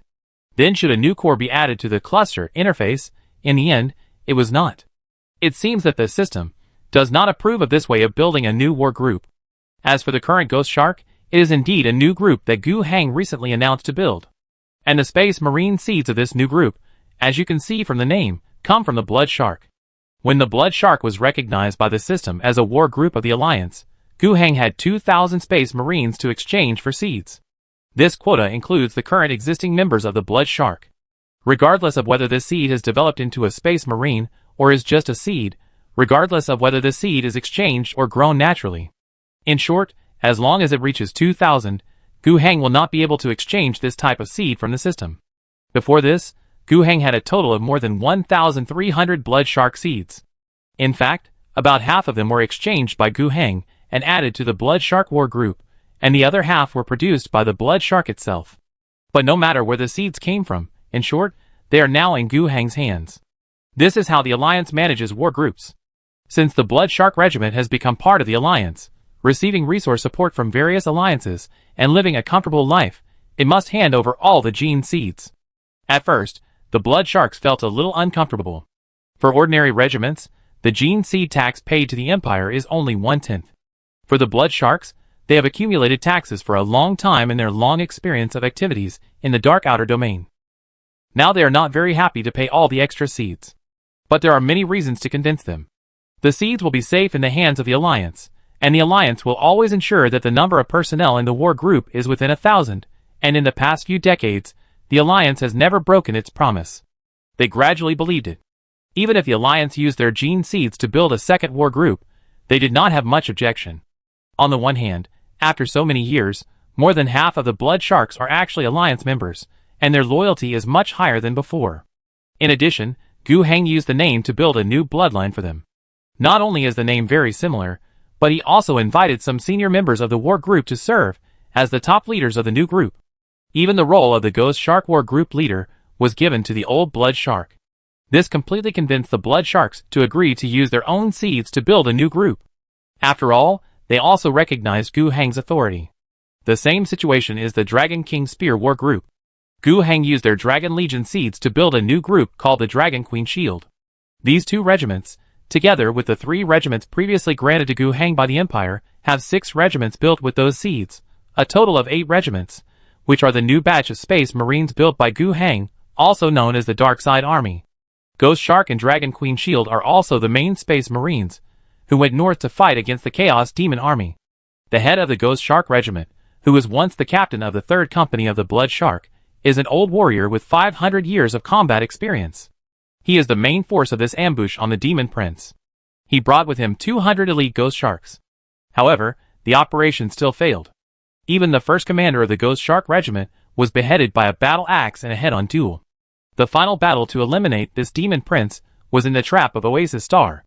The leaders under Khorne were too easily overwhelmed and liked to fight on the front line. This also gave Rol Deliu an opportunity to use the extinction weapon to eliminate the leader of the Chaos Demon Army. The death of this Demon Prince was the key to the battle. Another key was that they caused great damage to this Demon Army in just 6 months. They crashed into the defense line of the Alliance, and while they were frantically attacking, their own casualties were also very huge. The leader died, and the casualties were huge. The combination of these two factors made the Khorne Demon Army lose its offensive ability even if it wanted to continue fighting, and finally had to retreat unwillingly. But on the other hand, the troops handed over to Deliu by the Alliance were a considerable force. Not only Liao Guang, Gu Chung and other 4 regional defense forces in the north of the Alliance were given to him, but Gu Hang also assigned him a powerful legion. The forces in both the Navy and the Army were very sufficient. A simple comparison can make it clear. In the middle of the Iron Armor War, the total force invested in the war by the Alliance may be slightly worse than the forces in Deliu's hands, which can be regarded as the same level. After the war, this force was left with a little, and it can even be said that it was basically lost. From this perspective, this seems to be another victory that is difficult to praise, or a miserable victory. But after careful consideration, Gu Hang still gave praise and honor to Rol Deliu, a veteran who almost burned himself out in the war. He was awarded a special promotion and became one of the marshals of the Alliance, skipping the level of general from admiral. He was also given various medals, and he was also going to be appointed as the commander-in-chief of the northern front of the Dark Expedition after he recovered. Although under his command, the army of the Alliance suffered heavy losses. But in any case, the strategic goal was achieved. Looking at the various decisions made by this veteran in the war, there was actually no big problem, and it can even be praised that he did a pretty good job. As for the huge sacrifice, the bigger reason is that the enemy is indeed difficult to deal with and difficult to fight, and because of the characteristics of the Khorne Demon Army, they are particularly good at and prefer this kind of strong attack. If the Alliance wants to hold on, it will inevitably suffer heavy losses, which is unavoidable. And, to be more cold-blooded, let the loss be the loss. In the past, when the Alliance only had one core territory, the Dragon Eagle Star region, this kind of loss was unacceptable. With such a small area, such a small population, and such a small production capacity, the army that had been accumulated for more than 10 years would be severely damaged if it was sent away in one wave. It would take more than 10 years, or even decades, to accumulate the same number of troops again. In the meantime, I don't know how many opportunities for growth, development, and expansion would be missed. But now, it is different. This army is of course very precious. The huge force would be very uncomfortable for the Alliance if it was lost quickly, but as long as the war does not spread to the Alliance's homeland, it will not cause serious damage. 1 year later? 2 years later? 3 years at most, all the losses will be made up.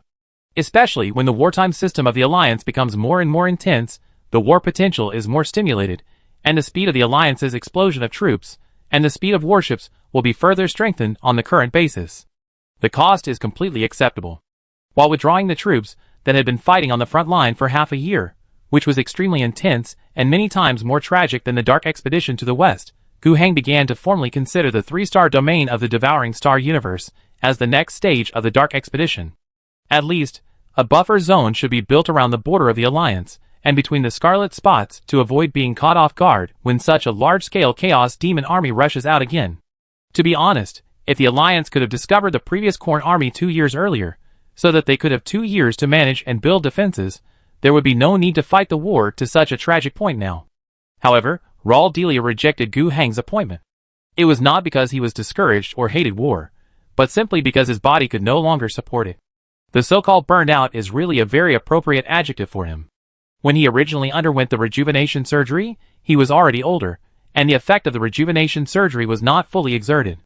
And this time, he did not rest for hundreds of hours at any time, relying purely on nutrients and mental medicines to strengthen his spirit and persist fiercely. Now he is already exhausted. Marshal Deliu, who is lying in the sanatorium, may not live more than 10 years after diagnosis. Moreover, although there is a chance to undergo a second rejuvenation surgery, the probability of success is much lower than that of ordinary people. Gu Hang requires that the best technology, the best rejuvenation surgery performer, and the best materials must be used to extend Delia's life. He still hopes that the veterans who have experienced this war and accumulated very deep experience in large-scale combat can continue to play a role. Especially Gu Hang could see that after this battle, Delia's level not only rose to LV8, but also rose from the original S level to SS. He really couldn't bear to lose such an excellent worker. Although the current Dark Side expedition has not encountered a battle of the scale of the Battle of the Oath Star, it is almost inevitable in the foreseeable future. Especially when the expedition enters the deep water area and fights with those areas with particularly large chaos erosion problems. Similar wars may not even be launched at the same time. The more experienced generals like Deliu, the better. Chapter 806. Mager Universe, Mighting Star Domain, Mighting Star. The golden dome reflects the light of the artificial sun, immersing the entire conference hall in a honey-like color. The chairman of the universe of the Mager Universe, Cain Archavon, leans on the throne inlaid with teardrop-shaped rubies, and the pearl curtain makes a crackling sound as he shakes nervously. Under him, many ministers kneel on the black jade floor tiles inlaid with star maps, with electronic shackles engraved with family crests around their necks. This was a new policy 3 months ago. Archavon claimed that he needed to ensure the concentration of the court meeting. He had to do it. It has been 30 years since the outbreak of the catastrophe. And Archavon 15 years ago was not like this. At that time, he was still aggressive. There is something special about the Mager Universe. Due to some historical issues, the chairman of this universe is a long-term chairman of the dynasty family of the 10,000 generations. 10,000 years ago, when the emperor was on the Great Crusade, the Archavon family was the ruling family of a pocket empire of humans called Mager, with the planet Midden as its core. When the emperor arrived, they quickly surrendered the entire pocket empire. Moreover, their country is very special. In that longer dark age, the Mager country was surprisingly free of any abnormalities. In their country, there is neither disgusting alien technology nor disturbing subspace power. It is a very pure human country with a very good living standard for the people. It is an enlightened monarchy. Their complete submission not only brought hundreds of complete and pure worlds to the empire, but they also actively responded to the empire's call, provided resources, formed legions, and sent troops to fight. In the Great Crusade that lasted for hundreds of years, they played a great role in helping the empire recover the entire universe. Therefore, this universe was named after the country of Mager, and was permanently granted to the Archavon family. The chairman of the universe is controlled by the eternal line of the Archavon dynasty, and is called the Mager royal family.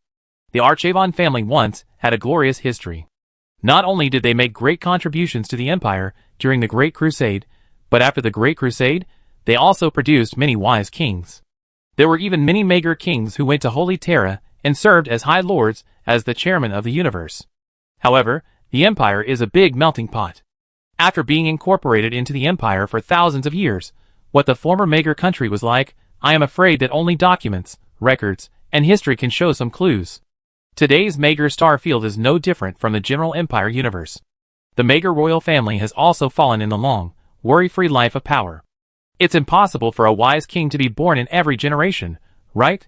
The so-called one line for 10,000 generations of the Archavon royal family, after such a long time, can't really reach the level of 10,000 generations. In the last 1,000 years, the Archavon family has lost the position of chairman of the Mager universe many times. Until the last 1,000 years, they were not in power for 800 years. Although they did not directly control the position of chairman of the universe, they were still one of the most important political families in the Mager universe. Cain Archavon's great-grandfather came to power during the last Iron Armor War. He took advantage of the chaos of the Mager universe being invaded by the Iron Armor army and came to power. When the war ended, the Archavon family fell into political siege again and looked precarious. Cain Archavon is a young king. At the age of 54, he took over the unstable throne of Mager from his great-grandfather. He was lucky to stand out from countless descendants of the Archavon royal family. He was able to stabilize the unstable kingship of Archavon again, which also proved that he was capable. But the great cataclysm broke out in the 10th year after he came to power. From this perspective, he was unfortunate. Even more unfortunate or lucky. In the first year of the Great Cataclysm, at the most chaotic time, he received a letter to fellow disaster-stricken people from the High Lord and the Alliance leader Gu Heng. This seemed to be an opportunity. Just like his ancestor 10,000 years ago, when facing the upcoming emperor, he made an extremely correct choice, at least guaranteeing the prosperity and wealth of their family for 10,000 years. Now, the same choice came to him. And he chose to scold Gu Heng without hesitation. In the entire Mager universe, he scolded Gu Heng the most fiercely. Call him a thief of the country, a traitor to the empire, a betrayer of trust, an accomplice of chaos. All of them were thrown at Gu Heng. He did not accept the alliance from the bottom of his heart. Even before the catastrophe, he was a staunch anti-alliance faction, believing that it was a warlord who was separatist on the border, and thus received many policy support from the central government of the empire. He was jealous of that Gu Heng. Who are you? Do you want to ride on my head? Are you worthy of being a high lord? Are you worthy of being a savior? In short, he just didn't recognize it. From the perspective of practical interests, accepting the control committee, even if he would guarantee a certain amount of power under this new system. But how can that compare with the royal power? As for comparing this opportunity with his ancestors 10,000 years ago. Don't be ridiculous. Can Gu Heng be compared with the emperor? Can he build a new empire, and then extend his family for another 10,000 years? Dream on. And there are more than one Mager nobles who have similar ideas. Everyone knows what the alliance system is. No matter how much they guarantee the existing vested interest groups, it can only be said to reduce losses. In the final analysis, they still want to subvert the status quo, redistribute, and reform. In any case, power and wealth are taken away from them. In the future, they will not be able to enjoy much of the dividends of social development. The alliance's rank system does have a very good living standard for high-level people, but it is different from now. Everything is mine and private. These opponents still have great power, and after Cain Alcavan issued a declaration against Gu Heng, these people also united around him quite smoothly. The entire group was still very powerful in the early stage of the catastrophe. They were united and determined to forge ahead. In the first 15 years of the disaster, they established a communication circle of more than 100 worlds. Communications and navigation were both connected. Although it was impossible to be as smooth as the alliance, it was rare in the current environment. But they paid a lot in the process.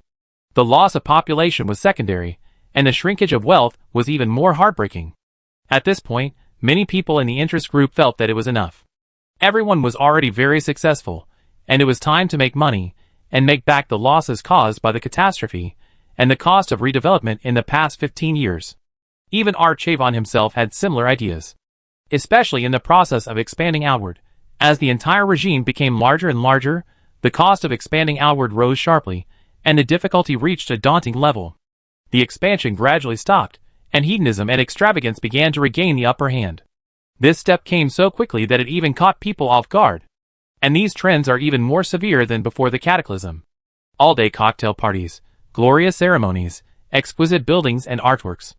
If it were just these, it might be normal. But many abnormal things, such as bohemian parties, abuse of psychotropic drugs, pedophilia, homosexuality, group promiscuity, and killing for fun. These are unacceptable. Even some more disgusting and more human-breaking fun have become popular in secret. It is said that Cain Archavon also personally participated in some of them, and later evolved into a big playboy. But all of these were threatened 3 years ago. After more than 20 years of dark expeditions, the Alliance really came. The arrival of the Alliance shattered the self-deception of the Mager Universe government. Before this, they generally believed that the Alliance's so-called saving of all the Imperial worlds was just bragging. It was thousands of worlds away, and it was unknown how long it would take for the Alliance to come to them, especially after they had personally experienced how difficult and painful it was to expand outward. Even if the Alliance could really come, it would be unknown how many hundreds of years later. As a result, the Alliance arrived in just 20 years. The two sides officially went to war. But with the current moral character of the cosmic government, can they still fight? Yes. In recent years, in the more than 100 worlds under the jurisdiction of the Meeting Star authorities, the number of psychics has increased significantly, and the number of mutants infected by the subspace has also increased significantly. The latter should have been dealt with seriously, but some dignitaries claim that these mutants were also trustworthy after playing with them privately, and recruited a large number of them into the army. The combat power of these mutants is still quite good. In addition, the number of psychic wizards is dozens of times that of the past.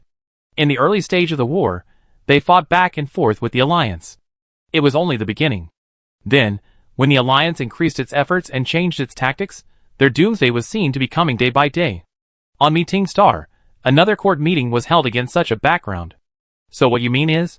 Archavon suddenly stretched his neck, and the amethyst monitor embedded in his cheekbone flashed a dangerous red light. Is it a mistake to execute Admiral Hawk? The Chief of Military Affairs Adam's apple rolled. We are just worried that executing the best fleet commander will shake. Shake what? Shake the efficiency of the maggots eating the rotten flesh? Archavon suddenly opened the curtain, revealing a face full of purple veins.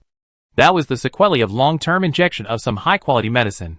He stepped barefoot on the back of the kneeling Chief of Finance, and the spine with joy interfaces bulged like a centipede under the silk robe. Another minister knelt and handed over the data board. In the past 3 months, the speed of the fall of the border galaxy has accelerated by 37%. The royal fleet needs. We need purer loyalty. Archavon kicked the data board to pieces, and the sharp fragments scratched the minister's cheek. Just like the truth I discovered when I cleaned the kitchen last month. When 98% of the ordinary ingredients are removed, the girl's heart and liver soup will reveal its original flavor. A muffled sound suddenly came from the dome of the hall, and a few gold powders fell on the wig carefully maintained by the Minister of Etiquette. Everyone tacitly ignored the regular tremor that lasted for 4 months. It was the aftermath of the bombing of the orbital defense platform. 4 months ago, there were small-scale Alliance fleets that invaded the mighty galaxy and occasionally fired at the orbital defense platform system. Perhaps we can consider contacting the Control Committee. The young Foreign Affairs Secretary was interrupted as soon as he opened his mouth. Contact? Archavon suddenly chuckled, grabbed a silver comb with barbs from the secret compartment of the throne, and began to comb his tangled hair frantically. Do you know what happened in the execution room yesterday? The guy who claimed to be Gu Hang's messenger, his internal organs were reorganized into an art painting in the strong magnetic field. In fact, the loyalty of the people. The Minister of Civil Affairs had just started the holographic projection, when the head of state pierced his palm with a silver comb and nailed it to the wall. Loyalty? Let me see. Archavon inserted the neural access port into the eye socket of the Minister of Civil Affairs, and the blood-stained holographic picture suddenly filled the hall. A flesh and blood mass was being held at the bottom of a certain nest city, and the mutant believers used bone spurs to carve excerpts from the letter to the disaster compatriots on the wall. Is this what you call loyalty? He pinched the skull of the Minister of Civil Affairs, and the purple nails began to extend, starting from different organs in the head, and slowly inserted into his brain. The severe pain made the other party scream, but in Archavon's ears, it sounded like a wonderful movement. He even listened to the whispers of pain in the countless tortures he used in the past, and learned how to adjust his techniques to make this music more beautiful. Most of the ministers around him fell into enjoyment with him. Although they may become musical instruments in the future, at least they are still listeners now. But there are a few who keep their eyes clear and look at each other. The most important Minister of Defense in the Ministry of Military Affairs finally sighed silently under the gaze of several other colleagues, and then nodded slightly. After getting the hint, the Secretary of Foreign Affairs pressed a button on his lower back with a sense of relief. After 36 minutes, the torture was almost over, and the music was about to end. But at this moment, all the lights in the royal court began to flicker violently. Then, in the panic of everyone, they suddenly went out. 12 lightning bolts split open the explosion-proof door of the meeting hall. The Terminator Space Marines, wearing a red background with a white border and the emblem of a bird reborn from the ashes, walked heavily over the black jade floor tiles. Chapter 807. The captain of the Phoenix 5th Company, Person Ryan, stepped on the black jade floor with a pair of steel boots, making a crisp sound, shaking off the gold foil on the chandelier. With a light flick of the power halberd, the pearl curtain on the throne was turned into dust. Some ministers suddenly rushed to the hidden weapons depot, but were burned to charcoal by the ion shield. Some ministers tried to start the self-destruction program, but found that all permissions had been rewritten. According to the special wartime law, you have the right to remain silent. Ryan crushed Archavon's wrist that tried to touch the secret compartment, and glanced at the festering injection hole on his neck. The medical team will give priority to treating you and ensure your health, and then you will face the loyalty review of the Inquisition. In fact, what does it matter whether there is a trial or not? Looking at this guy's appearance, you know that he will definitely not pass the review. But the process must be followed. Cain Archavon suddenly laughed crazily. He tore open his robe to reveal the Slanish mark on his chest. You are too late. As early as 20 years ago, when the 7th galaxy fell, the edge of the power halberd swept across his tongue, and Ryan picked up the twitching creature and walked towards the throne room. Don't use your stinking mouth to say something you already know. Save your energy. There are many Chaos believers who will have a good chat with you in the autopsy room. When the last resistance was blasted into pieces by the grenade gun, and when all the other high-level officials were controlled, the dome of the throne room was finally torn apart completely. Through the hole, looking up at the starry sky, the scarlet scar is very conspicuous. But what is more conspicuous than the dark red background are hundreds of bright spots with blue tails. They are a bit like stars, but stars don't have such long tail flames. That's a fleet. They are gathering for the last decisive war in the Mager universe. Marshal Yin Fangxiu took off his sweaty command helmet, and the holographic sand table immediately projected the latest battle report on his retina. The voice of the adjutant sounded in his ears. Based on the results of this assault, the General Staff expects that the resistance of Meeting will end 6 hours earlier than expected. The Marshal stared at the beautiful planet in front of him and said, "Tell the General Staff to send another 200 city burners to Meeting. This chaos den needs at least 3 rounds of incineration.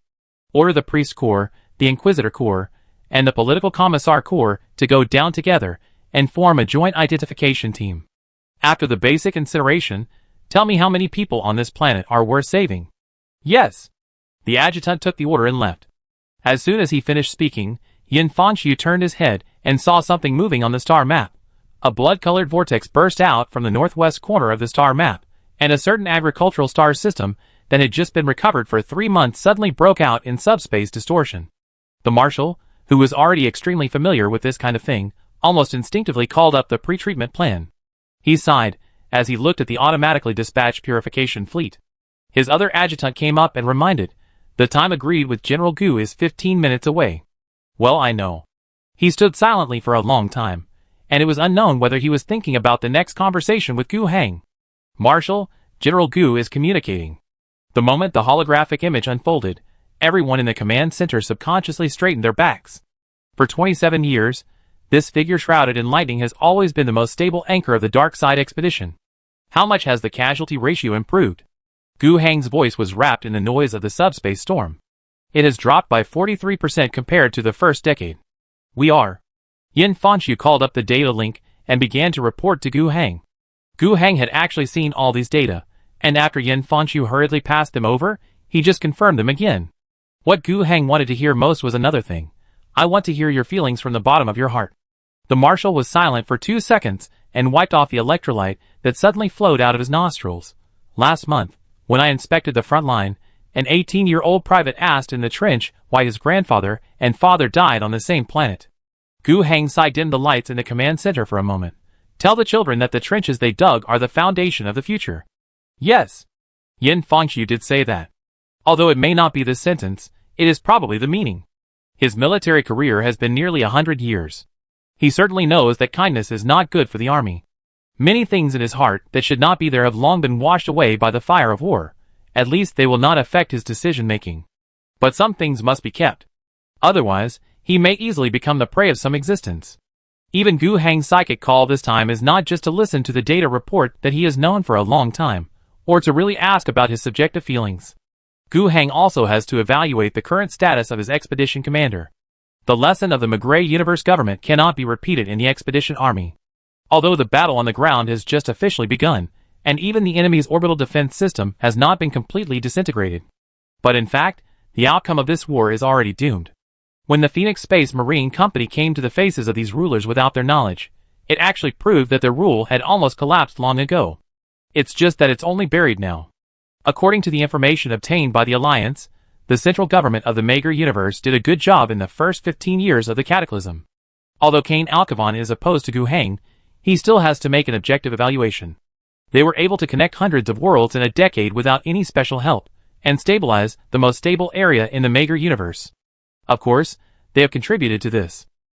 It's a pity that this credit was completely destroyed in the next 12 years. The corruption of the central government of the Mager Universe should be from top to bottom. Perhaps it was a minister, a favorite, or simply an ordinary servant who heard the whispers of Slaanesh, degenerated into a hedonist, and spread this degeneration to Kane Archavon. Then, 12 years of degeneration began. When the Alliance arrived, the Alliance was even surprised by what they saw. Yin Fangxiu's headquarters thought that they were facing a traditional force loyal to the Empire, and the two sides were only opposed because of different political views. At the beginning, Many of the combat plans formulated by the Dark Expedition headquarters were based on trying to strike the leader as much as possible and persuade him to surrender. The main purpose is to attack the heart, and the war is supplementary. Even if the result of annihilation is achieved, the prisoners should be taken as much as possible, and fewer people should be killed. The purpose is to preserve the vitality of each planet. Even if the mind of the Mager Universe government cannot be changed in the end, Gu Heng has actually made a final plan and can temporarily let them go. As long as they don't come out to make trouble, a group of serious human worlds are not too bad. They can even be discussed. They can retain their status and autonomy. They only need to pay taxes according to the standards of the Imperial tax and support the Dark Expedition. As a result, the alliance with such an idea suffered a great loss under the evil law of Slanish. Of course, there are still normal people in the army of Mager Universe, and they account for more than half, but the remaining small half are almost all Slanish believers, and there are many mutants who have become strange under the erosion of Slanish. Coupled with a large number of Chaos Wizards, the Alliance, which had some problems in its initial preparation, suddenly suffered a great loss. But Yin Fengshu's adjustment speed is still very fast. The rapidly changing fighting style and the advantage in size still crushed the enemy. Moreover, there were still many normal people in the Mager military. With the help of these people, the hopeless were eliminated, and the progress of the Alliance was unstoppable. Until today, they have reached the ruling core of the corrupt government, Meeting Star. Chapter 808. 12 years of continuous corruption from top to bottom has made the area controlled by the Mager Universe government almost the most corrupted area by chaos. But it still couldn't withstand the fierce attack of the Dark Expedition.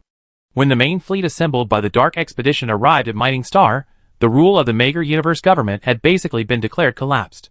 A large number of the more than 100 worlds were liberated. The battles on the ground were definitely far from being completely cleared, but the communication between the planets had basically been completely cut off.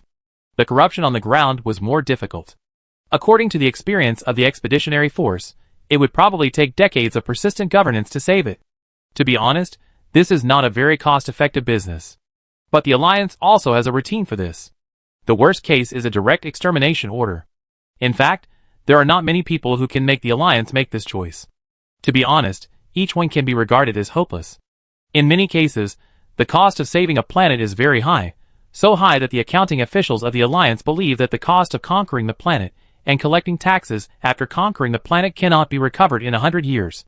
But even so, it can still be saved. The Alliance often deploys some combat forces on the surface of the planet to prepare for long-term combat, and more importantly, to train local troops. It is not expected that the trained local troops can solve the planet's problems on their own. If they have this ability, or the crisis is only this level, then the administrative bureaucrats of the Alliance will not judge that the planet cannot recover the cost in 100 years. The role of those local troops is just to choose to establish some clear areas on the planet that are not polluted by chaos corrosion, which become safe zones, and then continuously absorb people who are not corrupted from the outside. This area will restore some production, and have the ability to protect itself as much as possible. The Alliance's ships will come regularly to collect taxes and trade.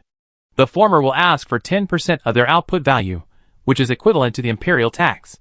But in fact, they are making a lot of money. Because the later trade opportunities, the Alliance will conduct them at par. It is precisely because of these supports from outside the planet that they have the hope of persisting on a planet with serious chaos corrosion.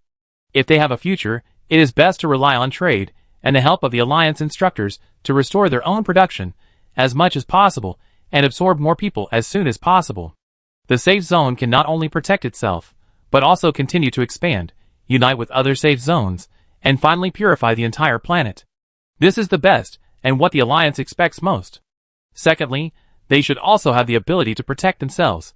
To manage their safe zones and prevent corruption from entering, the Church and anti-corruption review agencies must be strong enough. It is not easy for them to survive in a world full of dangers. Once all the established safe zones are destroyed, the Alliance will think that this world is no longer worth saving, and the extermination order is on the way. For these worlds, the situation is of course cruel. I don't know how many touching stories will be born from it. However, for the Alliance, this is also the most cost-effective way to abandon feelings. We cannot exterminate every world, as that would cause too much loss of vitality, and the cost of extermination weapons is also very high. We cannot leave it alone, otherwise the chaos corrosion will develop uncontrollably, and then open up subspace rifts, pull out chaos ships, and attack other areas. We cannot take over completely, Otherwise the progress of the dark side expedition cannot be guaranteed, and it will be dragged in this place for many, many years, and the probability of something happening elsewhere will be even greater. What to do then? We can only use this method. Doing so at least gives them hope for self-salvation, and also truly provides the necessary help. And to put it more coldly, this also brings great benefits to the Alliance. Identification. After those safe zones are established, they are a good way to identify. Of course, those that can solve problems by themselves are the best, and those that can maintain themselves are also good, at least proving that the chaos erosion of the world is controllable. In other words, the meaning of the existence of most safe zones on a planet is to curb chaos erosion. Once the safe zone is completely destroyed, it will also help the Dark Expedition Command to determine that the chaos erosion in this world is uncontrollable and must be dealt with severely, and can no longer be tolerated. That is the so-called hopeless situation, when the extermination order should be issued. However, this is only a direction at present, and has not been implemented yet. Next, Yin Fangxi will participate in a meeting to discuss how to implement this direction. There are a lot of details to be done. How to define those safe zone worlds. What characteristics and indicators should be achieved to give up direct military liberation and establish safe zones instead? These safe zones are like armed bases behind enemy lines. What does the initial support provided by the Expeditionary Force Headquarters include? Since it is a base, a liaison specialist must be left behind. Who will be responsible for this? How to rotate? There are too many details in the implementation, and a general direction needs to be given. And these are all the responsibilities of him, as the Commander-in-Chief of the Expeditionary Force. In fact, he doesn't need to intervene in the direct command of the frontline war. These macro strategies are his more important work. Of course, war is still the most important part of the expedition. Before going to the meeting, he received several reports. Marshal, the frontline command of Meetingxing sent a contingency plan report. They believe that the value of saving the planet itself is not high, and it is recommended to execute the extermination order after the planet is disintegrated. In addition to this current information, Yin Fangxu heard an alarm in his miniature headset. At the edge of the three-dimensional star map, 12 more star systems lit up distress signals at the same time. Marshal? The adjutant who came up with the report saw Yin Fangxu not responding for a long time, and couldn't help but urge him. For the time being, don't execute the extermination order, and focus on disintegrating the Chaos Rebels. When the Phoenix Fifth Company went down, wasn't it so convenient to contact the ministers in their pseudo-royal court with the son of General Hawk, the normal man executed by Archavon? It proves that there are still some loyalists on the Mighty Star. Wait a minute, wait until I finish the meeting, decide on the safe zone policy, and then see how to deal with it. By the way, forward the distress signals from the 12 star systems to the General Staff and handle them as usual. Chapter 809. The safe zone policy was proposed by the Dark Side Expedition Command, and of course, it will eventually come to Gu Hang. Gu Hang fully affirmed this policy, believing that it is indeed a feasible way to solve the problem under the current circumstances. Let's see how it is implemented in the core area of the Mager universe. If necessary, this policy can be implemented in the entire Dark Side Expedition. At present, the Dark Side Expedition has been going on for 27 years. The main battlefield is still in the Mager universe. But in addition to the Mager universe, the Alliance has also opened up operations in 4 universes. They are the Devouring Star universe and the Infinite universe in the north, the Forward universe in the southwest of Mager, and the Anon universe to the west of the Eastern universe. Including Mager itself, the flames of the Dark Side Expedition have spread to 5 universes. The situations of these 5 universes must be discussed separately, and they are different. The Mager universe has actually been completely recovered. The core area controlled by the Archavon royal family is the last large area. After conquering it, it basically marks the end of the expedition of the Mager universe. Among the more than 5,000 worlds in the Mager universe, 98% have been recovered. The remaining hundreds of worlds are scattered everywhere.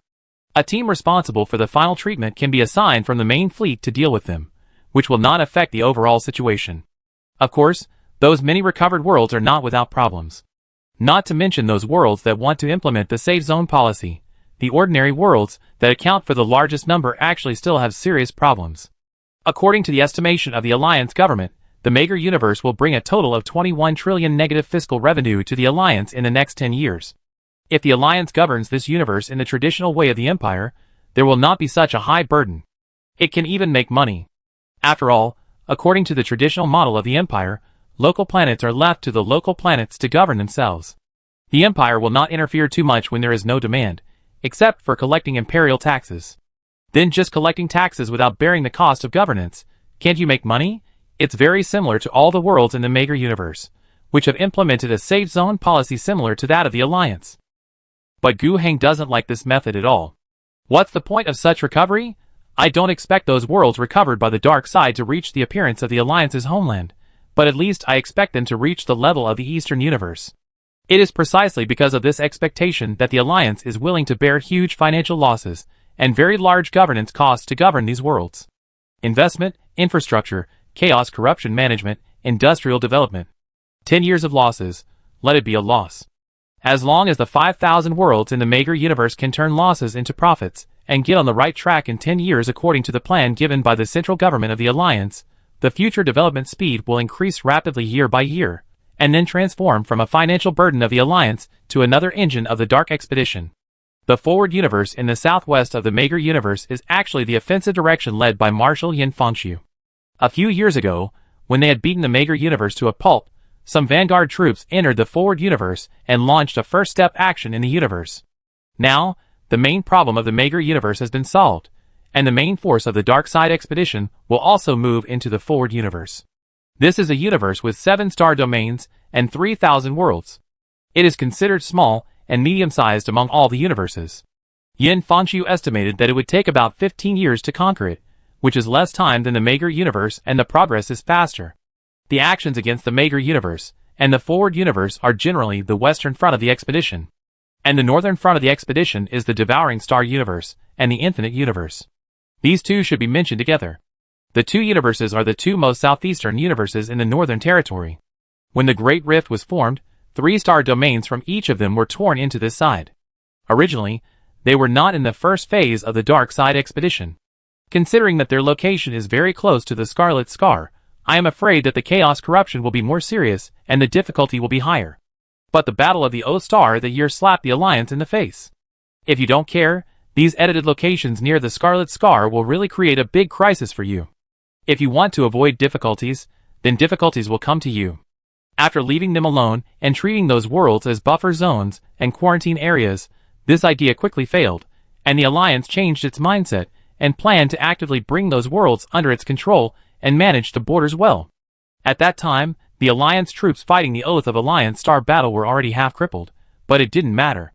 In the subsequent reinforcement of the more powerful 4th Expedition Fleet, half of the troops were sent to the North Line, which was able to reach the same strength as the previous Oath of Alliance Star battle.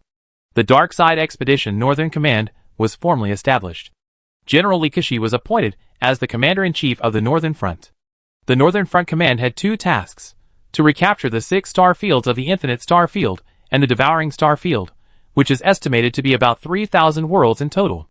The other was to establish a broad and powerful defense line outside the northern territory of the Alliance to prevent any threats that might emerge from the Scarlet Scar.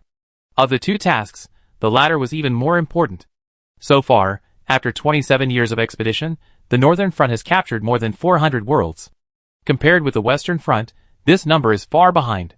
On average, the Western Front captured 1 world every 2 days. And what about the Northern Front? On average, it took almost a month to capture 1. Far behind.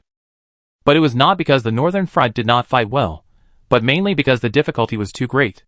Many of the worlds encountered on the Northern Front were at the level of establishing safe zones within the safe zone policy of the Western Front. The number of worlds that needed to be dealt with by the extermination order was also far greater than that of the Western Front. The safe zone policy that Gu Heng admired had actually been proposed in the North Line a long time ago, but it could not become mainstream at all. The main reason is that the environment they faced was different. If the standards of the West Line were followed, most of the worlds in the North Line would have to implement the safe zone policy, and a considerable number of them would not be able to hold on to it even if they established a safe zone. But in the North Line, because of the need to establish a defense line, a considerable number of worlds cannot be lost. Then, they have to bite through them one by one, and the efficiency is definitely not as high as that of the West Line. Moreover, they also need to deal with enemies that pop out from the Scarlet Scar from time to time. Although it is not as exaggerated as the Battle of the Alliance Star, where a demon prince is created, and the troops of a planet are sacrificed as bait. However, the small war gangs and demon rift corps that pop up one by one are all trouble. There are not many of them, and they are generally not large corps. But the elite small troops will be more troublesome. The damage they cause is not small, and it is very difficult to catch them. Even if they are really caught, it is not so easy to eliminate them. If you are not careful, they will easily break out, which is really troublesome to deal with. This makes the progress of the Northern Line not only slow, but also the intensity of the battle is much higher, and the casualties rate is high. It has always been the largest among the three fronts. After fighting for about 7 years, the Alliance felt that it was a bit unbearable. It's not that they can't hold on, but they continue to give such great support to the North Line, and the speed of recovery is slow. In fact, even if they recover it, the future development prospects are not very good. This made the Alliance Central decide to adjust its strategy after sufficient discussion. In terms of the strategy of the North Line, they no longer insist on recovering more worlds. They can determine a northern defense line to protect the Alliance. After the isolation belt composed of about 300 worlds, it is almost enough. Of course, 300 worlds cannot completely cover the northern part of the Alliance. In fact, if you want to achieve this goal, you have to get about 600 worlds. But after 300, it can barely cover it. And the most important thing is that even if there is a real chaos enemy coming, it is not impossible to attack the Alliance's homeland, but the rear will be cut off at any time and surrounded. If we can establish a flat space wall that connects these 300 worlds and spans 4-star regions, we can basically make the North Line safe. Then let the North Line focus on maintenance, and greatly reduce the work of recovering the world from the outside. Although it sounds a bit sorry for the outside world, it is actually helpless. After talking about the North Line, the last thing left is the South Line. The situation on the South Line is actually relatively simple. 11 years ago, when the war on the West Line was progressing steadily, and there were no major problems, Gu Heng ordered to mobilize a part of the fleet from the West Line and turn around to go directly south from the Mager Space Area. At the same time, a newly formed expeditionary force set out from the East Space Area and attacked westward. The target is the Adon Space Area. This space area has 8-star regions and 2,700 worlds. It is also a small and medium-sized space area. Up to now, 60% has been captured. There was nothing worth writing about in the middle. The Alliance, which has been fighting for 10 years, is basically familiar with the operations on the Southern Front. Recently, the Southern Front is even ready to move to the Guangjin universe, south of the Adon universe. In general, the Dark Side expedition has started from 3 cautious fleets to 3 headquarters, dozens of fronts, hundreds of fleets, and countless battles are fought at the same time every day. In 27 years, the total number of worlds recovered by the Dark Side expedition is approaching 7,000, which is almost the same as the number of worlds in the Alliance. Including the 7-star regions in the Eastern Universe, the total number of worlds controlled by the Imperial Dark Side Control Committee should be able to exceed 17,000.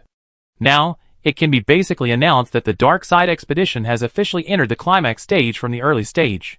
This so-called climax stage is a term given by the Alliance's propaganda department to boost morale. To a certain extent, there is nothing wrong with it. In the past 27 years, 7,000 worlds have been conquered, which is already a milestone achievement. And next, the Alliance will further increase the strength of the expedition, or at least maintain the current scale. That means that the speed of the Dark Side expedition to recover the world will become faster than in the past 27 years. However, Gu Heng has no objection to the Alliance's propaganda department creating a gimmick to inspire people and continue to promote the Dark Side expedition. But he himself will not be overwhelmed by this kind of advocacy. On the contrary, he has become more cautious. Since there is a climax, there will naturally be a trough. When will the trough come? I don't know. But Gu Heng hopes that it will come as late as possible. His goal is to bring the entire Dark Side of the Empire under the control of the Control Committee. The entire Dark Side of the Empire is almost half the size of the Empire, with a total of 25 universes. Now, the Alliance has full control over only 3, and 1 can only be considered half-controlled. The rest are still the majority of targets. If it is the climax stage now, how long will it take? 400 years? 500 years? Or more? This is a decisive question. How long can Gu Heng keep the Dark Side expedition going? Now, it has only been 27 years, and Gu Heng can actually see some problems. The pressure on the Alliance's homeland is quite large. Fleets were established one after another, and the Queen of Glory was sent to the front line. The army was constantly consumed on countless planets that were at war at the same time. Even for elite troops like the Space Marines, the losses added up every year were quite astonishing. All of these needed to be replenished. Gu Heng earned a lot of gift points, but he spent them again soon after he turned around. used to replenish military forces, to replenish space marines, to expand the talent team to support the rapidly expanding scale of rule, to exchange factories and buildings, and to expand productivity. Save it to draw technology? It can't be saved at all. Of course, if there is a chance to draw, it would definitely be the best. In fact, Gu Heng silently saved a little bit every time he spent a lot of gift points, and participated in the technology lottery. But there was no key good stuff. This gradually made Gu Heng feel that the system also had its limits. Just like in terms of his personal ability, the system pulled him to LV9 and stopped. That was just the strength of an S-level psychic. He was promoted to the later stage purely by what he had gained after he got the essence of the subspace, and the passive faith and trust of countless people after the Alliance's ruling foundation was expanded. The same is true for technology. In the system's technology tree, the Apocalypse level is the upper limit. Gu Hongxin extracted some, but it can no longer bring about qualitative changes. What the Alliance needs most now is not technology. More population, more resources, and most importantly, more time. He doesn't know if he can catch up. He always has a suffocating feeling that time is very tight. Chapter 810. In order to support the Dark Side expedition, not only did Gu Heng spend all his gift points as soon as they were received, but the pressure on the Alliance itself was also very great. The Alliance's native land has not made any progress in people's livelihood for many years, and has even been regressing. This does not mean that the Alliance's society has not been progressing. On the contrary, the Alliance's economic growth has been very fast in the past 27 years, despite the death of the war. But all the growth is in the military. More and more ships are being built, and the main consumption aspects such as ammunition and energy have increased by dozens of times. The production lines of other types of weapons are even more one after another. Everything else is retreating and giving way to the war.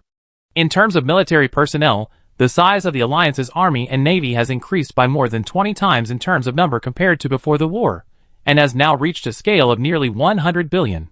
Compared with the mobilization rate of the total population of the Alliance's native land, this number has not yet reached 1%, but the difference is not much.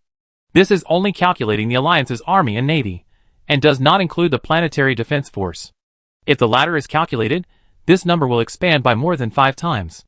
If necessary, the Alliance is certainly capable of raising the mobilization rate to a level far higher than this number. The simplest way is to recruit and assemble the planetary defense forces that are not calculated and add them to the Alliance army. In fact, the defense force was originally the reserve force of the Alliance army. At least 70% of the current Alliance army's troops were originally recruited from the defense force. New recruits from various planets were recruited to join the defense army, and the outstanding ones were transferred to the Alliance army, reorganized, trained, and then joined the grand cause of the Dark Side expedition. Even after the more stressful stage, Gu Heng no longer had so many grace points to invest in the Alliance army for ordinary T5 level soldier training. It really felt a bit unaffordable. Tens of millions or hundreds of millions of grace points were thrown out at any time, and when Gu Heng had a large number of grace points to spend, it was really unbearable. If ordinary people were trained to become T5 level soldiers, the cost effectiveness was still very high, and the benefits were great. Gu Heng was definitely not the kind of person who threw the newly recruited civilians into the boot camp, trained them for a few weeks, and then sent them to the front line. In this case, the grace points should be paid for the training of the arms. However, under the current conscription mechanism of the Alliance, the new recruits of the army have been trained in the defense army for many years. Among them, a considerable number of them have already reached the T5 level. The remaining ones that have not been achieved may not be far behind. Under this premise, it is really unnecessary to spend tens of millions, or even hundreds of millions of grace points on training new soldiers. The improvement is small, and the cost effectiveness is low. The Alliance still has to stick to the original recruitment plan. Even if the various frontline headquarters keep calling for insufficient troops, they will not waver. If there are insufficient troops, then think of other ways. If it really doesn't work, you can fight slowly. Stability is more important. Anyway, the sacrifice of personnel in the frontline troops is one aspect. They call for more soldiers mainly because the front line is advancing rapidly, and the occupied area is expanding. Each planet has to send a certain number of troops to garrison on the spot to help the local planet stabilize the ground situation. The demand for troops in this area is relatively the largest. Here, Gu Heng seems to have a very contradictory mentality. There is a sense of urgency that time is running out, but when it comes to doing it, stability is the top priority. But in fact, these 2 points are not contradictory in Gu Heng's mind. Because time is running out, stability is even more important.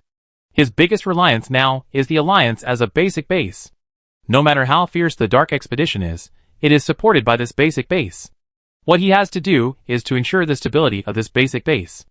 The current situation may not have reached the limit, but Gu Heng does not want to push the Alliance to the limit unless the overall environment changes badly again. In many places, local officials have reported that the living standards and allowances that have not improved for many years, and have even slightly regressed, as well as the increasingly heavy work pressure, have bred some dissatisfaction among the people.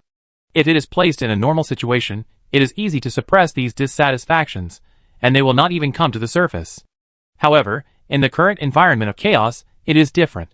Even if the Alliance has Gu Heng in charge, the pervasive whispers of the subspace are hard to guard against. It always whispers in the ears of a dissatisfied person at a critical moment, corrupting his mind and giving rise to his dissatisfaction. In most cases, this will be calmed down by psychologists, church pastors, and propaganda agencies of the Alliance. But the few that are not calmed down will become hidden dangers over time. If these hidden dangers break out alone, it is still a good thing. Going to prison or being shot are both ways to deal with it. However, these hidden dangers often do not break out so easily. On the contrary, while lurking, they will spread chaotic ideas in various ways. Find employees who are equally dissatisfied, guide and amplify their dissatisfaction, form private gatherings and associations, expand influence in the name of fighting for the interests of employees, organize strikes, violently destroy factories, form rebels, and openly occupy an area. This set of things seems to look familiar, but in fact it is just wrapped in a beautiful skin. The difference between chaos corruption and really just fighting for interests and expressing dissatisfaction is that one is for the treatment of employees themselves, which can be solved through negotiations, while chaos corruption is simply for destruction and cannot be solved through negotiations. However, in the review agency within the Alliance, the distinction between the two. It has to be said that there is a great practical difficulty. In an emergency, they have to be suppressed. Gu Heng looked at the many reports that came out of the Alliance and couldn't help but always worry. The Dark Expedition is in full swing outside, but don't let the backyard catch fire. The strongest fortress is often broken from the inside, and the most glorious career often begins to rot from the inside. Gu Heng must always be vigilant about this problem. He must ensure the stability of the base, and even expand the base, which is the greatest support for the Dark Side Expedition. This forced Gu Heng to spend more gift points and social resources on internal control. In this process, the review agencies and religious institutions were inevitably strengthened. To be honest, Gu Heng felt a little sad about this. Chapter 8:11. Gu Heng can fully understand some unrest and dissatisfaction within the Alliance. Let the people tighten their belts and work for more than 10 hours. Add the Alliance Navy, Army and Planetary Defense Forces together, and the mobilization rate will be more than 3%. There will be a lot of sacrifices. A considerable number of people will have relatives and friends, or at least people they know, serving in the army or even sacrificed. What do you get in return for paying such a price? It's just some glorious propaganda, just one victory after another under the grand narrative. But in fact, as the Dark Expedition progresses, their lives have not improved at all, but have become worse. People began to mutter in their hearts, why should we bear so much for people outside the Alliance? Victory is of course good, and for the survival of mankind is of course good. You ask me if I support it or not, then I definitely support it. You ask me if I am willing to donate a cow for the company's lofty goals, so now we have to cut our salaries. Do you accept it? It's the same truth. Of course, there are people with lofty ideals who are willing to sacrifice and contribute to the overall situation. And there are quite a few. The education and internal propaganda of the Alliance have always been reliable and effective. However, we can't expect everyone to do it several times. The majority of people must be living in poverty. But this kind of thing, understanding is understanding, but it doesn't mean that it can be accepted or tolerated.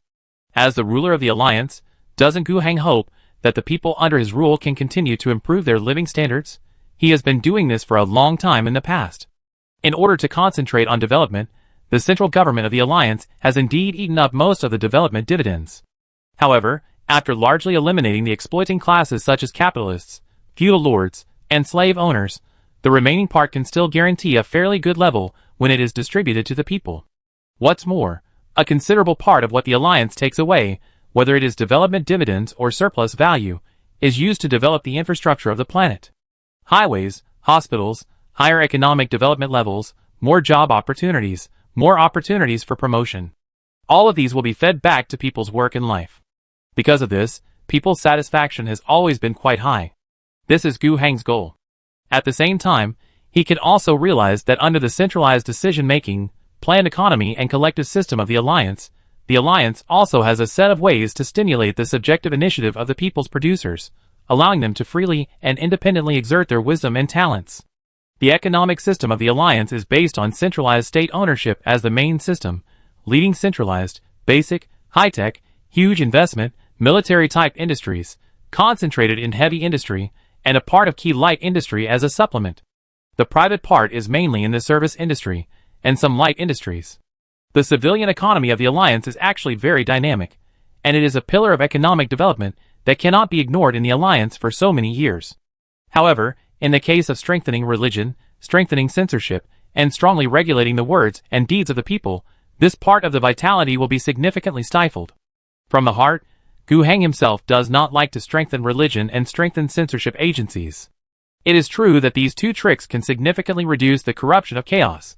The tricks handed down from 10,000 years ago are indeed effective. If the human empire did not have some ability, it would not be possible for the human race to survive in this dark and cruel universe for 10,000 years. The construction of churches, the preaching of missionaries, religious rituals in daily life, and confession to the priest when there are psychological problems and anxiety. Establishing a review structure, publicizing the victory of the Alliance, and publicizing the people's current efforts have great and glorious significance. Reviewing publications, reviewing all kinds of illegal associations and gatherings, reviewing speech, arresting illegal people. How can these things be useless? Not to mention completely controlling the chaos corruption, at least it can be controlled on the surface. The reduction in the vitality of the private economy is one of the negative effects. Because of this kind of control, the dissatisfied masses are the second negative effect. The control itself requires a lot of costs, and after the control, the production efficiency will also be reduced. This is a lot of disadvantages. But what to do? Under the pervasive chaos corruption, this is a helpless thing. Gu Heng can only try his best to reduce the impact. He divided the control measures into several levels. The level to be activated will be determined according to the situation of the planet in the past period of time. The highest level, the lowest level 5. Gu Heng strives to keep it at the lowest level 5 in the Alliance's homeland, especially in places like the Dragon Eagle Star region. And in places like the Mager universe, in the north, some places that are taken and prepared to be used as fortress worlds, the first level of control will be activated. If you can choose a lower level, choose a lower one. Even if the current control level has to be high, there will be a series of indicators, and once it is reached, it must be lowered. Here, the Alliance has also set up dual confrontation indicators. For local governments, even those newly established governments in the Mager universe, lowering the control level is not only beneficial to their own economic development, but also a key indicator for government officials. If the control level can be successfully lowered, it means that the planet's public security, management, education, publicity, and other achievements are quite outstanding, which is good for their own promotion. However, in order to prevent local officials from engaging in fraud and causing bigger problems on planets that could have been controlled, the Alliance's regulatory agencies will seriously review the control levels of each planet and verify the information reported by local governments to avoid problems that should not have occurred. Under such circumstances, the Alliance can persist. Not only the homeland of the Alliance, but also the Eastern Universe and the newly occupied Mager Universe are under this control level, and the situation has become smooth and controllable. As for the discomfort in Gu Heng's heart, he felt that if the Alliance continued like this, it might become a small, alternative empire. He had to compromise with this kind of psychological cleanliness under realistic factors. What's more, in reality, the difference between the two is still quite large. At least, when the Alliance started the control, it always knew that this measure was forced and was a compromise with reality. As for the Empire, the dignitaries of the Empire, I'm afraid they are all enjoying the taste brought by these powers. Of course, many places in the future Alliance have been under strict control for too long, and perhaps the officials of the Alliance will also be fascinated by the feeling of huge power, and will not be willing to retreat. But as long as Gu Heng is there, he is always confident that he can control the situation to an acceptable level. Chapter 812. 10 regiments surrendered on the western and southern fronts, and 3 regiments surrendered on the northern front, totaling 13 regiments, which will bring Gu Heng 26,000 Star Warrior seat exchange quotas. The Alliance itself already has 17 regiments.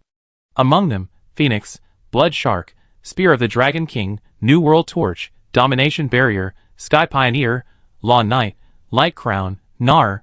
A total of 9 regiments are non-alliance established regiments, that is, the original regiments that can provide quotas for Gu Heng. Needless to say, the first 4 are self-explanatory, and the middle 3, Domination Barrier, Sky Pioneer, and Lawn Knight, are all attained when the Alliance renewed the tax treaty with the Empire more than 30 years ago. Domination Barrier and Sky Pioneer use the gene seeds of Infinite Warriors, while Lawn Knight uses the gene seeds of the Golden Knights. Although they are inferior seeds, the proportion of Space Marines who come out is slightly lower than that of good seeds, except for the company champions and model warriors. However, after a large proportion of veterans are trained, the comprehensive combat strength of these regiments is definitely stronger than that of ordinary, native regiments without system blessing. The 2 regiments of Light Crown and Nar come from 2 regiments with Mother Stars that were scared in the early years of the Eastern Universe. In addition, there are Yellow Spring Gull, Ghost Shark, Dragon Queen Shield, Fury Flame, Star Ring Blade, Eagle Vanguard, and Holy Shield Iron Guard, a total of 7 regiments, which are expanded based on the gene seeds of the native regiment. According to the regulations of the Empire, the Space Marine Regiment has an upper limit of only 1,000 people, and the regiment interface gave Gu Heng 2,000 exchange quotas. If Gu Heng does not want to break through the scale of the regiment openly, he can break through in quantity. In the past, he was still hiding it. For example, Huang Quangu borrowed the skin of a missing regiment, and Fury was a new regiment created with the seeds of the New World Torch after the Fury was destroyed. But when the Scarlet Scar appeared and the Empire was torn into 2 sides, Gu Heng didn't even bother to act. He directly used the identity of the High Lord and the name of the Dark Side Expedition to build a dark army. Not only were the quotas for the 3 regiments given by the Empire established, but also the seeds of Blood Shark and Dragon King's Spear were used to build new regiments. Blood Shark established Ghost Shark, Dragon King's Spear established Dragon Queen's Shield, Domination Barrier, Sky Pioneer, and Lawn Knights established Star Ring Blade, Eagle Vanguard, and Holy Shield Guard. The extra gene seeds of the 2 regiments, Light Crown and Nar, which were recovered from the Eastern Universe, have not been used by Gu Heng yet. After the 2 warbands surrendered, Gu Heng first asked them to hand over all their gene seed stocks, and then gradually replenished them with new blood within a few years. When they were asked to hand over all their gene seeds at the beginning, they were very reluctant. After all, this thing is the lifeblood of a warband's development. The Empire's gene seed tax takes away 10% of the newly produced seeds, and many warbands try to escape. On the one hand, to collect gene seed taxes, they say that we are fighting outside, or take some seeds captured from traitor warbands to make up the number. If you use this method, you will have to take some risks. After all, among the 2 major goals of the Empire's collection of gene seed taxes, in addition to using it to establish new warbands, another more high-sounding statement is to use gene seeds to check whether the genes of the warband are still pure. And using the seeds of the rebel warband, it is easy to get some mutated seeds, which will cause some trouble. Some war groups are not afraid of trouble, while some war groups are more careful and will check the spoils carefully. As long as the seeds are not contaminated and are of the same lineage as their own war group, and the gene tax is guaranteed not to be found out, it will be fine. Of course, more war groups still choose to hand in the seeds honestly, even if this 10% tax is very uncomfortable. And now, the Alliance wants all the seeds. Even if the Alliance guarantees that these seeds will be fed back to them, they will be more efficient, with a higher success rate and better quality of recruits, so that the future development of the war group will be better. But who knows if you are lying to us? It is definitely best to keep gene seeds in your own hands. But what can you do? They have already voted, and under the tyranny of the Alliance, where is there any room for resistance? In the end, no matter how unwilling they are, they have to hand over the things honestly. Gu Heng knows the dissatisfaction of these war groups. But he doesn't care. If they accept everything honestly, that would be the best. However, it doesn't matter if they are dissatisfied. Anyway, they have joined the Dark Side Expedition, and the Alliance command will not deliberately pit them, but as long as it is a war, there will inevitably be loss of manpower. The new recruits are all Alliance members. The new blood who have received loyalty training from the Alliance will gradually replace the old soldiers of the regiment. There may not be any particularly big changes for a while.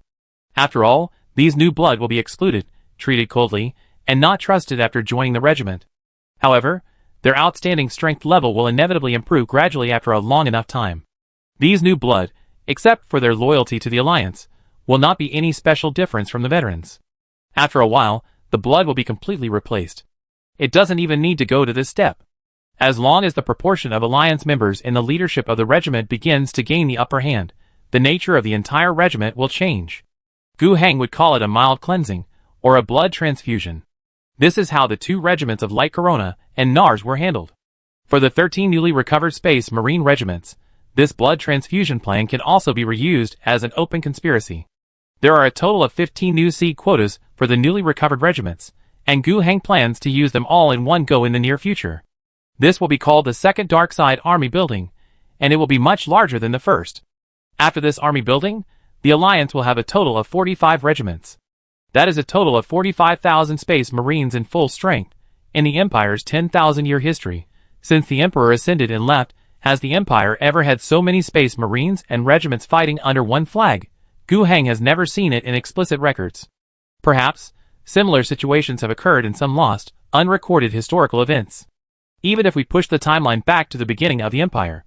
At that time, in the so-called Founding Crusade, the Space Marines were still operating as legions, and were not divided into war bands. At that time, the entire Empire had a total of 18 war bands, and their numbers varied, but each war band ranged from tens of thousands to hundreds of thousands. According to the scale at that time, looking at the power of the Alliance now, it can be said that the Alliance now has a Space Marine Legion level force. Of course, the actual difference is still very large. At that time, under a Legion, there was a unified command and a unified war group culture. Each war group had a son of God, who commanded the entire war group. As a whole, they often led a large number of Imperial Mortal Legions. At that time, the Mortal Army basically belonged to the auxiliary army of each war group. They took the fleet and the army, and were responsible for the expedition in an entire direction. Only when they encountered a strong enemy, there was a certain probability that they would unite to fight. Now, although the 45,000 space warriors of the Alliance are under the flag of the Alliance, not to mention that there are many dissidents who are dissatisfied and forced to surrender. Just say that their own attributes, because they have never cooperated, the culture and combat habits of each war group are very different, so it is quite difficult to force them to unite and cooperate in combat. Moreover, they also have independent command systems and independent inheritance systems. It is indeed unreasonable to force them to cooperate. This situation must always be solved.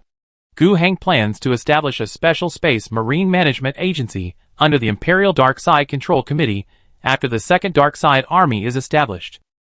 Each warband can send people to this management agency to manage all warbands in a unified manner. Their responsibilities are to fully communicate with the Alliance to ensure that under the unified charter, the warband's logistics supply, new blood replenishment, combat trends, warband leaders, and other key warband high-level changes can be fully guaranteed. However, it is particularly worth mentioning that although a group of space warriors at the Legion level is consolidated, unified for management and combat, but in fact, Gu Heng has emphasized to each regiment that their independence will be guaranteed. He has no intention of rebuilding the Space Warrior Legion. This point must be emphasized. The Space Warrior Code is a code that has been implemented in the Empire for 10,000 years, and is specifically for the management of space warriors.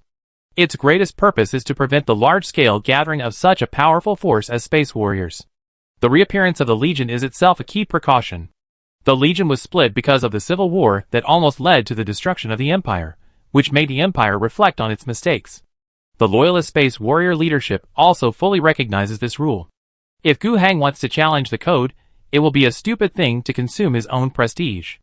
Not only will the current Space Marines under his command have a huge negative reaction, but it will also be more difficult to persuade other regiments to join the Dark Side expedition in the future. Moreover, this sentence is not a lie. Gu Heng himself has no intention of rebuilding the Legion. If 45,000 Space Marines can truly achieve internal unity and form a proper Legion, their strength and influence will be too great. Even Gu Heng will worry about the problem of rebellion. Although, every new Space Marine will be trained by Zhongxi Academy, and will consume gift points in Gu Heng's system, and go through the political commissar training.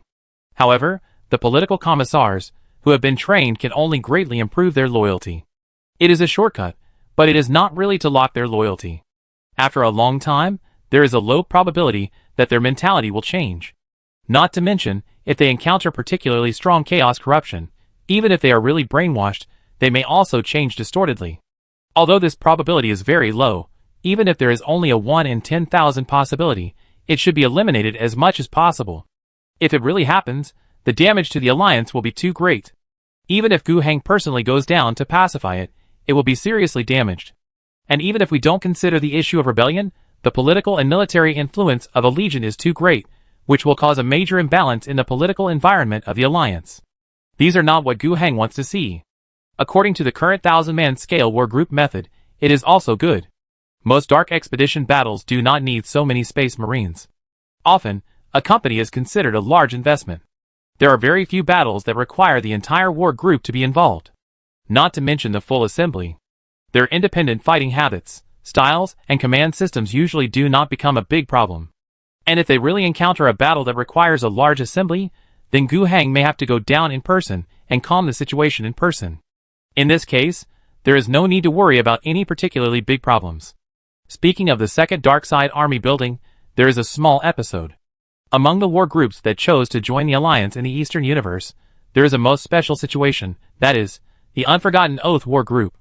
They are the same as the other two war groups in the Eastern Universe on the surface. When the Sword of Li Guang was destroyed, they seemed to be shocked and surrendered like the other two groups, and handed in their gene seeds. The alliance issued them instructions to let them participate in the expedition, and they went. No second words. However, in Gu Heng's system interface, the name of the Unforgotten Oath could not be seen. Chapter 813. The Unforgotten Oath has never been recognized by the system. This matter really makes Gu Heng curious, and he has been paying attention to it for a long time. Because it is very strange. Their current state is exactly the same as the other two war bands, namely the Light Crown and the Nars, and they are even more docile. They go to war when they are asked to go, and they hand in seeds when they are asked to hand in seeds. They accept all the new soldiers in their war bands. Those two war bands were recognized by the system, and even among the 13 newly recovered war bands, there were far more disobedient war bands than the Unforgotten Oath, but the system recognized them all. Why didn't the system recognize the Unforgotten Oath? Gu Heng really couldn't understand it, and he really wanted to understand it. Analyzing the differences between this war band and other war bands, Gu Heng actually found one.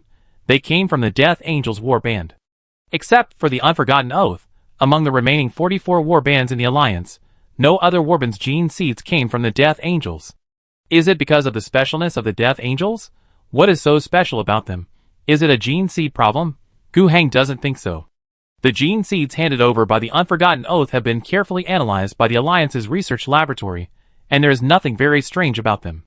In the past history, there has been no record of the Death Angels' rebellion or corruption by chaos, as if the Death Angels chapter is the most loyal chapter. Looking back on this, Gu Heng even felt very surprised. No matter which founding group, their bloodline subgroups have had rebellious chapters. This is inevitable. With such a long history and such a large base, how could there not be records of betrayal? The gene seeds of each founding regiment may have some differences in their strengths and the characteristics of the Space Marines they develop, including different anti-corruption characteristics. The blood of some founding regiments is more prone to corruption, while others are less prone to corruption. But no matter what, there may be differences in any aspect of the gene seeds, but there will never be such a big difference, even to the point that no sub-regiment of the Death Angels has ever had a record of betrayal. Rather than admitting this, it is better to think that the relevant records have been deleted and covered up. The latter is more in line with reality. If this conjecture is true, then this situation is very interesting. Why did the Death Angels do this? Other founding regiments also have records of sub-regiments betraying. People from top to bottom in the Empire can fully accept this and understand that this kind of thing has nothing to do with the founding regiment itself. Why is it that only the Angel of Death cares so much and wants to erase all the records of betrayal? Furthermore, if these clearly recorded actions were all done by the Angel of Death, then how did they do it? It is not easy to achieve this goal. It seems that the Angel of Death has a lot of little secrets. Sooner or later, I will find out what your little secrets are. Gu Heng really wants to find fault with the Unforgettable Oath. Under his instructions, the Alliance's Control Committee did the same. But this is actually a bit difficult. All the means that are open to the public are not easy to use against them. The most important factor is that the Unforgotten Oath is really honest and obedient. So what other ways are there to cause trouble for them? There are, and there are many. Given the current situation of the Alliance, there are indeed many ways to destroy a regiment that has nominally joined the Dark Side expedition. But it is not very helpful to pursue their internal secrets. Therefore, Gu Heng tried to take some conventional methods at the beginning. For example, didn't the Unforgotten Oath hand in the seeds honestly? There are a total of 176, all of which were trained into recruits by the Alliance and sent back to the Unforgotten Oath. This is what it should be. The Alliance took the seeds of various regiments to better supplement them with new recruits. Although it was not recognized by the system, the Alliance did not rely on the system's regiment interface to train new recruits. Cultivate the young man into a T1 level elite soldier, and then perform the gene seed implantation operation. The probability of success of the operation is greatly increased, exceeding 90%, because the qualifications and current qualities of the teenagers are excellent enough. This set of methods is the strongest means for the Alliance to cultivate new blood of Space Marines with a high success rate. In addition, the Alliance also has supporting means to train new Space Marines, quickly raising their level to the level of veterans or even above, so that these new blood can quickly stand out within the regiment, move to a high position, and finally complete the blood transfusion of the entire regiment. However, after this set of methods was used once, more than 100 recruits also entered the Unforgettable Oath. There is no special discrimination or exclusion against these recruits within the Unforgettable Oath regiment. Those with good levels are even promoted when they should be promoted. They are not prevented from holding the right to speak in the regiment just because they are from the Alliance. But despite this, the entire regiment still did not enter Gu Hang's system cognition. Among those new bloods, many people often passed on intelligence and information about the Unforgotten Oath regiment to the Alliance headquarters later, and they also said that everything was normal. This made people even more confused. Gu Hang became more curious. He had to figure this out. This not only concerned the quota of 2,000 Space Marines, but he also had a hunch that this matter was very unusual. He began to frequently request to mobilize the Unforgotten Oath regiment to participate in the Battle of the Dark Side expedition. Some difficult battles could be sent to them. The Unforgotten Oath would go up whenever they were called, and no one could say that they did not fight hard. The regiment frequently suffered heavy casualties. But what is intriguing is that the heavy casualties are always the new recruits from the Alliance. The death rate of the new blood sent by the Alliance is more than 5 times higher than that of the veterans of the Unforgotten Oath. This number is quite exaggerated. If it is said that the recruits are weak and easy to die on the battlefield, then it is reasonable, but the recruits that Gu Hang has taken care of are not weak, they are at least veterans, and quite a few of them belong to the level of exemplary warriors. The veterans of the Unforgettable Oath are only at this level, and quite a few people can't even reach it. Then why is the casualty rate of the Alliance high? Another point is that the number of gene seeds that the Unforgettable Oath subsequently handed over to the Alliance is not equal to the number of their deaths. According to them, it is because a considerable number of seeds were not recovered from the chaotic battlefield in time. This is also a normal situation. It is true that not every body can be recovered. Those who have been successfully recovered have also handed them over honestly. But Gu Hang still felt something was wrong. Chapter 814. The industrial core area of Lucastar was steaming with poisonous miasma, and the hum of the breathing and circulation system built into the power armor was particularly clear in the dead silence. This is a world located in the Anon space domain, belonging to the forefront of the Dark Expedition. At the same time that the planet was facing the problem of islandization, an orc fleet invaded this world. After decades of reproduction, the orc problem on this planet has become quite serious. But the addition of orcs has alleviated the chaos corruption problem on Lucastar. The local rebels, orc warlords, and loyalists who were corrupted by the chaos cultists launched a protracted battle around the industrial zone with abundant production capacity on the planet. After contacting the loyalists, the Alliance sent ground troops and spaceships many times, hoping to clear out the orcs and chaos rebels at the same time, but they failed to fight for 6 months. After further evaluation, the severity level of the planet was raised many times, and finally reached the point where the Southern Front Command paid considerable attention. A new army group was sent over. This army group alone is not enough to solve the problem. But if a space warrior unit is added, it will be different. And the space warrior leading the team comes from the Unforgettable Oath. Millarila's combat boots crushed the last alien skull, and the scarlet cranial fluid condensed into ice crystals on the surface of the ceramic steel. He looked up at the direction of the orbit, and the outlines of 4 frigates were vaguely visible outside the gray-white atmosphere. They were the monitors sent by the Alliance to assist in the battle. Grand Master, the purification process has been completed. A hoarse electronic voice came from the communication channel, and the chief think tank Uther walked out of the shadow of the ruins, and the bone-white think tank armor was stained with charred flesh and blood. But you shouldn't personally participate in this kind of clearing mission. Millarila was serious. He could smell the faint fragrance under the librarian's robe, which was a scent mark that only members of the Blood O Circle could identify. When the chapter master turned on the private frequency band, the dark gold wing emblem on the inside of the librarian's breastplate suddenly glowed. The ancient symbol of the fallen angel hunter. Go to the confessional to talk. Millerila turned and walked towards the half-collapsed church. The broken stained windows cut his shadow into mottled blood clots. They stepped over the bronze door melted by the ion cannon. In the depths of the stone chamber engraved with secret text, 12 holographic projections had been waiting for a long time. All members of the inner circle are here. The projection of Chief Priest Qasim spoke first. He was leading the third company to carry out another Alliance mission in the Border Star Zone. According to the secret report from the Silent Hunter brothers, the remains of black armor were found at the bottom of the nest city of the 7 stars of Gamma.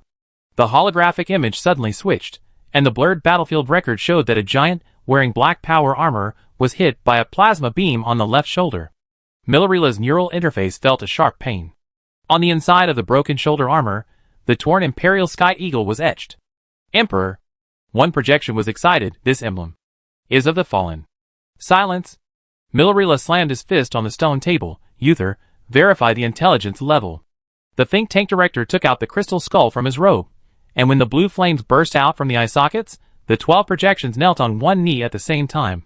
The psychic resonance of the Holy Skull confirmed that the genetic sequence of the broken armor fragments matched the defector we found 30 years ago. A genetic spiral map emerged in the flames, and a base pair marked in red made Millerila's pupil shrink. It was a mutation mark unique to the descendants of the Angel of Death. A projection suddenly flashed. The chapter currently has 237 trustworthy blood-sworn brothers, 443 outer layer members, and 288 Alliance bastards. It is recommended to send the 7th Tactical Team to Gamma 7 in the name of eliminating the remnants of chaos. Not enough. Millerila's fingers carved deep marks on the stone table. We need at least 200 blood-sworn brothers, and the Sword of Atonement from the reliquary. But the Alliance just took over our heavy equipment compartment in the name of Unified Logistics 3 months ago. Dead silence enveloped the stone chamber. Uther's power armor server suddenly made a sharp friction sound. Those new blood stuffed in by the Alliance. 3 more people were promoted to combat team captains yesterday. Outer Layer Brothers reported that they were secretly investigating the gene seed storage room. The projection of Pastor Qasim suddenly split into 2 images.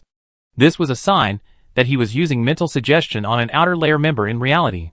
Grand Master, maybe it's time to make a decision. Let the Outer Brothers continue to play the role of the Alliance's good dogs, and we will go to Gamma 7 with the Holy Relics and the Blood-Sworn Brothers. One person said, but abandoning the Mother Planet Fortress means giving up the underground sanctuary we have been operating for hundreds of years. Those Confessor prisons, genetic scrolls. It is to be left to the Alliance. Millerila stood up, and the iron chains of the Confessors behind him rattled. When they found that the sanctuary happened to contain evidence of the war group's collusion with chaos. When the Outer Brothers sadly admitted that they were deceived. When the hyenas of the Inquisition pounced on us like smelling rotten meat, it proved that we had already fallen. Only in this way can we really get out. It should be impossible for the Alliance to find the inner ring. The pups they stuffed in don't know anything until now. But why do everyone from the Alliance Center to that Gu Hang seem to have determined that we have a problem and keep targeting us? Don't underestimate him. Maybe he has some special methods. I agree with the order of the Grand Master. We are carrying the highest secrets and must not leak them to the outside world. If this continues, we will lose the secret sooner or later. The Mother Group will help us establish another identity. Communication with the Mother Group was established again yesterday. This is the guarantee of our actions. The holographic projections began to flash at a high frequency. This is the psychic disturbance of the inner ring members when they were arguing fiercely. Listening to many discussions, Millerila felt that the blood pumping out of his heart began to heat up. This was the ancient gene lock of the blood oath ring taking effect. When he untied the neck armor to reveal the dark red scar on his throat, all the projections simultaneously showed the same mark. That was the holy mark from the Mother Group at the beginning of the group. Everyone was silent. The Grand Master had made the final decision. 3 hours later, there will be a 47-second gap when the orbital surveillance fleet changes guard. Millerila called up the star map, and the coordinates of Gamma 7 were as dazzling as blood. Fake the subspace fluctuation alarm, and we will take advantage of the chaos to activate the Ashwing warship hidden on the back of the satellite. Qasim, inject loyalty serum to all Outer Brothers. Qasim, implant the 3rd level chaos pollution report in the database of the Mother Planet Uther. Prepare to activate the Sanctuary self-destruction program. The projection of the Grand Pharmacist, Orion of the chapter suddenly distorted. Those Outer Brothers. After all, They were the armor of the angels of death, but they have never known the weight of secrets. Millerila pressed his palm on the book of truth in the confessional, and the spikes on the bronze cover pierced his flesh and blood. When the flames of the Inquisition purify this place, the surviving Outer Brothers will be reborn as a war band truly loyal to the Alliance. Uther suddenly raised the data board of a new blood of the Alliance, but the battle monk named Alvin, he is already. So you accidentally leaked the escape plan to him. Millerila wiped the blood from his palm and carved the last instruction on the stone table. When the Outer Brothers bravely prevented us from defecting, when the Mother Star Fortress turned to ashes in the crossfire, Gu Hang would only be relieved that he had one more loyal dog. And we, like our ancestors, will hide in the darkness and continue the eternal hunt. The warband leader drew out the Sword of Atonement and cut his palm, and the 12 projections made the same action synchronously, eternal hunt. When the bell in the confessional rang for the 37th time, a shrill alarm suddenly sounded from the orbital fleet. Alvin Reinarch's retinal projection was bleeding. He was staring at the data stream jumping in the tactical eyepiece. It was the abnormal parameters collected by the Brotherhood of Pure Fire, which he secretly established in the past 3 months. He was a member of the Alliance, and one of the earliest warriors to join the Unforgotten Oath. After joining the regiment, he quickly showed his excellent level, and was promoted quickly internally. Now, he is the flag sergeant of the 3rd Company. According to tradition, if his captain encounters any accident, he will be the closest to succeed the captain of the 3rd Company. For a new recruit who has joined the regiment for less than 5 years, this promotion speed is really ridiculous. No matter who sees it, it cannot be said that the Unforgotten Oath is internally excluding the new blood of the Alliance. Everyone in the regiment seemed to be very polite. The captain respected him, and the soldiers under his command trusted him, and fully executed his combat orders. In short, everything seemed normal. However, he himself felt otherwise. The atmosphere in the regiment was very alienated. The relationship between everyone seemed polite but distant. At first, he thought it was a kind of regiment culture, and he had actively integrated into it and remained cautious. But soon, he couldn't stand it anymore. It seemed like an instinct from deep in his genes, making him want to unite some soldiers to dispel the uneasiness in his heart. And who could he choose? Of course, it was the new blood from the Alliance like him. He secretly established a society within the regiment. This is the origin of the Pure Fire Brotherhood. Originally, he was quite uneasy about such behavior, always wondering if he had done something disloyal, and even wanted to find a priest of the regiment to confess. Of course, in the end, he didn't do it. After repeated hesitation, he remained silent. It was not until a private letter from Gu Hang, which was burned after reading, was given to him through the Space Marine Cooperative Operations Committee under the Dark Side Control Committee, that the conflict in his heart was immediately eliminated. In the letter, Gu Hang expressed to him some concerns about the internal problems of the Unforgotten Oath chapter, believing that there were some unknown problems and hidden dangers within the chapter, which might lead to the end of the chapter and affect the fate of the Alliance and human society. On this basis, Gu Hang instructed Alvin to investigate all the unusual things in the chapter and report them as much as possible. Only in this way can the purity of the chapter be guaranteed, and the chapter can be prevented from going further and further on the road of no return. Hearing these words, Alvin Reinach completely threw away his concerns. Actually, he didn't have much concerns at first. He might just need a reason to convince himself. He happily developed his Pure Fire Brotherhood within the Unforgettable Oath, so that the total number of people in the Brotherhood has reached 126. This almost accounts for half of the new blood of the Alliance in the war group.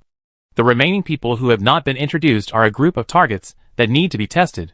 They have to make sure that they can keep the secrets of the association under the step-by-step contact of the Brotherhood before they can be introduced. The mission of the entire association is to investigate the secrets that may be hidden in the war group, and fight for the Alliance and the human race. However, recently, Alvin has made some new discoveries. It seems that among the more than 100 new blood of the Alliance, who have not been introduced into the association, some secret associations have also been formed, but the scale is generally not very large. Furthermore, he even discovered that some small secret associations seem to have formed inside the Pure Fire Brotherhood. He is very calm. It's quite normal, everyone has their own little secrets, and they can tolerate it. He himself joined too. As long as everyone's mentality and goals can be consistent under the large association of the Pure Fire Brotherhood, that's fine. He is still quite confident about this, and the Brotherhood is still very united. In terms of investigating the secrets within the chapter, they have gradually achieved some results. The first one is to investigate the chapter's gene seed storage. After a lot of effort, they finally achieved some results. They found that the chapter retains some gene seeds, But this should not be the case. If the chapter is really loyal, they should hand over all the gene seeds, and should not keep any of them. He had already found a way to pass this information back to the people of the Space Marine Management Association, who were specifically in contact with him. A new order was sent back from the Alliance Center. First, they were rewarded for their intelligence, which was considered very important. In addition, they were asked to stay put for the time being. This alone was not enough to nail the Unforgotten Oath chapter. It would be best if some new and decisive evidence could be found. The Brotherhood began to check some past secret operation records within the chapter, trying to find some clues from them. But this step was quite difficult to do. Because during the Dark Side expedition, they began to frequently undertake combat missions.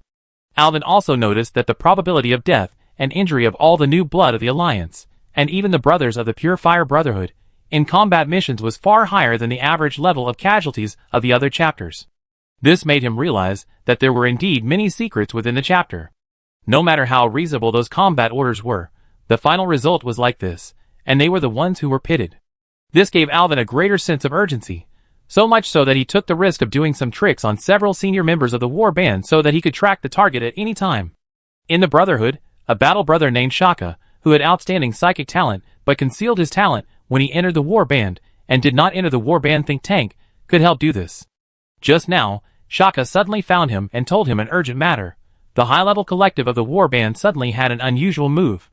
They gathered together abnormally, and without any orders from the Alliance military, they boarded the spacecraft and went to the back of the first satellite of Rukastar.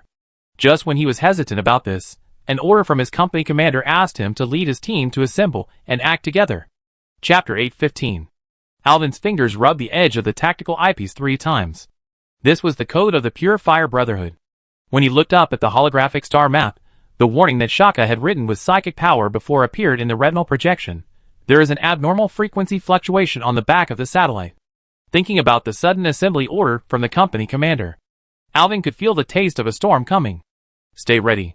After thinking it over again and again, he typed out the Brotherhood code on the encrypted channel, Ultimate Plan.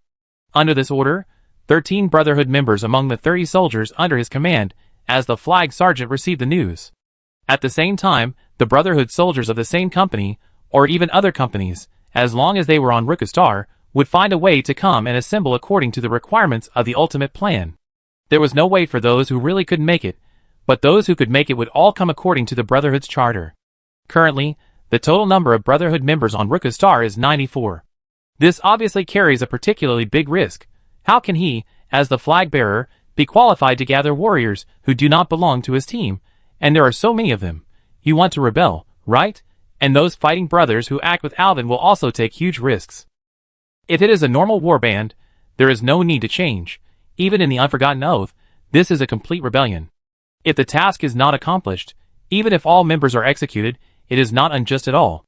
Of course, things will not be so serious for him and his Brotherhood.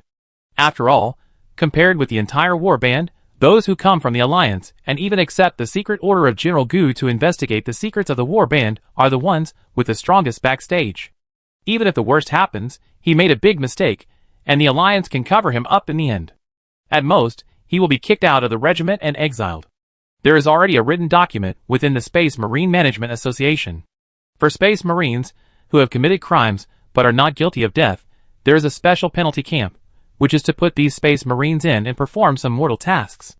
If they can survive, they will continue to perform tasks until the penalty period is over. His performance and combat situation in the penalty camp will be sent to the original regiment. The original regiment and the Management Association will jointly evaluate whether the criminal warrior can be sent back to his hometown. As long as one party disagrees, he will continue to stay in the penalty camp.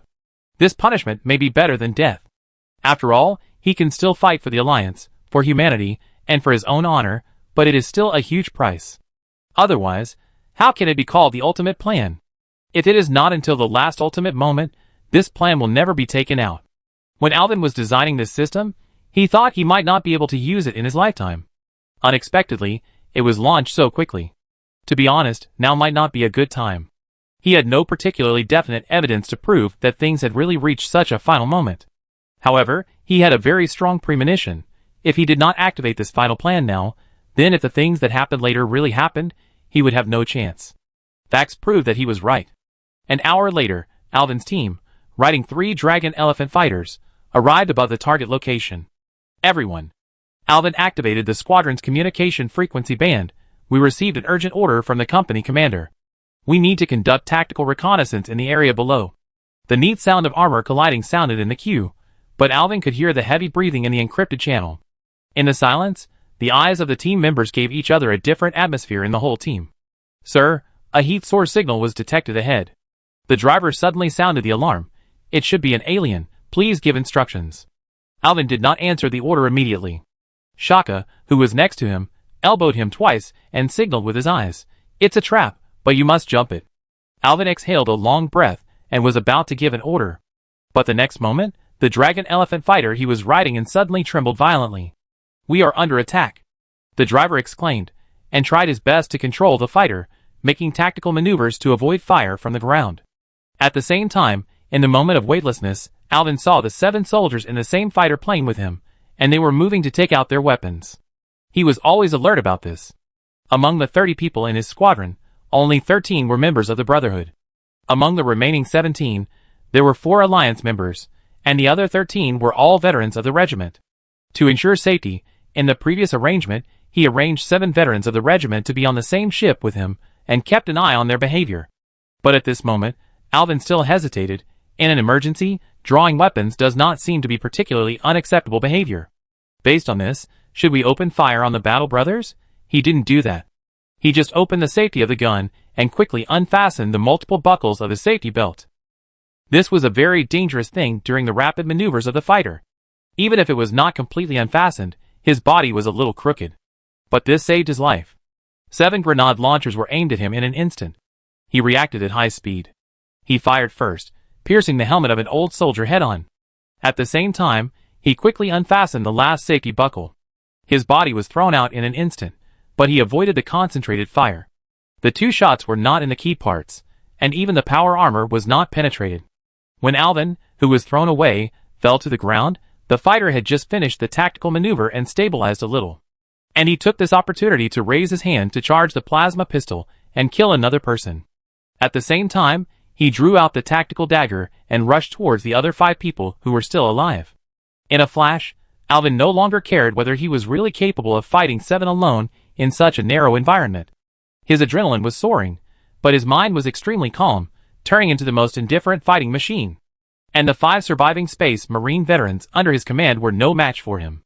Even though they had untied their safety belts at this moment, they tried to fight with Alvin in the narrow terrain and the environment where the fighter planes were constantly maneuvering.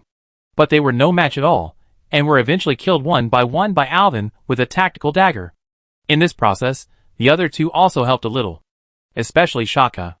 His reaction was also very sharp. At the beginning of the battle, his psychic power interfered with the 7 veterans of the regiment. If not, the situation Alvin faced would be even more dangerous.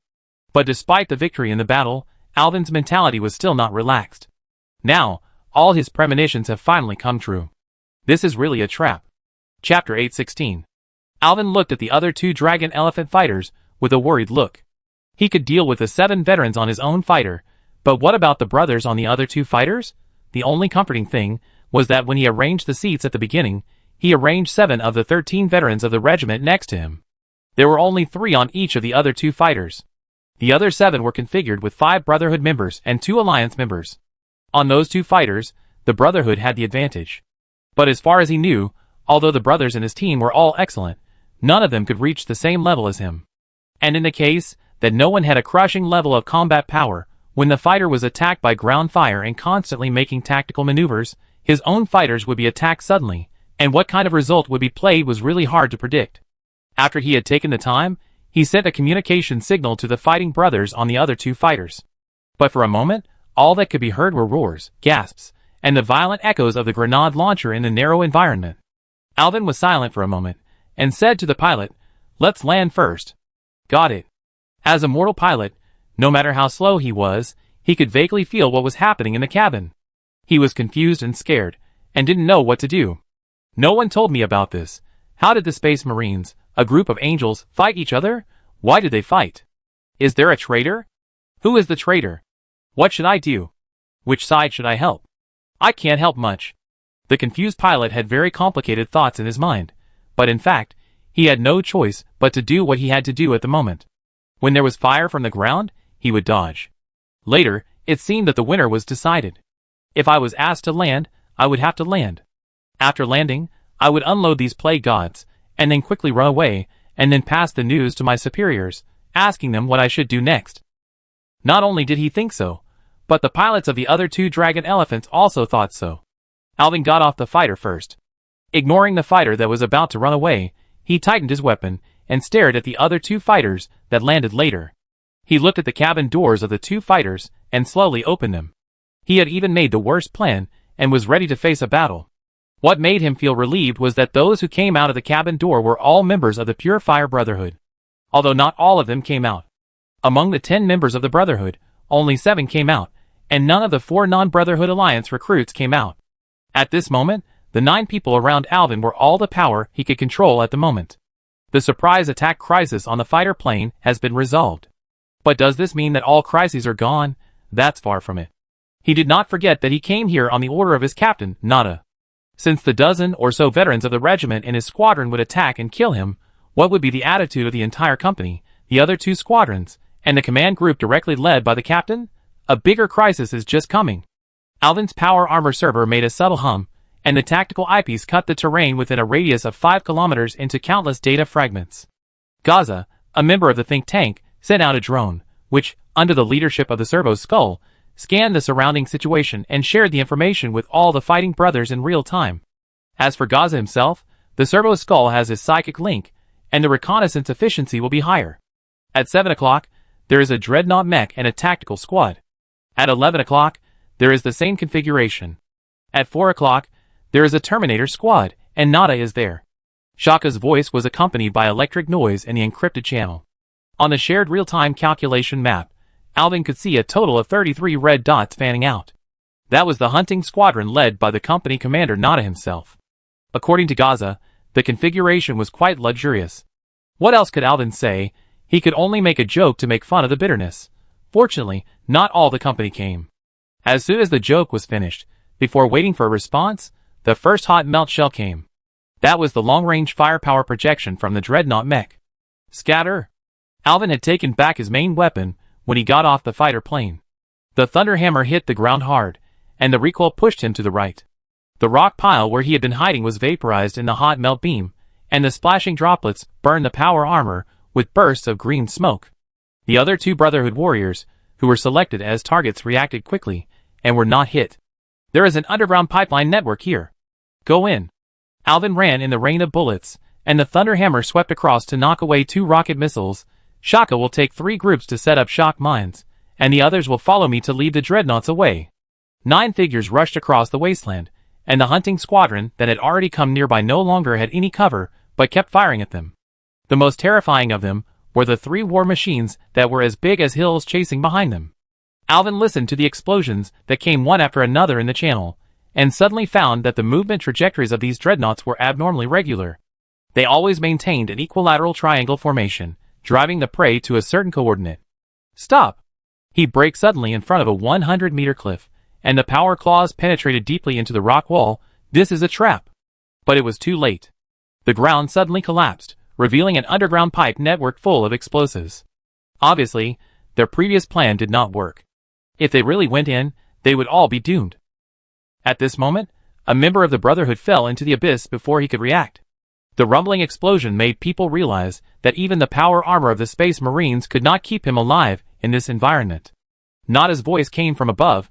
Your sacrifice will wash away the sins. Alvin suddenly stopped. If he was chased like this, he would definitely die. He suddenly turned around, and the jetpack behind him provided him with the highest degree of power, taking him and his thunderhammer to Nada, who was leading the team and charging the fastest. When the plasma gun in Nada's hand lit up red, Alvin made a correct prediction, and swung the hammer violently to block the fatal blow. Nada knew Alvin's ability, and he did not expect to kill the most outstanding one among the new blood of the Alliance. The power sword in his hand was ready to fight Alvin head-on. The 2 power armors collided in the air with a loud noise. Chapter 817. The battle between Alvin and Nada did not last for 300 rounds. Long-term battles often take place in duels to test skills, or when both sides are of similar strength and try to win in a one-on-one battle, thus adopting a cautious strategy. But this is obviously not the case now. How could Alvin have the time to fight Nana for 300 rounds? If he was delayed in the middle, the remaining veterans of the regiment, or even those few dreadnought mechas, would have enough firepower to participate in this war and cause enough trouble for Alvin. Their attacks did not need to kill Alvin. As long as their firepower forced Alvin to deal with it, it would create opportunities for Captain Nana. Alvin's strength is of course very outstanding. He himself assessed that he should be the most powerful person in the entire company. This was an assessment conclusion drawn by observing the performance of other fighting brothers in battle. In fact, it is indeed the case. Alvin's performance in the Alliance Space Marine Training Base was the best among his peers, and he even received a commendation from Gu Hang. In the entire company, he was the only Captain Nana whom he could not accurately evaluate. In the few times he saw the opponent take action, Alvin felt that the strength level he showed was still slightly inferior to his own. However, the sample was too small, and he himself was not sure about the accuracy of the evaluation.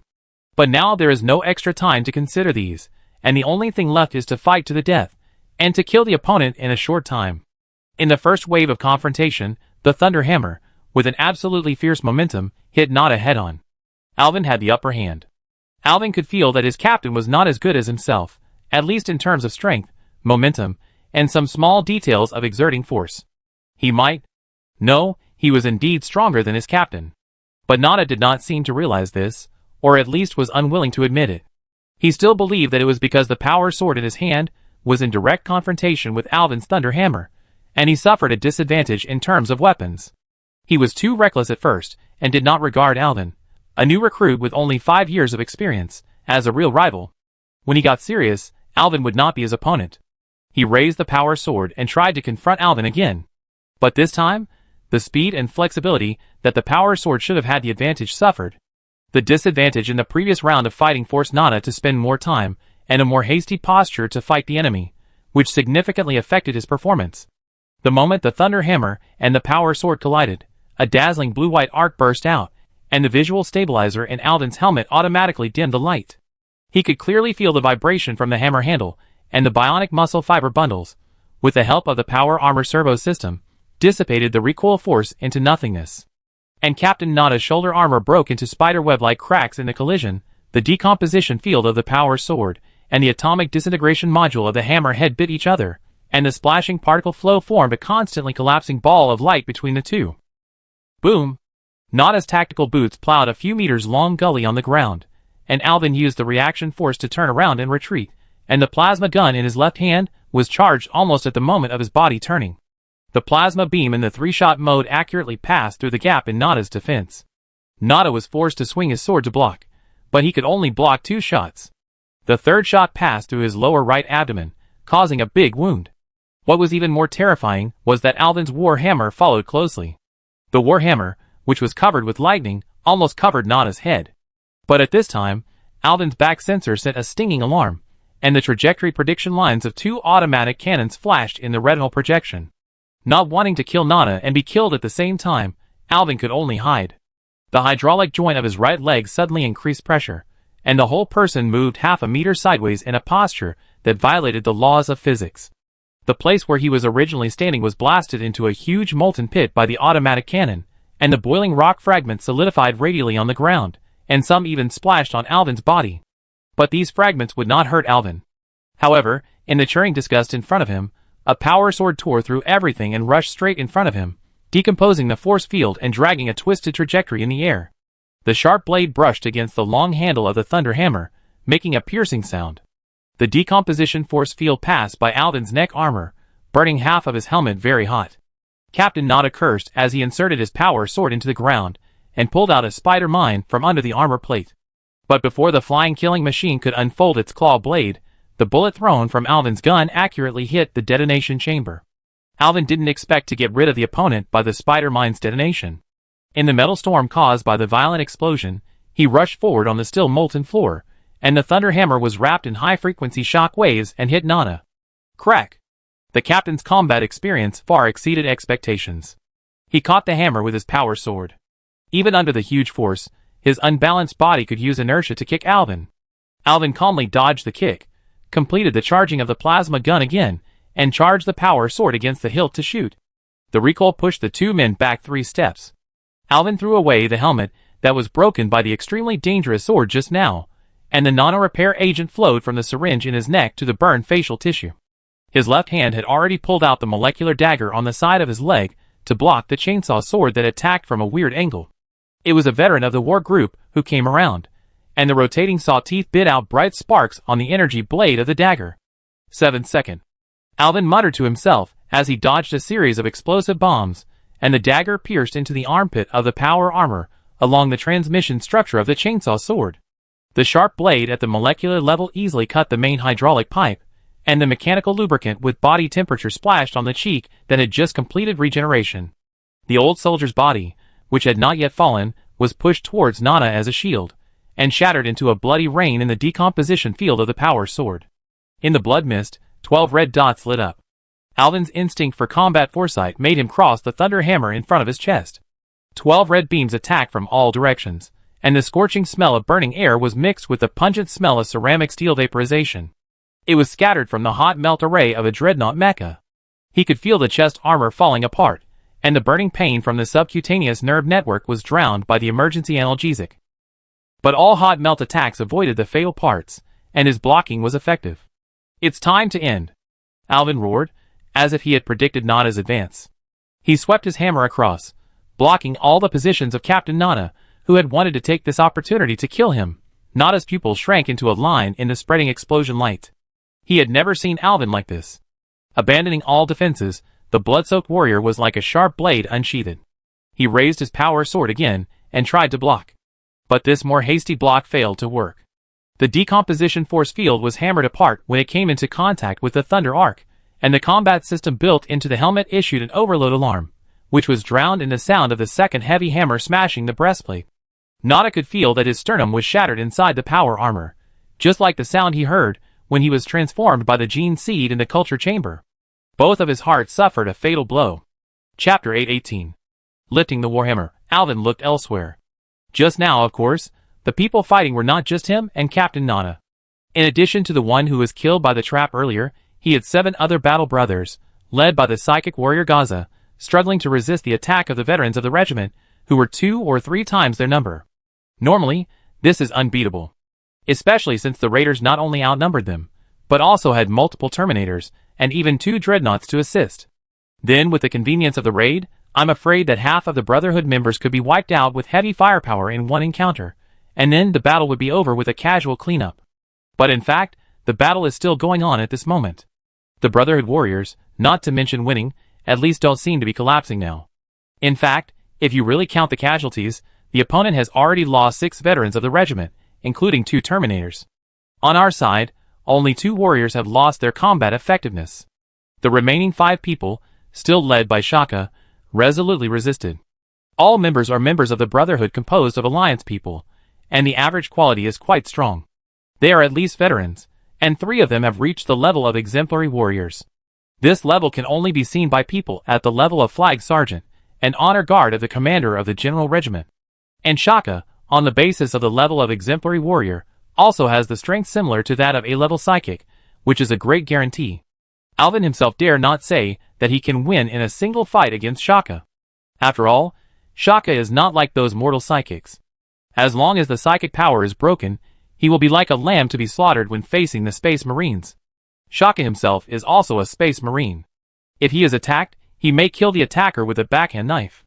Even facing Alvin, a leader among the company champions, he can take 2 moves. Then, he can use psychic power to form a counterattack. In short, the presence of Shaka is the key factor that has enabled him to hold on until now. Alvin let out a long breath, threw away his helmet, and the scars on his face were all from the wounds that had just stopped bleeding. He picked up the warhammer, and was about to join the current battle. But at this moment, he heard 2 coughs. The sound came from Nada, the captain of the 3rd Company of the Unforgettable Oath, whose chest armor had been deformed beyond recognition, and who had suffered fatal injuries, struggled to take off his helmet. And this seemed to have almost consumed all his strength. Nada's mouth was constantly vomiting blood, and his entire chest cavity was shattered. Unless he was immediately sent to a special ward and his heart was reconstructed with the highest level of medical support, he might be able to save his life, or at least have a chance to be sent to the fearless iron coffin. But now, obviously there is no such condition for him. It was difficult for him to even move, and he could still maintain some consciousness at this moment, which was purely a last-ditch effort before death. Alvin only took one look and judged that he was no longer a threat. He didn't intend to waste any more words, as his fighting brothers were still waiting for his support. However, after Nana spit out the blood foam in his mouth, he chuckled twice, looked at Alvin's back, and said 2 words to himself, regardless of whether he was willing to listen or not. Don't struggle, it's meaningless. The entire regiment has long converted to the Lord of Change. The essence of this universe is an infinite change, and the future will be even more so. You can't escape, and the Alliance can't escape. The Empire, humans, and even all living things in the universe will be an infinite change. As he spoke, blue and pink light appeared on Nada's body, and his broken body began to twist and change, like colorful glass that reflected various colors after being broken. Something strange was happening, so much so that Alvin, who saw this scene, felt a little dizzy. Bang! A bomb shattered Captain Nada's mouth, which was still chattering even when he was about to die. As he completely turned into a headless corpse, all the changes on his body, or the illusions that Alvin saw in his eyes, disappeared. He turned his head again, and fought side by side, with his fighting brothers, to eliminate all the remaining ambushers. These people had a hard time dealing with Shaka and his men, not to mention when Alvin, a master with a murderous heart, joined the battle. Especially when he and Shaka could cooperate, the effect was even better. With the help of Shaka, he quickly broke through the attacker's defense line, rushed to the side of a Fearless, and demolished it. Then there was the second one. Then, there was the Terminator team. At this point in the battle, Alvin also heard the sound of the Dragon Elephant Fighter's engine in the sky. He was nervous at first, fearing that it was the enemy's reinforcement. The troops here are not all of the 3rd Company. There is another squadron outside, but they are nowhere to be seen. If another 30 veterans of the regiment were to join the siege on him, and the remaining Brotherhood soldiers, it would be difficult to resist. But the actual situation made him breathe a sigh of relief. The 3 Dragon Elephant Fighters looked familiar. They were the vehicles that brought them here. The fighter pilot's communication also contacted him. Hello, Sergeant Alvin. We have received instructions from our superiors to fully cooperate with your battle. Your enemy is our enemy. The overjoyed sergeant directly issued an order, requiring the 3 fighters to participate in the battle. After approaching the battlefield, these 3 fighters directly launched ground fire strikes, aiming at Alvin's enemies. The combat power of the Dragon Elephant Fighter is still very fierce. It is huge and can carry heavy weapons. It can carry a squad of space warriors, and even 1 or 2 tanks. In addition, the Dragon Elephant has extremely excellent speed and flexibility. It is simply an air combat overlord. When this thing is projected by an aircraft carrier near some starships during space combat, the weapons they carry can even cause fatal blows to the starships. Of course, these 3 Dragon Elephants do not have this ability at the moment. As a transport aircraft and support aircraft to cooperate with the space warriors in combat, they have to reduce their firepower in order to carry 10 fighters and sufficient supplies. At least they can't carry a few anti-ship missiles. However, ordinary air-to-ground missiles, laser cannons, defender macro cannons. These equipment as conventional weapons are all available. And these firepowers, hitting the opposite side, are quite uncomfortable. Of course, if that's all, it's not enough to destroy a squadron of Space Marines. The Space Marines' outstanding flexibility allows them to easily dodge the fire from the sky. If the range damage is not accurate, the edge explosion is not enough to cause effective damage to them. However, with Shaka, Alvin, and the role models and veterans on the ground, the situation is completely different. Their fire support can create an advantageous environment for the ground soldiers, divide the battlefield, and facilitate Alvin and Shaka to exert their strong individual strength. When the enemy lacks a numerical advantage in the local battlefield due to the division of the sky support fire, they will be quickly eliminated by Alvin and Shaka. This significantly reduced the difficulty of the battle. After these powerful enemies were eliminated one by one, the difficulty of the battle suddenly decreased. Until the last enemy was wiped out, the team only lost 1 more person, and lost a Dragon Elephant. The pilot was saved after ejection.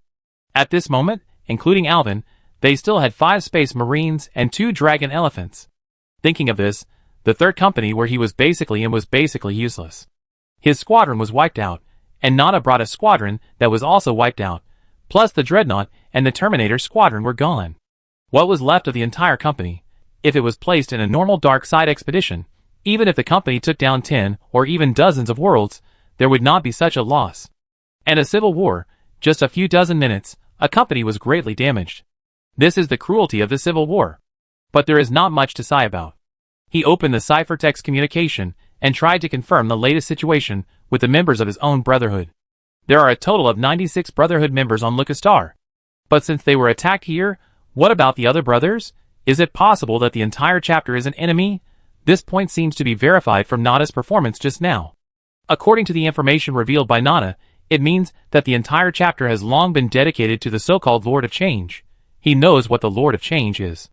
One of the 4 evil gods in the warp, and also the most mysterious, unpredictable one among the 4. Could this be the secret that the chapter has been hiding? The whole chapter has become a chaos traitor? But it was really hidden very well in the past. Judging from Nada's behavior before his death, it is indeed very similar. However, Alvin still has doubts in his heart. If so, why did Nada say those words before he died? Was it simply because he was about to die, and he wanted to vent? He just had some words that he couldn't help but say. It's not impossible, but the possibility is too low. If he was about to lose the battle, and Nada was making a declaration of victory, it might be a little more credible. Let him be a ghost who knows everything. The villains in the story are all like this. However, in reality, he didn't think that this kind of thing would really happen, and it happened to a captain of the Space Marines with hundreds of years of combat experience. In particular, Nada didn't talk too much when he was about to win, but he had to tell him a big secret before he had already failed and died. No matter how he thought about it, it felt strange. On the contrary, he was more inclined to think that Nada's behavior before his death was just to mislead him further. Anyway, he had lost and was bound to die, so he might as well make a nasty move before he died. Thinking from this perspective, it seems to be smoother. Considering this, he couldn't help but say to Shaka next to him, "What do you think?" Shaka instantly understood what Alvin said. Although he was far away, he saw everything about Nada's performance before his death. Don't believe him. His credibility is too poor. He is just a distraction, and has no reference value. We still need to investigate the real situation ourselves. Where can we check it? Shaka pointed to the sky. There is the Lucas satellite. This satellite revolving around the Lucas star is so large that the outline of a planet can be seen in broad daylight. According to previous intelligence, the psychic tracking that Shaka secretly used on several high-ranking members of the war band showed that they were heading to the back of the satellite. Chasing them is of course useful. A company commander like Nada can reveal some information. Regardless of whether it is true or false, those high-ranking members of the war band always have more information to say. What is the Grand Master? The head of the war band of the Unforgotten Oath is called the Grand Master, which is a title inherited from their parent group, the Death Angels War Band. The Chief Priest, Think Tank Curator, Chief Pharmacist, etc. all have corresponding high-level permissions, and naturally they are likely to master high-level secrets. However, Alvin and Shaka had such a hard time leading the team to fight half a company of warband veterans. The entire warband of the Unforgotten Oath, plus the personal guards of the Grand Master, plus the number of unknown, but certainly hundreds of warband veterans. How can they win with the power around them? Even if those other members of the Pure Fire Brotherhood on Lucas Star can arrive, I am afraid it will not be enough. Not to mention, it is very likely that they will not be able to arrive in full force. Alvin's secret confirmation signal has been sent out for a while, but only more than 30 people have responded at this moment. The rest are silent. He doesn't know whether it is because the signal is poor or it is not convenient for his Brotherhood members to reply at this moment. He hopes it is the former. Because if it is the latter, it means that his previous guess is very likely to be correct. The internal cleansing of the regiment is not only happening in their company, but in the entire regiment, a cleansing of all new blood from the Alliance. With him and Shaka here, they can win in the case of a surprise attack, and even kill all the attackers. But what about the others? According to what Alvin knows, in the entire Brotherhood, he and Shaka are the most powerful. There is no third person with their level. Thinking of this, he even felt a little discouraged. He said to Shaka in frustration, "Our current strength can no longer support us to investigate the back of the satellite." Shaka shook his head and pointed to the sky on the other side. Alvin was stunned for a moment, and then he was overjoyed. This is not the world of the Unforgotten Oath. This is the dark expedition that the Alliance is currently carrying out. Chapter 819. Alvin and Shaka are certainly not fighting alone. They were betrayed by the chapter. You can say they betrayed the chapter, it doesn't matter anyway. However, the Alliance always stood firmly behind them. And the Space Marine chapter of the Unforgotten Oath participated in the Battle of Rukustar. The land and naval forces of the Alliance are the real backbone. And looking at the 3 Dragon Elephant fighters that ran away at the beginning, but soon received orders from their superiors and quickly returned to the battlefield to provide them with support, It is known that the Alliance commander in charge of Rookustar may know something. At least, he received additional instructions before coming. Therefore, when Alvin and Shaka needed help the most, the three fighters flew back. Then, next, asking them for greater support. Of course, the facts are just as the two expected. Soon, after gathering more than 30 warriors of the Pure Fire Brotherhood, he did not continue to wait for the remaining people who were not sure whether they could arrive. He took all the Brotherhood members around him and boarded the spaceship, a light aircraft carrier of the Alliance, the Iron Curtain. With this light aircraft carrier as the core, the entire Alliance fleet launched a pursuit of the ship on which the Grand Master of the Unforgotten Oath, Millerila, was on board. The Unforgotten Oath secretly hid a fast assault ship on the back of the Luca satellite. The size of this ship is about the same as a destroyer of the Navy. It is very difficult to secretly drive a large starship here. Being able to drive a fast assault ship is already the limit, and there is really no way to get the battle barge of the regiment. But this fast assault ship also has its advantages. It is flexible and fast. Even though the Alliance Navy had received orders to move as soon as the conflict on the ground broke out, it still failed to block the ship of the Unforgettable Oath on the back of the satellite. Although the Iron Curtain led the entire fleet to chase after it, the real gap in sailing speed was in front of it. Not only did the two sides fail to close the gap, but they were getting farther and farther away. If the situation continues to develop in this way, the final result will be that the Unforgettable Oath successfully escapes. And this result now seems to be inevitable. However, at this time, Alvin made a new suggestion. He led the team to launch a boarding operation against the enemy ship. Even if the warship cannot be destroyed from the inside, at least it must be disrupted, weakening the opponent's ability to move and preventing the warship from escaping at full speed. The target is the engine room, bridge, energy cabin, and other places. Hearing this proposal, the commander of the fleet was shocked. Now, they are already quite far away from the enemy ship. Under normal circumstances, it is impossible to carry out landing operations. At present, since the Iron Curtain they are on is a light aircraft carrier, they barely have this ability. The aircraft carrier can launch and send multiple Dragon Elephant fighters to directly shorten the distance with the opponent. At the same time, the flexibility and short burst speed of the Dragon Elephant fighter are faster than ordinary warships. Although the endurance is very bad, it can still catch up with the burst speed at all costs. The Dragon Elephant fighter will be equipped with a landing cabin, and its burst speed after being launched is also very fast. However, these are all actions at all costs. The Dragon Elephant fighters, whose endurance is very poor at the scale of the universe, use their precious burst speed for pursuit, which almost means that they can't come back later, and can only float in space and wait for the ship to come up and recover them. The soldiers dropped from the landing capsule basically can't come back. There are hundreds of space warriors on the opposite ship. In addition, there are a large number of elite mortal auxiliary troops of the war group. Alvin took more than 30 people. Isn't it looking for death? In the eyes of the fleet commander, Alvin and his actions are purely trying to risk their own lives to try and see if they can delay the enemy ship. To be honest, he is not willing to do such a costly, risky, and low probability of success. It's not just Alvin and his more than 30 combat squadrons who are going to die. On the fleet side, the elite Marines will also have to invest a lot. Those warriors equipped with feedback power armor and Sentinel mecha should be able to help the battle situation more or less. But do we really want to use all these elite Marines on hand? Do we want to gamble with such a low probability of success? And if we fail, we will be wiped out and nothing will be gained? But under Alvin's strong request, he hesitated for a moment and finally agreed. 34 power armors lined up in the landing cabin, and the clicks of the bolt gun safety releases were continuous. And there was one in every Dragon Elephant fighter in the landing cabin like theirs. A total of 15 Dragon Elephant fighters were waiting to launch. In addition to their 34 space warriors, there are also 700 elite Marines participating in the battle. Remember, after the landing site is established, we only need to guard the docking bay and wait for the follow-up troops of the Marine Corps to arrive. Next, they will take over the defense and try to attract the attention of those traitors.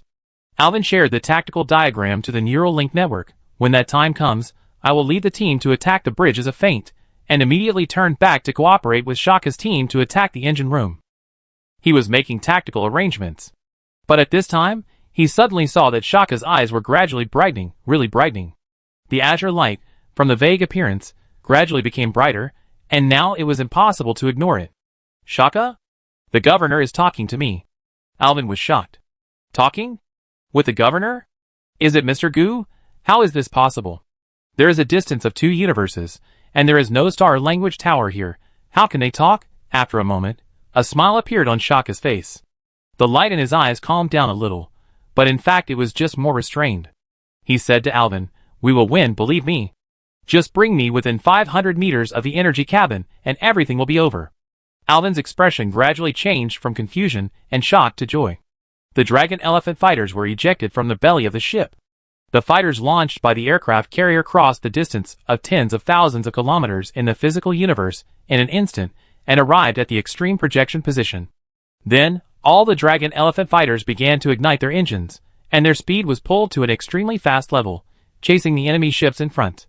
From the view shared in the helmet, Alvin saw the golden-painted shuttles drawing spiral tracks in the vacuum, with black landing capsules hanging under each wing. The blue flag of the Alliance fluttered in the fusion flames, and a kind of pressure beyond the laws of physics made his heart begin to heat up. A moment later, the fighter group arrived at the combat area. The enemy ship had obviously discovered their traces, and the firepower on the fast assault ship began to fire. At the same time, the macro cannon volleys of the Dragon Elephant fighter group were also showing their power, and the shells exploded rainbow-colored ripples on the surface of the assault ship's void shield. While the two sides were exchanging fire, the landing capsules were also launched. Under the cover of the third round of volleys, Alvin's landing capsule pierced into the belly of the enemy ship, and the cracks torn by the adamantine horns sprayed out oxygen clouds mixed with powder. The moment the landing capsule broke into the armor layer of the enemy ship, the psychic lightning bursting from Shaka's pupils illuminated the inside of everyone's visor. The damaged part was further expanded to facilitate the soldiers to leave the hatch and go down. Fan-shaped advance. Alvin's order was converted into data pulses by the throat sounder, and the double-headed eagle emblems on the chests of 34 power armors lit up at the same time. Before the enemy arrived, they quickly opened up the part from here to the docking cabin and initially created a landing site. Some ship servants encountered in the middle were wiped out at will. But they will not always be so unimpeded. The veterans of the regiment, who had been prepared and waiting for the landing people to come up and die have already appeared. When the first enemy rushed out from the main gate, Alvin saw clearly that it was the fine power armor belonging to Ryan, the chief pharmacist of the regiment. Following behind him, there were more than a squad of veterans of the war band. Neither side said a word, and the fierce battle reached its climax in the first second. Shaka's battle cry, with psychic fluctuations, shook the first wave of long-range attacks launched by the enemy into quantum dust. This scene even made his good brother Alvin look sideways. Although Shaka's psychic strength was very high in the past, it was not as strong as it is now. His shining eyes, which could not even be completely covered by the tactical helmet, were so shocking. With the help of his psychic power, even if the chief pharmacist had a very strong combat power, the final result was doomed. They quickly eliminated all the enemies in front of them. When Alvin's heavy hammer smashed the chest armor of the last former battle brother, the battle time had only passed for less than 5 minutes, and a whole tactical squad of veterans of the war band were all finished. The chief pharmacist was specially saved. The captured Orion was pulled out of the power armor, and his limbs were cut off. The price they paid was only 1 death and 2 serious injuries. Next, more elite Marines followed. On the way to landing, some landing capsules were damaged. But under the desperate cover of the Dragon Elephant fighter group, 11 of the 14 landing capsules carrying the Marines completed the landing. More than 500 elite Marines arrived at the warship of the Unforgettable Oath. They began to build a defense line and tried to move forward. The second wave of veterans of the regiment also arrived. This time, it was not just a squadron. It was a whole company. When the firefight was fierce, a dozen soldiers of the Pure Fire Brotherhood stayed to assist the Marines in the battle. Alvin and Shaka took the remaining 20 people and shifted the battle target. Chapter 820. Alvin's tactical plan was quite successful. He first made a feint to draw away a wave of defensive forces, then turned around and worked with Shaka to quickly rush into the engine control room. If there was a choice, it would be best to blow up the engine. But it takes some time to place a bomb that can blow up the starship engine, and you have to guard it to prevent people from dismantling it. After the explosion, there is also less space for escape. In short, it is somewhat difficult. What's more, a starship will not have only one engine, and even the main engine will have more than one. This is even more true for a destroyer. Shutting it down can certainly affect the power performance of the entire battleship, but it is not certain whether it can really reduce its speed to the point where it can be caught up by the Alliance Navy chasing behind. Of course, if it is a desperate situation, it is not an impossible option to perish together with the engine room of this battleship. But now, it is not that necessary. They still have another task to do. So, in the engine control room, they just temporarily shut down the engine power output there, and then hurriedly evacuated, leaving the defenders who rushed over empty-handed. Of course, it was not enough to just shut down the ship's engine in the control room without destroying it. Especially since they did not hold on to this place, and were quickly taken back by others, the shutdown engine was quickly restarted. After the speed of the entire assault ship suddenly dropped for a short period of time, it immediately picked up again. At this time, the team led by Alvin and Shaka had already raided the energy cabin of the starship. Here, they encountered a strong resistance. Although there were only a few veterans of the war group guarding here, there were a large number of mortal auxiliary troops with outstanding elite and fighting will. The layers of defense set up along the way inside the starship resisted quite firmly, making it quite difficult for Alvin and his team to fight. However, Alvin and his team's goal was not to really break into the energy cabin. He still remembered clearly what Shaka said to Alvin before boarding the ship: "Take me within 500 meters of the energy cabin, and everything will be over." And now, the distance of 500 meters has been reached. They are still fighting forward, but they are not fighting resolutely, just for show. As long as no one threatens Shaka, it's fine. He has closed his eyes with blue light, and muttered something in his mouth. However, the threat still came quickly. After all, they are facing a mature war group with hundreds of years of experience. 3 minutes after they rushed within 500 meters of the energy chamber, Millerilla's scarlet cape finally appeared on the scene. The Grand Master's holy sword cut open the chest of a pure Fire Brotherhood warrior in front of Alvin, and beat back their attack on the energy chamber again. "Your stubbornness makes me sick, Alvin." Millerilla's voice came from 36 directions at the same time, and the single eye on the sword guard shed a dangerous red light. Alvin ignored him at first, but ordered a retreat. The whole team went to the position where Shaka was and began to tighten the defense line. But this effort was a bit difficult. Accompanying Millerilla was a whole team of his Blood Oath Guards. They can almost be regarded as the most elite organized force in the regiment, with more than 30 warriors, with the best average equipment in the regiment, and everyone is above the level of model warriors. Millerilla, as the Grand Master equivalent to the Chapter Master, is also the strongest person in the chapter. Beside him, there are the chapter's chief priest, and the flag officer of the Blood Oath Guard. The strength of these two is also stronger than that of the captain of the 3rd Company, Nana, who died at the hands of Alvin. Alvin may not be the opponent of any one of these 3 people, let alone appearing together. What's more, there are almost twice as many Blood Oath Guards gathered next to him. It's over. Now it's up to Shaka. Although, after that guy closed his eyes, there has been no movement for several minutes, which made Alvin a little bit worried. However, no matter whether he believed Shaka's words before, he could only believe that Shaka could really save them. He couldn't help looking in the direction of Shaka, staring directly at Millerilla, and angrily yelled, "Traitor! You are not worthy of the unforgettable oath. You insulted the chapter." "I am not worthy?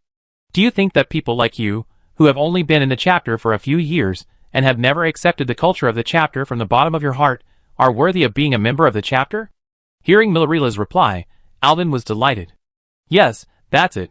Everyone chats a little more and sprays each other." "I'm waiting for time, you're waiting to die," he retorted. "Of course. We are loyal to humanity, loyal to the Empire, and loyal to the Alliance.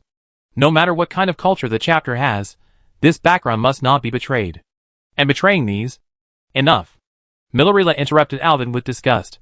"Allowing you to delay for 2 sentences is already my greatest kindness. Now, prepare to die." Just when Alvin was extremely nervous and ready for a desperate battle. The next moment, a vibration beyond the sound suddenly tore apart all the subspace echoes. Gu Hang's way of coming caused a break in time. The previous moment, there were screams everywhere, and the next moment all the sounds were swallowed by the absolute zero-like silence. Alvin felt that his 2 hearts seemed to stop beating at the same time. The figure that appeared countless times in various promotional videos of the Alliance suddenly appeared and stood between Millerilla and Alvin. "You did a good job."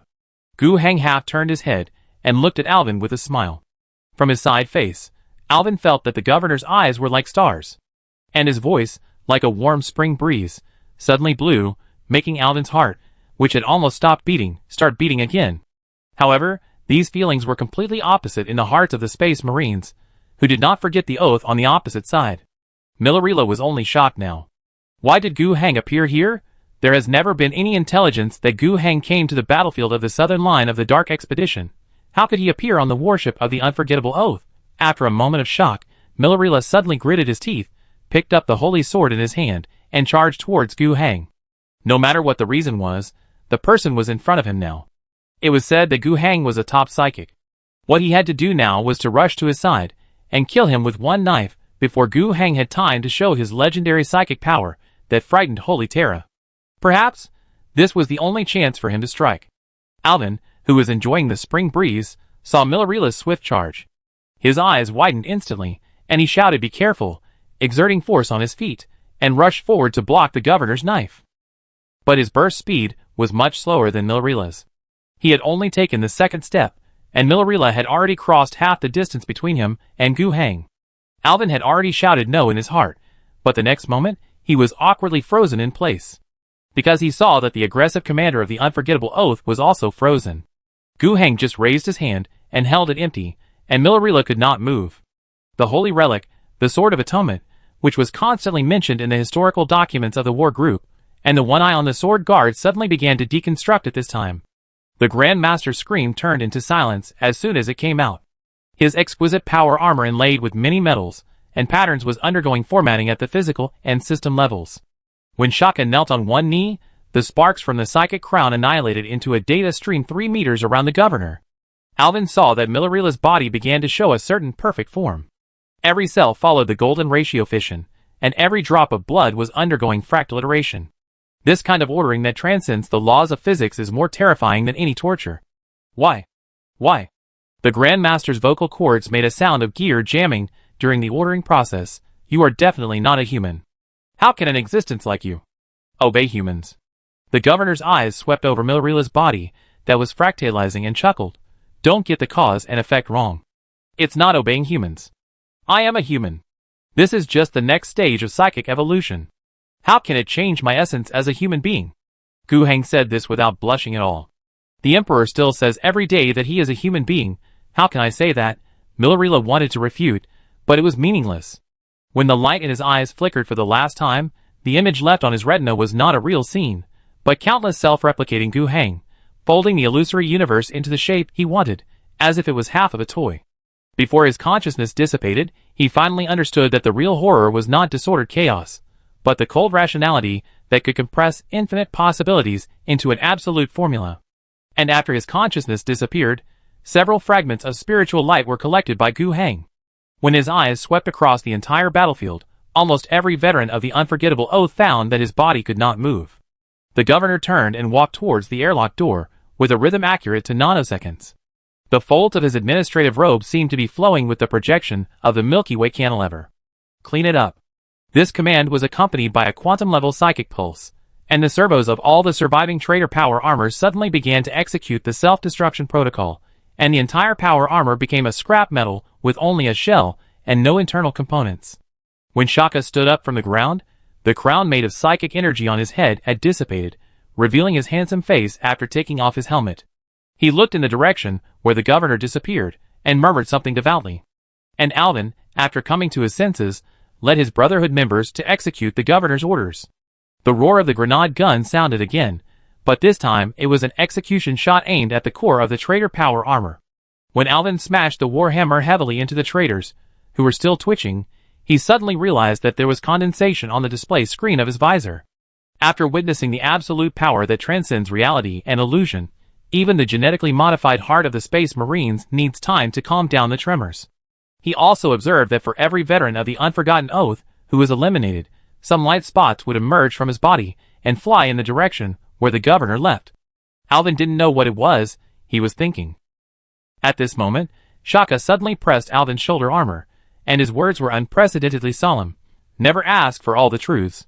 If you must know a truth, you must stick to your belief. Fighting for Gu Heng is fighting for humanity. Chapter 821. The battle is still going on the starship of the Unforgotten Oath. To be honest, the members of the Unforgotten Oath Regiment here still have the upper hand. It is obviously unrealistic to defeat the Unforgotten Oath through a boarding battle by relying solely on the 500 or 600 elite Marines and 30 or so space warriors on board. Their earliest tactical goal was not to destroy the warship, but to delay and slow down in order to allow the main force of the Alliance fleet to catch up. Even this goal is actually very difficult. But now, there is really no need to consider it. Gu Heng is here. With his ability, if there is no opponent at the level of a great demon here, he can kill all the traitors on the ship by himself. If a great demon really comes, then he will have to run away. It's not that Gu Heng can't deal with the great demon, but he can't deal with it on this ship at the moment. He didn't come in person. Even Gu Heng cannot completely ignore the physical distance of the real universe. It is impossible for him to reach such a distant place in just a few minutes. Even if there is Shaka, an A-level psychic, who connects to the active energy cabin of the starship and provides him with a long-range beacon, it is impossible for him to cross such a long distance in a few minutes. Gu Heng, who came here, is actually just a psychic incarnation. Only in this way can he reach the destination so quickly. Fortunately, the level of Milrila, the commander of the Unforgotten Oath, is just that, at best, the level of the chapter champion, not the level of the Emperor champion, or even the Emperor's chosen. Otherwise, it would not be so easy to crush him to death. Even this kind of psychic incarnation cannot be released everywhere. In addition to having a psychic above level A with a huge backup energy, as a condition to support the arrival of his incarnation, there is another condition that is even more demanding. The psychic who serves as a beacon must have a treasure bestowed by him personally, the psychic crown. That thing is essentially a seed of power from the kingdom of Storm God, belonging to Gu Heng. It can only form an incarnation after it takes root and sprouts, is nourished by enough power, and is activated by Gu Heng personally from a long distance. And these power seeds, psychic crowns, are like the conditions for building the Queen of Glory class battleships and creating holy weapons. He needs to separate a little subspace essence from his own kingdom of God. Although the amount of subspace essence consumed in making the psychic crown is not worth mentioning compared to the cost of making the Queen of Glory, it is at least similar to the cost of making holy weapons. Gu Heng couldn't create too many, otherwise, his own strength would drop significantly. When facing opponents at the level of great demons and chaos champions, he was not afraid. But with Gu Heng's understanding of the warp, he deeply understood that the enemies he would face in the future would not only exist at this level. There are things at the level of God-honored great demons in the warp, and some individual extremely powerful demon princes also need to be vigilant, and some powerful beings of alien races must also be careful. This kind of top-level combat power, usually, is available, and there is no way to deal with it. Gu Heng knows how capable he is. His appearance on the battlefield will have an extremely heavy impact on the balance of victory. And if an opponent of the same level appears on the opposite side, and his combat power cannot keep up, the result of the alliance will only be defeat in key battles one after another. Although the kingdom of Storm God is large, it cannot withstand too much division. Gu Heng must maintain sufficient strength to deal with these top opponents that may appear. The reason why he gave one of the precious psychic crowns to Shaka was mainly because the little secret of the Unforgotten Oath Regiment aroused his interest earlier. Gu Heng still has a strong desire to control his core area. He can't tolerate such an uncontrolled factor. An entire Space Marine regiment can still play a big role at certain critical times. If he is not careful, it can cause him great losses, which would be bad. He is very interested in finding out what the Unforgotten Oath is all about. Although this regiment did not fall into the system panel, the core difference is mainly that Gu Heng cannot exchange the gene seeds of the Unforgotten Oath, and there are 2,000 fewer places. However, if the other party is required to hand in the seeds, and the other party cooperates quite well, Gu Heng can send the T1 level trained by the system, and the talented teenagers, who have undergone political commissar training into their regiment. At this stage, Gu Heng selected the best people. Especially Alvin and Shaka, they were the best of the best. For Alvin, after completing the gene seed implantation and accelerating his growth, he could move up to the level of veteran and model warrior in the training of the battle group panel, and then he could move up to the level of company champion. This reached the training limit of the battle group function. If it was just like this, it would not be enough for Gu Heng to pay too much attention. Among the hundreds of young people sent to the Unforgettable Oath, at least 11 people reached this level. From this perspective, the quality of the gene seeds of the Unforgotten Oath is still quite high. Unlike some of the secondary gene seeds that Gu Heng got, only 2 or 3% of them can be trained to become company champions, which is also better than ordinary gene seeds. The proportion is 5% to 10%, almost reaching the level of the gene seeds of the Phoenix and Blood Shark. The proportion is about 10% to 15%. Maybe the original gene seeds of the startup group will be better, but unfortunately, Gu Heng has not yet obtained them in batches. The quality of the gene seeds of the Unforgotten Oath has at least reached the level of the Phoenix and Blood Shark regiments. And Alvin's level among these 11 company champions is also particularly outstanding. Not only can he suppress other newly trained company champions, but he also has more potential. The company champion is the training limit of the regiment function, but it is not the limit of the entire system. In the hero panel, Gu Heng can still see his name. Enlightened and transformed into a hero, his strength has further increased.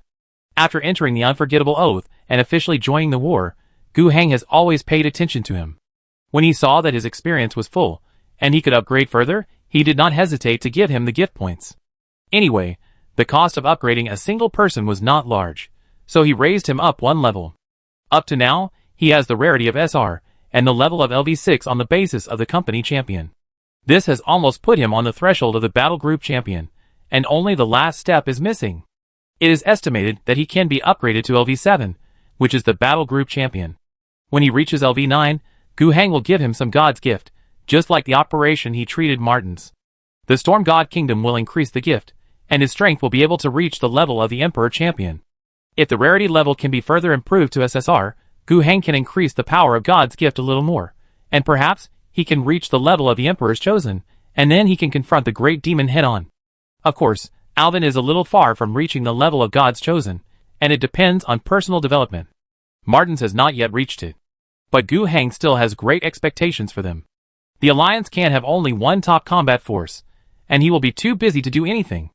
As for Shaka, the strength of an A-level psychic is already quite good. Unfortunately, his potential in Space Warriors is average, and he has not even reached the team championship. Otherwise, his strength performance can be improved. But fortunately, he is also qualified to be inspired in the hero interface. With future development, he may be able to reach the strength of an S-level psychic. Moreover, even at his current level, the strength of A-level psychic power is enough to use the psychic crown to summon Gu Heng's incarnation. With these two outstanding talents in different fields, Gu Heng hopes that they can create opportunities for themselves in the unforgettable oath. They have fulfilled their mission. After the great Mentor Milrila, the chief priest, and the most elite blood-sworn guards were all destroyed, the remaining enemies on the warship no longer posed a pressure, especially after Gu Heng found their think tank director and crushed his head. Alvin and Shaka, with the remaining Brotherhood soldiers, will meet up with the landing Marines. They will take action to reoccupy the engine room and shut it down. It is impossible to clean up the entire ship from top to bottom with just a few hundred of them. After all, there are at least 100 or 200 Space Marines. But it is not a big problem to close the two engine rooms. If there is a difficult obstacle in the middle, there will often be a thunderbolt from the ceiling to kill the blocker. Of course, that is Gu Heng showing off his power. However, he did only these, and did not go further to slaughter the opponent. The energy that his incarnation can use is limited, so he must cherish it. If it is used up, it will dissipate early. He did not forget that he still has things to do later. He has to find out what the little secret is. Before, it is not good to attack the unforgettable oath directly, after all, they are submissive, and it will have a bad impact if they are dealt with unreasonably. Many newly joined regiments are still watching. Now, since the other party took the initiative, he had the excuse of suppressing the rebellion. Although there would be some negative effects, it should be acceptable.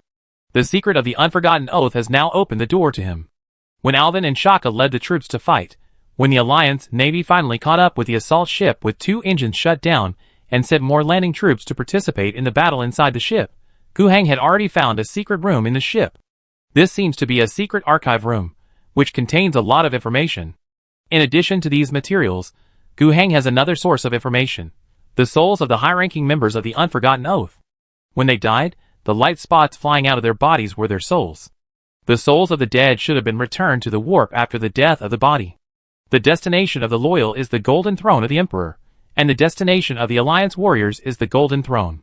Some of them go to the Golden Throne, and some who particularly worship Gu Heng will enter his kingdom of Storm God. Those evil god believers will return to the kingdoms of various evil gods. The most common people will enter the most vast area of the warp, and become a wave in the vast sea of the warp that does not belong to anyone. Those few should have been like this, but in the hands of the Master Gu Heng, these souls that should have been taken away by the warp were intercepted by him. Gu Heng needs the remnants of their thoughts and memories in their souls to verify with what he saw in the archives, to see what the so-called little secret is. He quickly understood.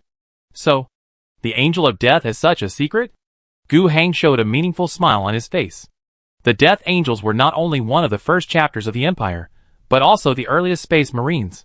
In the early days of the Empire, they fought under the Emperor. They have always been proud of this, and have always been loyal. This was true even after the Legion was split into countless chapters. The number of the Death Angel subchambers was not particularly large.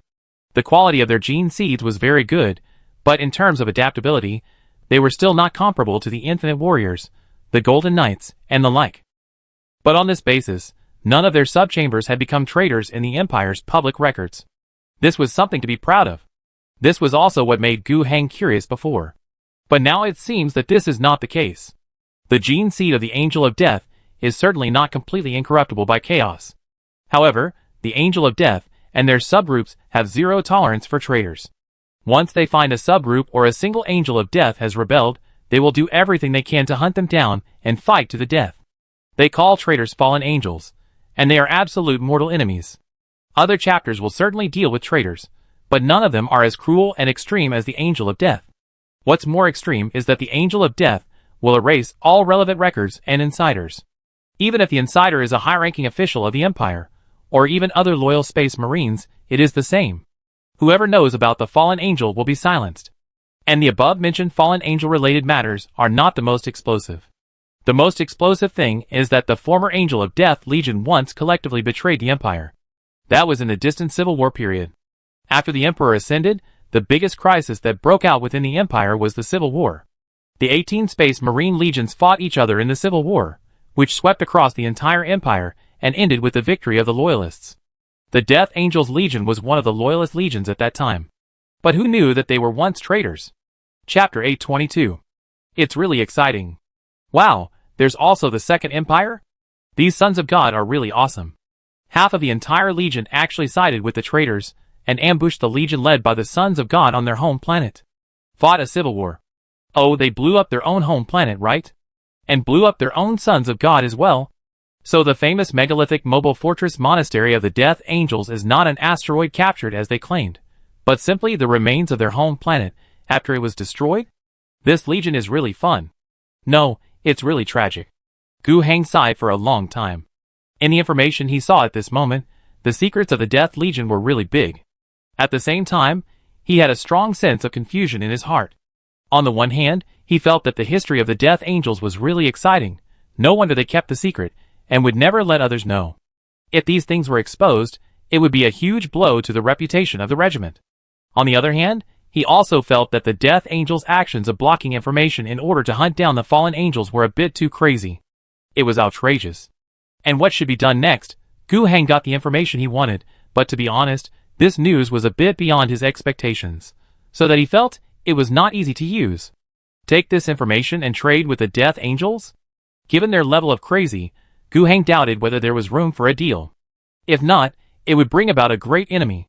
If he pretended to be completely unaware of this, the Angel of Death would still be suspicious of Gu Heng. From Ilrila's soul, Gu Heng could learn that the Unforgotten Oath had always had secret contact with their parent group, the Angel of Death. Even when the army was dismantled into a 1,000-man group, the Angel of Death seemed to have followed this plan very obediently, but the secret society culture formed within their army 10,000 years ago has always been preserved. Most of the Angel of Death subgroups, their top leaders belong to an organization called the Inner Ring. The Angel of Death's mother group, the Supreme Grand Master Organgron, can mobilize most of the subgroups through this inner ring. Of course, there must be an inner ring within this inner ring, and Gu Heng thinks that is inevitable. Keeping small secrets and forming small groups may be something that is engraved in their souls. Even people like Alvin and Shaka, who came from the Alliance, can't help but have this tendency after being implanted with the Angel of Death seed. However, even if the Death Angels mother group knew what happened to the Unforgettable Oath and knew that their inner circle members were caught by Gu Heng, as long as Gu Heng did not expose the whole thing, they should not make a fuss in public. But it is estimated that it is inevitable to conduct investigations and targeting in secret. Dealing with this group of crazy people is a very annoying thing. Moreover, when he got such a critical information that was particularly related to the Death Angels, and was very important, he could not use it. Gu Heng always felt like something was crawling on his body, and felt uncomfortable all over. No matter how to deal with it, this matter is very important, and needs to be considered in the long run. Let's put it aside for now. At the moment, there are two things to do. First, can the Unforgotten Oath Regiment be completely taken back to this extent, not only within the jurisdiction of the Alliance, not only obeying orders, but also recognized by the system? Not yet, but Gu Heng has a set of ideas. In this assault ship, the Space Marines who followed Milrila to rebellion must be dealt with cleanly. And next, he will declare the rebellion within the Unforgotten Oath as the Supreme Lord of the Empire and the Supreme Chairman of the Imperial Dark Side Control Committee. It is not to label the entire regiment as traitors, but to label Millerila and other high-ranking members of the regiment as traitors and declare them guilty. Aren't they planning to pretend to surrender to the Lord of Change, bear the name of Chaos, and then escape the control of the Alliance? Then just do as they wish and make this crime a reality. Moreover, according to their plan, only a few hundred so-called Blood Oath members escaped. The remaining so-called outer members were prepared to be sacrifices and remain in the hands of the Alliance. These people may not be so hopeless. After all, according to the information Gu Hang dug out from the souls of the top leaders of the Unforgettable Oath, there are layers of secret societies within their regiment. These underwater parts are the part that constitutes the real power structure of the regiment. Many secrets are also kept secret from the outer personnel. Those outer space warriors really don't know what is going on. Of course, Gu Hang would not completely trust those guys. He would ask all the space marines of the Unforgotten Oath to surrender their weapons, unconditionally accept interrogation, and do another screening. Gu Hang was still very confident about the results of the screening, because he had a very reliable way to judge whether the system recognized this regiment. If the system still did not recognize it after clearing out all the blood-sworn ones, it meant that the cleansing was not in place, and further cleansing was needed among the outer personnel. Rebels, be killed without mercy. When the cleansing is recognized by the system, it will be considered finished. Even in extreme cases, it is okay to clear out the entire Unforgotten Oath until only 100 or so Alliance members are left. Anyway, as long as the system recognizes it, and the exchange quota of 2,000 Death Angel gene seeds is obtained, Gu Hang can not only quickly replenish the troops for this regiment, but also build another Death Angel subgroup. It is nothing more than spending a few more gift points. The cost is not expensive. By that time, the total number of Space Marines owned by the Alliance should be able to reach 46,000, no longer the odd number that made people unhappy before. The second thing is that Gu Hang is going to meet the fallen angel that the Unforgotten Oath would rather pay a huge price to chase and kill. The Angel of Death has so many secrets, and the fallen angel should have more secrets, right? After calculating the remaining power of this incarnation, time is a little tight. Fortunately, the battle on the ship did not cost him much energy. At most, he used some energy when he killed the commander of the Unforgotten Oath. The subsequent cleaning tasks were mainly completed by the Marines, who were gradually reinforced and boarded the ship. Hurry up, it should be enough for him to go to Gamma 7. Gamma 7 is a broken mining world. Before the catastrophe, there were about 800 million people here. The living conditions of the entire planet were relatively difficult, and the surface was completely uninhabitable.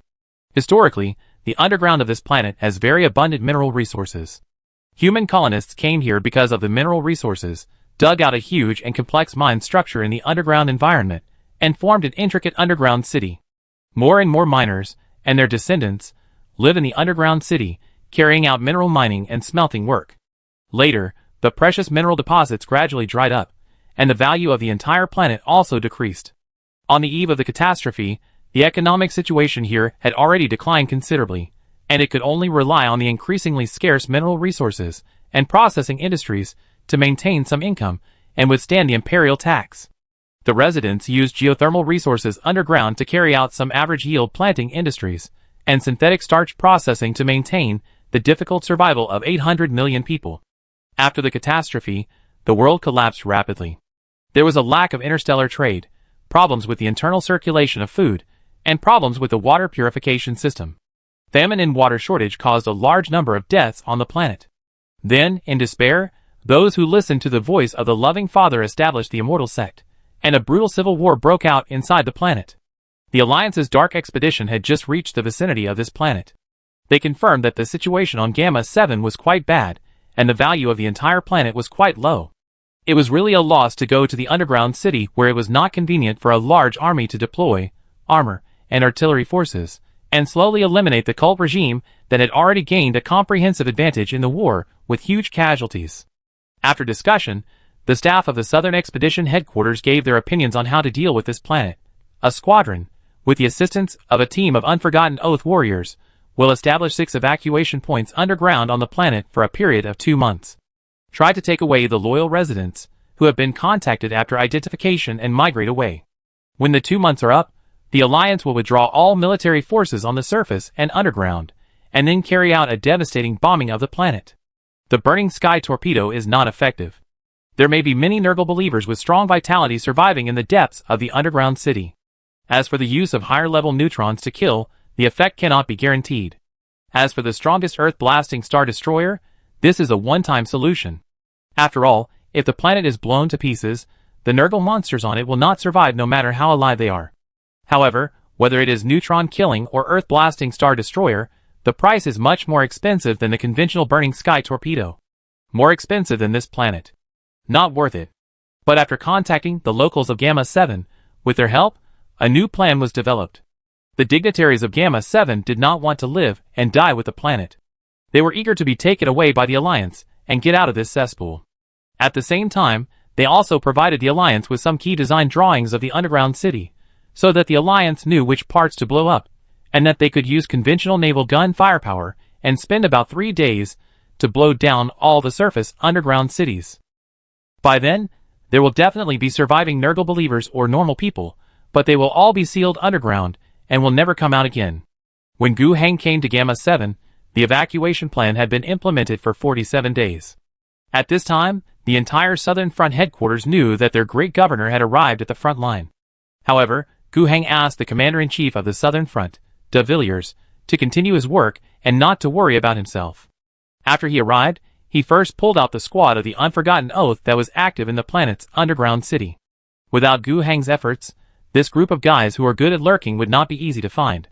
After catching them, combined with the information they had previously passed to the high-level leaders of the war group, and Gu Heng had searched from the souls of those high-level leaders, as well as the information they had on the planet, Gu Heng confirmed the final location of the so-called Fallen Angel.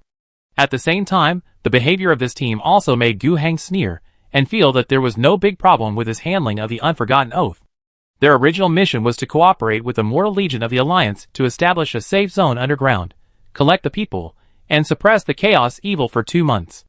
They did so at first, but halfway through, after discovering the traces of the fallen angels, they first slaughtered the Alliance troops that first discovered this place, and killed all the people who reported the information.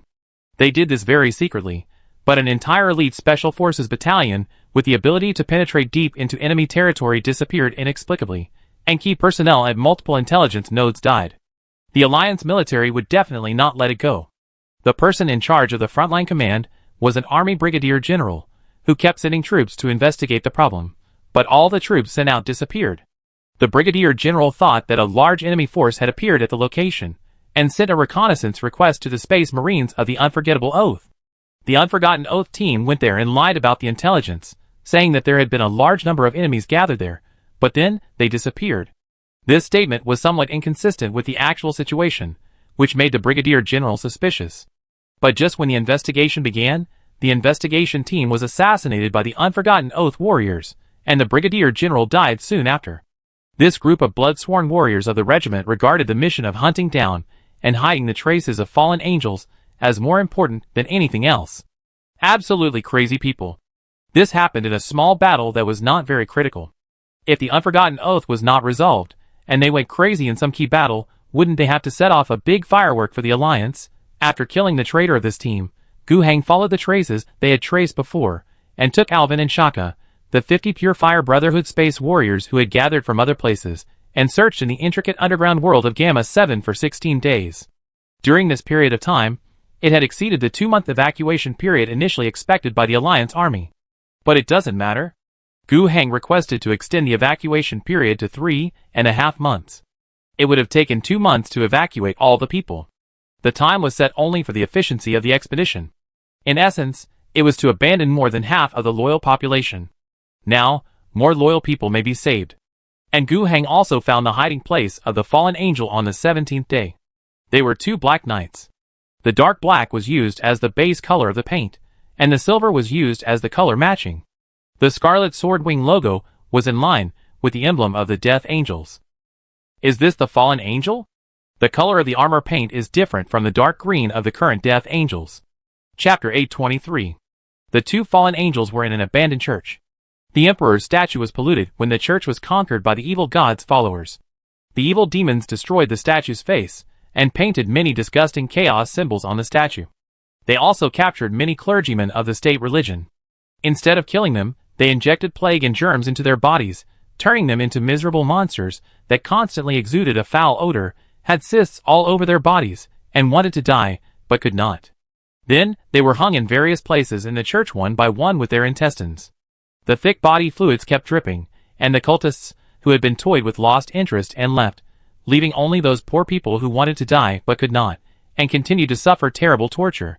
The two fallen angels lurked here, eliminated some of the few cult enemies still entrenched in the church, gave relief to the tortured state priests, and then stayed in the church for a while to rest. Then, Gu Heng arrived.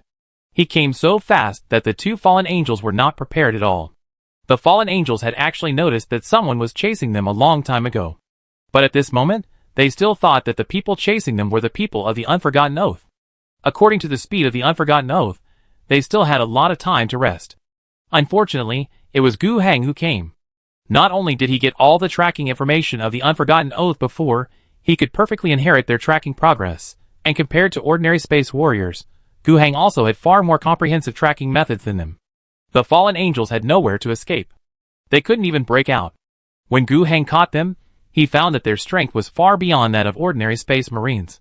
Both of them were at the level of company champions. If it were an ordinary space marine team, the fallen angels would not necessarily be doomed even if they were surrounded. With their strength, it would be a bit difficult to kill all the opponents, but they were still quite confident of breaking out. However, it was not possible when facing Gu Heng, even though Gu Heng came as an incarnation. But these two fallen angels were quite sensible. After seeing Gu Heng's strength, they instantly realized that it was impossible to do anything, and gave up resistance directly. This was quite rare. And it was also in Gu Heng's interest. This incarnation of his took a little too long. He had fought a battle before, and then came here by boat. He also searched in the complicated underground world of Gamma 7 for more than half a month. He was really on the verge of limit.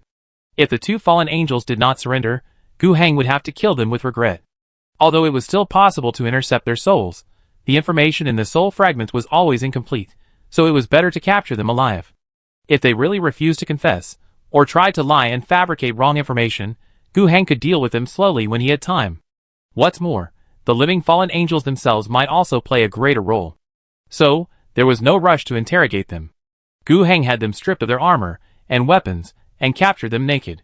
The members of the Pure Fire Brotherhood led by Alvin and Shaka would be responsible for bringing the two captives all the way back to the Alliance and handing them over to Gu Heng. When Gu Heng saw Alvin, Shaka, and the captives they brought back again, several months had passed. Also brought back were the results of the handling of the remaining members of the Unforgotten Oath. Before everything happened, the Unforgotten Oath, including the troops added by the Alliance, had a total of nearly 1,000 people, which could be said to be fully staffed. Now, after the cleanup, there are still 346 people left. Gu Heng sent a message to Alvin remotely, asking him to stop the cleansing. If Gu Heng hadn't spoken, the internal cleansing of the Unforgotten Oath would have continued. Purge, purge! Such things are scary no matter when you hear them. Nearly 70% of the entire regiment were eliminated in the internal struggle. To this extent, it is actually cruel enough. There are only about 100 remaining non-Alliance regiment veterans. And after the internal cleansing to this extent, Gu Heng saw the name of the Unforgotten Oath appear in the system interface. The regiment has fallen into Gu Heng's complete control, so the purge can naturally stop. Perhaps, there are actually blood-sworn ones among the surviving veterans of the regiment. After all, even if Gu Heng dug out the list from the minds of the previous regiment leaders, because of the cultural tradition of their secret society, layer upon layer, even their regiment leaders do not know the complete list. But it doesn't matter, as long as the control of the regiment is in his hands now. Later, Alvin and Shaka can have a long time to slowly check the situation of those veterans. After all, they are not in a hurry, so they can check slower and more accurately, and do not carry out such a cruel internal purge. Moreover, there is still a long time to come, and the Unforgotten Oath will also have to perform many combat missions. There is no need to specifically target them.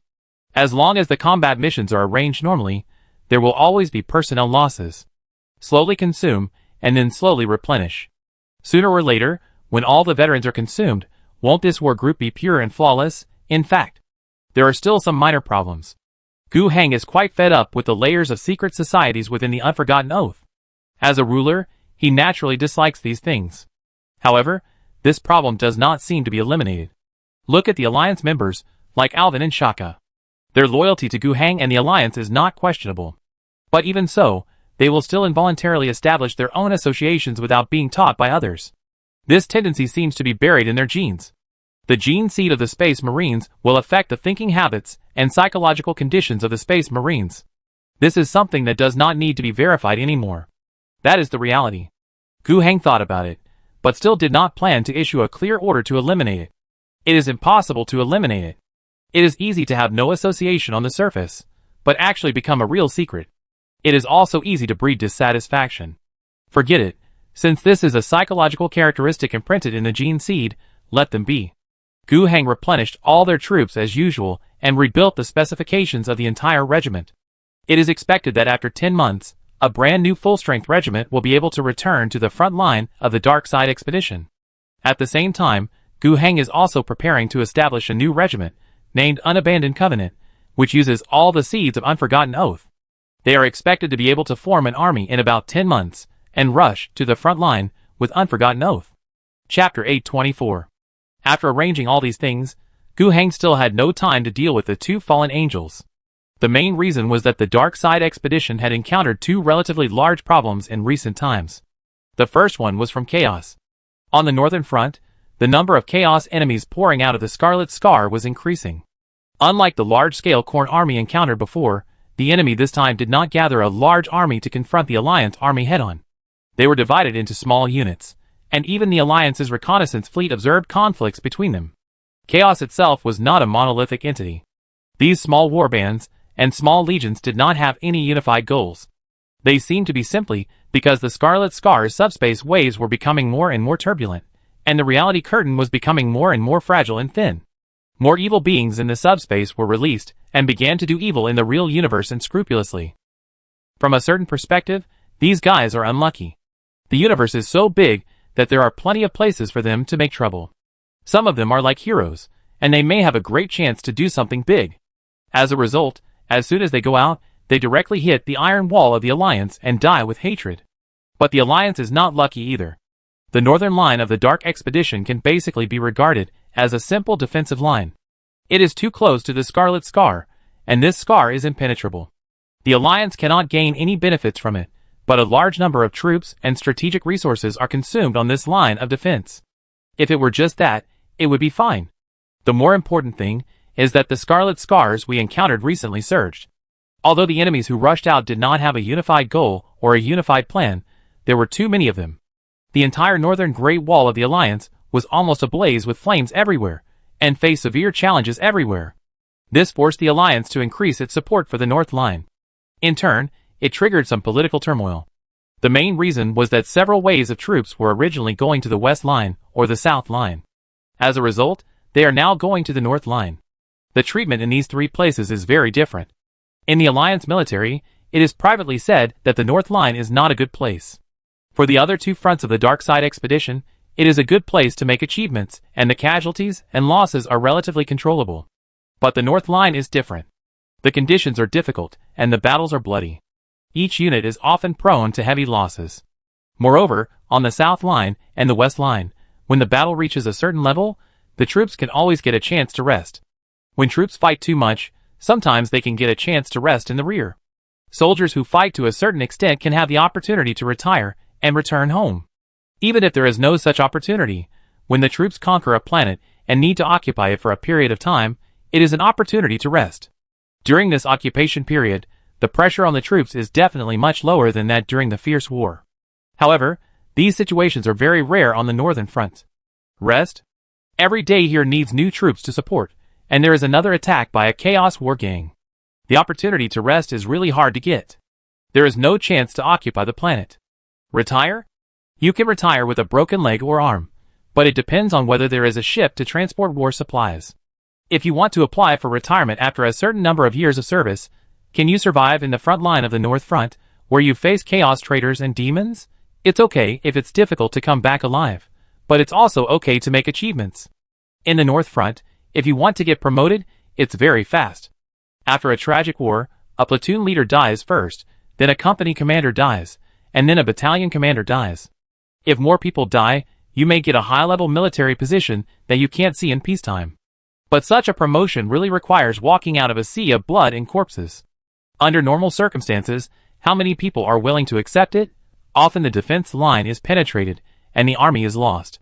Even if you try hard to fight back, you can only restore the front line to its previous state. Merit? How to say? It's difficult. On the west and south lines, there are clearly worlds and planets as medals of honor. On the north line, there is only endless iron and blood. It is natural not to want to go to the north line. People certainly know the importance of the north line battlefield. If the north line can't hold on, the swarming demons will enter the alliance from the north of the spider web universe. At that time, what's the point of the dark expedition? Just come back to fight the demons and defend the homeland. However, after all, the alliance is so big, and no matter how strong the pressure on the north line is, it actually only accounts for 15% to 20% of the total force of the entire dark expedition. If you don't go, and I don't go, there will always be someone who will go. The latest wave of expeditionary forces was originally organized according to this ratio, and was expected to be sent to 3 fronts. Let alone whether the reinforcements on the northern front were sad, at least they knew where they were going, and what they were going to do, and they had psychological expectations. The key was the troops that were going to the western and southern fronts. They were originally happy, and looked forward to going to the Sea of Stars to fight for their own glory. As a result, a notice suddenly came down that half of the troops from each of these 2 directions should be sent to the northern front. Those who are incompetent and heartless, that's fine. But there are still quite a few people who show their talents in this process. Those with backgrounds use their backgrounds to find ways to avoid being selected. Those without backgrounds, but really don't want to go, will make a fuss, and try to see if they can be assigned according to their fuss, and get a chance not to go. And when some people who didn't have to go were forced to be stuffed into the list of those going to the northern front due to the troubles of the first 2, they will make even more trouble. At first, it was just some undercurrents, but soon it turned into a big storm. After the commotion, Marshal Thaddeus, as the general manager of the Alliance's military and political department, noticed the situation and directly suppressed it with force, and dealt with it in a one-size-fits-all manner. Just follow the original list. Those who paid the political, economic, and interest costs would naturally be more dissatisfied. Some small-scale mutinies occurred, and more intense discussions took place within the Alliance's political system. And all of this inevitably reached Gu Hang's ears. Even in the system interface, he could see that the stability of the Alliance's rule had declined. Chapter 825. To be honest, Gu Hang is somewhat disappointed with what has happened recently. In fact, many people who have been affected by this political turmoil are not simply traitors who are blinded by interests. Many of them have even been trained by political commissars. However, training is training, which only affects loyalty, but people's minds are diverse and changeable. Sufficient loyalty can greatly reduce the probability of certain malicious behaviors. Betrayal, dereliction of duty, and vicious corruption are indeed rare. However, for some things that do not seem to be so bad, the situation is different. My brother went to the Western Front to be loyal to the Alliance. Why must he go to the Northern Front? My grandson is an outstanding naval officer. The environment on the Northern Front is not suitable. The military is messing around. My friend was originally assigned to the Western Front, and after the military and political department discussed it, they decided to assign people to the Northern Front, but he was not assigned to the Northern Front. As a result, some idiots messed around and assigned my friend to the Western Front instead, but he was transferred to the Northern Front. How can this be possible? I have to set things right. If you really count these kinds of thoughts, it seems that they are not very serious, especially the third one. Gu Hang can actually understand that many things are just human nature. No matter how loyal someone is, it does not prevent others from considering their own interests in addition to being loyal. Even if personal interests are not considered, the ways of loyalty are different. You think this is good for the Alliance and more beneficial to the overall situation, but I think that is better. Gu Hang can understand all these situations. But no matter what, there is always a bottom line. Mutiny is already an extremely bad situation. Even if these so-called mutinies, in retrospect, are not aimed at opposing the Alliance, Gu Hang, or the Ministry of Military Affairs, many of the troops involved in the mutiny just think they have been cheated and sold out, and come to ask for an explanation. Others know that some troops may be in trouble. Although they have not received an order to suppress them, they have squeezed their quotas. They are a little guilty, and take the initiative to control the friendly forces, put them on the charge, and send them to the North Line. But no matter what the situation is, without orders, the army moves without authorization. That is a red line and a dead line. Before the determination, there may be some room, but after the determination, there is nothing to say. All the uneasy factors have been completely suppressed. All the troops that move without authorization, no matter what the reason, as long as they commit an offense of no superior order, overstepping authority, will be seen in the military court without discussion, and will face a very quick death sentence. There are also some who received orders from their superiors, but actually knew that it was an illegal transfer, but still cooperated with the action, and they were dealt with in the same way.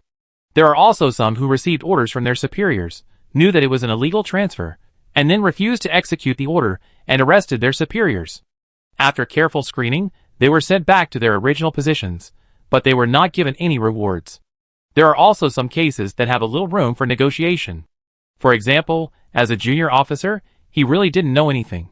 The division commander wanted to transfer people, and he was just a company commander. How could he know so much? He could only follow. This kind of situation also needs to be carefully examined. In short, we will carefully suppress the rebellion based on the specific roles, functions, and actions these people played in the incident. If there is really no problem, you don't have to worry about being implicated. If there is a problem, it will not be let off.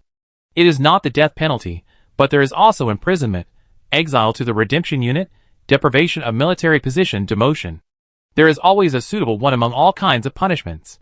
This is a line of screening from the offender of unauthorized mobilization of troops.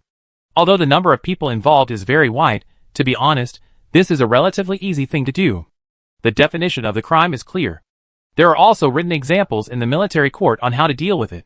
It is nothing more than looking at the background of the particularly bad political impact of this time, and punishing severely. However, the screening upwards is a bit difficult. Many people, in the military, government, or legal center of the alliance, are big guys. When things have to be dealt with by the so-called big guys, the difficulty becomes higher. However, the biggest problem is not here. No matter how big a boss is, how big can he be? The real high-level decision-makers of the alliance will not bother with such unreliable things. They are just people who can call the shots in a star zone or a star field. In the eyes of ordinary generals, they are big shots, but in the framework of the entire alliance, they are just middle and senior officials. And the person who decided to conduct a thorough investigation was Gu Heng. Who else can be more powerful than him?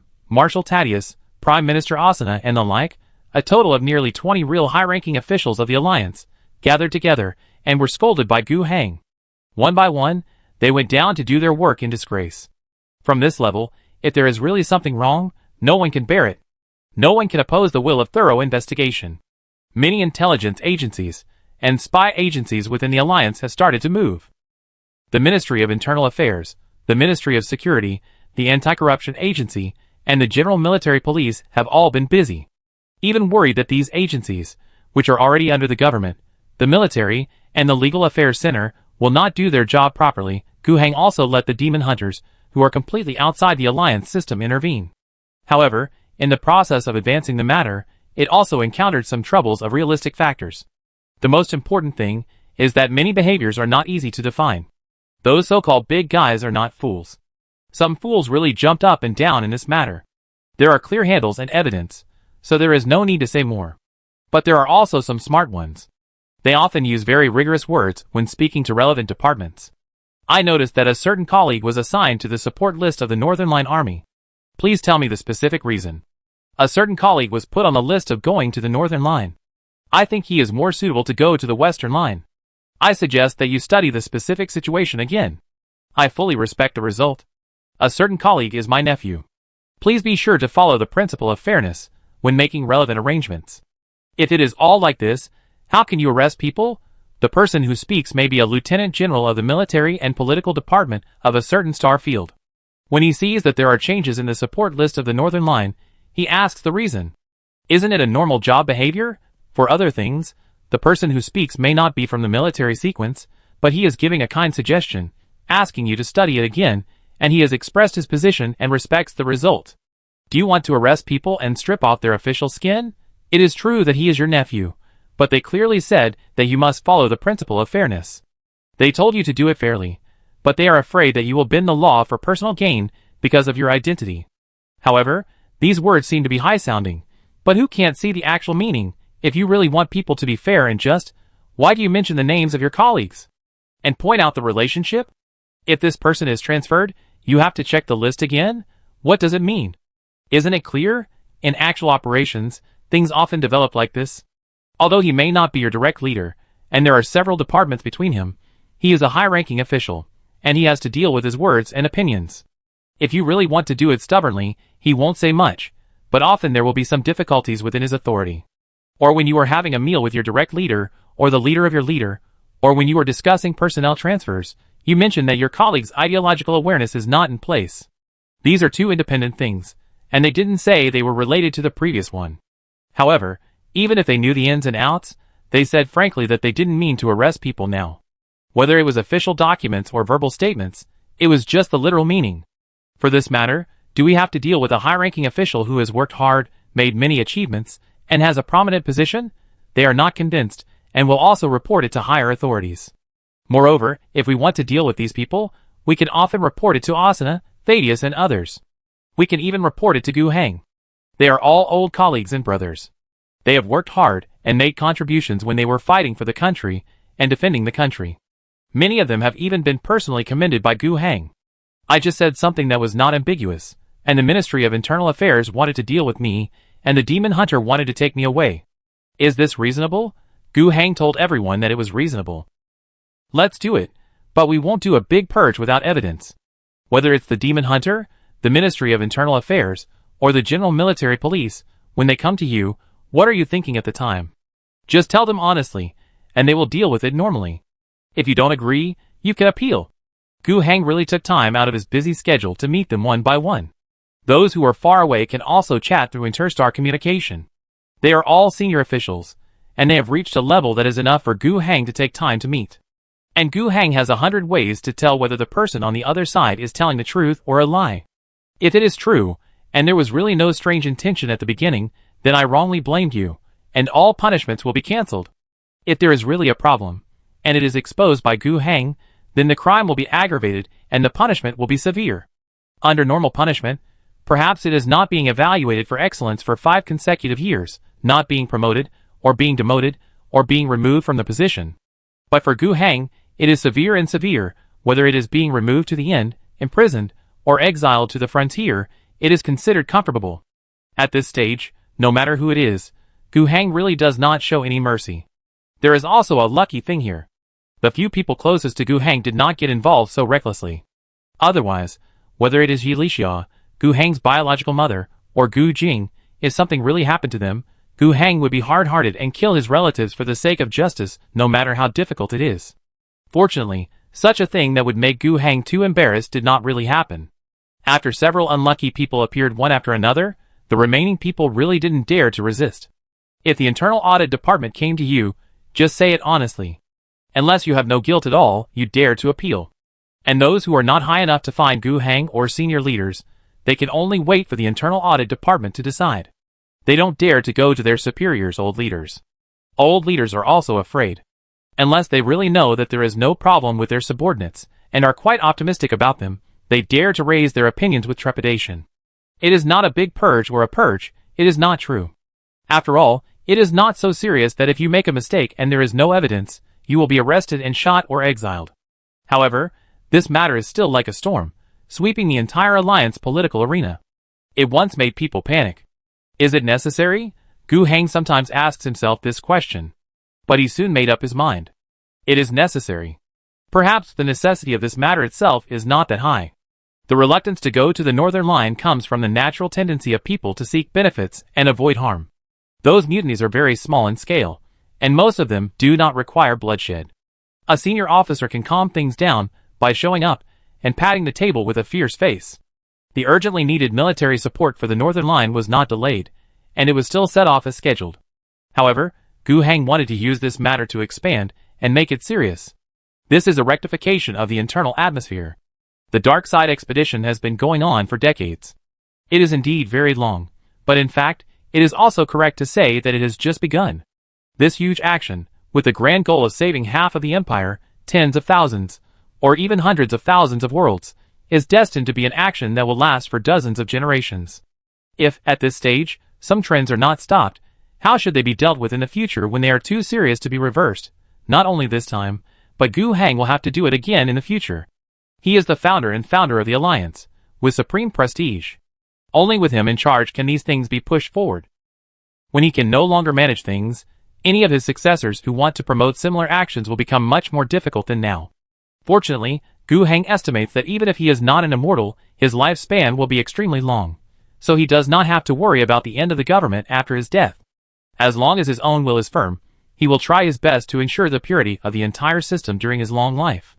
Within the alliance, anti-corruption and anti-malfeasance every year, and various government efficiency supervision and improvement are essentially Gu Heng's worry that concentrated government power will in turn breed huge problems. This is almost inevitable, but Gu Heng is working hard to at least avoid these problems from excessively affecting the development of the alliance. Self-cleaning of government mechanisms is one aspect, and political commissar training is another manifestation of this aspect. Gu Heng calls this part control. However, control alone may not be enough. In addition to control, Gu Heng also needs to make efforts in other directions. Gu Heng sees it as a positive incentive. The most important thing is to ensure that the alliance has a smooth upward channel from top to bottom. If we rely solely on high pressure, the rule we implement will either be unstable or lose its vitality easily if we force stability. We have to do both. Chapter 826. How to make the alliance system retain considerable vitality, maintain a highly centralized system, and still allow the lower class people of the alliance to have a fairly good upward channel. This matter is very important and has a very high difficulty. The upward channel is not something that can be achieved by saying it. When the alliance started, a large number of people who followed to fight for the country have now occupied senior positions and formed new interest groups. The interest groups of the alliance are actually relatively simple. The rank determines the world, whether it is various welfare allowances or power status. It is obviously linked to this system. Although some people have a certain income outside of their rank, they are not the mainstream of this society. So, the so-called interest groups of the alliance at present are people who occupy high positions in the rank system. The source is relatively complex.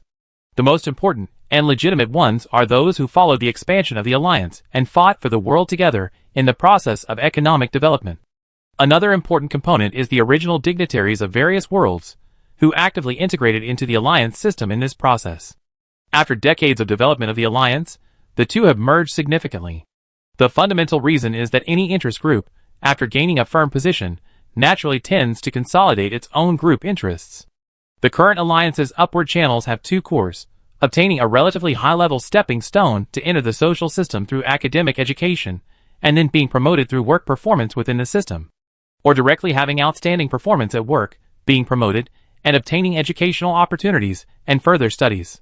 After further studies, combined with resume and performance, it is naturally easy to move up to a higher level. These two paths are not mutually exclusive, or they are two sides of the same coin. The former focuses on the rapid promotion of outstanding young talents, while the latter focuses on the emergence of rising stars with accumulated experience. Theoretically, within the alliance system, even if one has no background and is of ordinary origin, as long as he has talent and ability, this is a step forward and can be promoted quickly. However, this is only an ideal statement. In fact, the alliance's promotion channels are much smoother than most imperial societies. However, those interest groups that have already occupied their positions in advance can still find ways to squeeze into these two channels. Their behavior is not that bad. Openly occupying the promotion channel is unacceptable to the alliance. But there are some methods that no one can blame. Education? Then quietly raise the cost of education. It is not smart to start with administrative orders. They often try their best to educate their children and nephews and close juniors in advance since childhood. A solid family background can greatly lead the children of commoners in the foundation-laying stage. On this basis, there are certainly geniuses among the children of commoners, and because of the much larger population base, they can have an advantage in the proportion of people admitted to various colleges. But in terms of the probability of success, the descendants of high-ranking people are definitely much stronger. There is nothing to say about this kind of thing. Even Gu Heng has to admit that since they are selecting talents, they have invested in education and cultivated talents.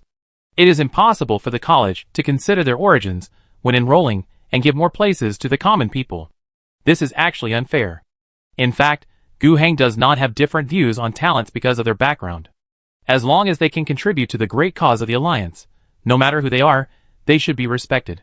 For those so-called interest groups who occupy positions by investing in education, Gu Heng will not only not suppress them, but encourage them. Especially those former dignitaries in various worlds. Their such behavior actually sends a clear signal of actively integrating into the alliance system. But there is one type of behavior that may not work. Investing in education allows the offspring to enter a good college in the Alliance education system, and then get a good position after graduation. Those dignitaries have more abundant educational resources and broader knowledge, and their probability of success is indeed higher than that of ordinary people. But generally speaking, they are competing in a fair environment. The civilian class is so large, fighting on this road, even if the dignitaries have many advantages, but often the geniuses, and those with great perseverance among the civilians come out. The track is too crowded. Then naturally, some people who are unwilling to accept the situation will come up with some tricks. For example, the so-called carrot pit. To enter a senior college and a good position, don't you have to take an assessment? In terms of the fairness of the assessment, you dare not have any bad thoughts, but you can make some adjustments to the content of the assessment and tailor a set of special recruitment conditions for those candidates with connections. A certain college suddenly has a few special recruitment quotas for a certain planet, saying that it is to support the development of planetary talents. Not all people on the planet can enjoy it, but it specifically points to people born in certain places, because the people in those places have made some contributions. There are also regulations for men and women, and the age is fixed between a certain age. There is another restriction on having any special experience before admission. There must be some special skills on the body, and another restriction. Then, although the special recruitment quota is posted fairly and openly, if it is not actively promoted, it is really difficult for the outside world to find this special recruitment, with a possible application window of only a few days in a pile of documents. Although the universe is vast, as long as the conditions are right, you can always get the person you want. Such tricks are not good. The top leaders of the Alliance have repeatedly ordered that similar things be taken seriously. If similar operations are carried out, not only will the people be sent back, but the person in charge of collusion in this will also be dealt with. You want your offspring to be able to enter school/a certain position easily, right? Get rid of you first. Such methods only have a small impact, and are a small door open for the benefit of individuals. It is certainly unfair, but it is not necessarily so bad. At least it is not as bad as a large-scale monopoly. This happened once in the Menghastar region. As the capital of the Menghastar region, and also an educational center, Mengyang Star has carried out a set of operations. The Ministry of Finance and the Alliance Taxation Bureau under the government have conducted special recruitment in the tax management majors of many top universities on Mengyang Star. They plan to recruit 70% of the tax bureau officials from the tax management majors of these top universities in the future. So far, it is reasonable. Although the work arrangement restricts the schools, there is no individual restriction, but a whole batch of top schools according to the list of top schools given by the Alliance Education Department. Restricting the corresponding majors is not a big problem. But the trick is that the top schools in Minjiangsing have largely restricted the number of students in a unified manner, and raised the application requirements for the tax management major. One of the most serious ones is that you need to have internship experience in related financial and tax work during your studies. And internship experience is not directly linked to job level, so each organization and unit can freely regulate recruitment and does not occupy the Alliance's finances. This policy was introduced at that time mainly because some units would need a large number of staff temporarily at certain times, but since this gap was not expected to last for a long time, recruiting a large number of formal workers would lead to an overflow of staff in the future, so a temporary policy was made. These things combined together, and the effect was achieved. The tightened quota of colleges and universities, combined with the counterpart units only recruiting students within these quotas when setting up positions, resulted in being able to study in this major in these colleges and universities, which guaranteed that they would definitely enter the tax bureau in the Menghastar field in the future. To study the tax major in these top colleges, you must have internship experience in the work of tax subordinates. As long as the quota for internship experience is blocked, only a few people in the small number of enrollment counterparts can get internship experience, which forms a closed loop. How can people with ordinary backgrounds get this kind of internship experience? Then, they can't enter the tax major of those top colleges and universities, and when the positions are set up in a targeted manner, it is even more impossible to enter the tax bureau and work, and they can only squeeze the remaining 30% probability. And some people with backgrounds get internship experience in the name of unpaid dedication. What? A commoner wants to contribute? Is he worthy? This has even led to the tax management major in top universities, where the application score requirements are much lower than other majors in the same university, and it is easy to find a job, and the candidates are directly affiliated with the star domain government, but the number of applicants is very small. To put it bluntly, this is some of the people in power in Mingyang who have colluded to seek benefits for their descendants from the system, and train a certain group of people, as the successors of the tax bureau. They can even use these precious resources as bargaining chips for exchanging benefits. The bureaucrats of the tax bureau use this trick to get their own children, nephews, relatives, and friends into the tax bureau. It was a bit too ugly, but they could exchange with other departments and units. If you promote my people, I will give your child an internship experience certificate to ensure that he can work in the tax bureau in the future. A group of people did this for 2 or 3 years. Gu Heng was furious when he learned about it. This led to at least 2 problems. The work of the tax department was affected, and the quality of talents that can be foreseen in the future will decline, which will of course have a negative impact on work efficiency. In addition, what is worse is that this will block the class mobility channel within the alliance. The tax bureau, the starting rank of the affairs officer there is very high, and the nature of the work is important. There are many opportunities for promotion in the future, and it is easy to move to more important senior positions. If divided by class, the rank of the alliance is an obvious class. Such a position is a good path for class promotion. How could Gu Heng accept being cut off by a group of vested interest groups with administrative power?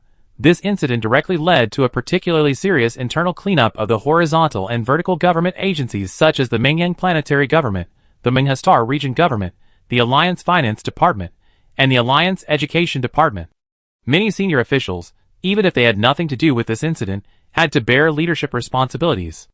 And then the Alliance's Ministry of Internal Affairs launched a special investigation throughout the territory. See if there are any other places similar to what happened in Mingyang, and to what extent. And it is not limited to this incident, but also includes the previously mentioned Carrot Pit incident. In short, all matters related to the application for the college entrance examination will be checked at once. At the same time, it also includes the process of students graduating from various colleges and universities, as high-quality talents, entering important positions. These so-called important positions not only refer to the government units directly under the alliance and local government units, but also include some senior engineers, education positions, etc. In short, as long as the position has a higher starting level, or has a greater future development prospect, or is more important to the alliance and the Dark Side expedition, any of the conditions, then the access to this position is within the scope of the review. The Ministry of Internal Affairs will even retrieve the files of all the employees who have entered the position in the past 5 or 10 years, and even interview specific personnel to understand the situation. The intensity of the investigation is very strong. But this is just the beginning. Later, the Ministry of Internal Affairs also received a task to investigate the rank and position promotion of personnel within the Alliance organization. Normal promotion is naturally ignored. There is a whole set of regulations for the normal promotion of ranks. Years of work, job responsibilities, and completion ratings, as long as they are not poorly rated, you can be promoted after years of work, no problem. But isn't there a promotion for outstanding work performance? This is for talents. Gu Heng doesn't want the units to leave it unused, and put high-quality talents behind and unable to be promoted, but he also doesn't want this to become a tool for interest groups to open a backdoor for themselves. In this regard, Gu Heng's plugin can still bring him some help. He has to spend a lot of grace points all year round to enlighten talents in the Hero interface. These enlightened talents are distributed in all walks of life. Those who are qualified for enlightenment are often talented and have good performance. After being enlightened, their talents can be realized and their levels are greatly improved. Under normal circumstances, these people can stand out from the crowd. In fact, this is also a new class ascending flow channel opened up by Gu Heng using the system capabilities. Hero Enlightenment, this function does not look at any identity background at all, but only looks at personal ability and talent. Gu Heng spends millions of grace points in all walks of life every year to enlighten hundreds of thousands of people. The most basic one is 10 points of grace for one person, and the upgrade is only 50 or 100. As long as you don't spend it at a particularly high level, the consumption of grace points is actually controllable. These people, accumulated together, are the most important talent reserve of the Alliance. By the way, he also instructed the Ministry of Internal Affairs to go down and take a look according to these lists. In each unit, do the inspired talents have rapid promotions? If so, and the proportion of inspirers and special promotions is relatively high, it proves that the unit has done a good job in organizing talent training. If the promotion ratio is relatively small, but the main reason is that the special promotion quota is very small, then the unit will be ordered to improve. And it is believed that the unit is too conservative in organizing talent training and is afraid of responsibility. If the promotion ratio is neither high nor low, and the number of promoted people is normal, and the proportion of inspirers among the promoted people is not high enough, then it proves that the unit is not doing well enough and cannot even distinguish talents. It will also be reprimanded and ordered to improve. After 2 years of observation, if it still does not work, it will be punished. If the number of promoted people is normal, but the proportion of inspirers is particularly low and cannot be promoted at all, then there is a big problem. Using the identified talents and inspirers not only expands the talent pool of the Alliance, but also verifies the effect of organizing talent training. It is indeed a good use of all aspects that can be used. The problems inherent in the Alliance have always been serious issues that Gu Heng treats as a matter of great concern. Chapter 827. During the Dark Side expedition, Gu Heng also had to toss around within the Alliance, naturally in order to keep the Alliance as stable as possible and maintain a strong momentum of development. Only with internal stability, the economy can still grow rapidly in wartime, especially the rapid growth of the military industry, which is the fundamental reliance for the Alliance to continue to persevere in the Dark Side expedition in the future, which will be unknown how long. At the same time, the Alliance government is also doing its best to digest the newly conquered places, especially the eastern part of the Mager universe that was conquered by the Alliance in the early days of the Dark Side expedition. So far, it has been relatively effective. The Alliance's background has never changed. They are a monster that has developed from a planet to its current level in less than 100 years. In the not-so-long life of the Alliance, the thing they are most familiar with is expansion. The Alliance has had mature experience in expanding and occupying a planet thousands of times. They fully understand that after taking a planet, they should do something to allow the entire planet to be quickly digested. First, publicize the reputation of righteousness and establish legitimacy. Using the strong military strength of the Alliance as a foundation, in the process of short-term martial law, incorporate the armed forces of the planet and rebuild the defense system that obeys the Alliance. Provide security and survival guarantees for the middle and lower civilian classes, win over the civilian class for their own use, require the old powerful class to fully integrate into the Alliance system and provide good integration treatment, but the means of production must belong to the Alliance, and at most, they can only enjoy profits. Opposition and resistance will be strongly suppressed. With legitimacy, means of production, local troops that obey the Alliance, and supportive people, we have a good foundation. The Alliance is institutionalized and industrial production is normalized. At this point, it can already provide blood transfusion for the Alliance's expedition. Of course, the Alliance also needs to collect taxes, but the Alliance does not look down on the Empire's conventional imperial tax model. It is not only particularly ugly to collect 10% of the total output value as tax, but in fact, it does not make much money and makes people angry. The Alliance collects very little tax. For civilian enterprises, there are some value-added taxes and corporate income taxes with low tax rates. For the people, there are some consumption taxes, and direct income taxes are relatively small. The main way for the Alliance to earn income is to directly control the absolute majority of the means of production, and build these state-owned enterprises. That is, the official Alliance directly becomes the owner of the enterprise, and the profits earned are naturally all the Alliance's. But this is actually not easy to implement. The Alliance must invest in real work and rebuild the planet's construction system. Moreover, there must be enough managers within the Alliance system to run this system. At this stage, the Alliance will introduce some market factors. The output value and profits of state-owned enterprises are not directly taken away by the Alliance, but will be put into the hands of the enterprises themselves. The way the Alliance cuts leaks is to make some adjustments based on the standard pricing according to the different conditions in each region. For those industries that have just started and just recovered, the Alliance will increase some figures in the purchase of standard-priced orders, and some can even reach a 100% increase, in order to enable the industry to develop rapidly. In addition to the Alliance's initial investment in rebuilding planets, the Alliance's official integration of existing industries, and the integration of local conditions, the surrounding trade environment, and the overall needs of the Alliance, focus on the development of some pillar industries. These together basically constitute the Alliance's overall support policy for those newly recovered planets. With these three measures, a world that had a lot of problems in the previous turmoil can often get back on track quickly. At least there is a minimum social order, productivity is recovering, and the people can see the hope of a better life in the future. But the duration of this support is often not too long. Half a year, at most 2 years. At that time, the Alliance's investment will be reduced, and the order price for enterprises will also be converted to standard pricing. At this time, the Alliance still has not made a profit. Purchasing goods according to standard pricing will definitely not make money. At best, It earns a little value-added tax, corporate income tax, and personal consumption tax. These incomes are basically used to purchase the output of the planet, and even the Alliance Center has to pay some money. But as long as it reaches this point, it can basically be said that this planet is no longer a burden to the Alliance and has been put on the right track. Of course, there are also planets that fail to reach the standard state after experiencing the support policy. Then the Alliance government will initiate the accountability procedure to see what the situation is. Often, the planet's governor will be punished.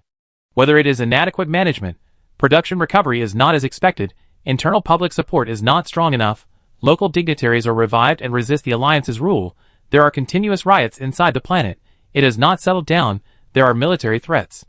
In short, no matter what the problem is, the governor cannot escape. Then, because of specific problems, go to the Civil Affairs Department, the Financial Department, the Production Department, and the military for trouble. Unless the overall environment outside the planet has objectively changed, resulting in the failure to meet expectations, the responsibility cannot be avoided. In this set, the planetary rulers of the Alliance are somewhat similar to the planetary governors of the Empire. They are both in power and fully responsible.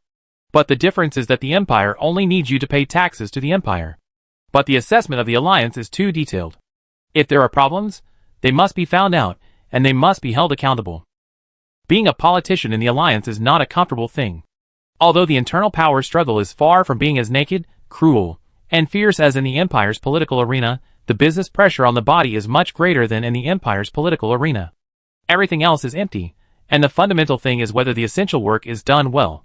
Without performance as the fundamental, other means are useless. If you are directly rejected when you are promoted, if you are not rejected, the Ministry of Internal Affairs will not be vegetarian when it comes. And when a world can last for 3 to 5 years under normal circumstances, it will proceed to the next stage. The Alliance will start to cut leaks. For planetary products, the purchase price begins to decrease based on the standard price. It ranges from 1% to 60%. The profits are all from this. In addition to the taxes collected, the resources that the Alliance can collect from a planet in a better condition are often much more than the 10% of the imperial tax. To achieve this situation, the local industries of the planet must try their best to improve their level. Develop the advantageous industries well, so that the Alliance can still make a certain profit on the basis of the price reduction. Chapter 828. The Alliance's successful rule over the newly occupied areas is of great significance. That means that the Dark Side expedition is not just a costly war operation, but a returnable one that can enhance the overall strength of the Alliance through war. Moreover, this is not predatory income, nor is it a one-time income. With the Alliance's management skills, many planets can exert their hematopoietic ability, and even develop further, even to the point of being more prosperous than before. Those established planetary defense forces can also provide reserve forces for the expedition, like the Alliance's homeland, and the strengthened military industry and food industry can also provide resources for the expedition. Even further, the Alliance wants to make those places the same as the Alliance's homeland. In fact, according to the current situation, 600 worlds have been incorporated into the Alliance's homeland, and more than 600 worlds are worlds with positive returns and are being digested in the direction of the Alliance's homeland. More than 1,000 worlds have achieved a balance between income and expenditure.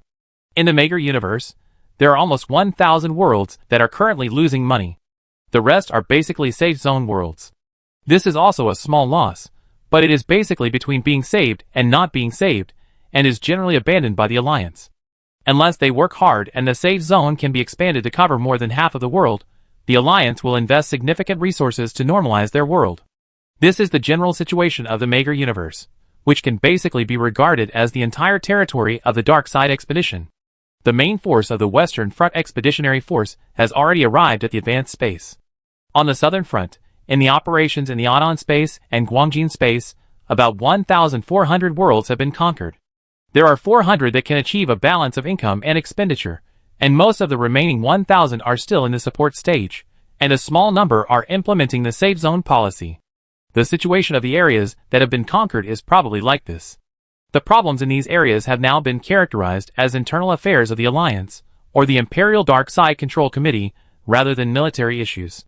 In terms of internal affairs, the problem of reinforcements on the Northern Front, which caused a major earthquake in the Alliance's political arena, was handled in a low-key manner. This matter itself is actually not a big deal. The entire Dark Side Expedition headquarters has recognized the problem of fierce fighting on the Northern Front, few benefits, and great sacrifices, and has been studying solutions. This time something happened, so why not come up with a plan earlier? It is nothing more than strengthening the merit calculation method of the Northern Front, and requiring a high proportion of senior generals in the Alliance to go through the Northern Front before they can be upgraded. The amount of combat allowances has been doubled, and the speed of military rank promotion, which was originally faster than the Western and Southern Fronts, has been further strengthened. Of course, if it is just like this, it may not be enough. If you only give benefits, but go to the Northern Front to face a life and death situation, it is still difficult for people to be willing to go. There are many benefits, but what is the use if you can't bring them back?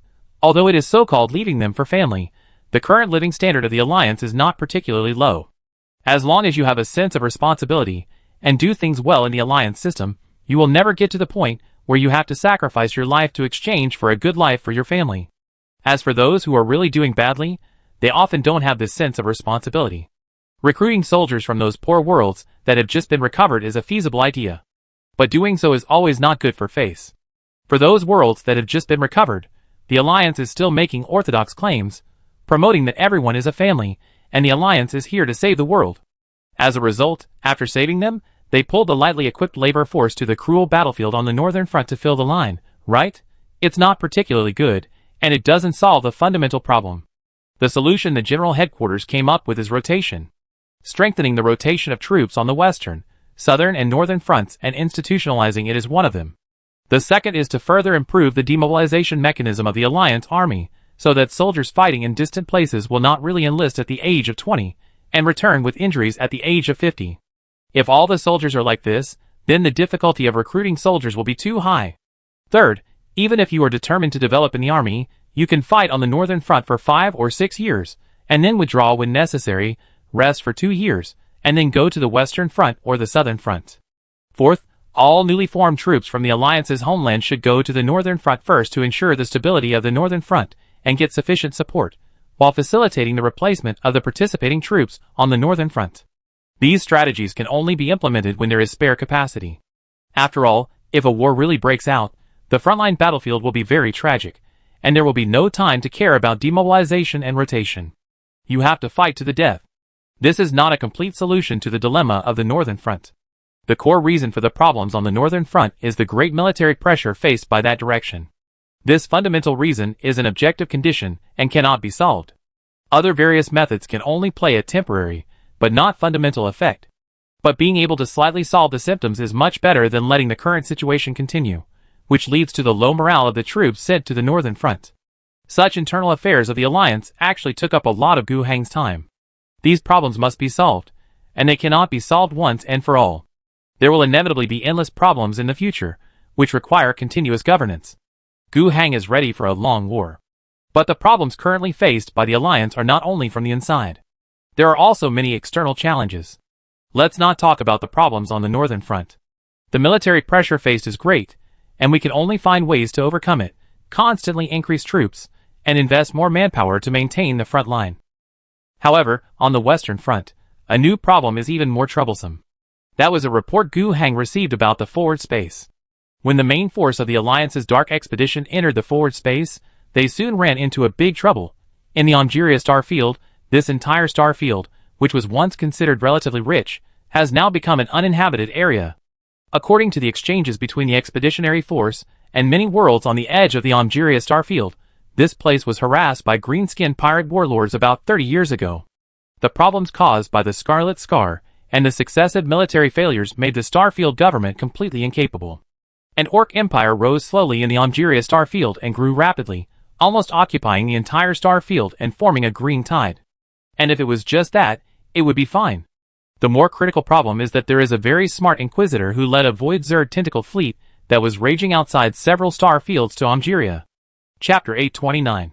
The judge of the anti-foreign tribunal named Cyflag had no bad intentions, but was really thinking about the empire and the general situation. The expansion speed of the orcs was too fast. The orc commander named Dragon Shell, who was promoted from a pirate warlord to a great chief, was too powerful. And the army under his command was even more brave and invincible, and quickly destroyed the human army in Algeria.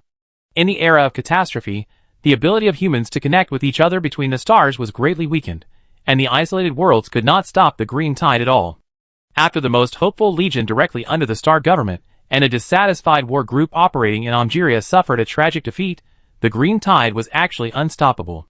If no other solution is thought of, the green tide will not only engulf the entire Algeria, but will even continue to overflow. The green tide has developed to the extent of an entire star field. Even before the cataclysm, it was terrifying. It took many forces to gather a considerable force to destroy them. Not to mention now. At least in the dark side of the Empire, before the arrival of the Alliance, there was no army that could gather to fight against the green-skinned orcs near Algeria. Each world and each force has its own troubles to deal with. In such an environment, Sci-Flag stepped forward. This judge from the Imperial Anti-Foreign Inquisition was active in the surrounding areas before the cataclysm, trying to find a way to combat the increasingly rampant green-skinned aliens. The cataclysm directly bankrupted his original plan, and all his efforts went to waste. Of course, he was unwilling to fail, and he would not allow the orcs to become as big as expected. The Algeria star field was beyond salvation, and it had been completely destroyed in the past few decades. Perhaps there were still some remnant human forces on many planets hiding, silently resisting and surviving, but that was no longer a big deal. But at least, the green tide should be restricted to the Algeria star field, and they should not be allowed to go out. If the Dragon Shell clan took down 2 or 3 more star fields, the Dragon Shell Orc Empire would probably become completely irresistible, and even the Beast Empire that almost destroyed Terra in the history of the Empire could be seen. But human forces could not gather together to fight against the Dragon Shell, so what should they do? Sci-Flag looked at another great enemy of mankind, the alien Void Zerg. As a senior judge of the Anti-Xenophobia Tribunal, Sci-Flag also has a deep understanding of the Zerg. Outside the 2-star regions, there are several similar planets that have suffered serious parasitic infections. The parasitic infections on those worlds are conventional infections. In contrast, what the Alliance encountered in the Iron Armor War was unconventional. Generally speaking, the Void Zerg will use ultra-small, even fist-sized microbiological spacecraft to scatter dormant parasite eggs in the vast space like spores, drifting aimlessly around. Until they arrive near a planet where life may exist, the microbiological spacecraft will be actively captured by the planet's gravity, and then fall into the planet. Tens of millions of insect eggs can often be placed in a fist-sized ecological spacecraft. After landing, they absorb some nutrients and break out of the eggs, ranging from a small dust particle to a large fingernail size. In short, they can gain initial mobility. The next step is to find native organisms, parasitize, reproduce more insect eggs, and finally seek to parasitize humans or other intelligent races. After reaching the stage of intelligent races, the work of the parasites themselves has been completed.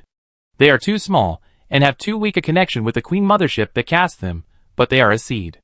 As long as they can fall into intelligent organisms, as the final host, those intelligent organisms can be used as native races. Then, the parasites will further infect more people, and the initial infected will become the patriarch and establish the Zerg sect in order to infect more people. The infected in this state are not like the brainless zombies that the Alliance has lost their thinking network with the Zerg nest during the aftermath. They are quite smart, possessing wisdom no less than that of ordinary people, and even using the brains of the infected. They are nothing more than parasites, creating illusions in the brains of the infected, making them believe that they are helping a kind and powerful god. One day, the god will come to save all suffering, and they will live in heaven. Only by finding the hidden patriarch and destroying him can all the remaining infected people be turned into brainless zombies. In fact, there is often more than one patriarch on a planet. They hide very deeply, and are quite difficult to find. The religious organizational structure is also the reason why they are called cults.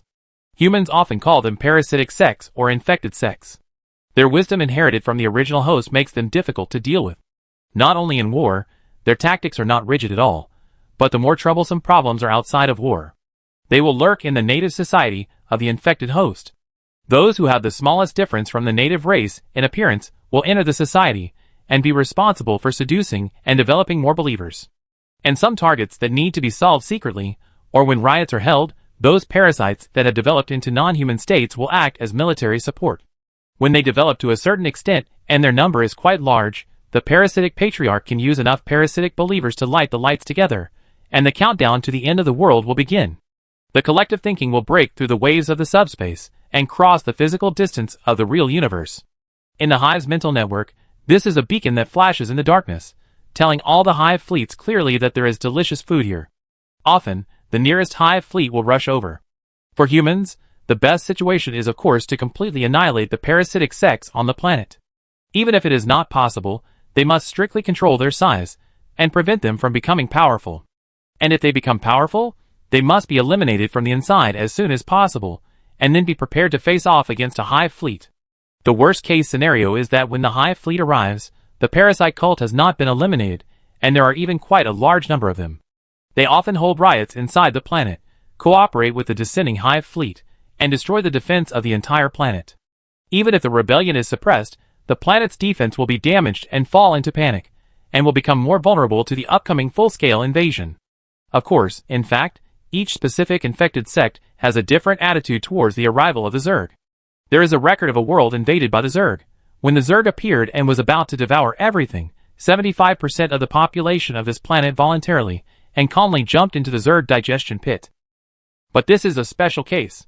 The believers of the parasite sect often do not know what the arrival of the Zerg means. They fully believe that the Tyranids are great enlightened people who will take everyone to the perfect and happy heaven. When the invasion just started, these cultists did realize their dream of fighting side by side with their beloved star family, but once the invasion was basically over, they would become food for the Zerg like everyone else. Worse still, the hive mind will take over the mind network established by the infested patriarch, shielding non-Zerg creatures that were originally bound in the mind network. The beautiful illusion that has long shrouded the eyes of the believers will slowly disappear. They will have enough time to appreciate the true appearance of themselves, their loved ones, and those alien relatives, and finally be eaten alive in madness and despair. The infested sect is nothing more than the kitchen utensils used by the Tyranids to prepare buffets. Whether the infiltration is successful or not, they will die in the end. However, in the current situation, the infected are a good tool to be used. Psyflag did his best to capture several ships of parasites outside the 2-star fields and transported them to the few surviving planets in the Algeria star field. These planets have either not been invaded by the orcs and are on high alert, or have been invaded but can still resist. The arrival of the Inquisitor has won great respect from the planet's native defense forces, and they have ignited hope. And Psyflag and his Inquisition troops, as well as the troops he recruited from the surrounding star fields, are indeed working hard to help these planets resist the invasion of the orcs. But their more important task is to put those infected people into human society and provide them with help, so that they can infect more humans as soon as possible. Even Psyflag accidentally leaked to those cultists the method he had developed to accelerate the maturation of cultists, so that they can contact the hive mind network with fewer people. According to Psyflag's calculations, the nearest hive fleet is not far from the Algeria star region. As long as the signal is sent out, and the hive fleet receives it, and is willing to come, the journey will take only 3 or 4 years. This time is desperate for a world that is generally invaded by a hive fleet, and the preparation time is too little and not sufficient. But at the moment, it is good news for Psyflag. He wants to use the 4 planets where he has put a large number of infected people and ripened as bait to attract the hive fleet that is so close as soon as possible. In his opinion, this is a win-win solution.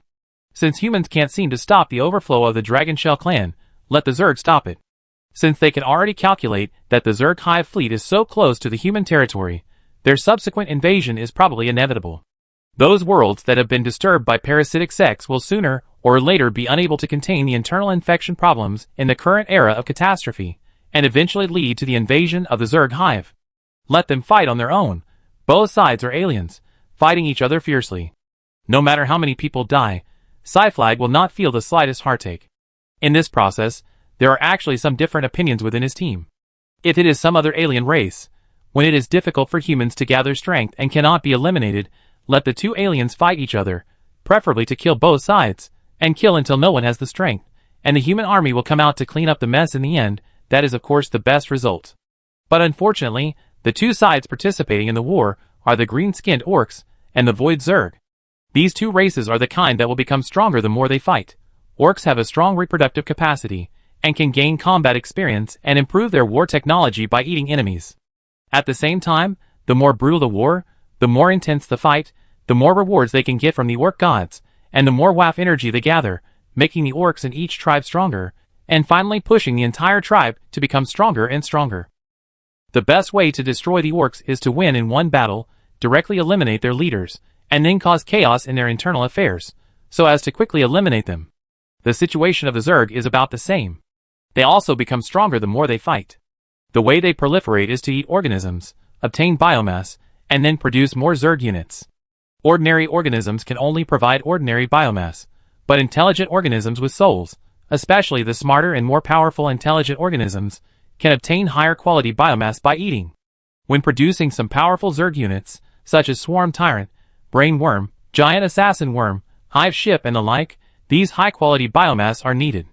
The orcs with strong reproductive ability just provide a large amount of biomass. The orcs, who are getting stronger and stronger, can also provide more high-quality biomass.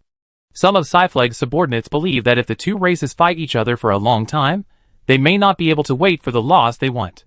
The winner may become a terrible disaster that is much more powerful than the current two combined. Chapter 830. The opinions raised by Cyfleg's subordinates have some truth. But the judge did not listen. There are two main reasons.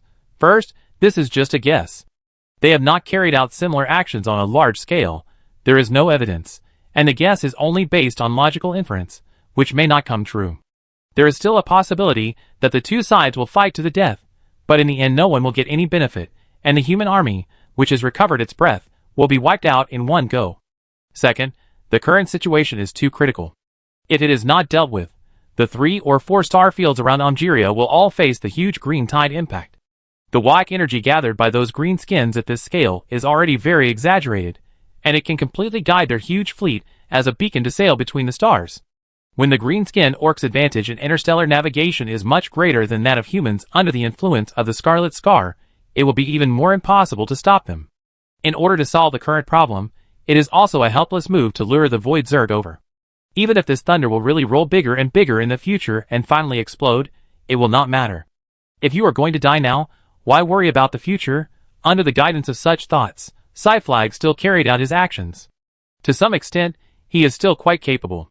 At least, he succeeded in luring the Void Zerg to come.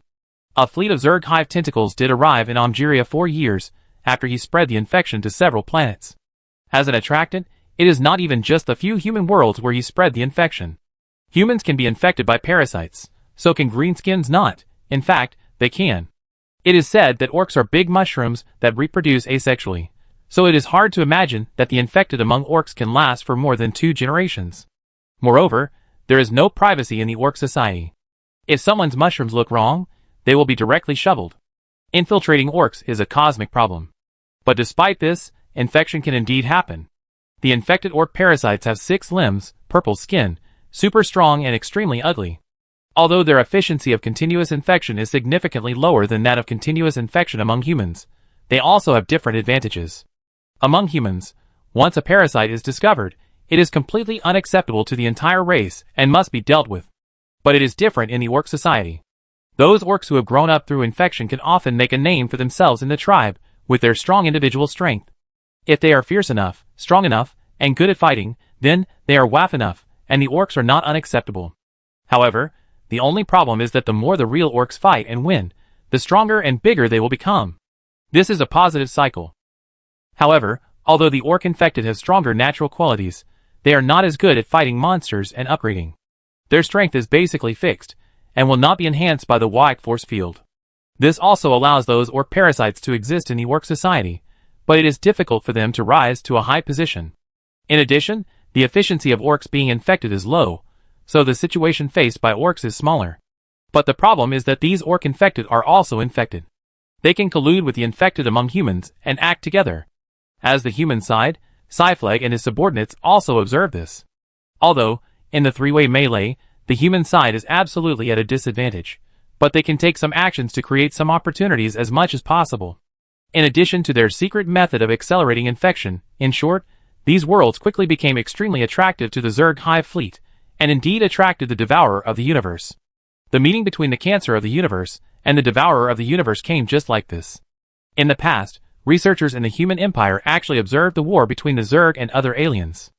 After all, the Void Zerg is a devourer, eating everything, not just humans. If they encounter other aliens, they will definitely fight. This also includes the green-skinned orcs. However, I don't know if it's because there aren't enough observation samples, and some things that happen outside the territory of the Human Empire are not seen, or they haven't been encountered before. In short, There is no observation sample of the confrontation between these two types of aliens that can be larger than here in Angelia. In some past observation records, when they met each other, it was often a desperate battle in which neither side gave in, and then ended with either side winning quickly and achieving the greatest results. But it was different in Angelia. After devouring the first few planets, the Zerg tasted the sweetness. They recognized that the green-skinned orcs were still quite delicious food. Although it was not easy to fight, many foods in this universe were difficult to hunt, and the orcs did not have too many surprises. Although their taste was average, they were large in quantity and full in spirit. So, the universe devourers targeted the green-skinned orc empire and began to march deep into the interior of Angeria. Isn't this a coincidence? The green-skinned orcs also viewed the Void Zerg in this way. These beasts are good opponents. Although they will not have fear, anger, or any emotional fluctuations, the pleasure of fighting is not as good as fighting some intelligent races. But the key is that these beasts are huge in number, and do not like to play tricks. If they say they want to fight, they will really fight. They will fight with you until you are happy. What else is wrong? Large in quantity and full in spirit, whack. Of course, after the two races fought fiercely and invested more and more troops in each other, they did not let humans have an easy time, and wiped out the nearby human world.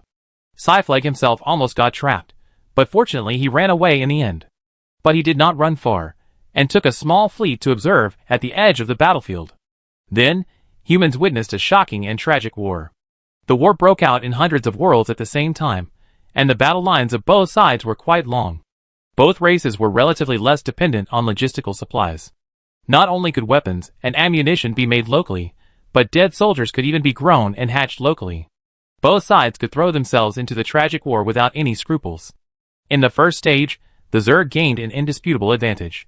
The Dragonshell Orc Empire did not realize at first that they were going to face a race with a high level of warfare.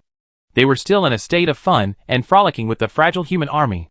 The gathering of their own tribes was not done well. The large army was still in the depths of the Angeria star field. There were still frequent internal fights between the tribes within the empire and the clans within the tribes. Although the Dragonshell chieftain himself was still there, he was fully capable and prestigious, and could easily suppress all the internal struggles. But he did not do so. On the contrary, he was still encouraging this behavior. In the absence of external pressure, it is good to fight internally. It is a normal choice to train the boys under your command, select an elite army, and then conduct a great fight, and it is best to fight harder. In this situation, it is normal to be defeated by the full-scale attack of the Void Insect Swarm. The Zerg ate a lot, and quickly used the biomass to hatch new armies and biological ships, and soon launched further conquests into the interior of Angelia. But at this stage, they encountered stubborn resistance from the green-skinned orcs. The fighting power of the Dragonshell clan was still fierce, and Dragonshell himself was also a very sharp commander. He quickly analyzed the situation of the frontline battle, and found that the Zerg was a powerful opponent, and quickly formulated countermeasures, and launched a counterattack. They fought a fierce tug-of-war with the Zerg for 3 years in the southwest of the Angelia star field, with hundreds of planets as the main battlefield, and countless swarms of beasts and swarms fighting each other. Every second, countless bugs come out of the hatching pool and join the battlefield. But in the same second, countless orc boys are born from spore plants, given a gun, or simply holding a machete, howling and rushing to the battlefield. The Zerg has a hard shell, and the greenskins also have a strong body. The Zerg has a swarm of low-level bugs, and the orcs also have dense and even larger troops of fart cannon fodder. The assassin bugs are elusive behind the enemy lines. The orcs' special warfare boys also have superb experience in fighting behind enemy lines. They are silent, experienced, and cruel, contrary to the style of ordinary green-skinned boys who like to shout and roar loudly. In terms of high-level troops, the Zerg's biological titans are against the greenskins' King Kong, and there is also a shocking battle between the Zerg Hive Tyrant and the orc warlords under the Dragon Shell. From the scene, no one loses to anyone. But after 3 years of war, the orcs at home had gained an advantage. They replenished their losses faster than the Zerg. Not only did they plant crops while fighting, but they also had countless garbage cities producing large quantities of consumables to supply the front. At the same time, in the heart of Angeria, hundreds of worlds controlled by the orcs were also continuously sending reinforcements and supplies to the front. In the 3 years of brutal war of attrition, the orcs fought harder and harder, and even at one point the Zerg's losses were greater than their replenishment rate. In a war of attrition, the only race that could suppress the Void Zerg was probably the orcs. In addition, in space, the biological fleet destroyed 2/3 of the forces of the Zerg mothership. From this point of view, the Greenskins are about to crush the Void Zerg. In the battle lines of hundreds of planets, the Void Zerg was beaten back step by step, and was once pushed to the vicinity of several planets that were invaded by the Void Zerg at the beginning. At this point, the Void Zerg can almost be considered to be in danger. As long as the Greenskin Orcs use a little more effort to destroy all the Zerg bases on these planets, and find the remaining fleets that ran away and hid before seeing the bad situation, and destroy them, then the whole war will be a complete victory. This made Cyflag, who had been watching the battle nearby, very anxious. I still hope that you two will fight until the end of time, and both sides will be injured. In the end, it was over in just 3 years. During these 3 years, the green-skinned orcs certainly suffered countless casualties, but how is the current majestic army compared to 3 years ago? Sharper. 3 years of bloody battles with the Zerg were like a whetstone. Although some debris was worn away, the machete after being sharpened was even sharper. Many of Cyflag's men were in different minds at this moment, especially those who had opposed this plan earlier. The worst situation has already occurred. The rise of the Dragon Shell Orcs was not only not blocked, but greatly strengthened. Now, after the bloody battle, the Orcs have become stronger to a certain extent. According to their temperament, how can they continue to stay in the Angelia star field? With nothing blocking them anymore, they will definitely break out. This progress might be even faster than when the Void Zerg was not called over. After all, if the Zerg did not come, the Green Chieftain might still plan to continue to stay in the star field, watching the tribes, clans, and warlords under his command fighting each other for 10 years before he was satisfied and sent his troops to fight. Cyflag's plan, on the contrary, stepped on the accelerator hard on the green tide. Cyflag himself was also at a loss. How could such a result be achieved after all the means were used? However, he did not feel sad for long, and the situation changed again. When the Green Orcs attacked the bases of the last few planets of the Zerg and wanted to completely eliminate them in one go, in space, a new Zerg hive fleet crossed the star tunnel and arrived in Angelia. This new fleet is even larger than the earliest Zerg. Obviously, in the previous fierce tug-of-war, the Zerg hive had already realized that the enemy they faced this time was different, and could not be defeated by relying solely on the forces at hand. They may have called for support a few years ago, and now it has finally arrived. In these galaxies, the two sides fought again. This time, it was the Zerg that won. The flagship of a warlord, who commanded the Orc army on the front line, was destroyed. This in turn caused chaos in the Orc fleet, causing them to suffer heavy losses. Then, taking advantage of the green-skinned Orcs' frontline troops' command disability and frequent internal strife, the Zerg launched a massive counterattack. It took the green-skinned Orcs more than a year to stabilize the situation, and the battle line between the two sides was probably maintained as it was 3 or 4 years ago. But even if it was stabilized this time, the Greenskins became the passive party in strategy. However, the stalemate between the two sides may last for a long time this time. Cyflag heaved a sigh of relief, but regretted that he could not continue observing. He heard from the back of the street that the main force of the Alliance's dark expedition had arrived and wanted to call him in for questioning.